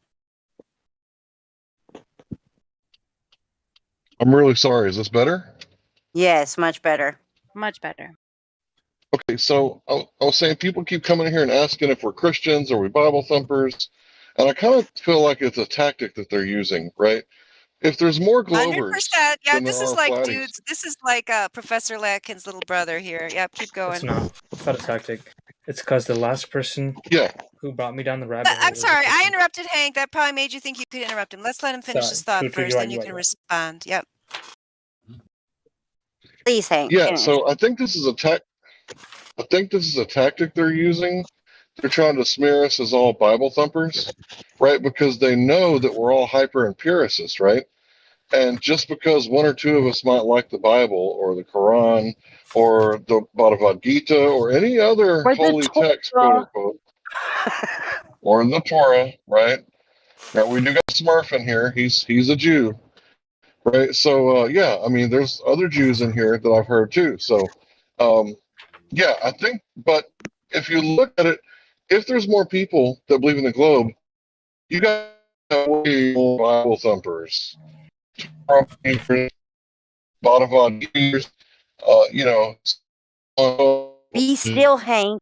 more religion. You're roboting, Hank. You're What the hell is roboting. that? What is that? Be still, Hank. Don't move. You're roboting. Okay, yeah, what I was going to tell you, dude, is it's really not like relevant to the conversation. We have a whole religious room. If you want to talk about your religious beliefs, that's perfectly fine. Please do participate. There's various Bible study Oh, yeah. events and so on. If you'd like me to give you the Bible study tag or any of the other religious related No, tags, I'd definitely be not. happy to give them to you. So we'll do that in a minute, but it's way more interesting to me, see, because the Bible obviously is a flat earth book, obviously says it's flat a bunch of times, you can't really argue with those words. I mean, it's too often in there, it's too obvious. So the point is, but we don't need that. That's why we focus in the main live stream on the empirical data and the objective measurements that obviously show there's no globe inside anywhere. The globe has been falsified multiple times. There is no globe anywhere. The globe is the religion. They need religion. They need people to religiously believe them, to superstitiously believe in a thing they don't see, to believe in their fantasy realm of outer space that can't possibly exist, and so on. They need people to have Oh, you're cutting out. say, we don't know. We can go out and measure the earth for ourselves. So, am I cutting out? Yeah, for a second. You were just a little bit. No, she's Yeah, we only got cutting out everybody because lagging. something else is going on in the background. So whoever is doing something else, like let Mary Mom speak. I'm almost done. My point is, it's it's unnecessary. Let's say it's a bonus. Some people go down that route. That's perfectly fine. More of a concern, which I think is what Hank was getting at. And if he has more to say, if he got stopped roboting, we'd like to hear it. But what I was going to say, which maybe is where he was heading, I don't know. But what comes to my mind is what's much more disturbing or like a more interesting question than do flat earthers believe in the flat earth because of the Bible, or are flat earthers Christians, which most of them are not in the traditional sense, like Shanna was trying to say, is why are so many Christians globers when their book most definitely says the earth is flat and that there's a firmament and so on, there's the waters above and the waters below. Those are the ones who are heretics to their own religion, which says the earth is clearly flat and stationary. So yeah, you should take the Bible out and talk to them. That would be a good ministry, especially since they're being lied to by certain, Christians who will allow them to say the earth is young, allow them to say dinosaurs don't exist, but will, gatekeep them and not let them to say the most obvious and most clear thing that's in there, which is that the earth is flat and stationary just as it appears. But here we stick to the empirical science because so many people do have different beliefs in the religion area, and we like to stick to the things we can easily agree on. Yeah. Include the earth But measures flat and is stationary just as it appears. that's why there is cloud. There is a religious room that you can go talk to people on. There's the biblical room. There's the religious room. There's a couple of different rooms for that conversation here. Here on the live stream, they like to keep, and I'm saying they because as a collective here, we like to keep this just scientific, provable, factual kind of talk. Occasionally, yes, that comes up and we talk about it briefly, but we don't like to harp on that kind of subject. Oh, the only reason why I brought it up is because I don't know if you guys know about Chris Flat Earther. He's very well known, and he kind of brought me down the rabbit hole of that type of like everything like flat Earth. So that's the only reason why I asked, because he mostly went off the Bible, and like it was kind of cool. Well, there was when Hank Hill says, which if Hank Hill's back and can finish his thought, I'd like to hear it. But when he says it's a tactic, you don't have to know it's a tactic to be part of the tactic. That's all I'll say about that point. But go ahead, Hank Hill, if you had anything more to say. Yeah, Hank, if you're still here, I would love for you to finish your thought. Can you hear me okay? I'm still in the red. Are you driving? Really, you sound Am I really good? good right now, Hank. Am I good? Yeah, you sound good. Yeah, Okay. you sound I was good. saying I think this is a tactic called stultification, where if they get everybody who's listening to say, "Oh, they're a bunch of Bible thumpers," this is the only reason they think it's a globe is because they read the Bible. When in reality, we're trying to say, "Go measure it yourself. You don't need a Bible. You don't Not need at all. anything but your own two eyes and an Earth curve calculator." Not the Christian Flat Earther guy. He actually had his like measurements and stuff of like, because I asked him like, because I was showing him like pictures of like space and stuff, and he said that he gives some type of measurement of how high a helium balloon can go, and like what is the point of which you're supposed to see the curve, and he disproved that, and I was like, oh damn. So like no, he was with the shits. It was just I don't know, he was just a Christian too. That's why I've heard of him. Yeah, I don't know him personally, but I've heard of him. I know he's around like Yeah, on the the name YouTube sounds very familiar to me. I think I've watched him. Yeah, he never loses it. He always like has something to say. Like it's crazy. He could disprove everything. So which one of those do you want me to give you, the Bible study and or Hank, which? please. No, none of And those. all of y'all. I'm not into Bible at all. You don't want the rolls? Is that what he said? Not at all. I wanna say I didn't want to. When I told y'all how I became a flat earther because of the Bible, I wasn't saying I only believe that the earth is flat because of the Bible. That's what just made me think, what have I been thinking all my life? I'm saying I'm a Christian and I don't even believe the Bible, what it said. Okay, that was just my wake up call. Okay, I'm not only a flat earther because of the Bible. Okay. And there's nothing wrong with being that. I mean, I think that, that's totally like, that is a position and that somebody could have that is totally consistent. You don't have to know the science. It can go either way. I said the Bible's a bonus to the science. The science could be a bonus to a Bible. There's Well, nothing I'm wrong just with saying, that. Yeah. I just want to say I'm not only a flat earther because of that. And it's way beyond that. That just was what opened my eyes in like 2015 when my husband said that to me, and I was like, okay, all right, yeah, you're right. I need to start looking into this. And then I started looking into it and I started seeing all these people doing experiments and stuff. And I was just like, well, okay, man, these people are doing things where they can see further than they're supposed to be seeing according to the, 8 inches per mile squared squared. This is insane. And I was blown away. To be honest, I was blown away, and I still to this day can't understand how when a person that believes in the globe is given these evidences that they can't see it, because it was so profound to me. I was like, Some people man. just can't see it, can they, Shanna? We've got a new person here, Estrella. Did you see that? We've got a new. Yes, I would Yeah. love to have Hi, a conversation Estrella. with her. Welcome, and please do Hi, not be Estrella. nervous at all. Like, it's super cozy and comfy here. It's kind of like a little family. Like, we join every Friday. You'll get to know people the more that you show up every Friday. And yeah, if you can just tell us a little bit about yourself. I've never gotten to meet you. 24/7 runs 24/7, 7 days a week. So we don't always run into each other, us ladies, but on Fridays we get to. So it would be really cool to hear who you are, what brought you here, and all that good stuff. Yeah, so I don't actually remember when I joined or exactly why. I think some of my friends from philosophy servers and whatnot, they invited me here. And honestly, I'm pretty sure they invited me here like maybe a year or so ago because they wanted to troll. And I was like, just kind of there for the ride. But even after they were like kicked or whatever, like I kind of just stayed in it and actually started to listen. And it kind of opened up my eyes to like debates, not even just about like flat earth, but like all sorts of types of debates, which I just mainly listen to. I normally don't partake. But yeah.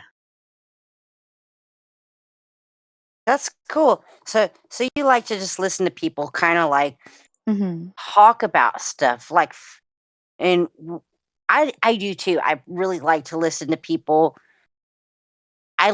This is like a new obsession of mine is I love watching reaction videos of people watching things that they personally would find very controversy, and then they actually watch it and they're like, well, that's actually pretty good stuff. Mm-hmm. I love watching reaction videos to people like uh Jordan Peterson for one. I don't want to poke no names and say stuff, but I love watching people react to stuff that's very controversial.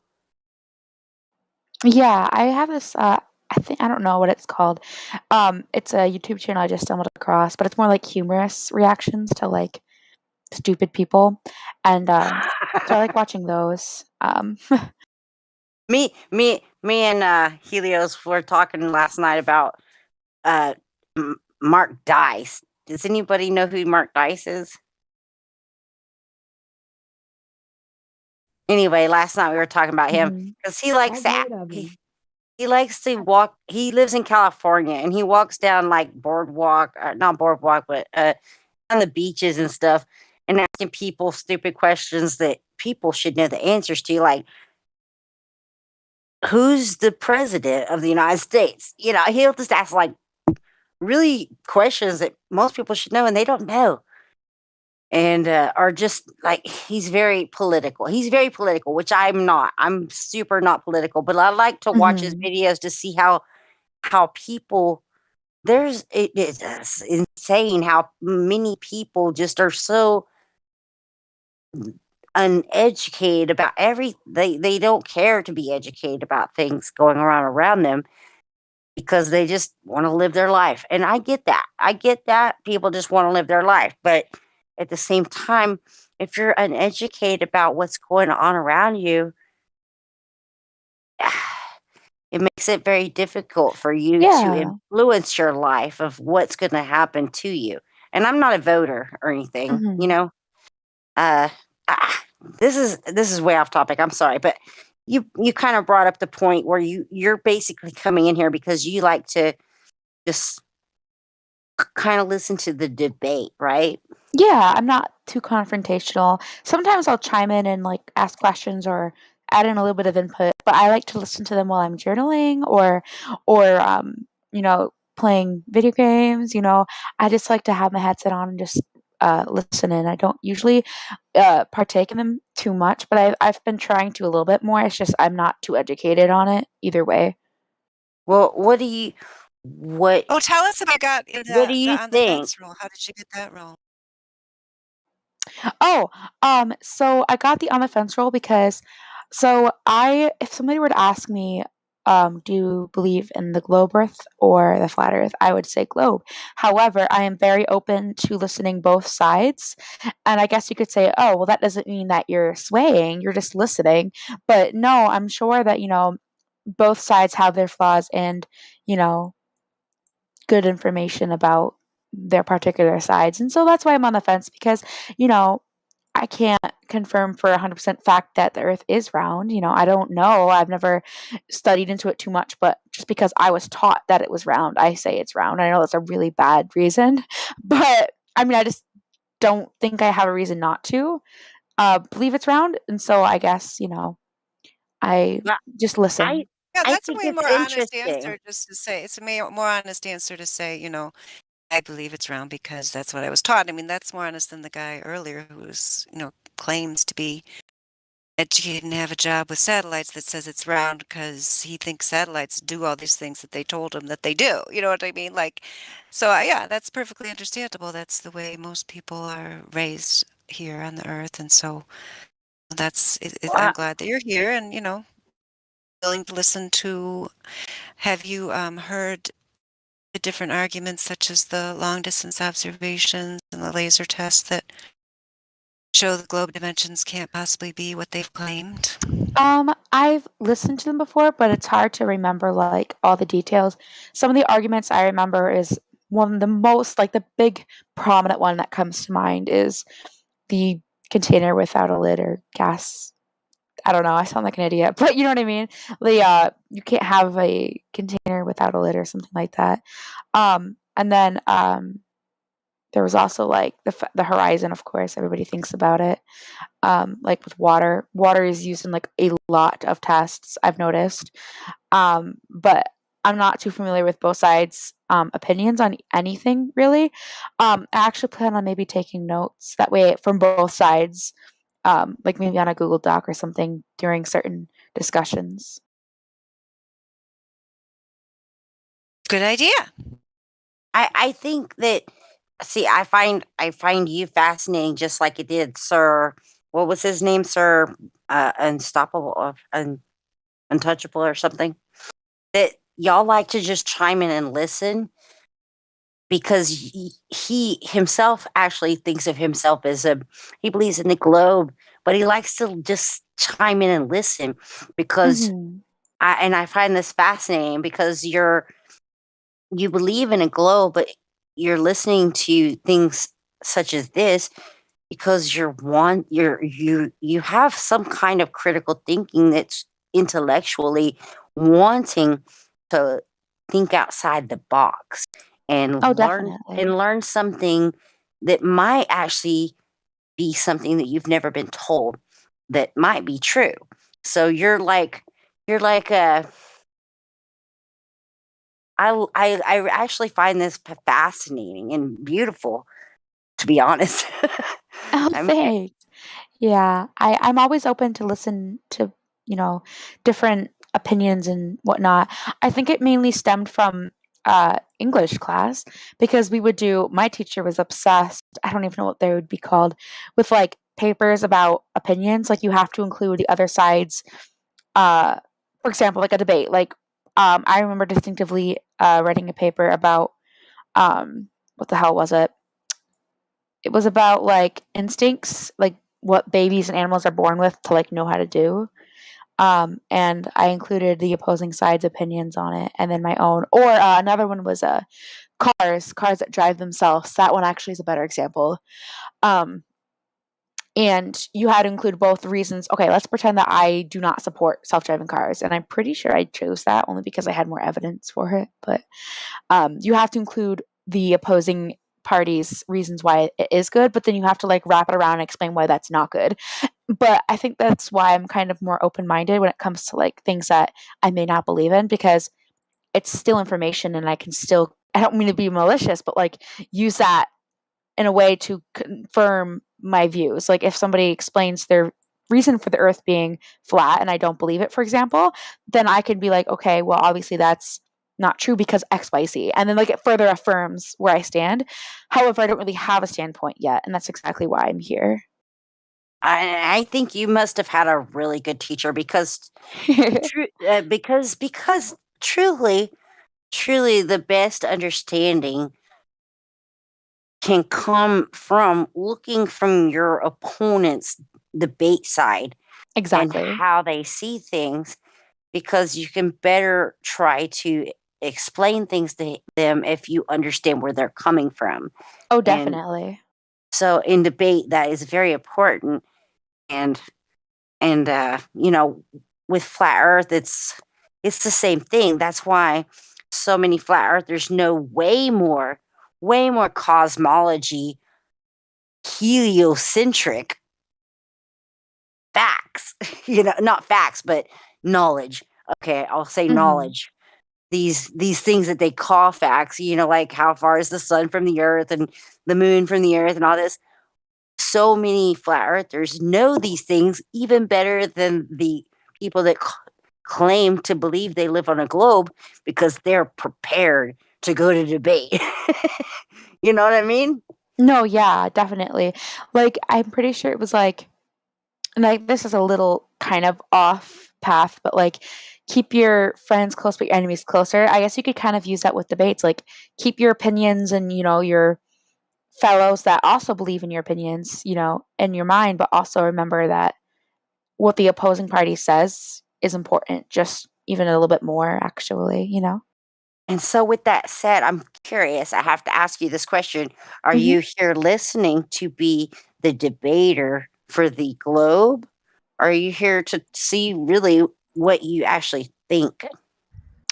I'm more here to see what I think because, like there are some things that I don't know about, and this is definitely one of them. And before, like if I mentioned that I'm in a server on Discord for Flat Earth, like a lot of my friends are like, "Oh my god, don't tell me that you're a flat earther," and I'm like, "Well, I just like to listen," and so I'm hoping, that maybe one day, that could be months, weeks, it could be years from now, that I'll be able to be more, knowledgeable on the shape of Earth. That way I could actually like discuss it with more confidence. Because right now, like I don't know much, I did study a little bit of physics in school. Don't ask me how I passed. But I definitely am not anywhere near the level that a lot of people around me are. I don't have like a lot of information on many topics. So like, yes, I like to listen to debates in other servers, but a lot of those debates could be about abortion. It could be about, for example, the most recent one that I've been seeing a lot of would be like transgenders in sports because of Leah Thomas, for example. Yeah. That one I have a lot more. That's a huge Yes. debate right there. Yeah. And that one I have a little bit more like opinion, but that one doesn't require much fact as much. I think it doesn't So- require science kind of as much. No. I want to stop you right there because Yeah. I think it would require the same amount. So it's kind of like, man, woman, curved, not curved. Level is horizontal, level is curved, right? So there is this misconception that people need to be like even astrophysicists, which is totally like insane because astrophysicists deal with like Narnia, right? They're dealing with stories that they're making up in their head. You actually said physics, which that is actually dealing with reality, but a lot of this stuff it's the same thing. So you can have an you opinion should about say this. theoretical physics, because physics is actually a real thing, but theoretical physics is not. So I mean, you know what I mean? The point is that people have this misconception that you need to be so smart and you need to have all this research done and all of these things in order to understand something that is quite simple, right? Like we can walk you through the three questions, and they're quite simple. Right? Absolutely. Is the Earth actually rotating? And gas pressure without containment, right? The second law of thermodynamics. So, isn't something that is as complicated as people like to make it out to be. Yes, it can get Yeah. quite complicated when we start delving into other topics and subjects, and we're dealing with globers, and these strong debates start going off into, all these topics. But when it really comes down to how we experience this world and what it actually is, level is horizontal. We can just start with that. Like, it's I 100% agree with you, Shines. It's very simple. It's very simple. It's so simple that a baby can understand it. Not a baby, but a babe. This is Yeah, so do you get what Shines was saying to you, Estrella, that, you said something like your friends know more or whatever. I mean, yeah, bring them in if they think they know more. That's the thing, is that it's the people who think they know more that come in here and get embarrassed because they realize because they've they been thinking this realize. not scientifically. Mhm. Whereas you who are, coming in here, and actually it's interesting that you would say, yeah, you come in here, you're actually willing to find out, like, what is it that we're saying here? And then your friends are like, you're in a flat earth server. Like, And there's so, something wrong with yeah. that. And if There's they're not it's willing to peer come in here pressure. and have a discussion with Yeah. us, they have no right to be It's making fun of the indoctrinated. concept. Hey, It's indoctrinated before peer I pressure gotta is what's step going away on for there. just a minute, but Okay. so I want to say real quick before I step away is that you're absolutely right. Australia has more smarts to her than her friends because she's here doing what she's using her critical thinking and not her textbook smarts, which doesn't add up to shit. So, just gonna leave it at that. And I give you kudos, Australia, and I'll be back. I'll be back in a Thank couple you. minutes. See ya. See you soon. Yeah, Estrella, I just wanted to say, like, even when she was mentioning, like, your friends and things like that, I mean, that's just like indoctrinated peer pressure, right? Like, we Mhm. all think this thing, so therefore you must think this thing. And how dare you not think this thing? So yeah, it is good on you that you are branching out and seeking to discover new thoughts and new ideas, no matter what the topic is. It doesn't matter Exactly. what the topic is, like, always seeking to find new ideas, new questions, new boundaries that you can leap over, right? That is what this world, it's so miraculous because we're, Mhm. a lot of the times we don't get answers, we just get better questions, right? So yeah, I do Mhm. think that it's great that you are here, but I can only hope and pray that you do get beyond that thing that is holding you back, that, oh, I need to learn so much more before I can actually understand. Because I think Yeah, with I what hope you have right now, too. you could already understand. Yeah, I hope so too. I hope that, just by listening more, I'll be able to. Because I used to like being here or like a few other ones and just listen as background noise while I played games, whatever. Because these are the few Discord servers that I can actually tolerate where it's not full of, well, there could be trolls, but, not immature screeching. You know what I mean? Like it's actually adults and maturity to a degree. So that's why I like listening. But then I was like, you know what? I kind of want to pay actual attention, not just have it there. So I like recently I've actually been trying to engage more. There's a few other servers I'm in that are similar. So I've been trying to come out of my shell a little bit more, but it's just, nerve-wracking. No, it really is, and especially when there's a bunch of people in the room, but Yeah. questions asked. I get that because I'm such a nervous person. Like, it's like the adrenaline rushes and I get nervous, but then once you start getting comfortable with it, I mean, it starts falling away. I'm sure you've had this in other Discord servers where you start getting comfortable and you learn the people that Mhm. are there and you realize that it's really not that big of a deal and it's just a conversation. And some of them, like, okay, yeah, this is definitely not a place I want to speak up in because it's going to be a shit show, right? Right. But ladies' night for sure is a place that you can definitely come and have, cool conversations. And we're here to answer questions, anything that you want to ask. But I think, one of the things out of even the three questions, for me, the first one I would want to ask you is like axial rotation. Like, do you ever feel the world spinning? Has anybody ever Mm-mm. measured that? Like, no. And they've actually measured against it. So, you know, and then the other question that we always ask is, has anybody ever measured the curvature? No, they haven't. There is no geometric horizon. It's always apparent. The third question we always ask is, show me gas pressure without containment, because we have the second law of thermodynamics, which is entropy. Like all the gases in the world would float out into this quote unquote outer space vacuum. And then they also say we have gas giants and stars and all these things that are all these gas things. How are all these contained within a vacuum? So all of these things, like more you listen and the more you come back around, it's very easy. It's not hard. It's not something that takes a doctorate to understand. And that's one of the indoctrinations that they give us, is that you have to go through all of these lessons. You have to take all of these classes. You have to pay hundreds of thousands of dollars to know these things, right? There are these gatekeepers that are doing this. And then they're like, yeah, you're not smart enough to understand. You just don't get it. Which, no, that's ridiculous. Like, it's a complete indoctrination system. So, yeah, I hope you stick around and continue to have Oh, conversations. absolutely. I appreciate it.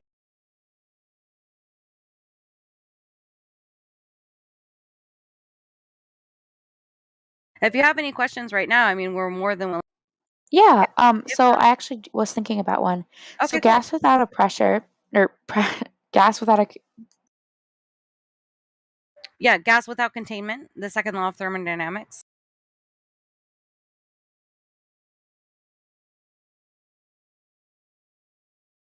I think she cut out. I don't know. Yeah, I think. Oh, I forgot I had push to talk. Oops, It's sorry. okay. No worries. No worries. So what was I going to say? Oh, yes. I don't know if there's anybody in the VC that would be able to debate for the globe Earth side, but so like, what is the opposing party's argument for gas without containment? Like, what is their reasoning? Is it gravity that's keeping the gas here? Is it like Some of it's something? gravity. I've heard gravity before. I've heard that it has to do with magnetism even before. Like, I've even heard Globers say magnetism, but the number one thing that they say is gravity. It has to do with bending and warping of space-time, and somehow gravity being a force but not a force. I don't know. You guys have any other ones you want to chime in with?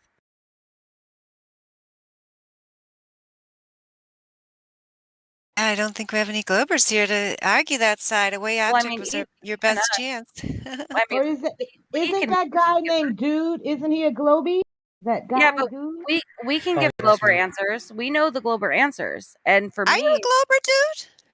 We need to take care of Dude. If he, yeah, earlier he was the Globy guy. That is true. The Globy guy's here. That's me. Oh, Okay, okay, so okay. Oh gosh, I got to give you a role to remind me that that's what you are. Are you a person who really knows the globe, or are you a globus hystericus type? I'm like leaning more towards the globe side. You're a leaner. Yeah, I am a leaner. he's a leaner. He's a believer. Indeed. Yep, that's all it is a believer. I'll give him the globus hystericus. At least then we can keep track of him. Where's the curve? Curve? Yes, of your globe. How do you know what? Well, hold on. We were talking to Estrella, and she was asking about what the Glober argument is. She wants to know, so we're gonna let her see right now. But not about the curve. She was asking what the Glober argument is for the containment of the gases. Oh, So, okay. Go ahead. we can. I've heard multiple different ones, but the top two that I've heard is gravity. Some have also said gravity plus magnetism. Some will throw that in there, but for the most part, what I've heard from Globers and what I learned when I was a Glober was gravity is what's containing the gases to the Earth. So, dude, if you can answer for her, what's your Glober answer? Impossible. I don't know shit about that. Okay, well then, yeah. Oh, so I think that the flat earthers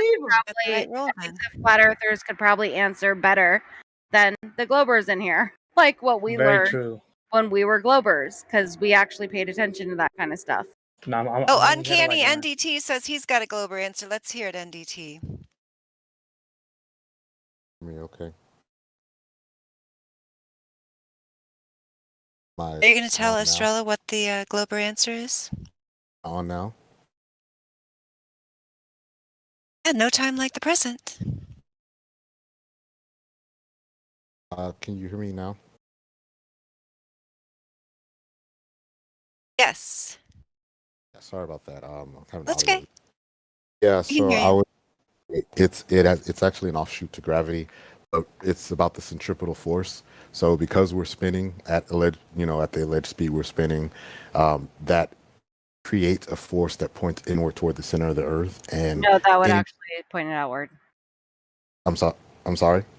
I'm telling you right now, if something is spinning, it's not going to have something stick to it. It's going to spin it off. So this is what the argument is that force that you're talking about is called the centrifugal force, which they I say is understand the imaginary. difference.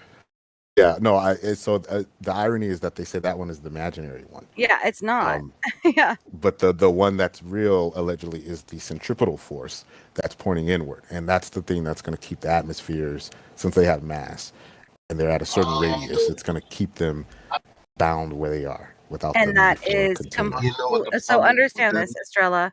So think about that for a You know second. what the problem with that is? Go ahead. If you don't mind. Um, they don't account anywhere for the movement through the galaxy. Not at That all. would be another vector, another force that they just say you don't have to. That's bullshit. You Atmosphere can't should be just wiped discount away. something that's physically, you know. But anyway, sorry. And no matter what, like, just think about it. So you have something, even if it's like you have to have a container, right? So you have to have a bucket that's filled with water. You spin that around and around and around. Think of the Megatron things at the fair. You're in that thing, and it's spinning around and around. You get sucked, like, towards it, like it's outwards, and you're only sucked towards the wall of that container. You would be thrown out if that wall wasn't there. There's no possible way that somehow something that is spinning like a ball, and we can take a ball with water, spin that ball with water, and the water flings off of it. So in their magical world, somehow it's all sticking to the ball instead of off of the ball. It's it's everything that is up is down, left is right. Like, it does not make sense at all. It's like all it takes is a little bit of like cognitive thinking and logic to see right through everything that they say.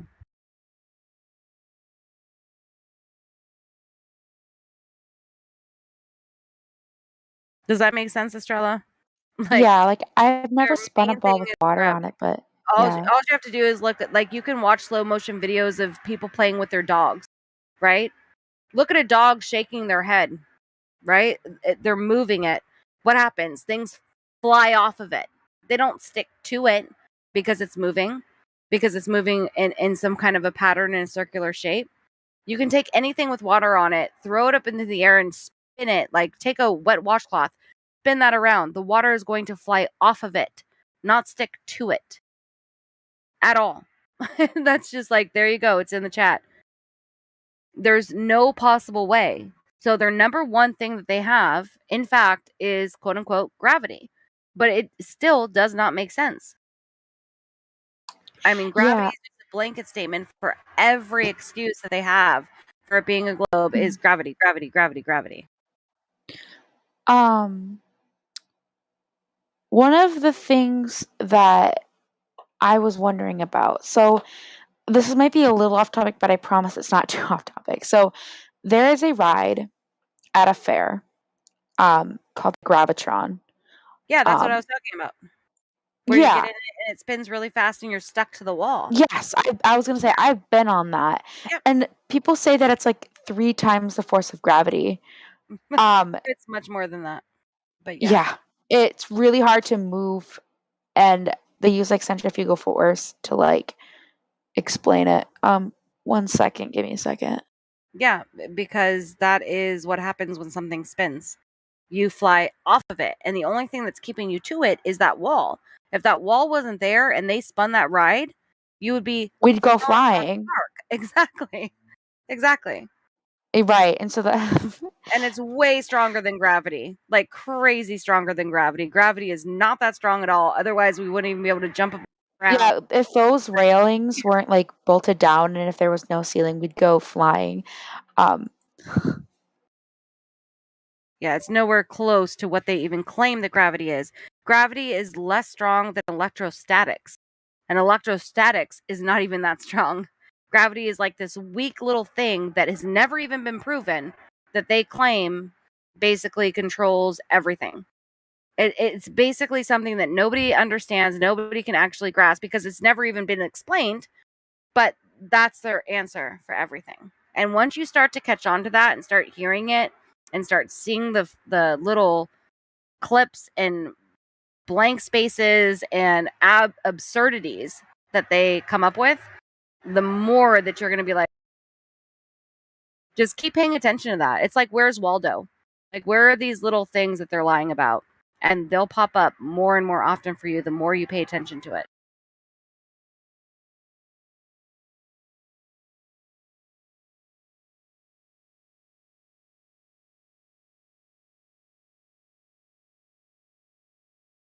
Can I say something really quickly? Yeah, what's up? So for in terms of gravity and all the other forces, like you were talking about, as it stands right now, trying to unify all the forces, the strong, electromagnetic, weak, and gravity, all the other forces that we basically experience on the plane of existence, unified. For some reason, quote unquote, we're having some serious trouble trying to unify gravity with all the other fundamental forces that we can observe here. Just wanted to put that out there. Yeah, because it doesn't work. You can't unify it. Exactly. You're spot on. You're already seeing it. That's exactly it. It's not going to happen. It's like Mean Girls. Like, stop trying to make fetch work. Gravity's not going to work. Stop trying to make gravity work. And to that point, Gravity in here. There is to no that point, gravity. yeah, they try to make fetch work by adding or modifying cosmological constants.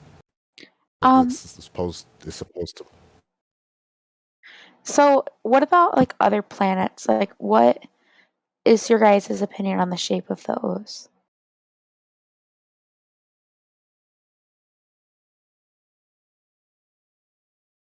Me personally, this is Tracy. I like to just, stick to the ground. I stay grounded to the earth.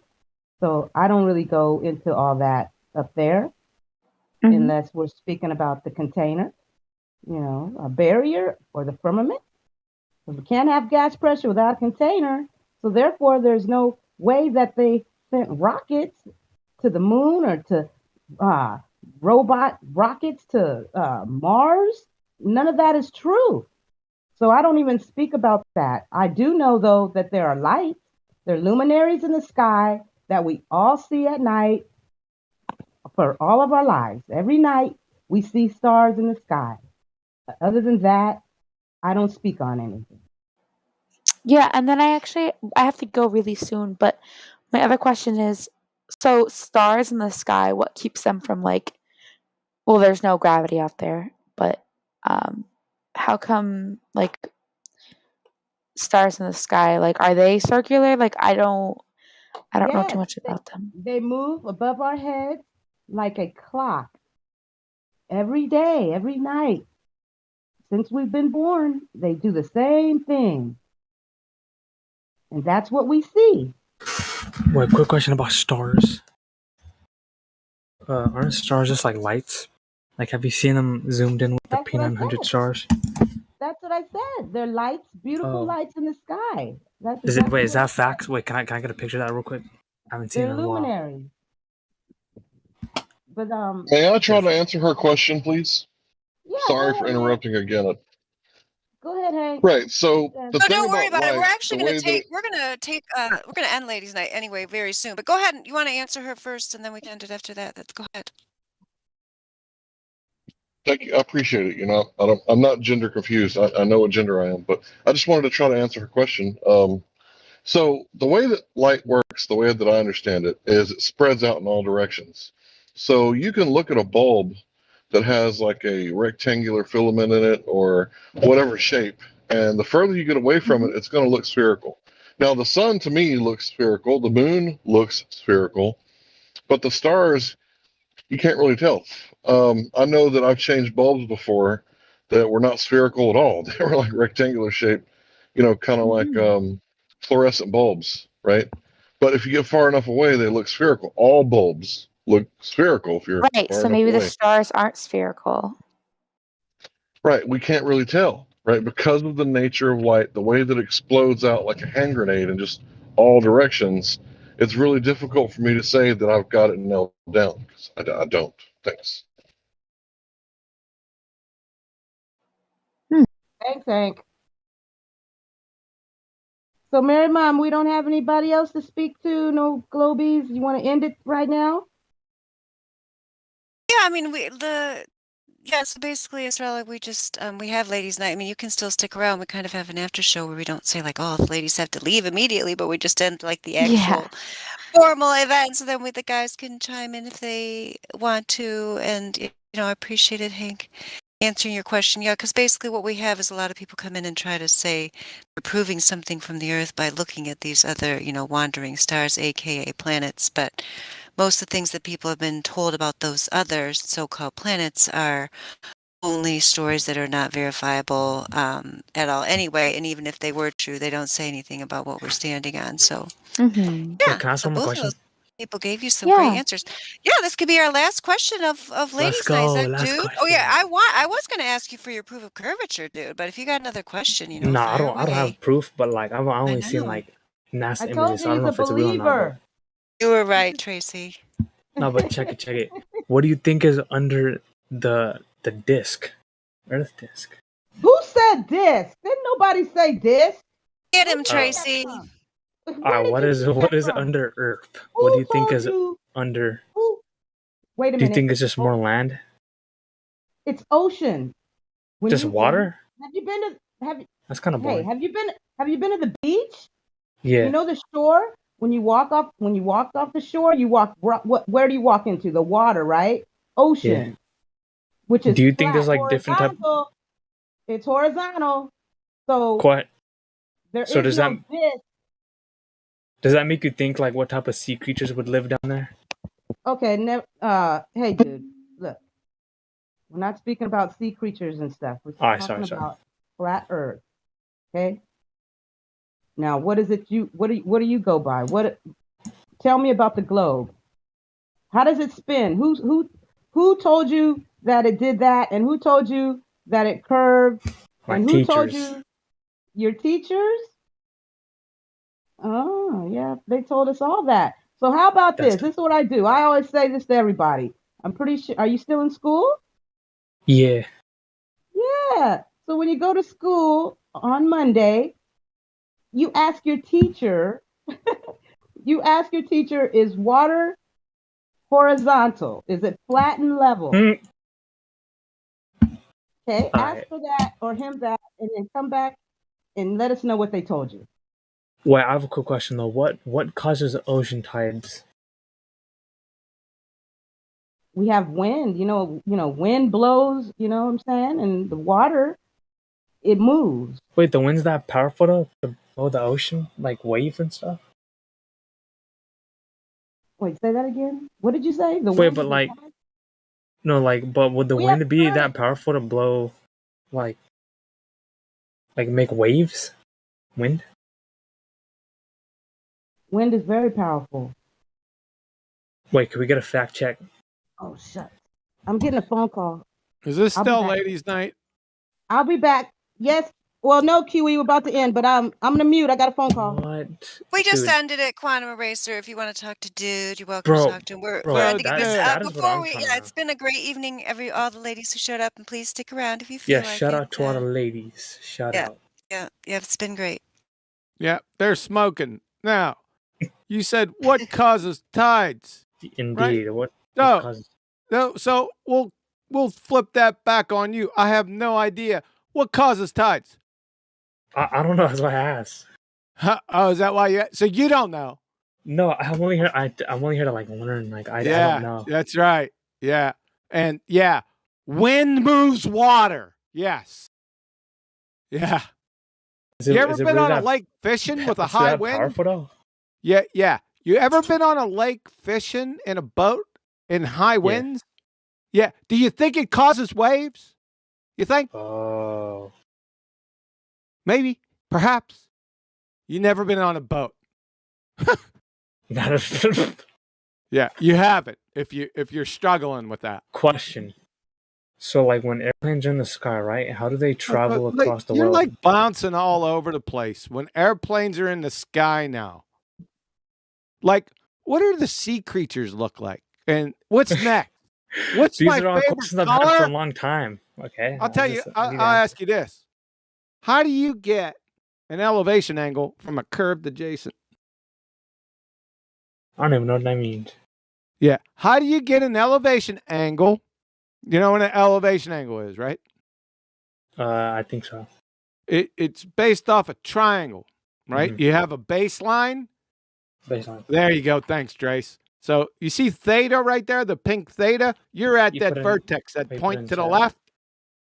So Oh, yeah, I see it. Yeah, your elevation angle is going up the hypotenuse to an object at that other vertices up there. So my question to you is, how do you get an elevation angle? You see that adjacent line on the bottom with that line curved? Oh. Well, maybe it only looks adjacent because, like, we're small and Earth is, like, huge. No, it's not. You cannot get an elevation angle from a curved baseline. Now, they've been doing this for several centuries with sextants and successfully navigating. Therefore, the Earth has to be flat. Fair enough. But Yeah. check out End of discussion. Have a nice day. this question, though. No, it's all over. You don't have any more questions after that. No, I do have no, like, you gave a really good point. No, And, you like, no, I think you do, understand that. but you don't, because your globetard just got pulverized. In case That you're is- not keeping that up is on true. That is true. In case you're not keeping up on current events. Wait, quick question though. Let's see. Hold on, let me check this. So is the center? Are you being fed? Yeah, he's like Googling 10 questions flat earthers can't answer that they've answered a million times. Is that the website Right. you're on? Yeah. Wait, but like these are kind of good questions though. I don't know They're what else to ask. stupid questions. They're not good, dear. They're It not is good. like, look, here's one. How do you know North Pole is at the center of the flat disk? Who said it's a flat disc? Yeah, he keeps saying flat disc. It's just unreal. And wait. So what shape do you think it is? Earth is? Flat isn't a shape, by the way. Wait, so like what shape do you think Earth is? No, what I know it is, and it's not a shape. The Earth is measurably, demonstrably, observably, navigatably flat. Flat. Yeah. All right. So what do you think is on? Where's What do the I North? think?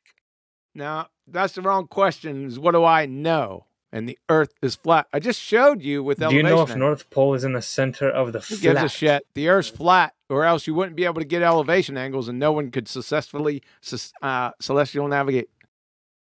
It's game over. All right. Let me see if I can. But Trying you to see if can't I can answer any. stump you You with- can't ask I'm any trying- more questions. It's already over. It's I'm like trying to see if I whistling can past the stump you graveyard. though. With the question. Of course, you could talk through me. That'll help for about, 15, 20 seconds. Before I moot your dumb ass. Yeah, that's kind of mean. Yeah, we could probably move on. Unless you could show an elevation angle with a curved baseline. We'll just use baseline because many people don't know what adjacents are. Right? Show an elevation angle with a curved baseline, or your fairy tale ball tart is toast. End of story. No more questions. Right? Well, not that's only what for you you, gotta learn. not only for you, for anyone. It's over. No. Yeah, it is. Yeah, the problem, dude, is that these things you Google that say, "Oh, flat earthers can't answer this, flat earthers can't answer that." They're all just straw man argument. They're all arguments that are not arguments that real people who understand that the globe is a complete fantasy make. They're only the arguments in their imagination that they make up when they're talking to themselves in the mirror. That's why you bring them here and you don't have any success. But if you pay attention, maybe you'll Oh. learn something. No, that's true. You're right. How could you agree with me that fast? You don't sound very sincere. No, it's because like that was like I was like spot on. Like you explained it perfectly. Like now, Are I you want to ask serious? those What's a questions. straw man then? Define what a straw man is. Straw man? Yeah. You No, no, agreed no. with me so much. Tell No, me I what a said. straw man is. Wait, did I say? No, no. I said. You said what I said was so wonderful, so you must already know what a straw man is because you didn't pause and say, "Oh, can you explain to me what you mean by a straw man argument?" Oh. Oh. So Wait. you Oh tell wait. me what it is. Wait. Did you say that? You mentioned that in. That's what I mentioned. That's what you're reading about on your Google search. Oh yeah. No, I was I'm going to saying add like. Google Earther to your role. You're Globus Hystericus, but now you've moved on to Google. That's actually kind of a step above of just believing. No, I was saying when you said Googling that. it That's now. fair enough. That like these questions are not like really engaging in the type like the main topics type shit, right? Kind of. Like these are just questions to like that don't really go anywhere. They don't really have much like meaning They're or questions to make people feel like they can stay in their little globe delusion and be happy there and think that they're superior to everyone else and not yeah, that's why I actually investigate agreed. the truth. Yeah, I Okay. think you summed that up pretty well. Remember, I'm only here to learn. Like I'm not on any type of like side. That's why You should be now. I don't know. I don't know. You must be whistling past the graveyard unless you can show me a curved baseline. No, I think once if I do believe in a flat Earth, then I'll believe in God. Believe Because, there's no belief about this. I alright, just so told you. if I know there is, then I'll know that there's a God. Because You like, already know. what are the Unless chances? you can show me a curved baseline. Wait a minute. Here's a real question for y'all. Actually. Oh God. So you guys know that Earth is flat, right? Yep. Then like, wouldn't that also make you know that there's like some type of crater? Because like, isn't Earth like a very odd like structure? Like, how would this just spawn out of nowhere? Yeah, it's not, and we don't need the flat Earth to know there's a creator. You just need to be launch pad security. No, I know, but like, it's very like complex, isn't it? Well, there's no way out for the can't fog a mirror masses with a flat Earth. There's no way out. I mean, you're just not getting away from it. There must be a creator. But everyone else that can fog a mirror, they don't need flat Earth to identify with a creator. Wait, so you don't think there's anything like outside the dome? Do anything? What the fuck led you to that conclusion? No, I'm saying like, so like, cause like here, that's the thing. If we're all surrounded, if we're all in this like dome, there's got to be some type of creator like watching down from us. Yeah, we're in a container. Exactly. Wouldn't that make you believe there's like something watching over us? It doesn't make me believe anything. I knew that there was a creator long before flat Earth. Oh, why don't you just say that? So wait, so what made? Does the creator thing? Does that have anything to do with like flat Earth, or did you all always like know that there was like some type of creator because of No, like... not everyone. Don't ask everyone. I'm telling you that I knew that there was a creator long before flat Earth. Now, again, I'll say it again.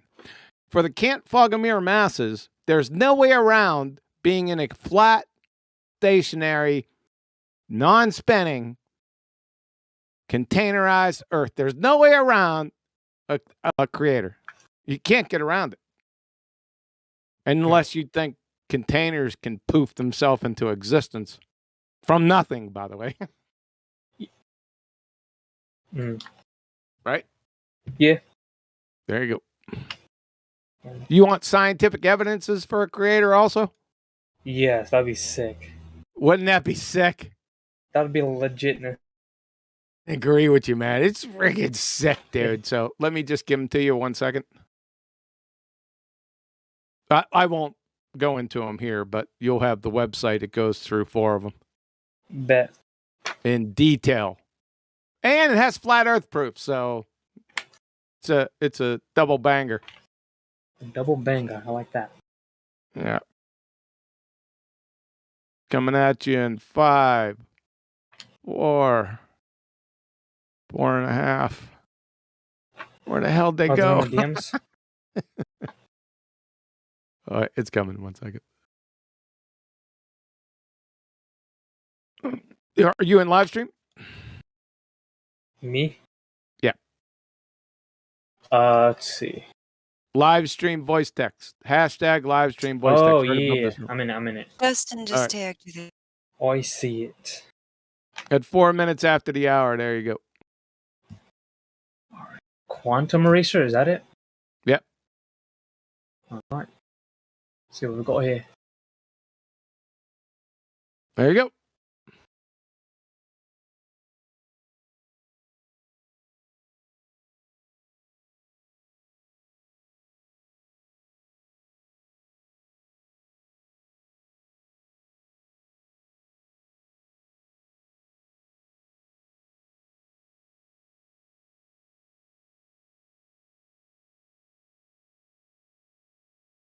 Damn, y'all have a channel? Wait, is this going on the channel too? Oh yeah, we have a YouTube for this, but yeah, that's Quantum Eraser's channel, which is different. Yeah. So what does he Didn't mainly you talk go about through on that one? Well, he can tell you that himself. What? I didn't hear him. Say again. I said, what do you mainly discuss in your videos in your channel? In my 3 years of it, you want me to go through the topics in 3 years of videos? Go to my channel and hit playlist, and you'll get the titles of the subject areas. I really wish he'd been here earlier for Away Object Quantum Eraser. Maybe he'll come back. He's a member of the Space Force, allegedly. Oh yeah, He was that quite guy. a character. We got to see if we can get him back in here. I'll Wait, tag so him. have you guys met Christopher out there? I do not know who Chris the Flat Earther is. Bro, that No. guy's awesome.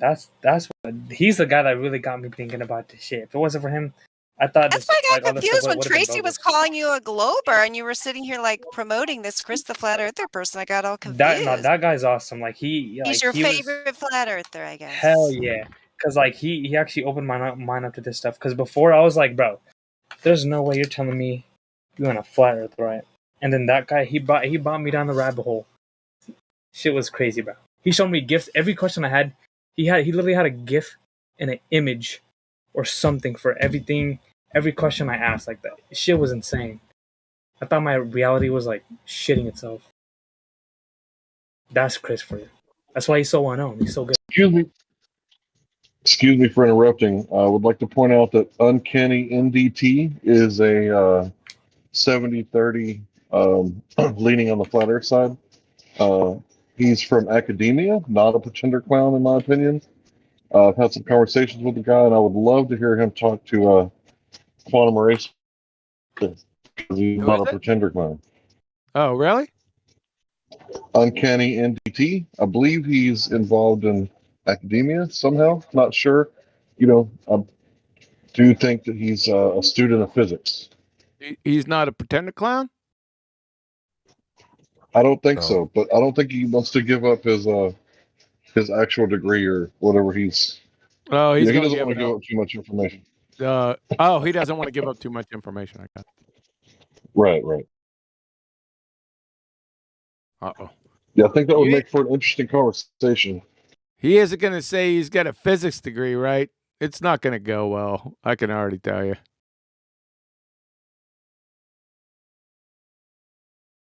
But he could be the exception. I think he's 70% on, leaning towards the flat Earth side. So, 70%. I don't think you're going to disagree on much. Didn't I just force that to 100%? Unless he can show me, and we're not talking about physics here, we're talking about geometry. Unless he can show me a curved baseline while attaining an elevation angle, he should be 100% right at this second.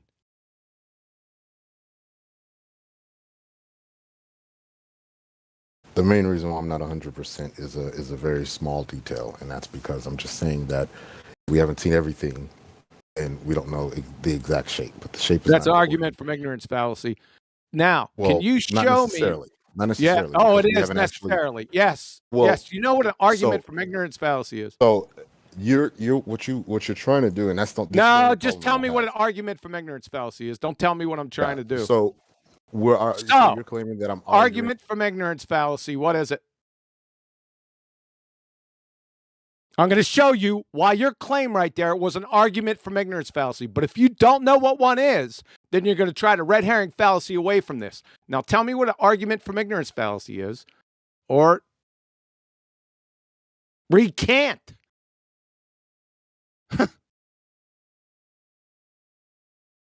Okay. So you want me to answer now? What is an argument from ignorance fallacy? So it's You what can look I it up. just kind That's of fine. I don't have a problem with that. an argument from ignorance. Correct. Something that says something is true because it hasn't been proven false yet. I'm Could not be saying stated that. Could be stated I'm not that saying way. that. I'm not saying that. I'm saying that just in a general view, we don't have the data to make a definitive. You do? Yep. Yes, we do. Have the Number data to one. make a definitive assumption about or Number definitive one. declaration. Number one, it's an argument for ignorance fallacy. This is the exact definition. An argument for or against a proposition on the basis of a lack of evidence for or against it. So yours was an argument from ignorance fallacy. Number two, I do have definitive proof. And I just told you just a few minutes ago. You want me to restate it? Definitive proof. Celestial navigation has been done for the past few centuries quite successfully. The basis of celestial navigation is the use of a sextant. The sextant's only mission in life is to attain elevation angles. The only way you can attain an elevation angle on Earth is for the Earth, that baseline, to be flat, geometrically speaking. So unless you could show how you can attain an elevation angle, simple elevation angle, with a curved baseline, it's over. Definitive proof. What's your response? The first response is that you can definitely have something that is flat, all intents and purposes for what you observe, and even beyond that, but it can still have a curvature. I'm not arguing that. That's not my. It can't. It can't still have a curvature. That is a law of identity violation. If you don't see the full, I'm going to shut you up. That's a law of identity violation. It can't be flat and curved at the same time. You can't have. It's a paradox. Sure, but your observable space. Sure. Sure. Thanks. Next argument. You don't have any. Oh yeah, I actually do. I'm arguing one right now. No, yeah. So show a curved baseline. Just said you can have a curved baseline. Really? You're show a curved baseline while attaining an elevation angle. I need. I think you might be thinking that I'm trying to argue that the plane of existence that we're on is curved somewhere. I'm not arguing that. If we're talking about the argument of how mathematically something can still be curved, even geometrically, whatever you want to, whatever you want to say. It's mathematical, but specifically mathematical, right? If you want to claim that your observable flat space can never have a curve, then that's something different mathematically. I'm not. Listen here, son. Let me tell you this one more time. I'm not going to say it again. Navigators have been successfully navigating the Earth using celestial navigation. They use a sextant. A sextant's only purpose in life is to attain elevation angles. The entire basis of celestial navigation is founded upon elevation angles. In order to get an elevation angle, or in order to attain one, that baseline must be flat. F-L-A-T. No curves. You cannot get an angle off a curved baseline. Therefore, the Earth is flat. Do you follow? Follow. And as I said, I don't have any disagreements with that. We're talking about mathematically. Welcome to Flat Earth. Simple as that. This is what it's come down to, folks. This is it. Show me a curved baseline attaining an elevation angle, or you have no argument. Will actually, I'm going to actually draw it. You can't draw it. I want citation attaining. You cannot draw it. You're Now, you arguing two cannot draw. different things. Now, I'm going to shut I'm you not up. arguing. Listen, I don't care what the fuck you're doing. I want you to pull up a graphics program or AutoCAD and show me you attaining an elevation angle, because that's an unbiased source, attaining an elevation angle with a curved baseline right now. Can't be right now, right? Yep, you got to do it right now. I don't want any fucking drawings. I don't want any cartoons. Okay, now, well then if I'll you post a cite citation, the topological surface that could be. Exactly now, if you post a citation stating, I'll do that. That elevation angle can be obtained from a curved baseline. Go ahead. Give me a couple of seconds. Outstanding. And then I'm going to ask you what a fucking triangle is, and it's all going to go up in smoke. Quite, but we'll see when we get there. We'll see. Is this how you envisioned it going, Hank Hill, when you made that introduction? Yeah, he did. He knew it. He knew that 5 years ago, because that's the way it went 5 years ago. That quick.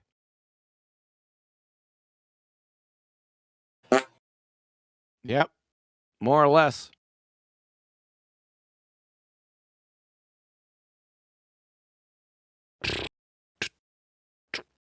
I couldn't get the Space Force guy here, but if he ever shows up at the same time as Quantum Eraser, please ping me, because if there's anyone who deserves to talk to Quantum Eraser, it's that away object Space Force dude.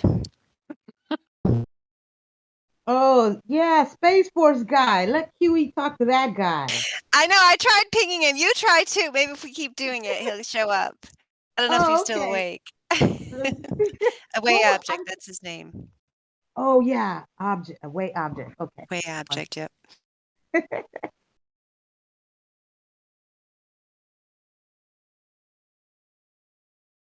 Yep.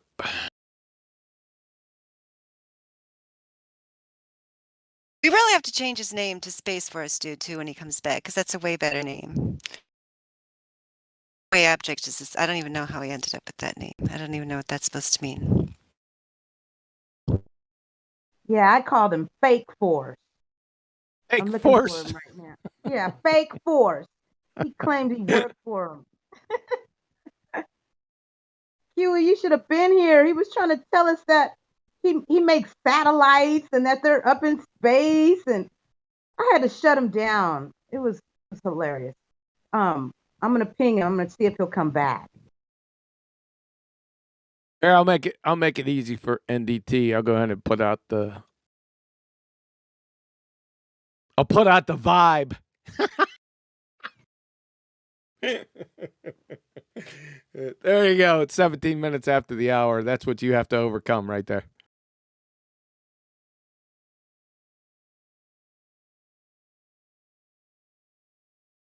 Yeah, thanks, Napalm. Yeah, exactly. That's what I thought of immediately. Trying to help a little bit more too. He's putting out the vibe, man.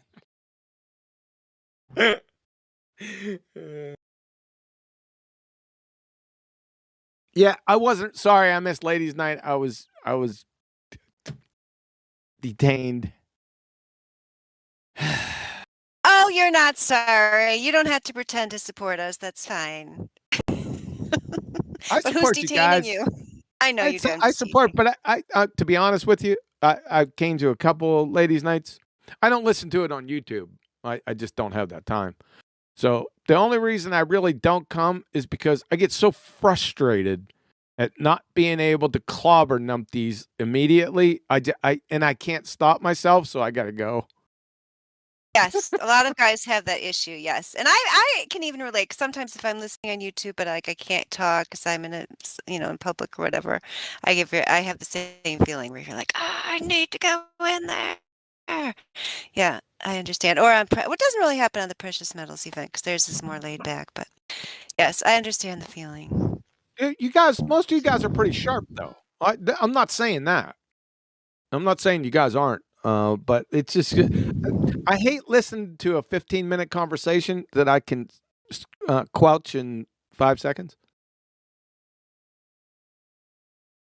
I understand. Yes, that's why you don't see a lot of men who are attendees to the garden club, the ladies' library, and so on. Yeah. Yeah, I don't want to be rude, and that's why I said, "Is this still ladies' night?" Before I bowed my way in. Hey, Mary Mom, I'm not sure if NTD, whoever the guy's name, if he could post anything. I think he's too new. Or NDT, can you post stuff?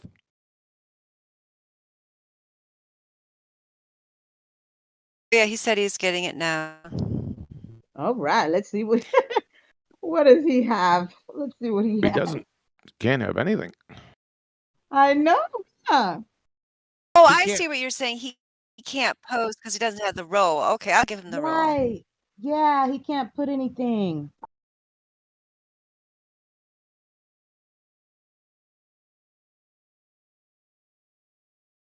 You didn't miss much, Stewie. We had some guy trying to tell us that the Black Swan was a mirage. He doesn't know what a mirage is then. Yeah, that was pretty funny. That's what I kept screaming at the TV. Was he screaming at you? No, I was screaming at the TV because I couldn't speak. Oh. Too funny. So none of the ladies. I know that I'm a dude. I'm not a lady, but sometimes I'm just like, man, these rules don't apply to me. Fuck it, I'm getting it. None of the ladies. See, didn't the ladies know that? I did. I tried to point it out, but things happen. Right. Talk. Sure. Shit gets in the way. But yeah, I pointed out multiple. Okay. Cool.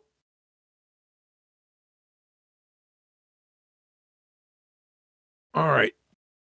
Karma did it as well. Karma also. Yeah, Karma would. Yeah, Karma would be all over that.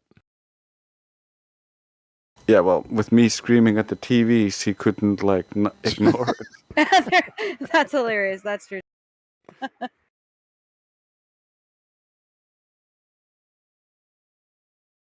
Yeah, she just told me she lost her patience because of me losing my patience. I thought you said she lost her pace. Oh yeah, Yeah, Karma went off. Oh, you would have enjoyed it, Quantum Racer. She went after that was the Space Force guy, right? Yep. That was Yep. Really? Yeah, I don't think I've ever heard Karma that heated before. Like she legit was like, "I'm not having it." Shutting you down. It was. How did that? Get him, girl. So that reminded you of me? How so? That's funny.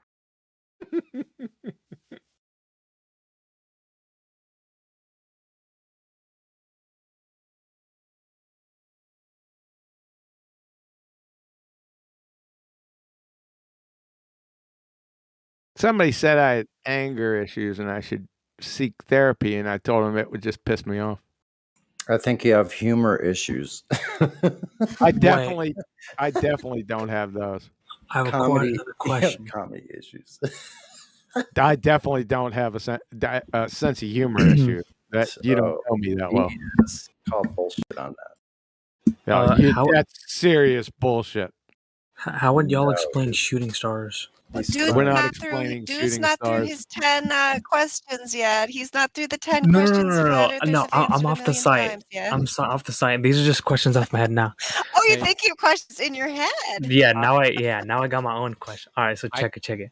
How would you explain shooting stars? You don't need to explain. Number one, explanations are just so stories. So you could walk down in your town. They call him the village idiot, right? He's on the corner.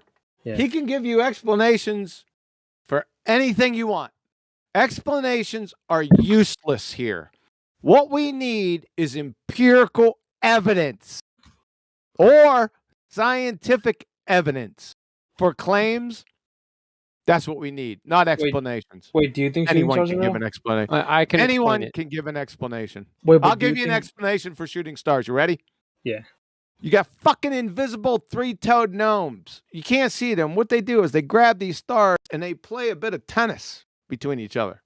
Damn. And they throw the stars towards each other, and each of them have tennis rackets, and they just start fucking whacking them.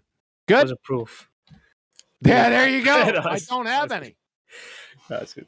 I don't have any. What's your explanation? And then provide proof right after that. Ready? I'm gonna Ready? have to It's agree real with you. I easy, think dude. they are playing. Dude, really? It's in the Yeah. name, right? It looks like a star, and guess what? It's shooting. Impossible. Yeah. Wow. That real hard, right? It's real difficult, talking about this stuff. It's very Impossible. hard. Wait, another I got question. one. Oh yeah, go ahead. Wait, I'm gonna answer. So it's a light in the sky, right? Maybe it has something to do with plasma. It could be a plasmoid, but it's just as scientific as the shooting gnomes or whatever he said playing ping pong. Oh, three-toed gnomes. Really? Yes, it Yeah, is. they're both zero scientific. There's no science involved at all. That was just a lucky guess, a dart in the dark. Bruh. My question is how do you know that it's a star shooting?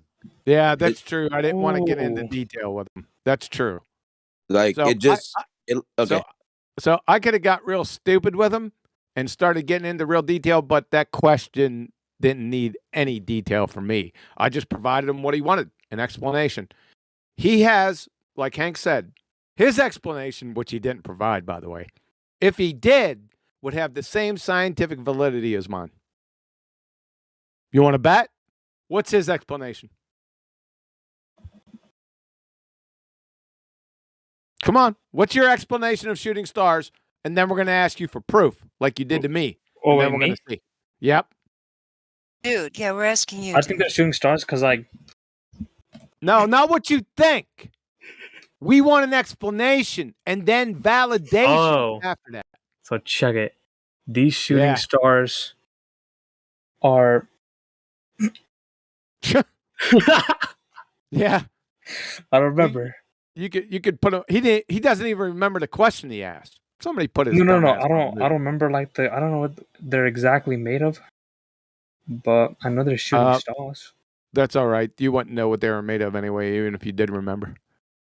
Well, I've asked this before in a discussion, and I've asked, why do we never see shooting stars going up if it's a ball? Shit. Wait a minute. NDT, are you back? Oh, not it's uncanny NDT. Oh, Wait, we got how do you not see NDT them going Space up if Force. What? That's true. We don't see them go. Wait, what if they do go up? We just can't tell which angle. Wait a second. going. Wait a second. Where'd uncanny? What was his name? Oh, it's me. Uncanny Someone what? changed Uncanny News. Someone changed my name to the guy What that kind of the ridiculed poopity the Space scoopity Force. whoopity? Okay. So what's your name now? I don't know. I guess it's NDT. Okay, it's Uncanny News. Oh, now he's Okay. back to what he was. Somebody reset it. Now he's back to uncanny new. Oh, He's he's back not- to what he was to start with. Oh, I thought he was fake force. NTD. I was. Okay. I was Oh, for a he's minute. yeah, but What he's did it not space- the original Space Force. Right. We don't want to confuse people. You're right, Mary Mom. He's not that one guy. We know that other guy. Yeah. All right. Okay. Can we? Give us- All right. Can yeah, we give get us back on info. topic, please? Yeah. So quantum erasure. Ladies' you night's asked- over. No more garden club chat, Tracy. Okay. Get him, QE. Get him. I'm not getting him anywhere. I'm just waiting for his evidence of a curved baseline attaining an elevation angle. You want that on? Yeah, You want really. that from Earth? Let's see that. You want? I a real want picture? that. No, I want that with some, at least a diagram, from some resource that's respectable, or a citation. You can have a curved surface and an angle of elevation. Yep. I just gave something like that. I mean, it's kind of a hard thing to find. Well, I'll just destroy it right now. You ready? Okay, sure. Yeah. So we got at 29 minutes after the hour. All you have to do is just define elevation angle. It's fucking over. So from Math is Fun, elevation angle, the upwards angle from the horizontal to a line of sight from the observer to some point of interest. Merriam-Webster, angle of elevation, the angle formed by the line of sight and the horizontal plane for an object above the horizontal. Measurement of an elevation angle from radartutorial.eu. Elevation angle is the angle between the horizontal plane. Those are like echoes, aren't they? And the line of sight measured in the vertical plane. From such design, the altitude angle, sometimes referred to as the solar elevation angle, describes how high the sun appears in the sky. The angle is measured between, see, this is a measurement. The angle is measured between an imaginary line between the observer and the sun and the horizontal plane the observer is standing on. It's over. The horizontal is in the horizontal plane. Oh, horizontal. They said horizontal plane. I know. That's the plane just That's the means what? X and Y. It's a plane. Plane. X and Y plane. Horizontal plane. Right. And it is in the horizontal plane. Yeah, the horizontal plane. There is no curvature. That's correct.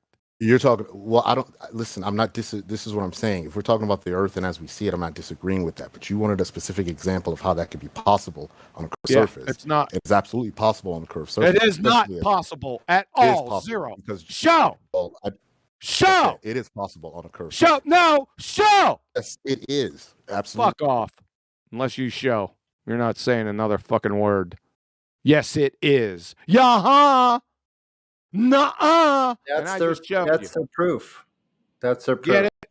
Or you're not fucking saying another word. I'm tired of the yahas. Yeah. Wait, I would like to see proof as well. There's no horizontal plane, you numpties. Please get real for once. They can't. Yaha. A curved plane. Is this what my man was trying to say? A curved plane? Yes. Yep, he was. Once a day we hear this nonsense. Wow, like a dozen times a day. Yeah, craziness. Yep. It's over.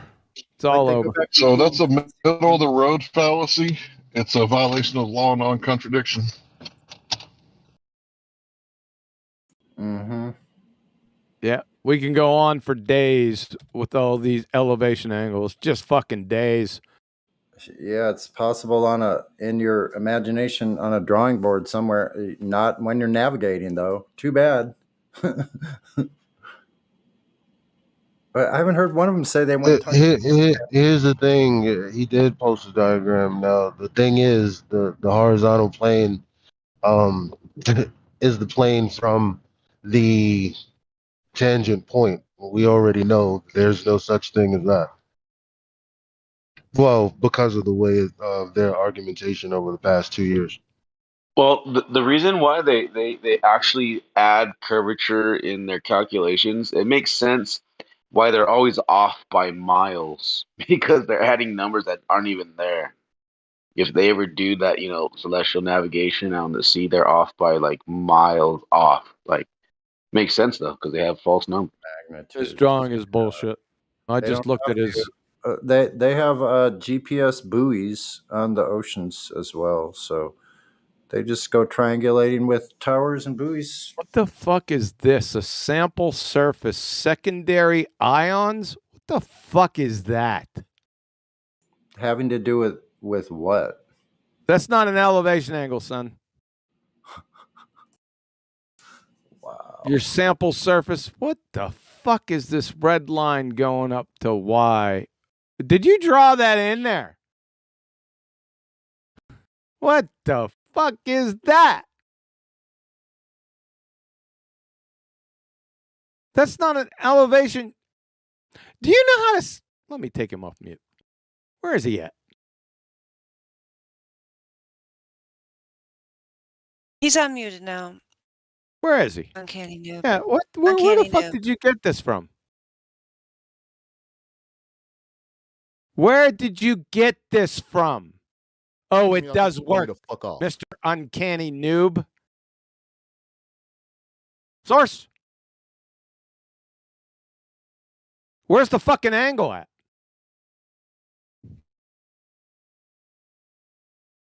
Alpha? Alpha's the angle? You can't do that. Pull up AutoCAD right now and show it to us. There is no angle there any fucking way.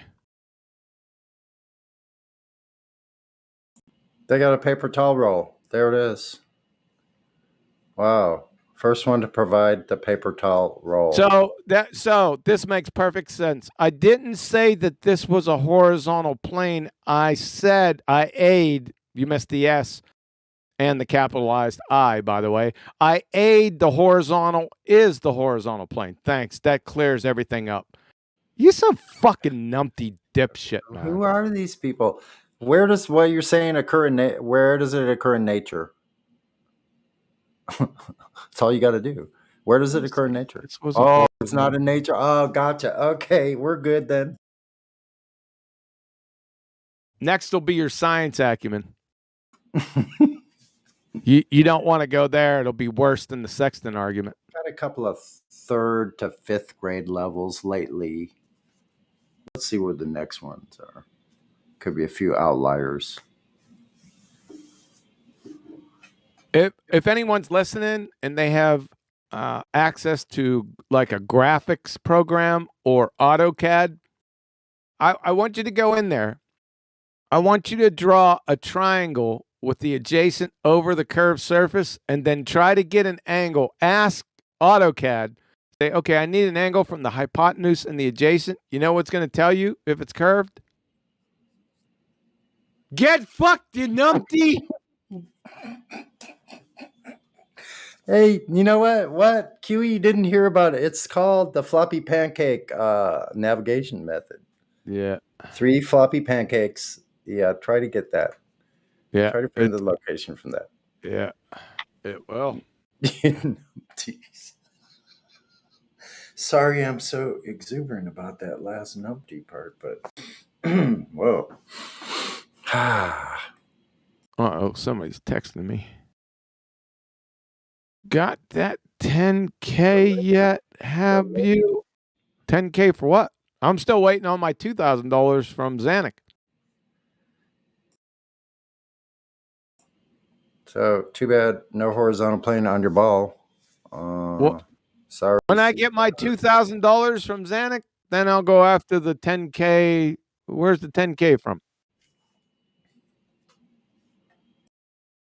McToon for the Sexton, isn't it?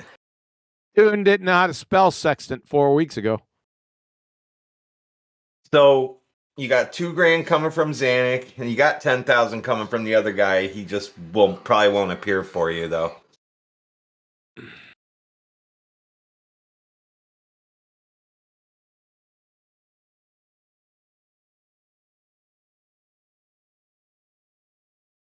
Just block his dumb ass since he's not saying anything.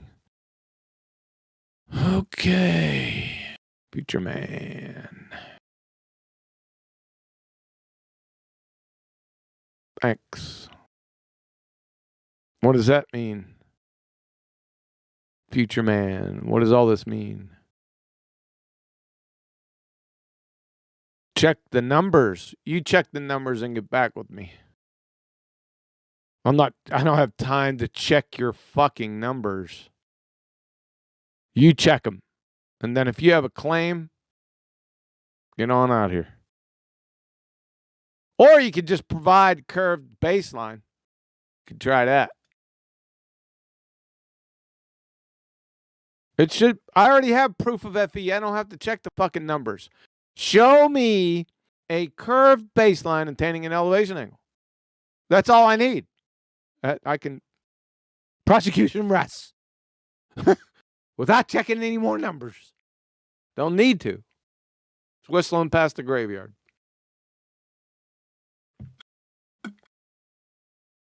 I already have 7 proofs. I don't need anything more, especially that one.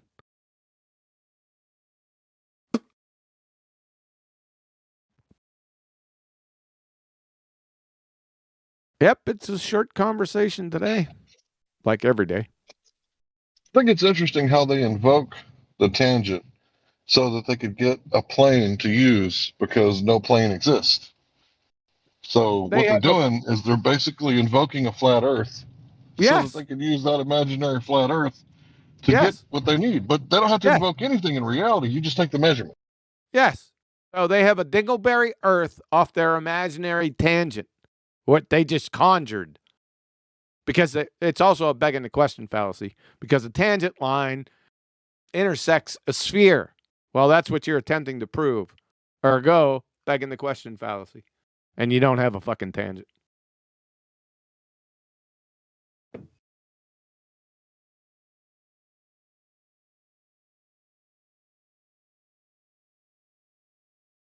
Next guest on Joe Rogan couldn't handle me. It'd be all over for him. Of course, they could interrupt me. That's the only way at this point. Got to interrupt and sidetrack. Red herring fallacy. It's the only way. Well, that's been the only way ever since I come out here anyway. May 5th, 2016, it was fucking over. Put it to you that way. If you don't believe it, go back. Listen to the debate between me and Rumpus. I was out here 3 days. I drug him around by his short hairs.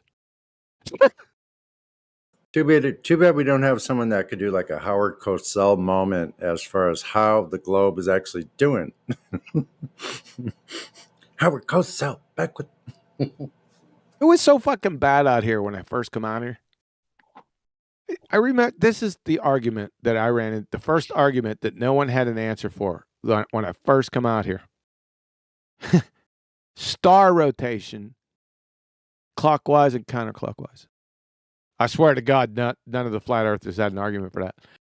I was out here for about, I guess it was 3 weeks until I heard it like 5 or 6 times. And that they were running with this, the Baltards. And I remember I was sitting there, I think it was Robert Bassano or Cathexis. I was sitting there, wait a fucking second. I said, let's reason together here. I don't know.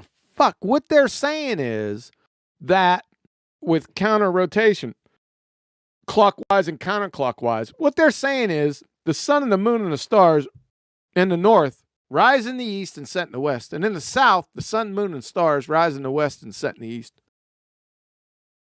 That's their proof. All I heard was silence, right? And then outright laughter. Because that's exactly what that argument boils down to. They forgot the fact that they changed directions. It's so moronic. The street. It was going on for a while because I didn't get out here until a little bit like maybe a year and a half later. It was, I'm telling you, that stumped flat earthers everywhere. That was the main argument. I don't know. Hank, do you remember that? I don't remember getting stumped by that one. That one is easy to figure out. See? Yeah, that one didn't stump me. What stumped me was they were talking about the Southern Star Trails, the Southern Star Pole, and I didn't know anything about all that because I don't live in the Southern Hemisphere. You're saying it didn't stump you. I didn't hear you screaming from the rooftops any fucking explanation for it. I didn't have a problem with that one. No one ever presented that one and stumped me. That's the second time you said that. I didn't hear a rebuttal back then. When you were around, I shut up because I wanted to hear your arguments. So if you were around and you were listening to me debate, I'd be surprised because you like to take the reins and take control. But I definitely never got stumped by the Southern Star Trail spinning backwards because I knew that the ball only spins one way. There's no Southern Hemisphere spinning the opposite way. That shit never would have got past me. Fair enough. Fair enough. I guess my appeal is an argument from silence fallacy, but I didn't fucking hear it.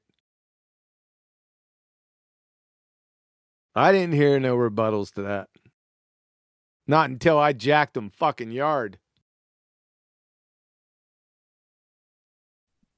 Yeah, the one I had trouble with was the pole star in the north and then polar region in the south. And now I realize it's a fun and consequent formological fallacy because I watch YouTube videos made by QE. It's like, no duh, that's exactly what it is. The lamp's broken, so it must be the bulb. Couldn't be any. Has to be the bulb. Yeah.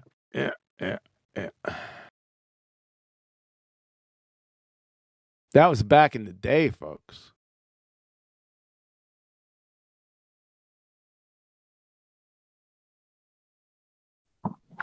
Yeah, that was back when the top 5 flat earthers were pushing the AE map. It was on all their videos, it was in models, and it was on their desk, it was on their walls.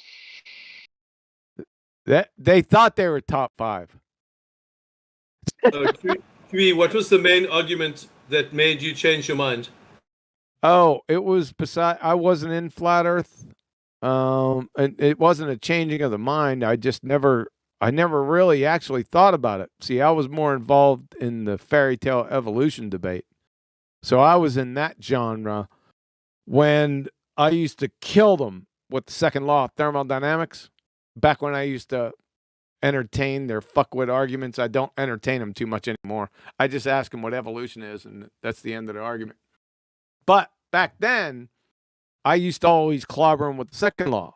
So one of the wise people that was off in the background would listen to me, right? And I guess they knew that if they challenged me with the second law, there's nothing that I could do about it, right? So I was, sitting back and I was pounding somebody with the second law of thermodynamics, and all of a sudden this person come out of the woodwork and said, second law of thermodynamics, right?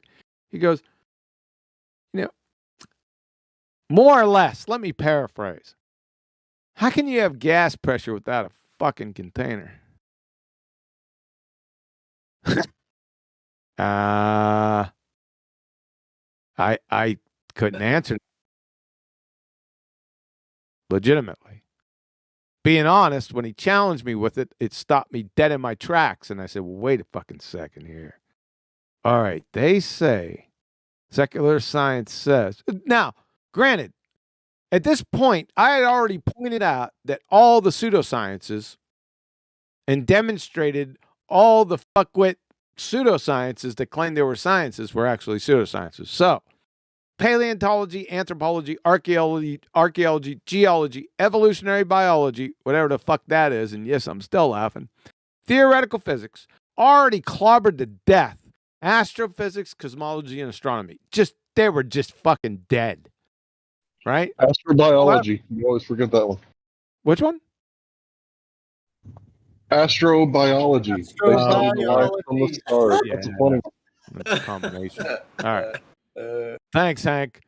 But I already knew all that. And then that person challenged me, and I said, listen, I'm thinking to myself, it was almost a second where I said I was compromised because there's nothing I could do about it.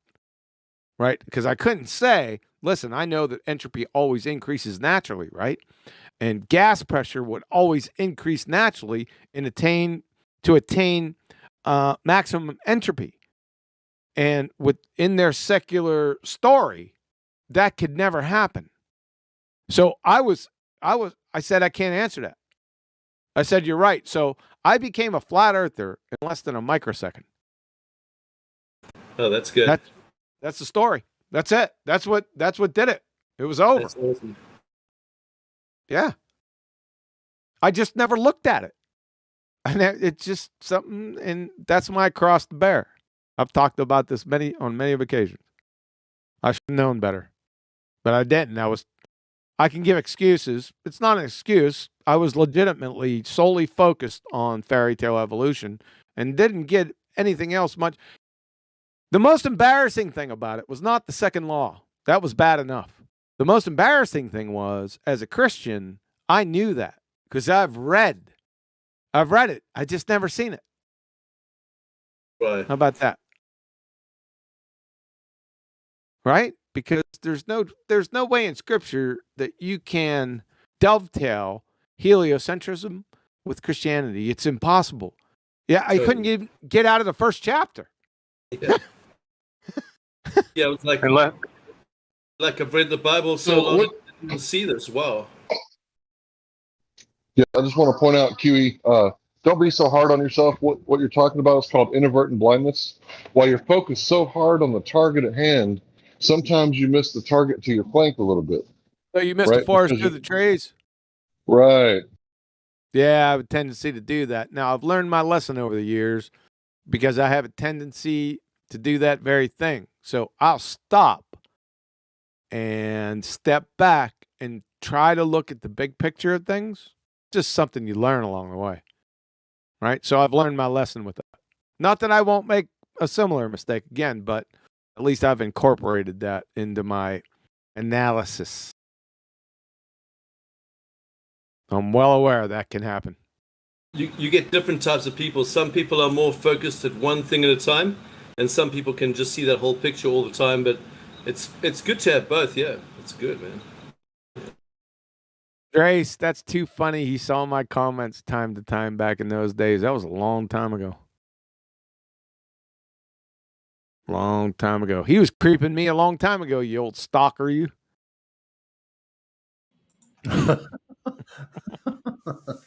Oh, dang. Too funny. Yep, but that's it. And I've had that even though the sextant argument, I like using the sextant argument because it's very concise and to the point, and anyone that graduated third grade geometry will know immediately that I'm correct. Right? But for me, gas pressure without a container, it stands above for me. Even though I don't use it all that often, I'm actually a counterpuncher. I'll wait for somebody to mention space and it's fucking curtains. But if I'm coming out of the gates, it's sextant because it's quick, it's concise, it's to the point, and anyone, even though mostly everyone knows, to pump up a bicycle tire with gas pressure, you need a fucking tire. Gas pressure, grasshopper. You need a fucking tire, right? Wait, Even though. so Huey, you're saying that was originally an atheist using that argument? No, he was somebody on the sidelines. He was an outlier. He wasn't in the debate. He asked a question in a text format. Okay. I can't remember now if he PM'd me or he put it in the population text. It's been so long. It was right around May 13th, 2016. Somewhere, May 13th or 14th or 15th, somewhere in that vicinity. It's been too long. I can't remember. Yep, that was it.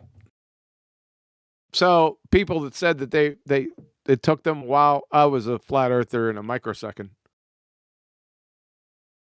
I think it took me the longest because I had to kind of finish my understanding and education a little bit. And I didn't have anything to measure except for the forest and the trees.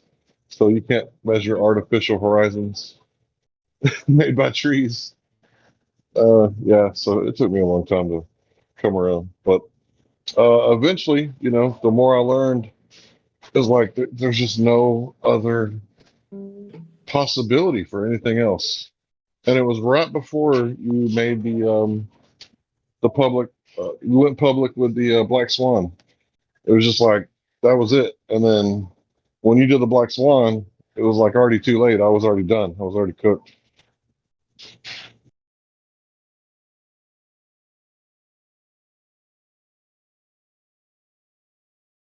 That was a lovely trip down memory lane. Yeah, man, I was like, look, I'm just going to stay on the fence and I'm going to be agnostic and I'm going to look at both sides.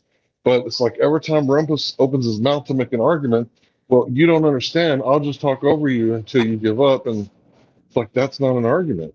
Like, this is supposed to be like the educated ones, right? That's not an argument. I don't understand. How do you know what I comprehend? Like, just because I don't believe in the bullshit doesn't mean I don't understand.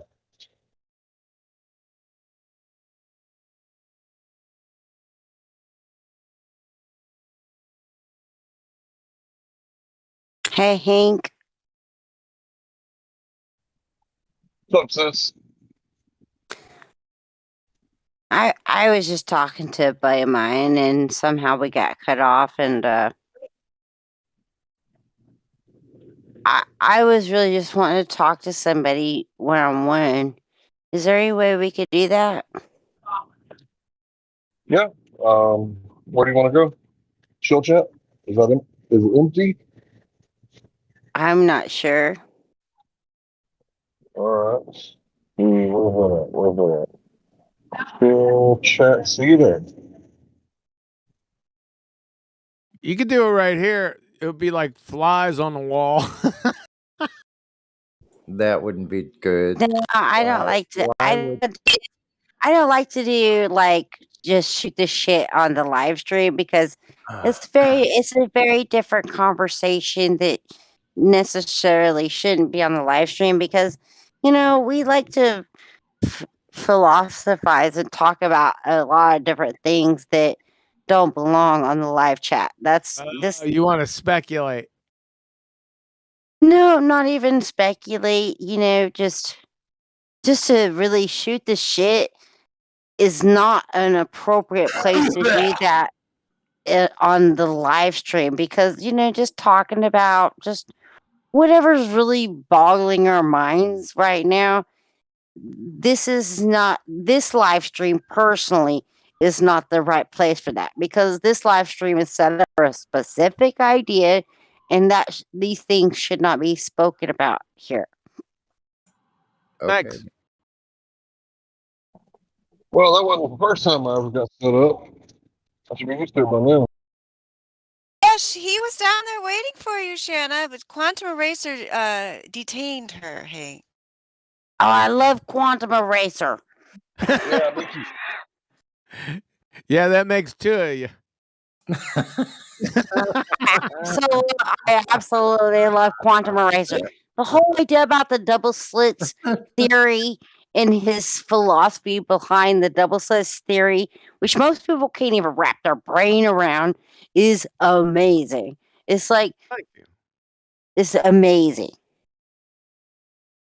Most people can't even wrap their brain around that shit. It took many seconds for me to understand that. Many seconds?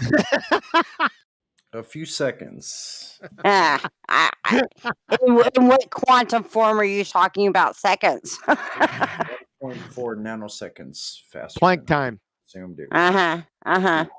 Were you a swamp level or high altitude level? We need to know what kind of seconds. Were they the bendy seconds? The bendy seconds. Did bendy seconds go around a curve? I was talking to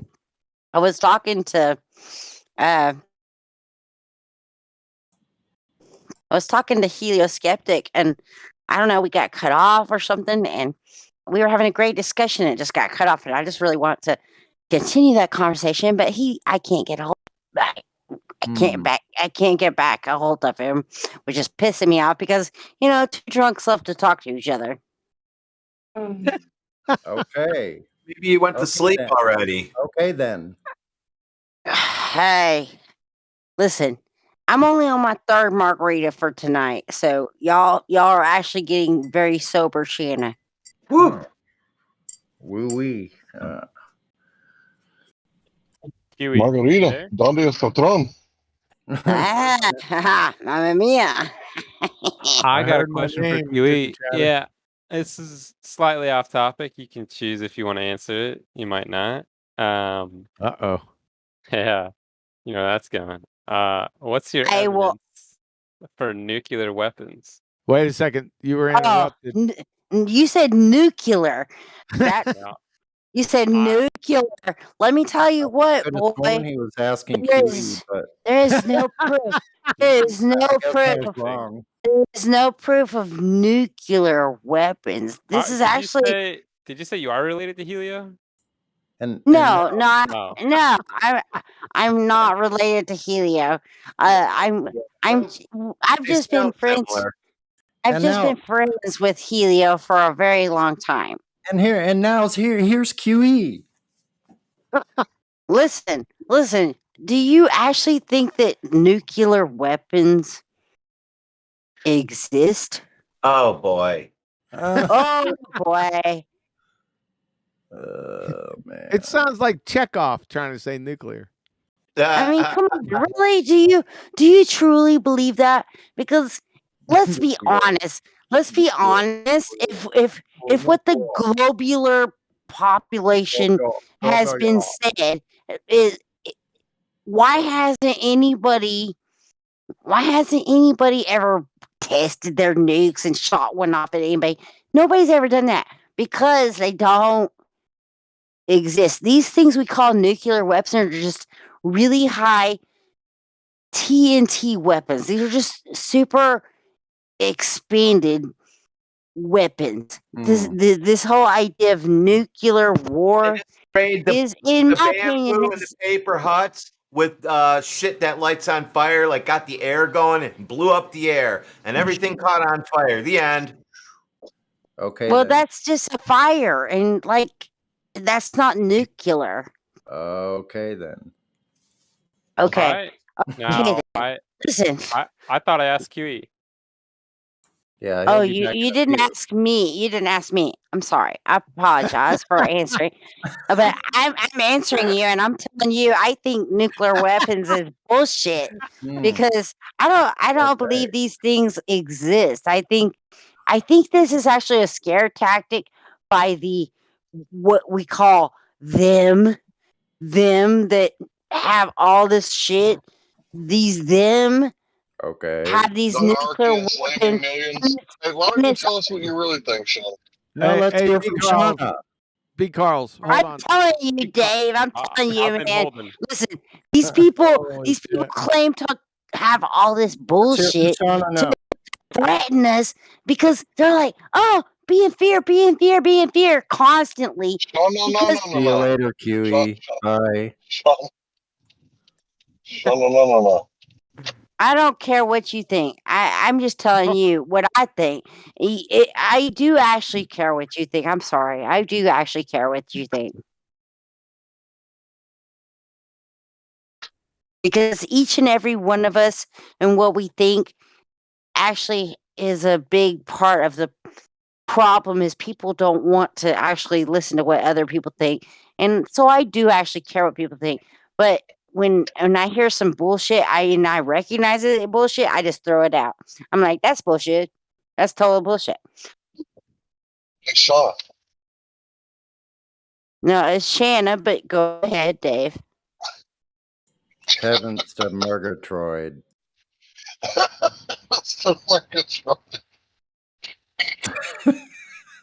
Did you say Shanna what? No, heavens to Murgatroyd. Heavens to Murgatroyd. I don't practice doing that one for real, so we're good. Are y'all being mean to me? No, we're being mean to No. ourselves. But No, it would we be were hard to tell saying the difference. we were saying that we wanted to hear what QE thought because we heard what you thought. Yeah. And I bet a lot of people agree with you, but we're still wondering what QE thinks. Yeah. Because he never addressed it before. We're all sitting here on the edge of our seat waiting for the answer. I mean, how many of y'all actually say one if you believe in actual what they call nuclear weapons that can destroy the earth? I don't believe in nuclear weapons. I don't either. I don't think anybody. I don't think any man can make something that can destroy the earth. Only the creator can destroy the earth because he created it and he can destroy it. I don't think man can destroy it. Period. Only the creator can destroy Maggie's farm. That's right. I mean, I didn't hear the last part of what you said, but you said the what? Only the creator can destroy the what?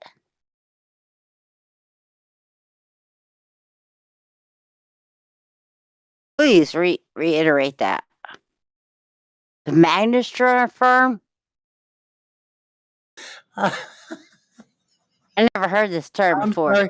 I'm sorry. I was making a joke. I was saying something about a Bob Dylan song. I was saying it ain't going to work on Maggie's farm no more. And then you said what you said, and I just put two and two together. Okay. Okay. All right, bro. You're good. You're good. I When the apologize. judgment day comes, then I ain't going to work on Maggie's farm no more. That's what I'm talking about. That's what I'm talking about. That's what I'm talking about. So I truly believe that no man with any of their creations, whether they caught a nuclear bomb or whatever, no man can destroy this world because only the Father can destroy this world. Okay, sing it with me, Shauna, would you? Yeah, let's sing it. I ain't gonna believe in nuclear bombs no more. I ain't gonna believe in nuclear bombs no more. I said I ain't gonna believe in nuclear bombs no more. I said I ain't gonna believe in nuclear bombs no more. I said I ain't gonna believe in nuclear bombs no more. Ain't gonna believe in nuclear bombs no more.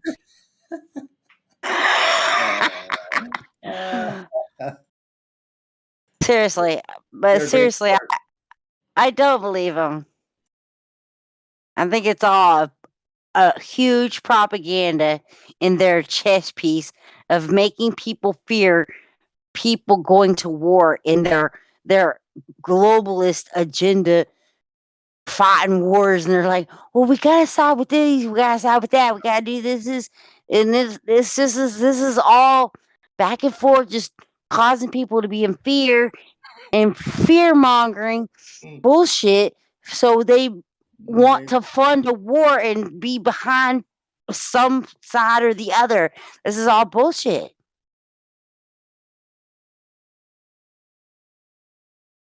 It's all bullshit. It's all bullshit. Yeah, sure. They've got tanks, they've got missiles, they got rockets, whatever.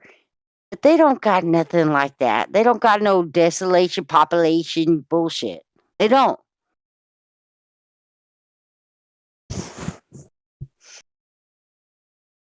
So people, relax. Relax.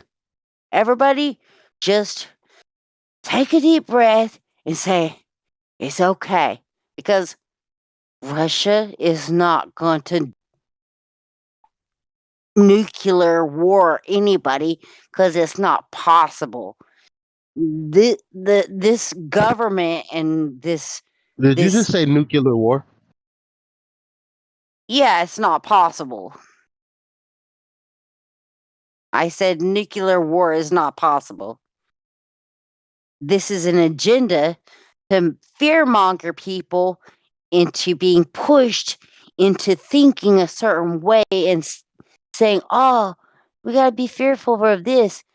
It's a way of pushing people into different agendas across the plane. All of these people are thinking this way or that way. And as far as politically way, to being pushed into thinking a certain way. And it's all an agenda. They're all working together.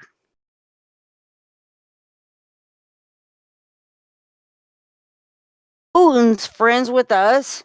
He's friends with the United States. He's friends with the Ukraine, even though they're going into Ukraine. Those people are all friends because they are all friends of Klaus Schwab and the World Economic Forum. These people are all working together. And they're doing all these things to make people think, oh, we got to do these things and these things. And all of these things are working towards a specific thing, which is making us come to a global system. And when I say global, I hate to say that word because I'm not a global person. I'm a plain person, but that's what they call it. So I'm using that word because that's what they use. Estrella's back. Glad you made it back, Estrella. Good to see you. I like Australia. She's a really nice lady. Very, very smart individual. So welcome back, Australia. From Shanahoe, Texas, in the United States to Australia, I like to say, welcome back, baby, because I find you a very interesting individual that just wants to sit back and kick back and listen to people like us talk about things. That makes me very happy to see that you're You're just wanting to learn stuff. Yep, that sounds like a great place with you there. What?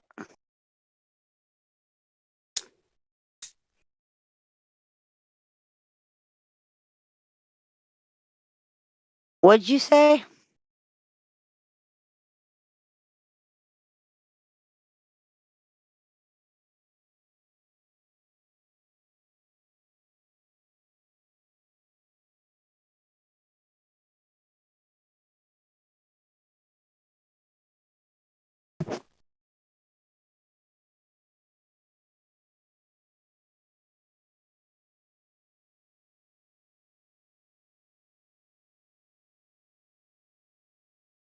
So yeah, Estrella, if you've got any other questions about Flat Earth, feel free to ask. We're just playing around here. We had Uncanny has left the server, Uncanny NDT, and I don't know. We had Dude, Globe Defender, but Uncanny, he's was that the definitely. guy who was sorry to interrupt you. Uncanny, was that the guy that was talking with QE? Yep. Because I asked him a question, and Oh. then instead of answering me in the voice text, he left the server. Then he answered me in a DM. And he did accept my friend request because I couldn't keep talking to him because we didn't share a server. But I just told him if ever feels like coming back to feel free. So That wasn't a way object? no, Uncanny Noob is That's not a way unfortunate object. because I had a really long conversation with that guy, and damn, he was good material. He was like my favorite new guy. I guess I shouldn't have sacrificed him at the altar of QE. I know we should have. Space Force would have been a way better sacrifice, way object. But it's okay. You didn't know, Hank Hill. Yeah. I didn't know that was going to be the outcome. I thought they were going to come to an agreement, like because me and him talked for hours and didn't disagree on much. Well, And maybe we you were can talking write about to him. He wrote back to me. He actually wrote. He initiated conversation with me. So, yeah, you could try. You might have to friend request him though if you don't share a server. I don't know how that works. How do you friend request Oh gosh, somebody let me who's not on the see. server? Yeah, a good question. Not if they're not on the server. I don't think you can if they're not on the server. That's unfortunate that he left because that dude was top notch as far as I can tell. Was he the oh, that was the other one. Never mind. I'm getting them confused. Hey, Sisyphus, glad you made it back. Sisyphus made it back finally. That's another one that I like. Yeah, man. Glad you came back, bro. I was rooting for you actually, Sisyphus. So yeah, me too. Look, there's different people here. We got different, personality types and people clash, but I don't like to hold on to things. So if you piss me off one day, the very next day it's going to be, "Hey, buddy, how you doing?"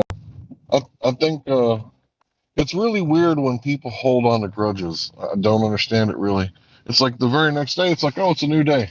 Feel free to piss me off again, and then we'll start all over again tomorrow. That's just how I roll. I don't know. Maybe some people like to hold on to a bit of a grudge, but I don't know. I mean, this isn't really, we're not attacking each other, right? This is just ideas. well, the problem is when one person does it, and then it does hurt people's feelings, and I know that, like, it's possible to get your feelings hurt, but if one person does it, that's not the whole entire group, and a lot of times the whole group gets thrown in with one person that does something. That is so true. Yes, that happened earlier in Ladies' Night where this obvious troll was talking about like Bible thumping or whatever it was, and this Yeah, person just took it totally literally. It's like, oh my gosh, that's not the server just because one dude comes in and says something. Anyway, I linked you to one of his comments, Hank. So can't you click on that and click on Oh, his yeah. profile? That I should don't know. I work. mean, you don't have to if you don't want to. I'm not giving you an order. No, Just I liked you him. felt Yeah, like I know. talking to him. Yeah, I don't take orders very well. In fact, if you want me to I do know. something, Yeah. I'm susceptible to reverse psychology. Okay, well, don't talk to that guy ever again. The guy that was stolen valor on Ladies' Night was pissing me off in the background quite a bit, though. I actually had to leave for a while. All right, roll him up older. That's not Yeah, who I'm that looking was the for. space Mary Mom, question. there he is. Uncanny noob. Yeah. Let's see now. What did I do? I'm such a noob. There we go. Clicked it. There it is. But you ladies are doing a phenomenal job. Like you're getting better and better and better. It's so good to hear you all. I Yeah, I actually wish I could was go like longer. not really. Well, gosh, you're not serious, hey, Gil. Didn't we go for like Yes, 6 yes, I am. hours or something? I love it when you ladies get like a good long breath, right? And then like you come back in next week and like, yeah, I like listening to you ladies talk. In the beginning, I was a lot like QE, and I had to train myself to not get involved, but I was still not perfect at that because I think that rules don't apply to me because I'm so arrogant sometimes. I have trouble with rules. I think Well, we you just all. ask politely, and we could always say no. So yeah. Right, that's right. You can say no, and I might listen. No, Yeah. I especially liked your comment to dude actually, because that was what I was thinking. But like sometimes I like don't want to like shut down like because like people throw out a thing that's a red herring and like other people are like jumping all over it and having such a great time talking about it. I'm like, oh, they're eating this red herring. They're having a whole dozen of them. They're enjoying it so much. They're putting sauce on it. Like, I don't always want to shut it down, but you just came in and shut it down. I'm like, that's right. Hank Hill told them it's a red herring. So then I feel like I could jump on it too. You know what I mean? So for So yeah. me, I see stultification a lot, and this is a tactic where you say, "This guy's a flat earther. Why would you listen to him?" So it's like you're baiting this sophistry tactic where you're baiting someone into the genetic fallacy, and then they fall for it, right? Because they don't know what you're doing. This is dark wizardry. That's why I got that meme where I said, "You're a wizard," you know, because that's what these wizards do, right? So it's like, "Oh, you guys are all Christians, and that's why you think the Earth is flat."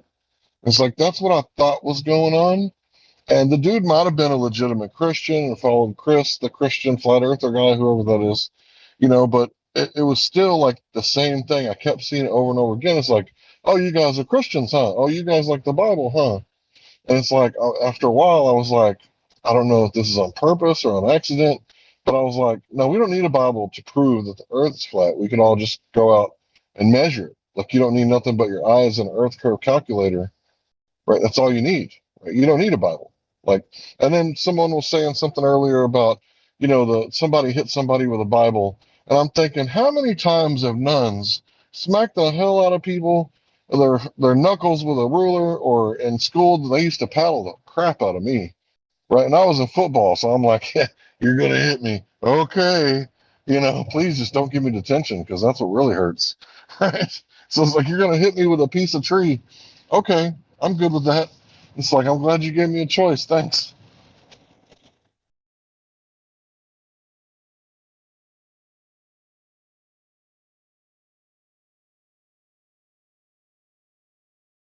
Yep, I really appreciate how you explained that. Yeah, I know that I was whipped in kindergarten class by my teacher. We didn't even go to the office in those days. It's like teachers maintained control in the class in the early 80s. Well, mid 80s, excuse me. So, it's like when someone talks about beating people with the Bible, I'm like, huh? Like, okay, yeah, that kind of stuff does go on, but it's more stultification tactics, is what I was thinking. And I'm so used to seeing these tactics because remember, guys, I was hanging out with normies, right, and not flat earthers between like 2016 and a half to like 2018. So, what do you think happened to me hanging out with normies talking about flat earth? Oh, you don't want to listen to this guy, he's a flat earther. So, if I was talking about 9/11 or Kennedy or something like this, they would just use that stultification tactic over and over and over again. Like, that's a genetic fallacy you're trying to get them to bite on. Like, that's a logical fallacy. You should probably look at the information yourself and don't listen to this guy because he's just trying to, disparage the character rather than attack the argument. I'll be back.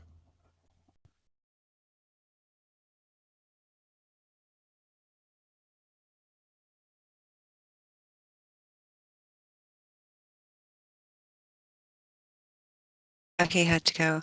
Yeah, it's basically just, it's not any different than any other tactic where they try to focus on the characteristics of flat earthers rather than the actual arguments. They're just social, getting into these social issues. A lot of people try to do it.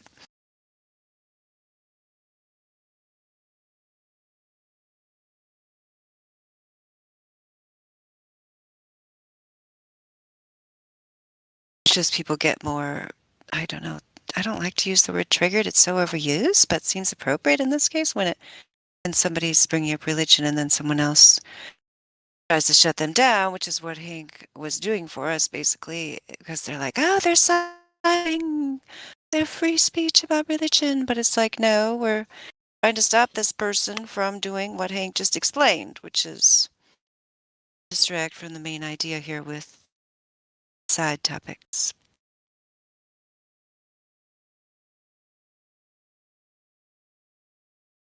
Yeah, that saltification technique, I haven't heard it explained quite like that. That was interesting.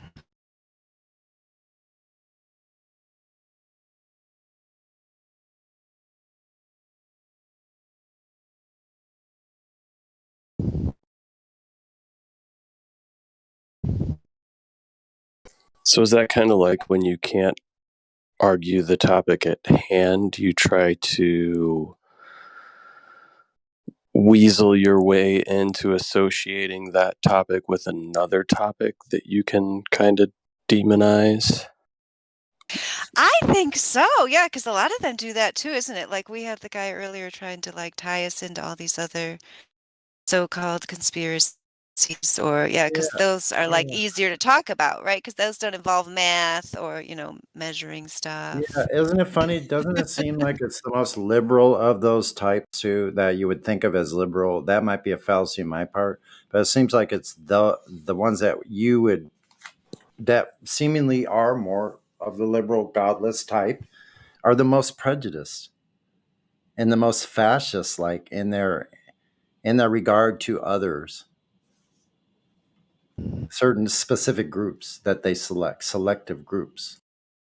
That it's like they've deemed okay to vilify these certain groups. They're the most fascist people, these so-called liberals. Yeah, for sure. Yeah, the gentleman earlier was using the term far right, which just leads me to believe he watches too much television. Mm-hmm. And it's very true. Typically people on the left-hand side of politics or that associate themselves or their lives with that side of politics fancy themselves very open-minded and diverse and accommodating, unless it's a specific group like maybe Christians or people that believe in God, and then they are the most hateful people. Because it irritates their little godless sentimentalities. Right. I accept everybody. Asterisks at the bottom, unless you believe in God in the Bible. Mm-hmm.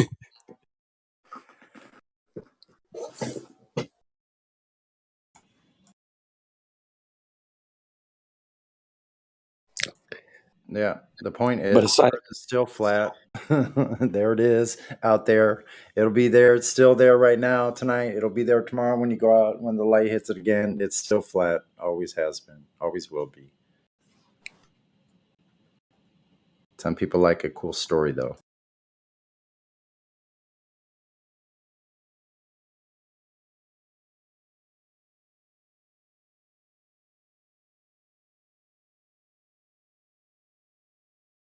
It's not really okay to have retards here that don't know their ass from the hole in the ground coming here saying they work for some military organization. What a numpty. You don't listen. If you hear someone that's saying they work in the military industrial complex and they ask why would they lie and don't know about compartmentalization, they got to be a complete objective retard. That's the only reason. A liar, only a liar would do that. Well, I feel like the Space Force is doing a lot of recruiting for people that are basically IT data gathering types. not necessarily military types. Yeah, yeah, like nerds, number crunchers or something. Yeah, like I said, another astronaut on the ground. Met him before.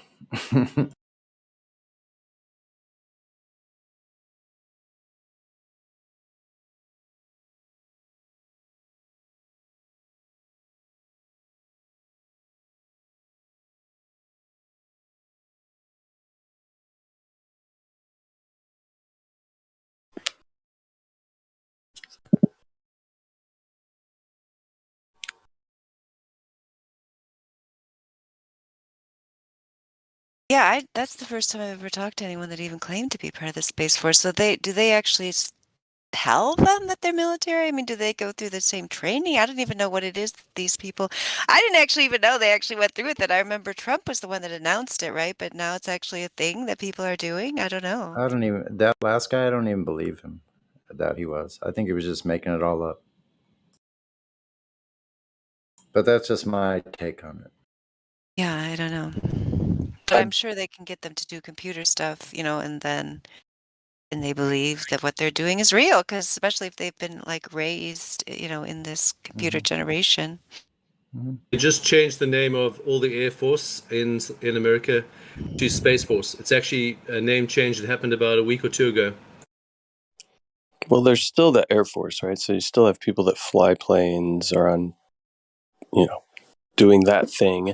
But yeah, really it's the cybersecurity wing of the military is basically what it is for the most part. Well, but it does fall under the Air Force. So, I mean, do you think that honestly that any of them for real would be coming on here? You'd be out of your fucking mind.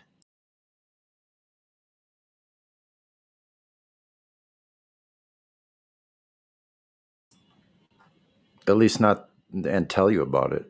Definitely not that. They might be and probably are on here. Yeah, I don't know if they would. I don't know if they'd tell you about it. They That's wouldn't the fucking thing. tell you. Yeah, are you kidding me? I met a guy who was in the Air Force, and he said he's definitely curious about the flat Earth because he can definitely see there's some evidence that it could be flat. So there's some guys in the Air Force that don't know, and they are curious. I wouldn't be surprised if some people in Space Force, their mission is to be in Discord. Yeah, I would agree with that. I thought that's what it was all about. Because their mission definitely isn't to be in space. I thought all the YouTubers were already in NASA and Space Force because they sound like they're really totally brainwashed. Like, kind of, yeah. Well, whether you're in cybersecurity or not, you still don't fucking have the radius measurement, do you now? So I don't care The what Pandas server, the one guy said he's in some kind of space organization, and I said, "Did you sign a contract?" And the way he answered, it sounded like he did. It is kind of cruel, isn't it? Because it does make these guys think they're like one step closer to really getting to space, but they never actually will. Just like holding that carrot out for them, and they think they're getting closer. It is kind of sad, yeah. Yeah, give it another 30 years and they find out just like we did. None of that stuff's coming true. Yeah. I'm convinced the people in Panda server know that the Earth's flat. I'm convinced there's a lot of people there that know it.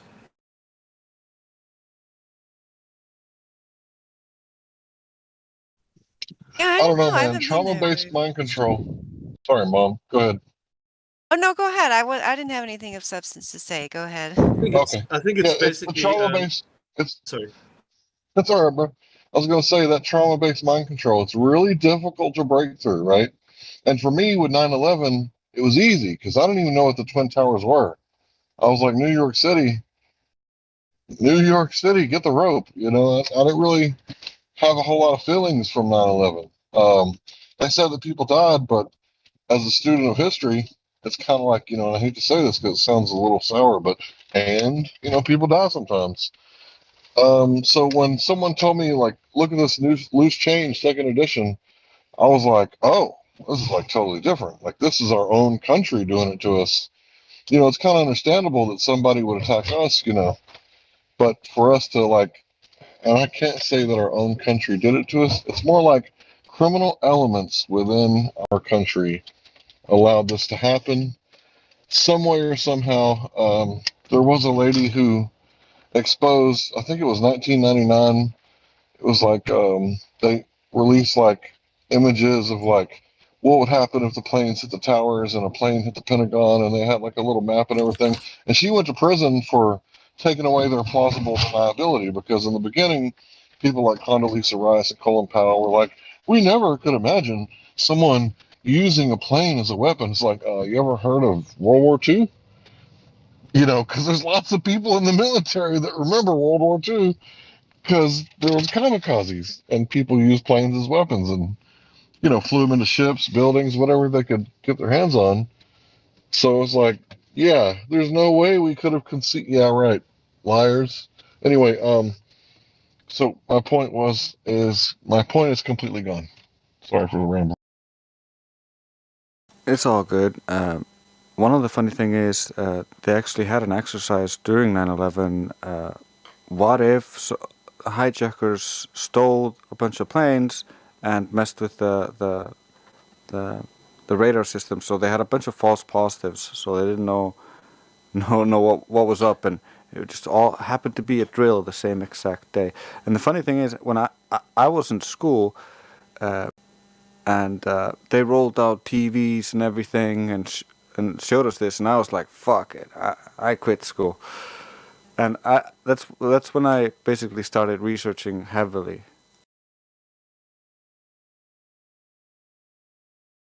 I'm just pretty convinced that a lot of people are just plain out sophists. They know what's going on, but they just want to do the wrong thing. That's what I mean. It just seems like it. There's a lot of people I feel out there that bad now really, that now, especially since Dre sold that story, because I participated the way you explain it. Because I was actually teaching physics class. I went out in the hall in between classes, and the history teacher told me, teachers stand there and talk. Oh, two planes just, hit the World Trade Center. And I thought he was joking with me at first because he was kind of the joker teacher. You know what I mean? He was a jokey guy. And he's like, oh, no, go in there and turn on CNN. So then I turned it on, and like we were watching it in real time. We watched, the one tower disintegrate and all that. And so now you're telling me, Drace, I was part of the trauma-based mind control, even though that wasn't my intention. But I was actually more like traumatized by it, shocked than they were. I think because they were, teenagers, young people, like they really wanted to get back to their work. Like I remember this one girl came up to me, was asking me about this physics problem. Can you explain this and that? I'm like, oh my gosh, she wants me to actually talk about the work when like these people are dying over there and everything. So anyway, but that's, I mean, now I look back on it, it all seems very ironic, that I would be in a class where you should be able to then, if I were like amazing genius, say like, it disintegrated into thin air because a plane hit it. Let's examine the physics of that. But I was in no position at the time to do that because, as we just mentioned, I was under the trauma-based mind control as well. So there you go. Yeah. So I want to kind of rephrase what I said a few minutes ago, because now that I heard myself say it, it sounds kind of weird. I was concerned about the people that were dying, but as someone who's kind of been watching, I was born in 82. So in 91, I was kind of at the age of awareness, right? It was starting to kick in, like these people are dying in these wars and it's pointless, right? And then it's like 2001, I wasn't really worried about the people that had just died. I knew that this meant war. Like, just like Bugs Bunny said, like that's the propaganda all the way back to the 1930s. Of course, this means war. Like, that's what I was thinking, right? I was thinking like all of my friends that just joined the Air Force, because I was class of '01, right? Born in 82, class of '01, because I was born on, let's just say the day before the cutoff or the day after the cutoff. So anyway, yeah, this was like one of those things where I was thinking about the coming war because of this, war, singular. It was actually wars, plural. And I wasn't really worried about the people that had died in New York. I wasn't really affected by it, because I was thinking about, oh crap, we're going to war. And I knew I hated war because I'd seen people come back from the first one and they didn't come back the same. Like they were all kinds of messed up in their head. Desert Storm War, I believe they had some sort of gas that affected the men because they didn't come back the same.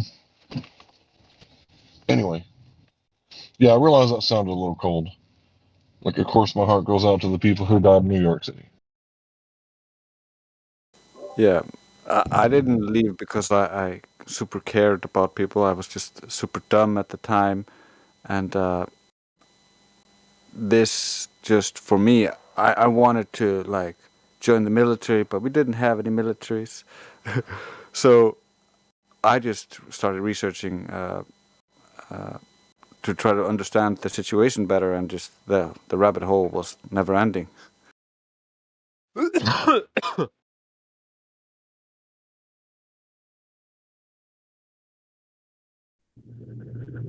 So I heard we got Roland the Boulder back. Is that true? I saw him here earlier. I guess he's not here right now, but he was here earlier, yeah. Somebody said something to him. I can't remember if he answered or not. Yeah, but he is here. He's around. He said something earlier. Okay, good. He did talk. Okay.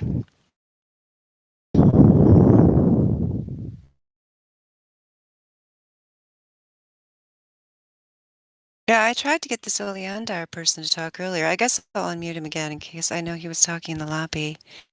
So he's got things to type. Maybe he's got something to say. Oleander, if you're there.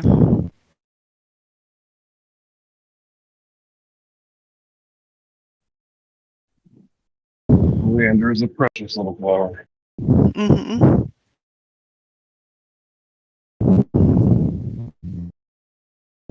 Maybe a little too Poisonous, delicate for right? this Isn't it room. poisonous?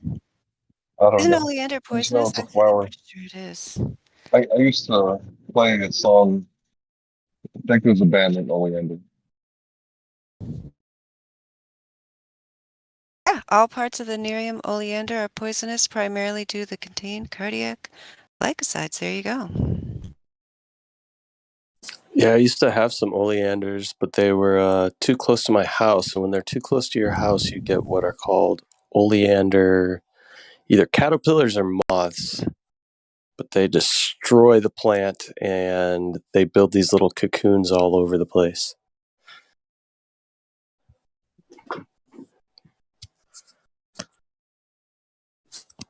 Beautiful flowers, though.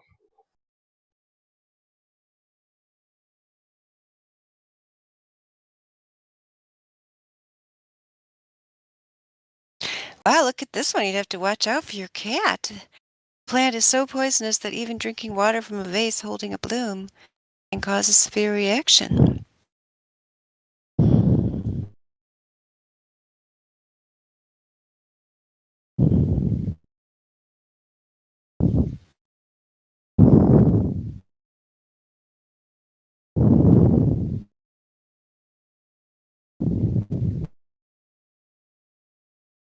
I don't think it was this song. Oh wow, that's one hell of a response. I'll have to get back to that later. I think it was this. I don't know if this is the song that I was playing, but this is the band.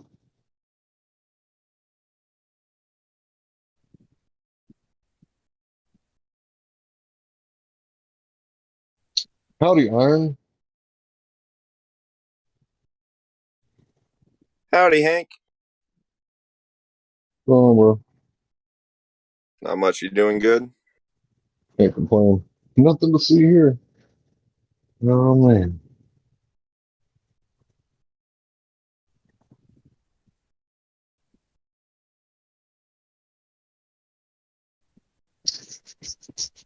Yeah, that none.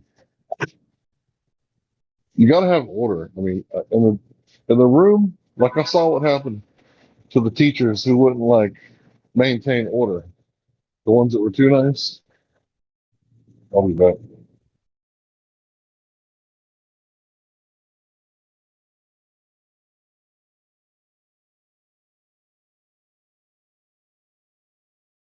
Are we talking about public indoctrination camps?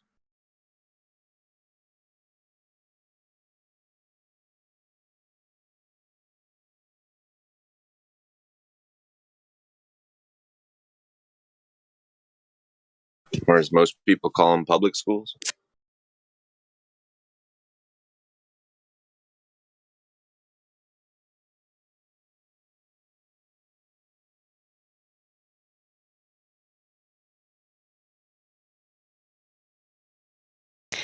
Yeah, I think that's what he was talking about.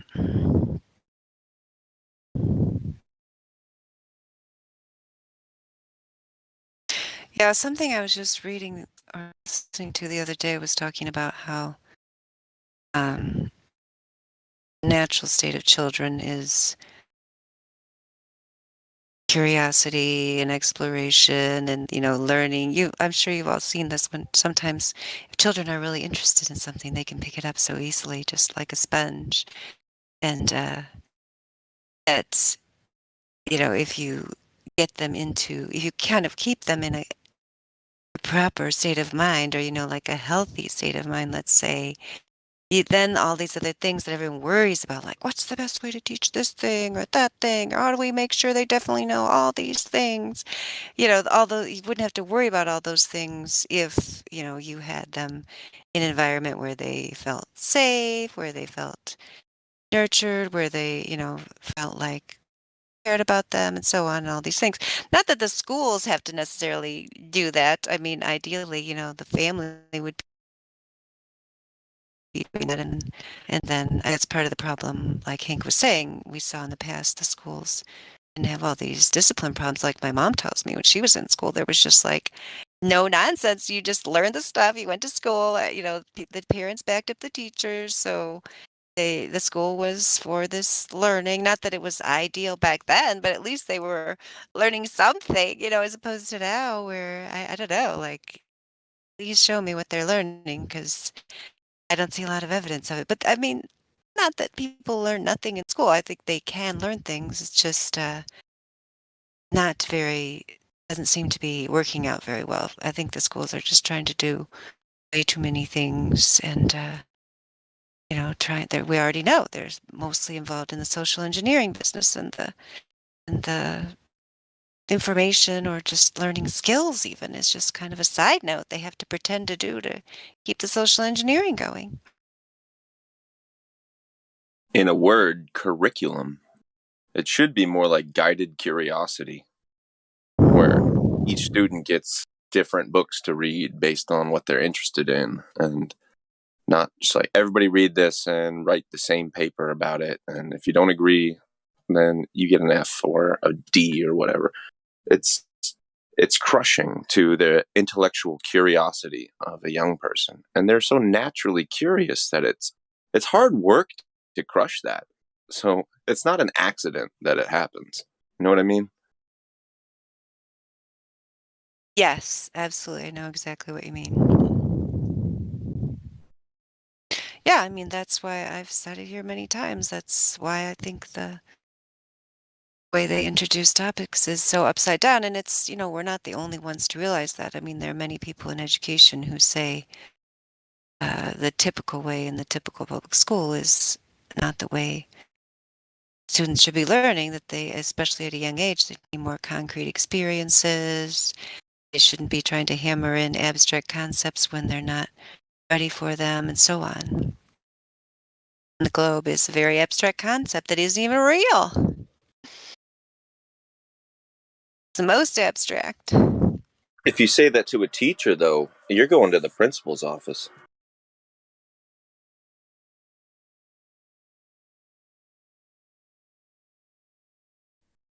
Not in the school year of 1987. Our teacher whoop your ass right there in class. Goofy time, silly Larry, sit down. Did you go to a Catholic school, Hank? No, bro, I went to a Protestant school. No, it was a public school. I was half and half. Private and public, Catholic and non-denominatorial or whatever the word is.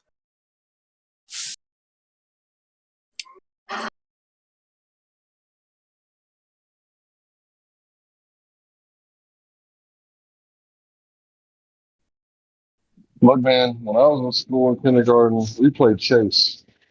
Sometimes there wasn't enough recess to burn all that. So I'd be chasing people around. And yeah, apparently the teacher had enough. When you were allowed to have recess for a significant portion of the school day, there was far less behavioral issues. Instead, they keep them crammed in the classroom in a mask and in a bubble all day now. Of course they're going to act out and have things boil over to a, hey, that's not okay type situation.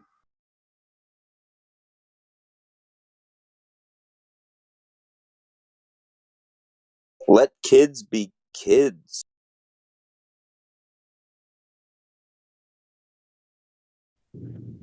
Trace, did you say my name?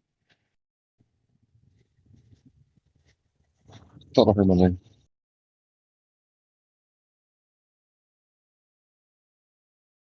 I don't know.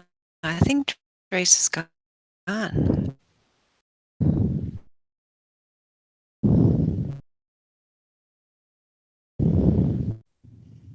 I agree. Looks like you're right. I don't usually ever look at the population, but yep, he's gone. I heard somebody say my name.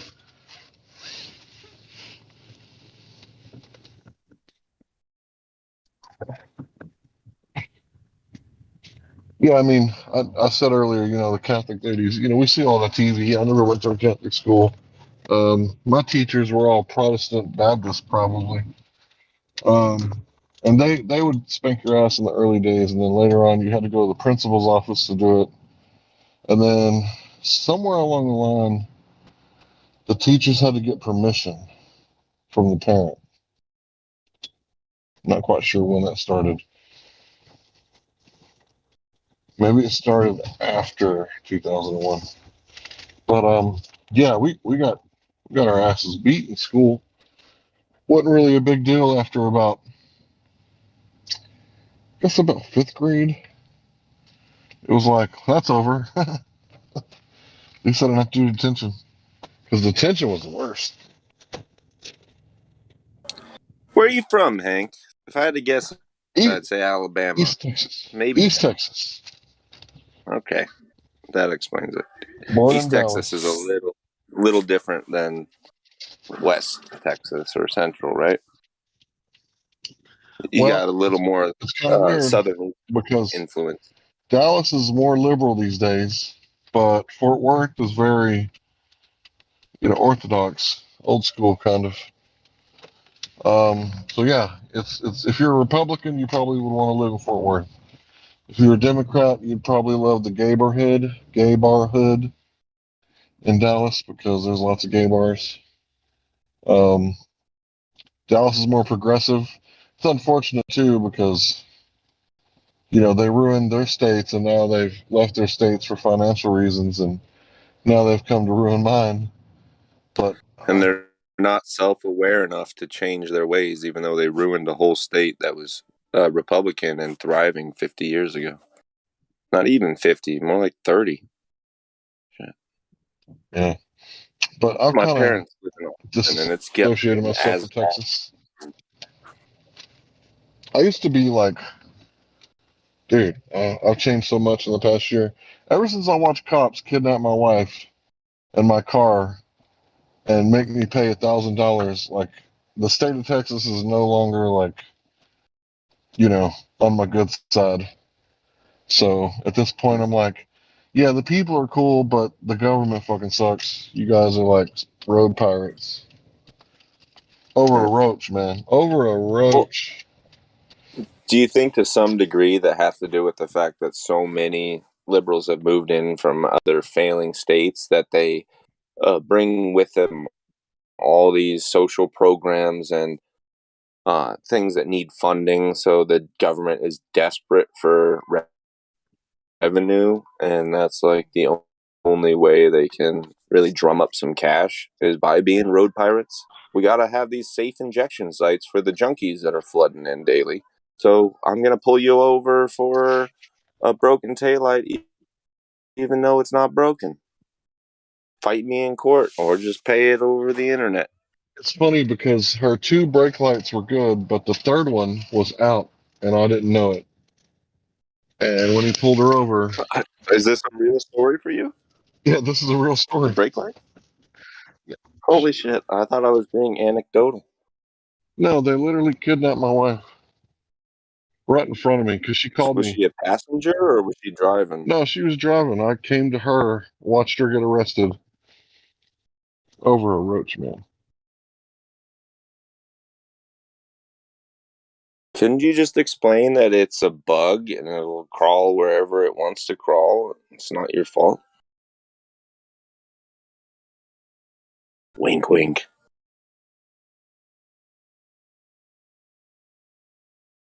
Bad joke, I guess.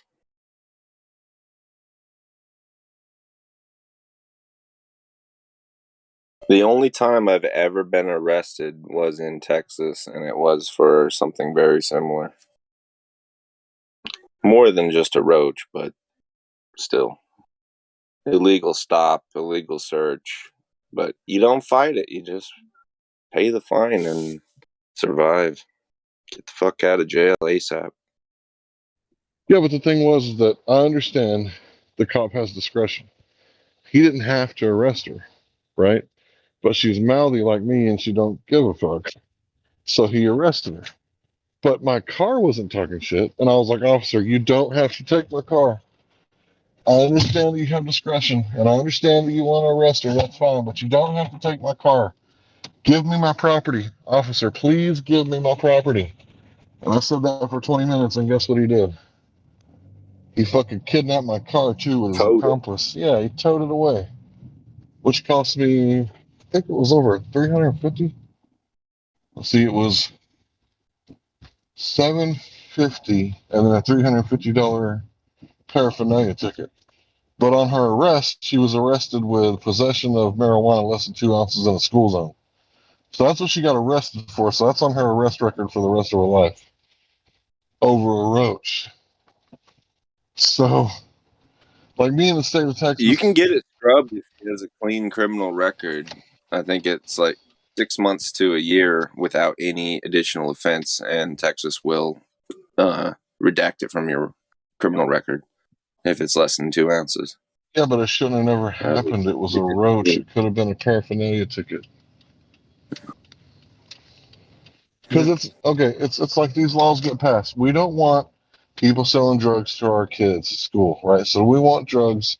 We don't want guns. We don't want none of that shit around our school. Well, actually, I do appreciate the fact that there are armed guards at every single school. But anyway, we don't want people carrying in drugs to the schools. But that's not what she was doing. She was working, and she was driving past the school zone. And as she's getting on the interstate, her tires just happened to go through the school zone. And it's a one-way road. She couldn't have turned around and went back towards the school. She wasn't going to drive through the hotel and go through the school. She was going back to her job. And it's like they arrested her as if she was in the college, like, hey, little boy, you want to do drugs? Was it dark when this happened? No, it was daytime. Oh. If But it yeah. was nighttime, you could have argued that the kids are all everywhere but here. Right. Yeah, I'm kind of disassociated with Texas. Like at this point, it's like the state of Texas can eat a cookie. Anyway, so yeah. Hey, don't be too mad at Texas.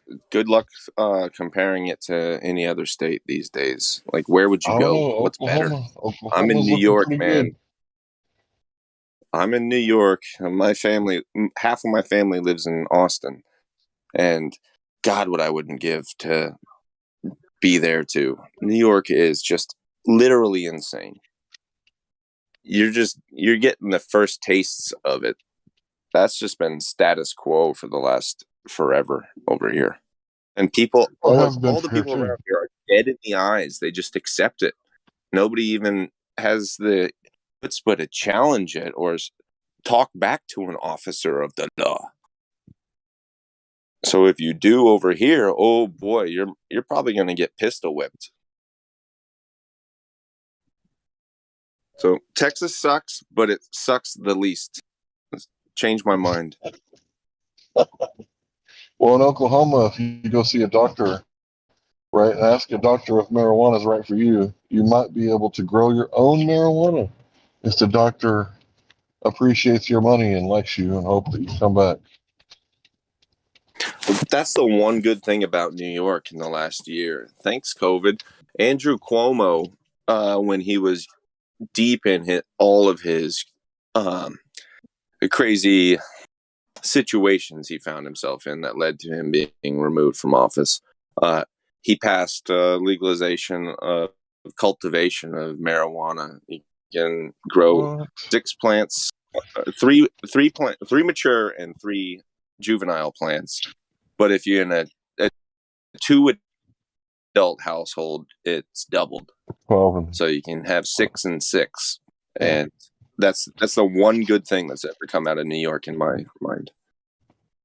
I'm actually about to run out of last fall's crop in about 3 days. I saved myself $2,200. Yeah, that's the thing. It's really hard to find a place in Oklahoma right now because everybody's hip to it.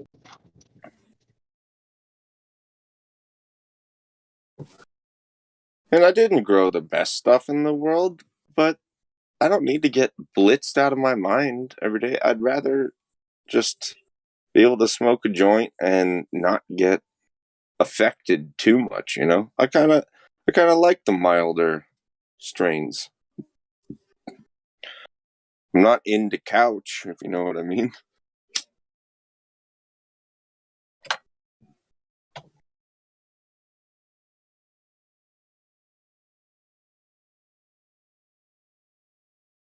With 6 plants, I was able to grow 12 ounces. So I'll do better this year. But that's the one thing that's kept me in New York. It's because if I go any state in one direction, Massachusetts, Pennsylvania, New Jersey, I'll be in jail for doing something that God intended. Plant a seed, cultivate it, harvest it, enjoy it. I'm not doing fentanyl.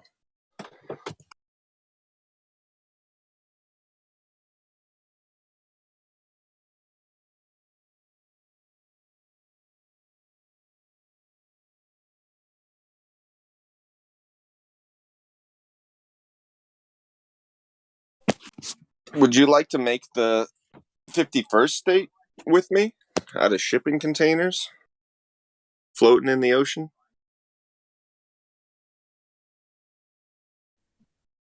I don't know, man. That saltwater, pretty good stuff. We're going to have to make the shipping containers out of hemp. Saltwater Well, eat through anything.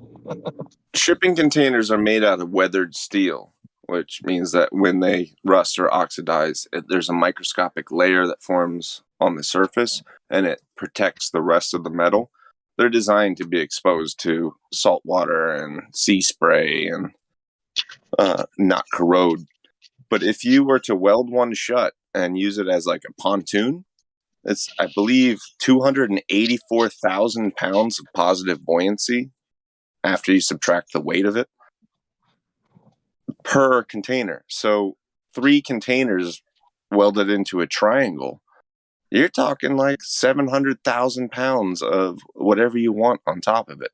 Granted, it needs to be like a lily pad large enough that it's stable to put anything sizable on it without risk of capsizing, but you could build a stone castle on a lily pad of 24 of these things. Going international water.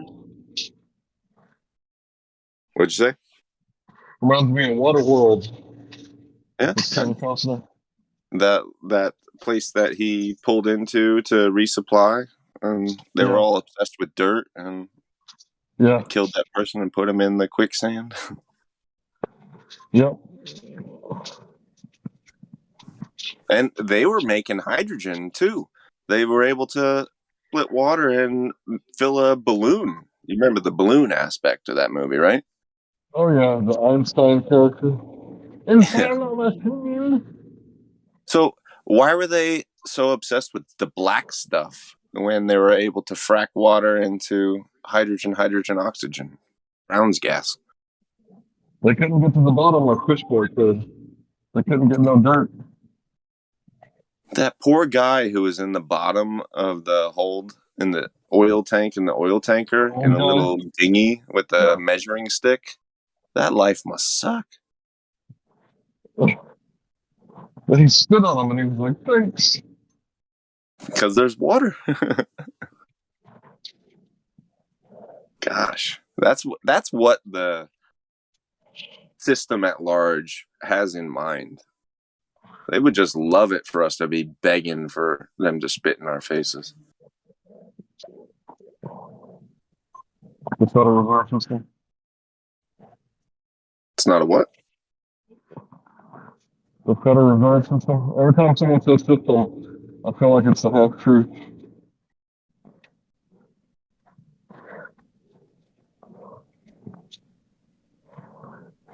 It's what's that called? Predictive programming. Yeah, I guess so. They make you to Yeah, you're right. Because remember the people that were using oil? The people that were burning oil were the smokers, right? They were the bad guys. And they were the evil ones. Yeah. Just get a sail. You already killed the planet. Come on. Stop it. Nobody needs a skidoo. That was a weird movie. And it was like triple over budget and a year late, if I recall correctly. Movie? And the only reason it didn't get shut down was because Kevin Costner was like, no, we're finishing it. Even if you don't pay me anything, we're finishing it. He had a little run of apocalyptic movies for a while, didn't he? You ever seen The Postman?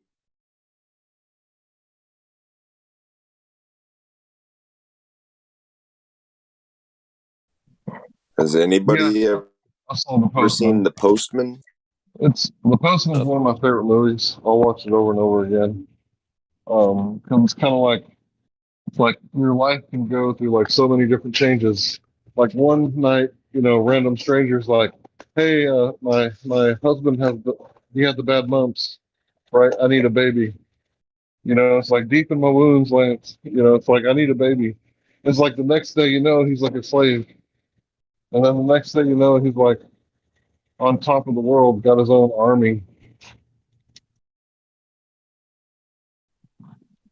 You talking about like the colonel or No, it the wasn't a Kevin general. Costner character. He called himself something military, right? I forgot. Wasn't that guy like a school teacher, janitor or something before everything went to shit? Yeah. But I was talking And about really ironic, he was a mailman before everything crumbled. Yeah, the mailman, the postman. Yeah, whatever. Yeah, no, I'm talking about the bad guy in that movie. Yeah, he was the redheaded. He called himself like colonel or commander or something like that. Vaguely militaristic, but not specific. There's a part in that movie where he talks to Kevin Costner and he says, I wasn't even ever in the army. I was a janitor or something like that. But he had read enough books that he knew what to do. Another one I like is the Book of Eli. It's like... Yeah, it's in the same vein. Yeah. The bad guy wanted the Bible because he knew he could control people with it. A weapon. Yeah. If used properly. Yeah.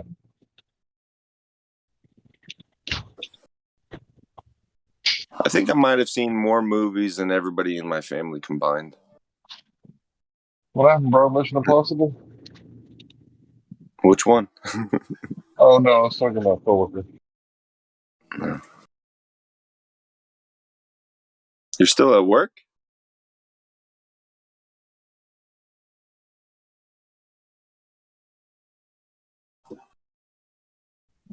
Yeah, I'm still at work.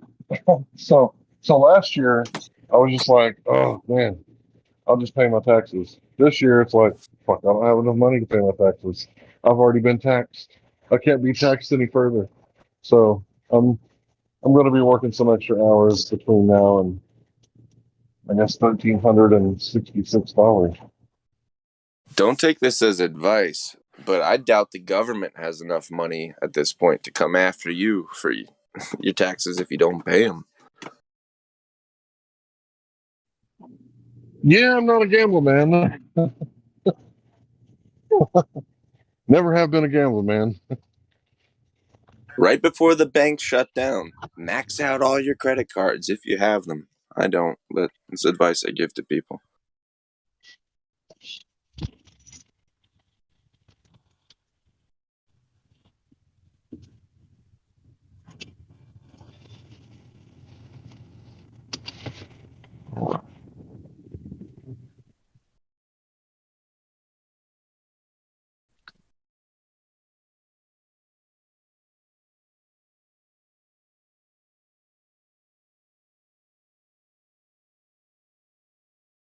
We have our heading.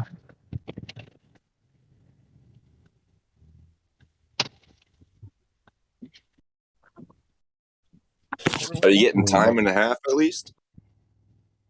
Yeah. Well, that's a I get overtime. win-win. And I do DoorDash. Now, how much profit do you actually make doing that? Because I've always been curious, thinking about fuel costs, insurance, maintenance, mileage on your vehicle. Like, oh, I don't have car payments. This is an $880 car. I Let's don't see, mean what's the payments. mileage now? I've put like I mean 100,000 wear and miles. tear. Yeah, I mean it's a Toyota. It's a Pontiac Vibe, so it's got an engine and Oh, transmission made by it'll go Toyota. forever. Yeah. Well, actually, I think I think Toyota outsources their transmissions. But yeah, it's a For some reason, Toyota I think engine. you're right. I don't know why, and I can't say why, but I think I've seen something like that. And does Honda? Right, No, because do Hondas they? don't. I think they might Hondas get it from don't. Honda, the transmission. So here's the deal with the Hondas and Toyotas. Which one's best? Well, it depends. Do you like a little sporty or do you like a little reliability? Because Toyota has non-interference engines. That way, if the timing belt breaks, you just got to put a new one on, and the heads don't run into the valves. But in the Honda, if the timing belt or chain breaks, your shit's fucked. You need a new engine or a lot of maintenance. So with Honda, they're like the best in the world at making engines, but they're not very good at making transmissions. So they tend to go out from time to time. But when it comes to Toyota, they outsource their um, transmissions, so they get them from people who only make Well, I'm assuming they're like masters at making transmissions. And Toyota is really good at making just engines that just tend to run forever. These little four-cylinder engines that they put in the let's see, they're in the Pontiac Vibe, they're in the Toyota It's because they're Matrix, the simple. Toyota Corolla, the Toyota Celica. Those little four bangers, they just run forever. Not the second ones, because the second ones don't have strong enough oil pumps. Don't buy the second one. The first one that they made, They're like in the geniusly simple, and I think they do that on yep. purpose, but they won't do it forever. That's been how they have built themselves up to the international powerhouse of an auto manufacturer that they are, is by saying you can't kill a Honda. Meanwhile, Ford, Chevy, Toyota, Hyundai, every other car company, Audi, BMW, Jaguar, they're all trying to make the car break at a certain point predictably. You know what I mean? I don't think Well, Toyota is, man. I had a 6-cylinder pickup truck, Toyota T100. I all right, got I'll 550,000 exclude miles when I Toyota sold from it. the list Yeah, exclude Toyota, and I agree with you. because that they know that you've got a 2-year warranty, so 2 years and 12 days, and boom, you got a problem. It's like they're that's why they sell it for cheaper than Honda in many cases for what you get, is because they know how much you're going to have to spend on maintenance and new parts and original parts. No aftermarket parts available for this or that. It's kind of a bogus business plan, but Honda has been really fucking good about saying, no, this thing will keep running. You can shoot it with a shotgun and it'll keep fucking running. You know what I mean? I have a Honda I'm a big generator. fan. I have a Honda Oh, generator those that's generators are good. broken. Yeah, they're really good. I have an E2800i, and I ran that thing for 4 years. Every day, treated it like a redheaded stepchild. And I must have gone through 14 spark plugs and 10 quarts of oil. No, that's still running. way low. 100 quarts of oil. So I was buying 5 quarts at a time. Anyway, I'm amazed that it lived as long as it did. And I know there's only one little thing wrong with it, and I can get that thing fixed. It's beyond my ability to diagnose and determine, but it's probably only going to be like $200 to get it fixed, and that thing will run another 8 years. It's incredible. It's one of the best products I've ever bought in my life. Yeah, I always tell people, if you're going to spend like, a couple $100 $1,100. on a lawnmower, a couple $100 on a lawnmower, it's better to put $300 with it and get a lawnmower that you can keep for 10 years. Yeah.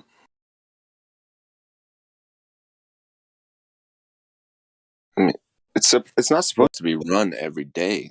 And I was doing 12 hours a day. 3D printing, charging battery banks, running appliances and televisions and charging devices, and it just handled it like a champ. But then one day I plugged in a Keurig coffee maker that was broken, but I didn't know it was broken. Had a short in it somewhere, and when I plugged it in, it boom immediately killed the generator. Everything works on it, but whatever little wire or fuse I fried inside of it, and I can't get at it in my current situation. But I know I haven't thrown it out or anything. I'm gonna get it fixed. But in the meantime, I got a $400 Champion 2000 watt one, and that thing's been working pretty darn well for less than half the price. But I know it'll crap out at any moment, and I'm just going to be like, yeah, we saw this coming.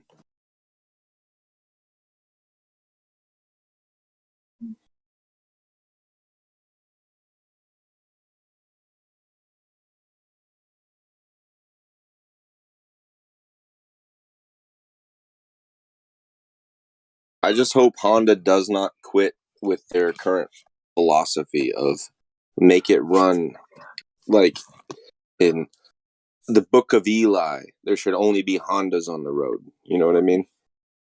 If there's any cars still running, Yeah. it should. Yeah. Hondas and Yodas. Yeah, man. So I bought a Honda lawnmower, and it's like the first lawnmower I've ever owned, and it's perfect. Like it's. I think I spent like $420 on it, and it's got this little lever. Like Nice, you're holding dude. the. You're 420. holding the. No, it's not. It's not that. It's It's got this little lever on it. Like you know how you Well, put you're your hands cutting on the thing and grass, aren't you, man? right. Sorry, I won't interrupt. Honda. Unless you leave the door wide open for more puns. Right. That's cool. But yeah, man, I don't have to do anything but just like push this little lever and the bitch takes off, and all I got to do is keep up and steer it. It's like so easy to mow my yard that it's like ridiculous.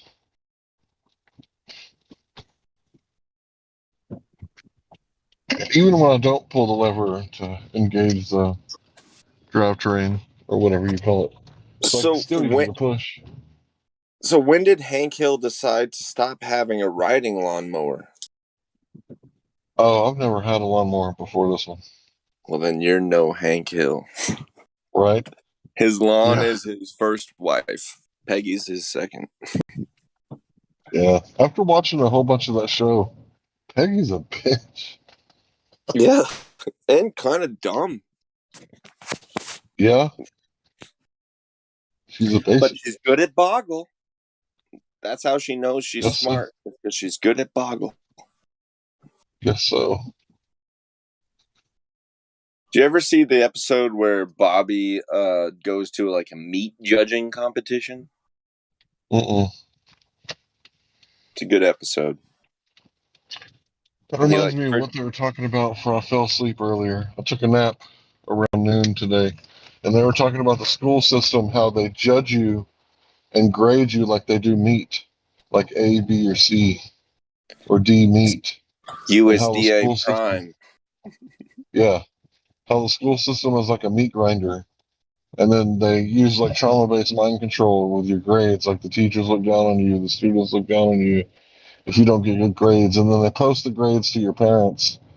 Like it's like trauma-based mind control. That's like one of the last You're things I heard lucky before I went to sleep. if they only show it to your parents. They're lucky. I've been in schools, multiple schools, where they would read kids' grades out aloud to each other, so the whole class hears what everybody else got. People snicker and be like, "Oh, you're dumb." It was awful. And Dude, it I was think I was still purely. having nightmares about school like 10 years after I left. I still have dreams that I've voluntarily gone back to high school to like take That's it. That's what I'm talking about. classes. Yep. And I'm like, Feels ah, like shit, I hadn't nightmares. been to this class in like 30 days. I'm like, I'm an adult. What are they going to do to me? But at the same time, like, I still got this one class going good, so I'm going to stick it out for this one class. Improve my GPA. I don't even know why it happens, but you telling me you have the same type of dream? Yeah. Yeah. That's But wild. yeah, I was traumatized in school, man. I got in a fight, and then they forced me to bear crawl through sticker burrs. What? Yeah. School traumatized. I ain't gonna lie, that was pretty rough. I didn't know that they couldn't make you bear crawl through sticker burrs. You know, at the time, I thought it was just normal. Coach was And like, "What are you stopping for? What are you stopping for?" And he's thinking like, "This guy doesn't ever get tired. What is he stopping for?" You know, and I'm like, "Gotta pull the sticker burrs out of my hands, coach." He's like, "Oh, there's sticker burrs?" And I'm like, "Yeah, what'd you think I was doing?" He said, "All right, get up, you're done." have you seen Deadpool 2? I'm assuming you have.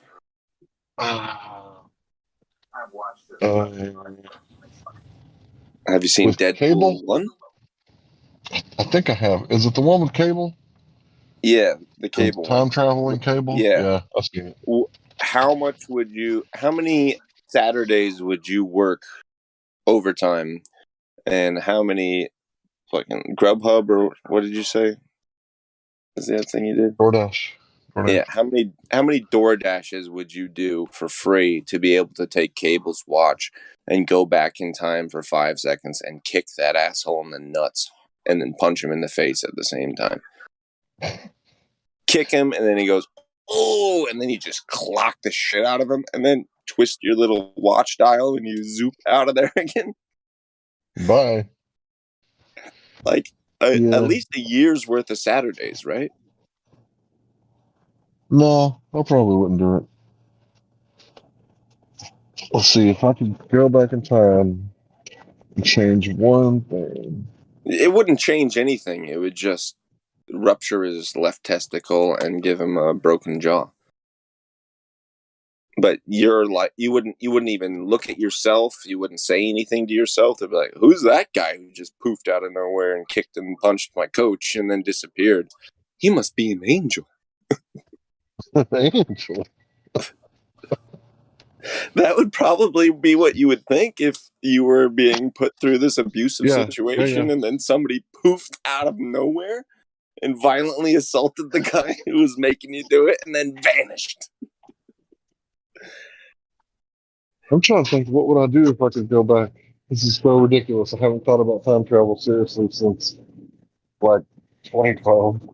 Yeah, because that's how the fucking nerds get you, through your imagination. They give you this vague, extreme possibilities, and it's something that you could sit around and debate for a million years before you came to a final conclusion. Like if you had one wish from a genie, you would have to sit and think about it for a long time. Weigh the pros and cons, probably make a flow chart and some graphs and shit with the 190 level 1 A grade ideas that you've got. You got a 250 B grade and 700 C grade. But if you only get one, you got to be fucking sure. And you're not going to make that decision lightly. It'd probably take you 5 years to determine what is the one thing you should do. And then it might change during that 5 years. I think I know what I would do. I would start my own underground railroad. What I would do is I would go back in time, write myself a real quick little letter. Don't smoke pot, buy a house, sell the house, invest in Bitcoin, and free slaves. That's what I would do. That's not one thing. Yeah, one letter. You're being a little loose with the guidelines there, Hank. I keep trying to tell you guys, these rules don't apply to me. Yeah, because you're a time traveler. Right?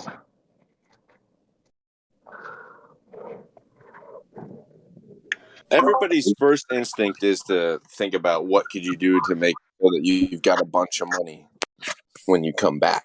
But that's pedantic. That's juvenile.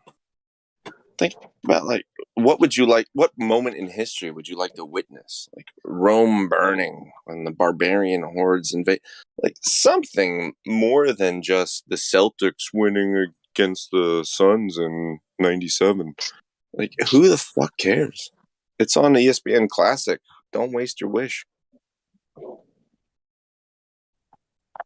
Well, I definitely wouldn't buy a bunch of stupid cars like most the Bitcoin people probably did.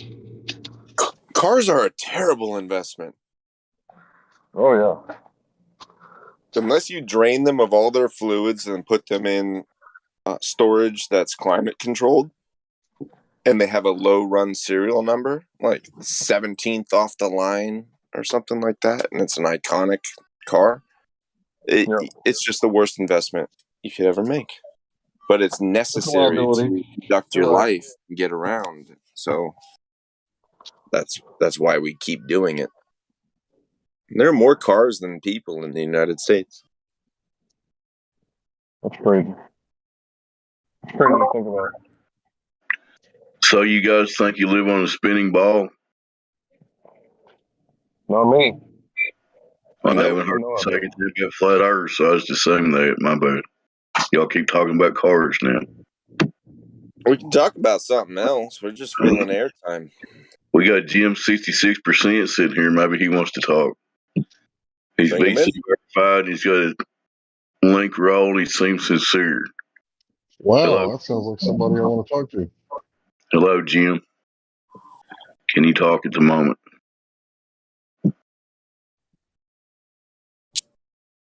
Yeah, Jim, it looks like Dave wants to talk to you. You guys hear me?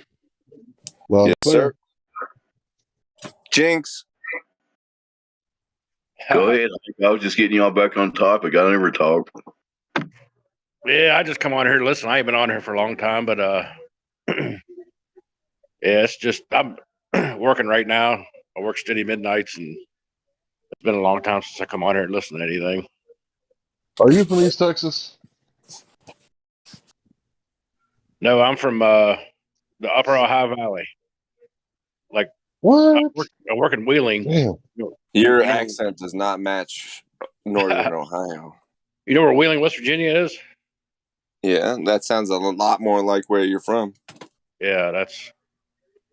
Well, I mean, Ohio's right across the river, but.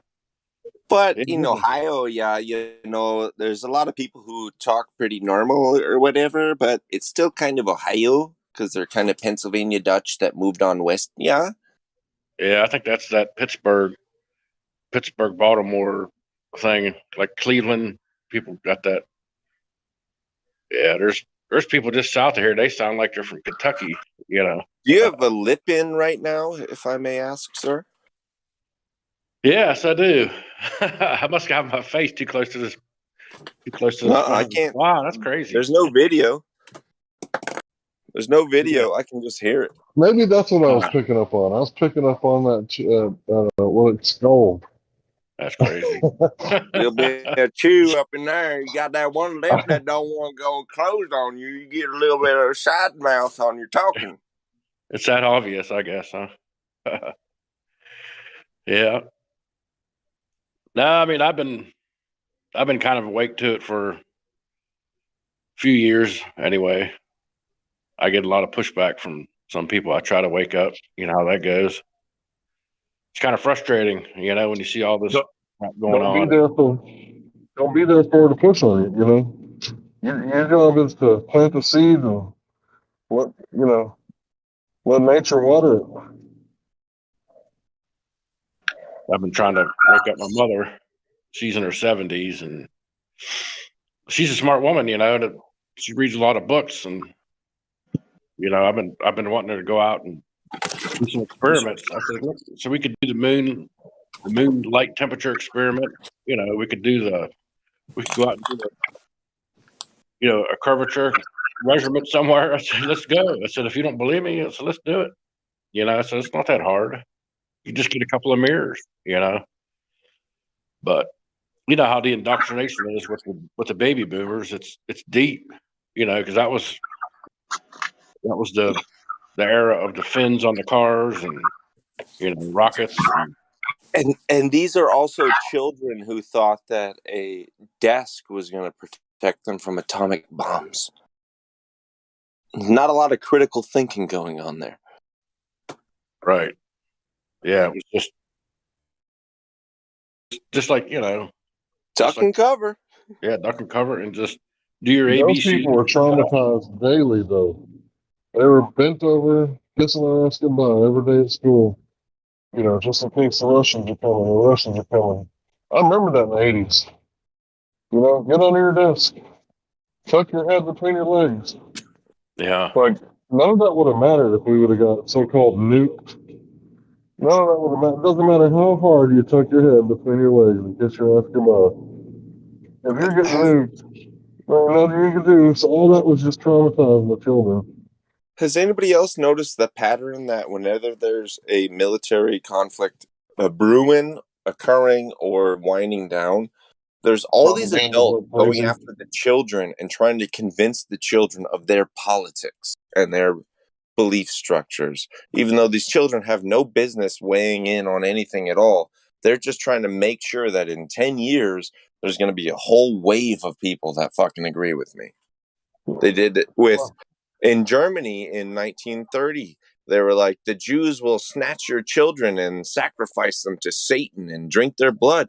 And then the Jews are saying the same thing about the Germans. Like, it's nonsensical, but it's as old as time. For some reason, everybody always goes after the children. And if you can win the hearts and minds of the children, then their parents don't even matter at all. You can just shoot their parents, and then the kids are going to be like, hey, yeah, I'm on your side. And boom. Where did all those children come from the trains? Go ahead. I'm sorry. Go ahead. Are you trying to say the Iraq War was unjustified? Are you trying to say America is the greatest country in the world? Yes. That might be unpopular, but that's my best Jordan Peterson impression. Yes. Or no. He just one word answers people. I remember watching a movie. Why did we go to Iraq? Remind me. The second time, not the first time. weapons of mass destruction or something like that. And how many did we find? They found an aspirin. None that I know of. Those weapons Are you of mass asking why would? Sorry, Dave. I think the aspirin factory was in the 90s with Bill Clinton. Oh, was it? I remember hearing that from something. Yeah, that was the Kosovo War. The day that Columbine happened, we dropped more bombs in the Kosovo than we did at any other time during the war. But we were just talking about something else. What were we talking about? The nukes. Fuck. No. I was gonna say I remember a movie when I was a little kid. It had the guy from Tremors, the guy that had the guns and stuff. He was like the dad. And it was like the day, I think it was called The Day After or something. I remember it was on regular TV. And I remember I was scared shitless after that movie. I was, for years. I thought about that for years, thinking that, oh my God, this is really going to happen. Like we're going to have to, I wanted to go out and dig a hole in the yard and have a bunker. It was that deep. I was so scared of it. Wait. You don't have a bunker yet? No. Start digging. Do I need to buy you a shovel? You know what I thought about getting? I've seen they sell something similar. Like you could bury it like a sewer, like a septic tank.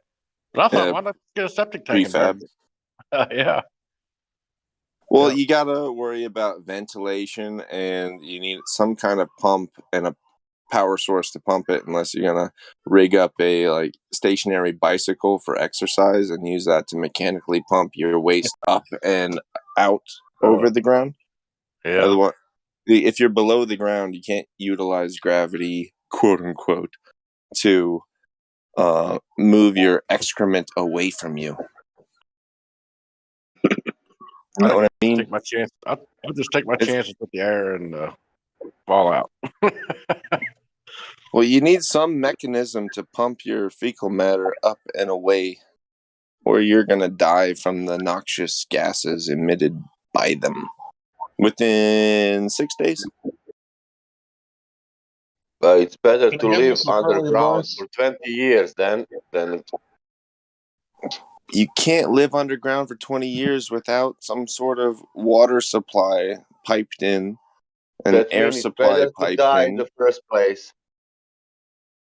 And a means to get rid of waste. That it might means just that it's be better garbage. to die in the first place. Did you hear me?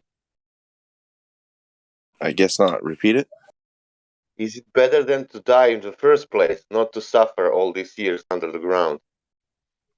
Yeah, remember the Fallout? Some of those movies that looked like snow. They would show it looked like snow laying everywhere. I wonder if that's really something that's true. It looks like that after a forest fire happens sometimes. All you need to do is just be downwind from the ash. Just a bunch of ashes. Yeah.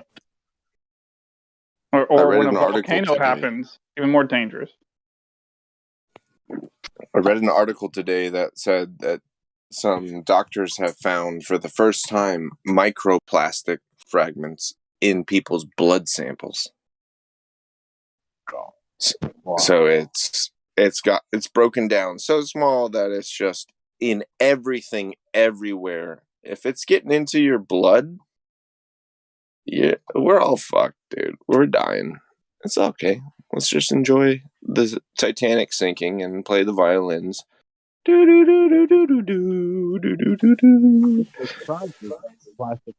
Nah, that's a quitter mentality. No, I'm not quitting. I'm just saying don't have an expectation that there will be anything. Just enjoy what is and make the most of what is, because it might just be the last of anything. So make it 100%.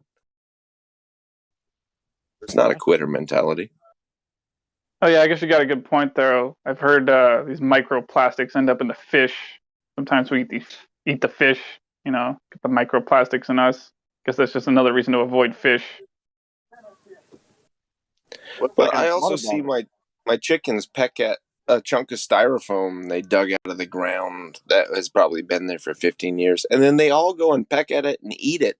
I'm like, does this mean I can't eat their eggs? Is the styrofoam going to somehow affect the eggs that I'm going to eat? I can't stop them from pecking at it and eating it. They literally love the shit.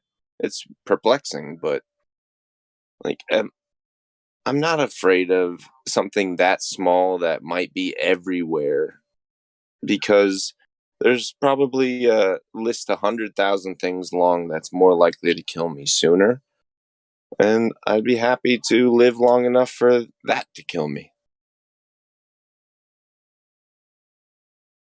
It's a good long life.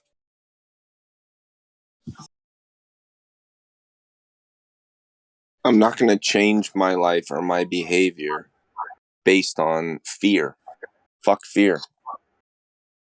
I'm going to be smart, but I'm not going to be afraid. Fear is a choice, but danger is real. No, fear is a choice if you choose not to be afraid. But the people who are afraid, it's not a choice to them. It's like a physical thing that has a hold of them, and they don't know how to overcome it. And they're incapable of overcoming it. So it's not a choice to them. It's a choice to me.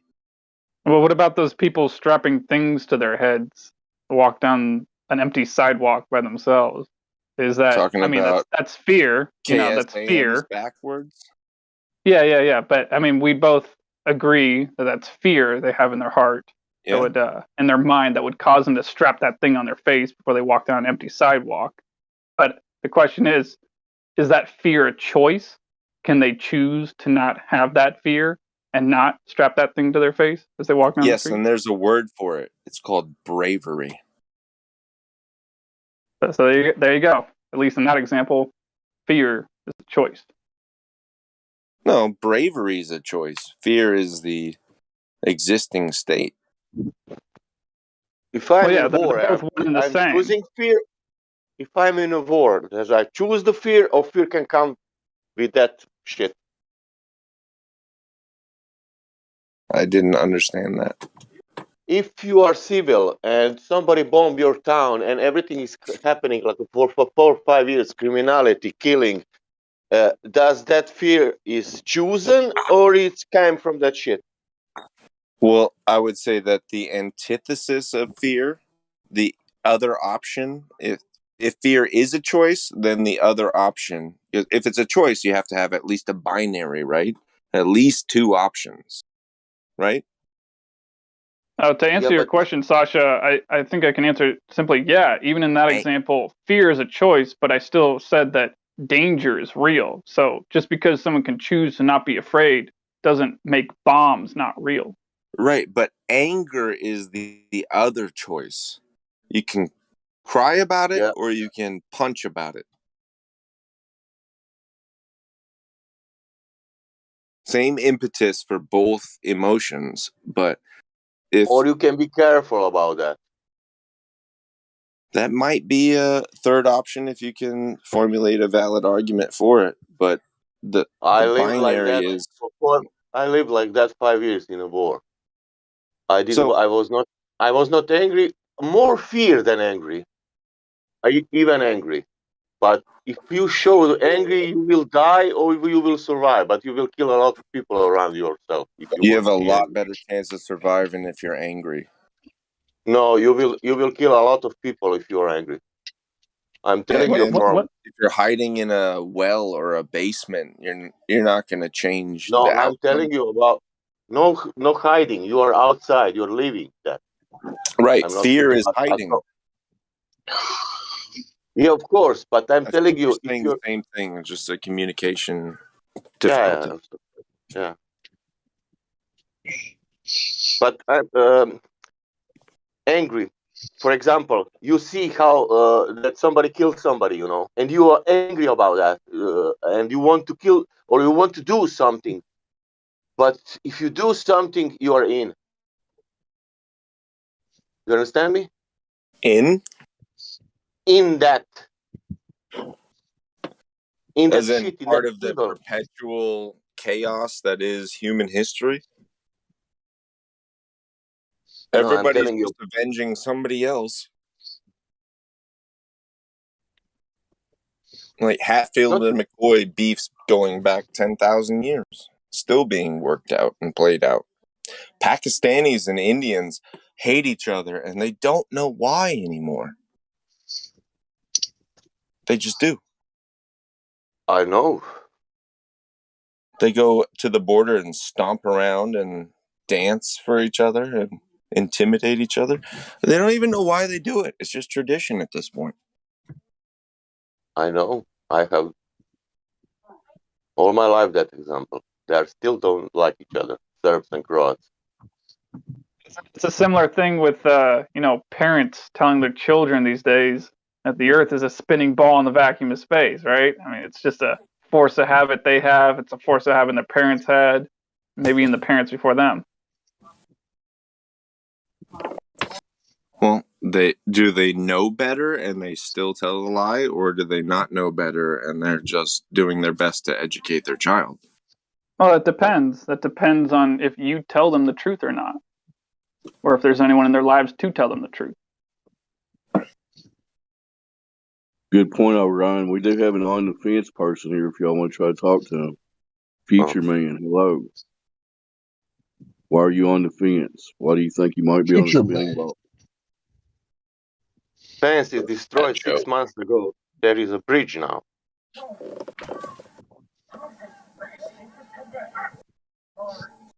This future man doesn't wish to talk. Sorry to interrupt. Y'all go ahead.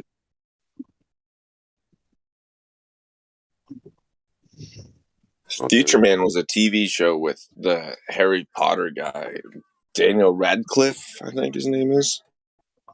You're a wizard, Harry. Really fucking weird show. Okay, then keep your secrets. Isn't that from Lord of the Rings, though? Yeah, he didn't sound like Frodo That's there at Elijah all. Wood, not Daniel Radcliffe. But they do look a lot alike. Hobbit.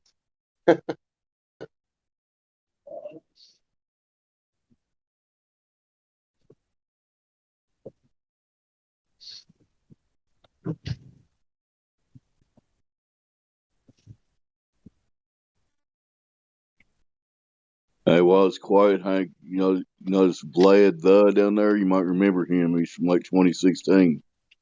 Can you talk, Vlad? Oh, gee. You probably remember if you talked to him. He did some hangouts and stuff. He's been a flat earther since at least 2016. Guess he can't talk right now, though. Oh, there you I'm here. I was just listening. You remember Hank, don't you? Say hi to Hank. Yeah, I talked to him the other day. What's up, bro? He vaguely remembers. I think he said he didn't remember me. I told him that's not going to hurt my feelings because it was only like maybe 2 or 3 times it came on my thing, but I remember other channels.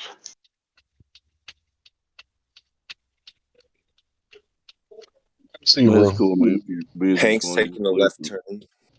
Just saying hi. Yeah, I just been listening. Yeah. Well, give us a good subject to talk about, and these guys will tell you everything you want to know about it. Okay, how about this? How about this whole black swan thing? Because this is something new to me. I was looking it up right now, and this is the first I've heard of this black swan. I'll take it real quick if you want to see it. Somebody put it up. What is it? Have you not seen it with your eyes, or? It's the first I've heard of this black swan stuff. Oh. Okay. Does anybody want to do it? I'll do it. I'll do a quick version of it for Vlad. He knows what's up. Did somebody put it in the chat? I'm not looking at the chat. Hold on. Somebody put the black swan up there, did they? I'm trying. All it is, Vlad, it's an observation that's repeatable. Obviously, you know this, but a guy named BMLSB, he's got a good channel if you want to check it out. But he does a lot of observations off the coast of California. And black swan is he's a foot above the water, and he's got the horizon. Thanks, Sachi. Are you looking at the voice text, Vlad? Yeah, that's the oil rigs. Yeah, you see those distance markers. Those oil rigs are just for distance. The Glovers will try to argue about the oil rigs, but they're just there to mark distance. They could just be 2-mile markers out there. You know what I mean? Mm-hmm. That second rig's 9.5 miles. Where's the horizon in that picture? Is it in front of the? Let me look at it again. I'm getting up out of the room. My girlfriend's laying next to me sleeping, so I had to get out of the room. Okay. I'm looking at it right now. Oh man. Man, read the text, and you will understand everything. Well, he's an OG. I think he needs all that. Yeah. I seen this the other day, and I understand it completely because It's a logical modus tollens. Have you heard of that? If P then Q, not Q, therefore not P. Oh yeah, see that's the first time seeing this stuff. You know, the whole. If the horizon is, or if the Earth's radius is 3959, you can rate that if you want to. If you want me to rate it. Yeah, I'm reading it right now. Anyway, where's the horizon at? At the 9 miles, that's behind it.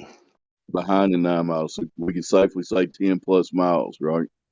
Yeah. You know where the globe horizon is supposed to be? 1.22 miles. Oh yeah, I know. That's the last one right there. That's the end of the argument. Well, the thing is, I have that video. Remember that video I did where it's from Fort Morgan in Alabama, and it's looking up the bay towards the city, the downtown Mobile, and it's 32 miles, and you can see the whole city, except for obviously the haziness that happens. And I was about 9 feet from the water up because I was obviously on a pier that was there, but yeah, you can see it 90% of it or maybe more. So yeah, I'm aware of all this. You have your own black swan. We have lots of black swans out there. This is just one that people got together and put in a logical argument and everything, and we share it and we show it to new people, and it's just easy to reference, you know. So, yeah. It's just an observation. You know, once you see a black swan, you can say all swans are white is a false statement. So globe equals a white swan.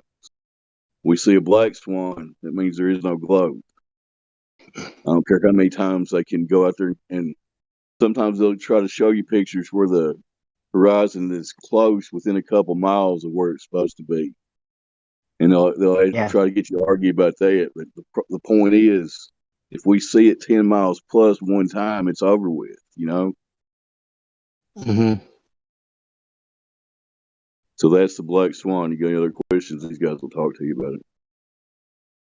Yeah, that's what I'm reading the thing where Iron says, does he know the logic what is called the black swan? You know, yeah, I get it now. It's just I mean, literally a couple days ago, as the first I've heard the reference of the black swan or the whole concept of the whole meaning behind it. I was like, where did this come from? That is the first I'm hearing this black swan reference. You know, it was, you know, obviously, yeah, you see all swans are white, but there is together. Get good credit to Quantum Eraser did the lion's share of the work. He's the one that put it all together and put it in that order and put it out as an argument back in 2020. And the Globers have hated it every day since. It gets under their skin every time we talk about it. That's why when somebody says black swan on here, we whisper black swan.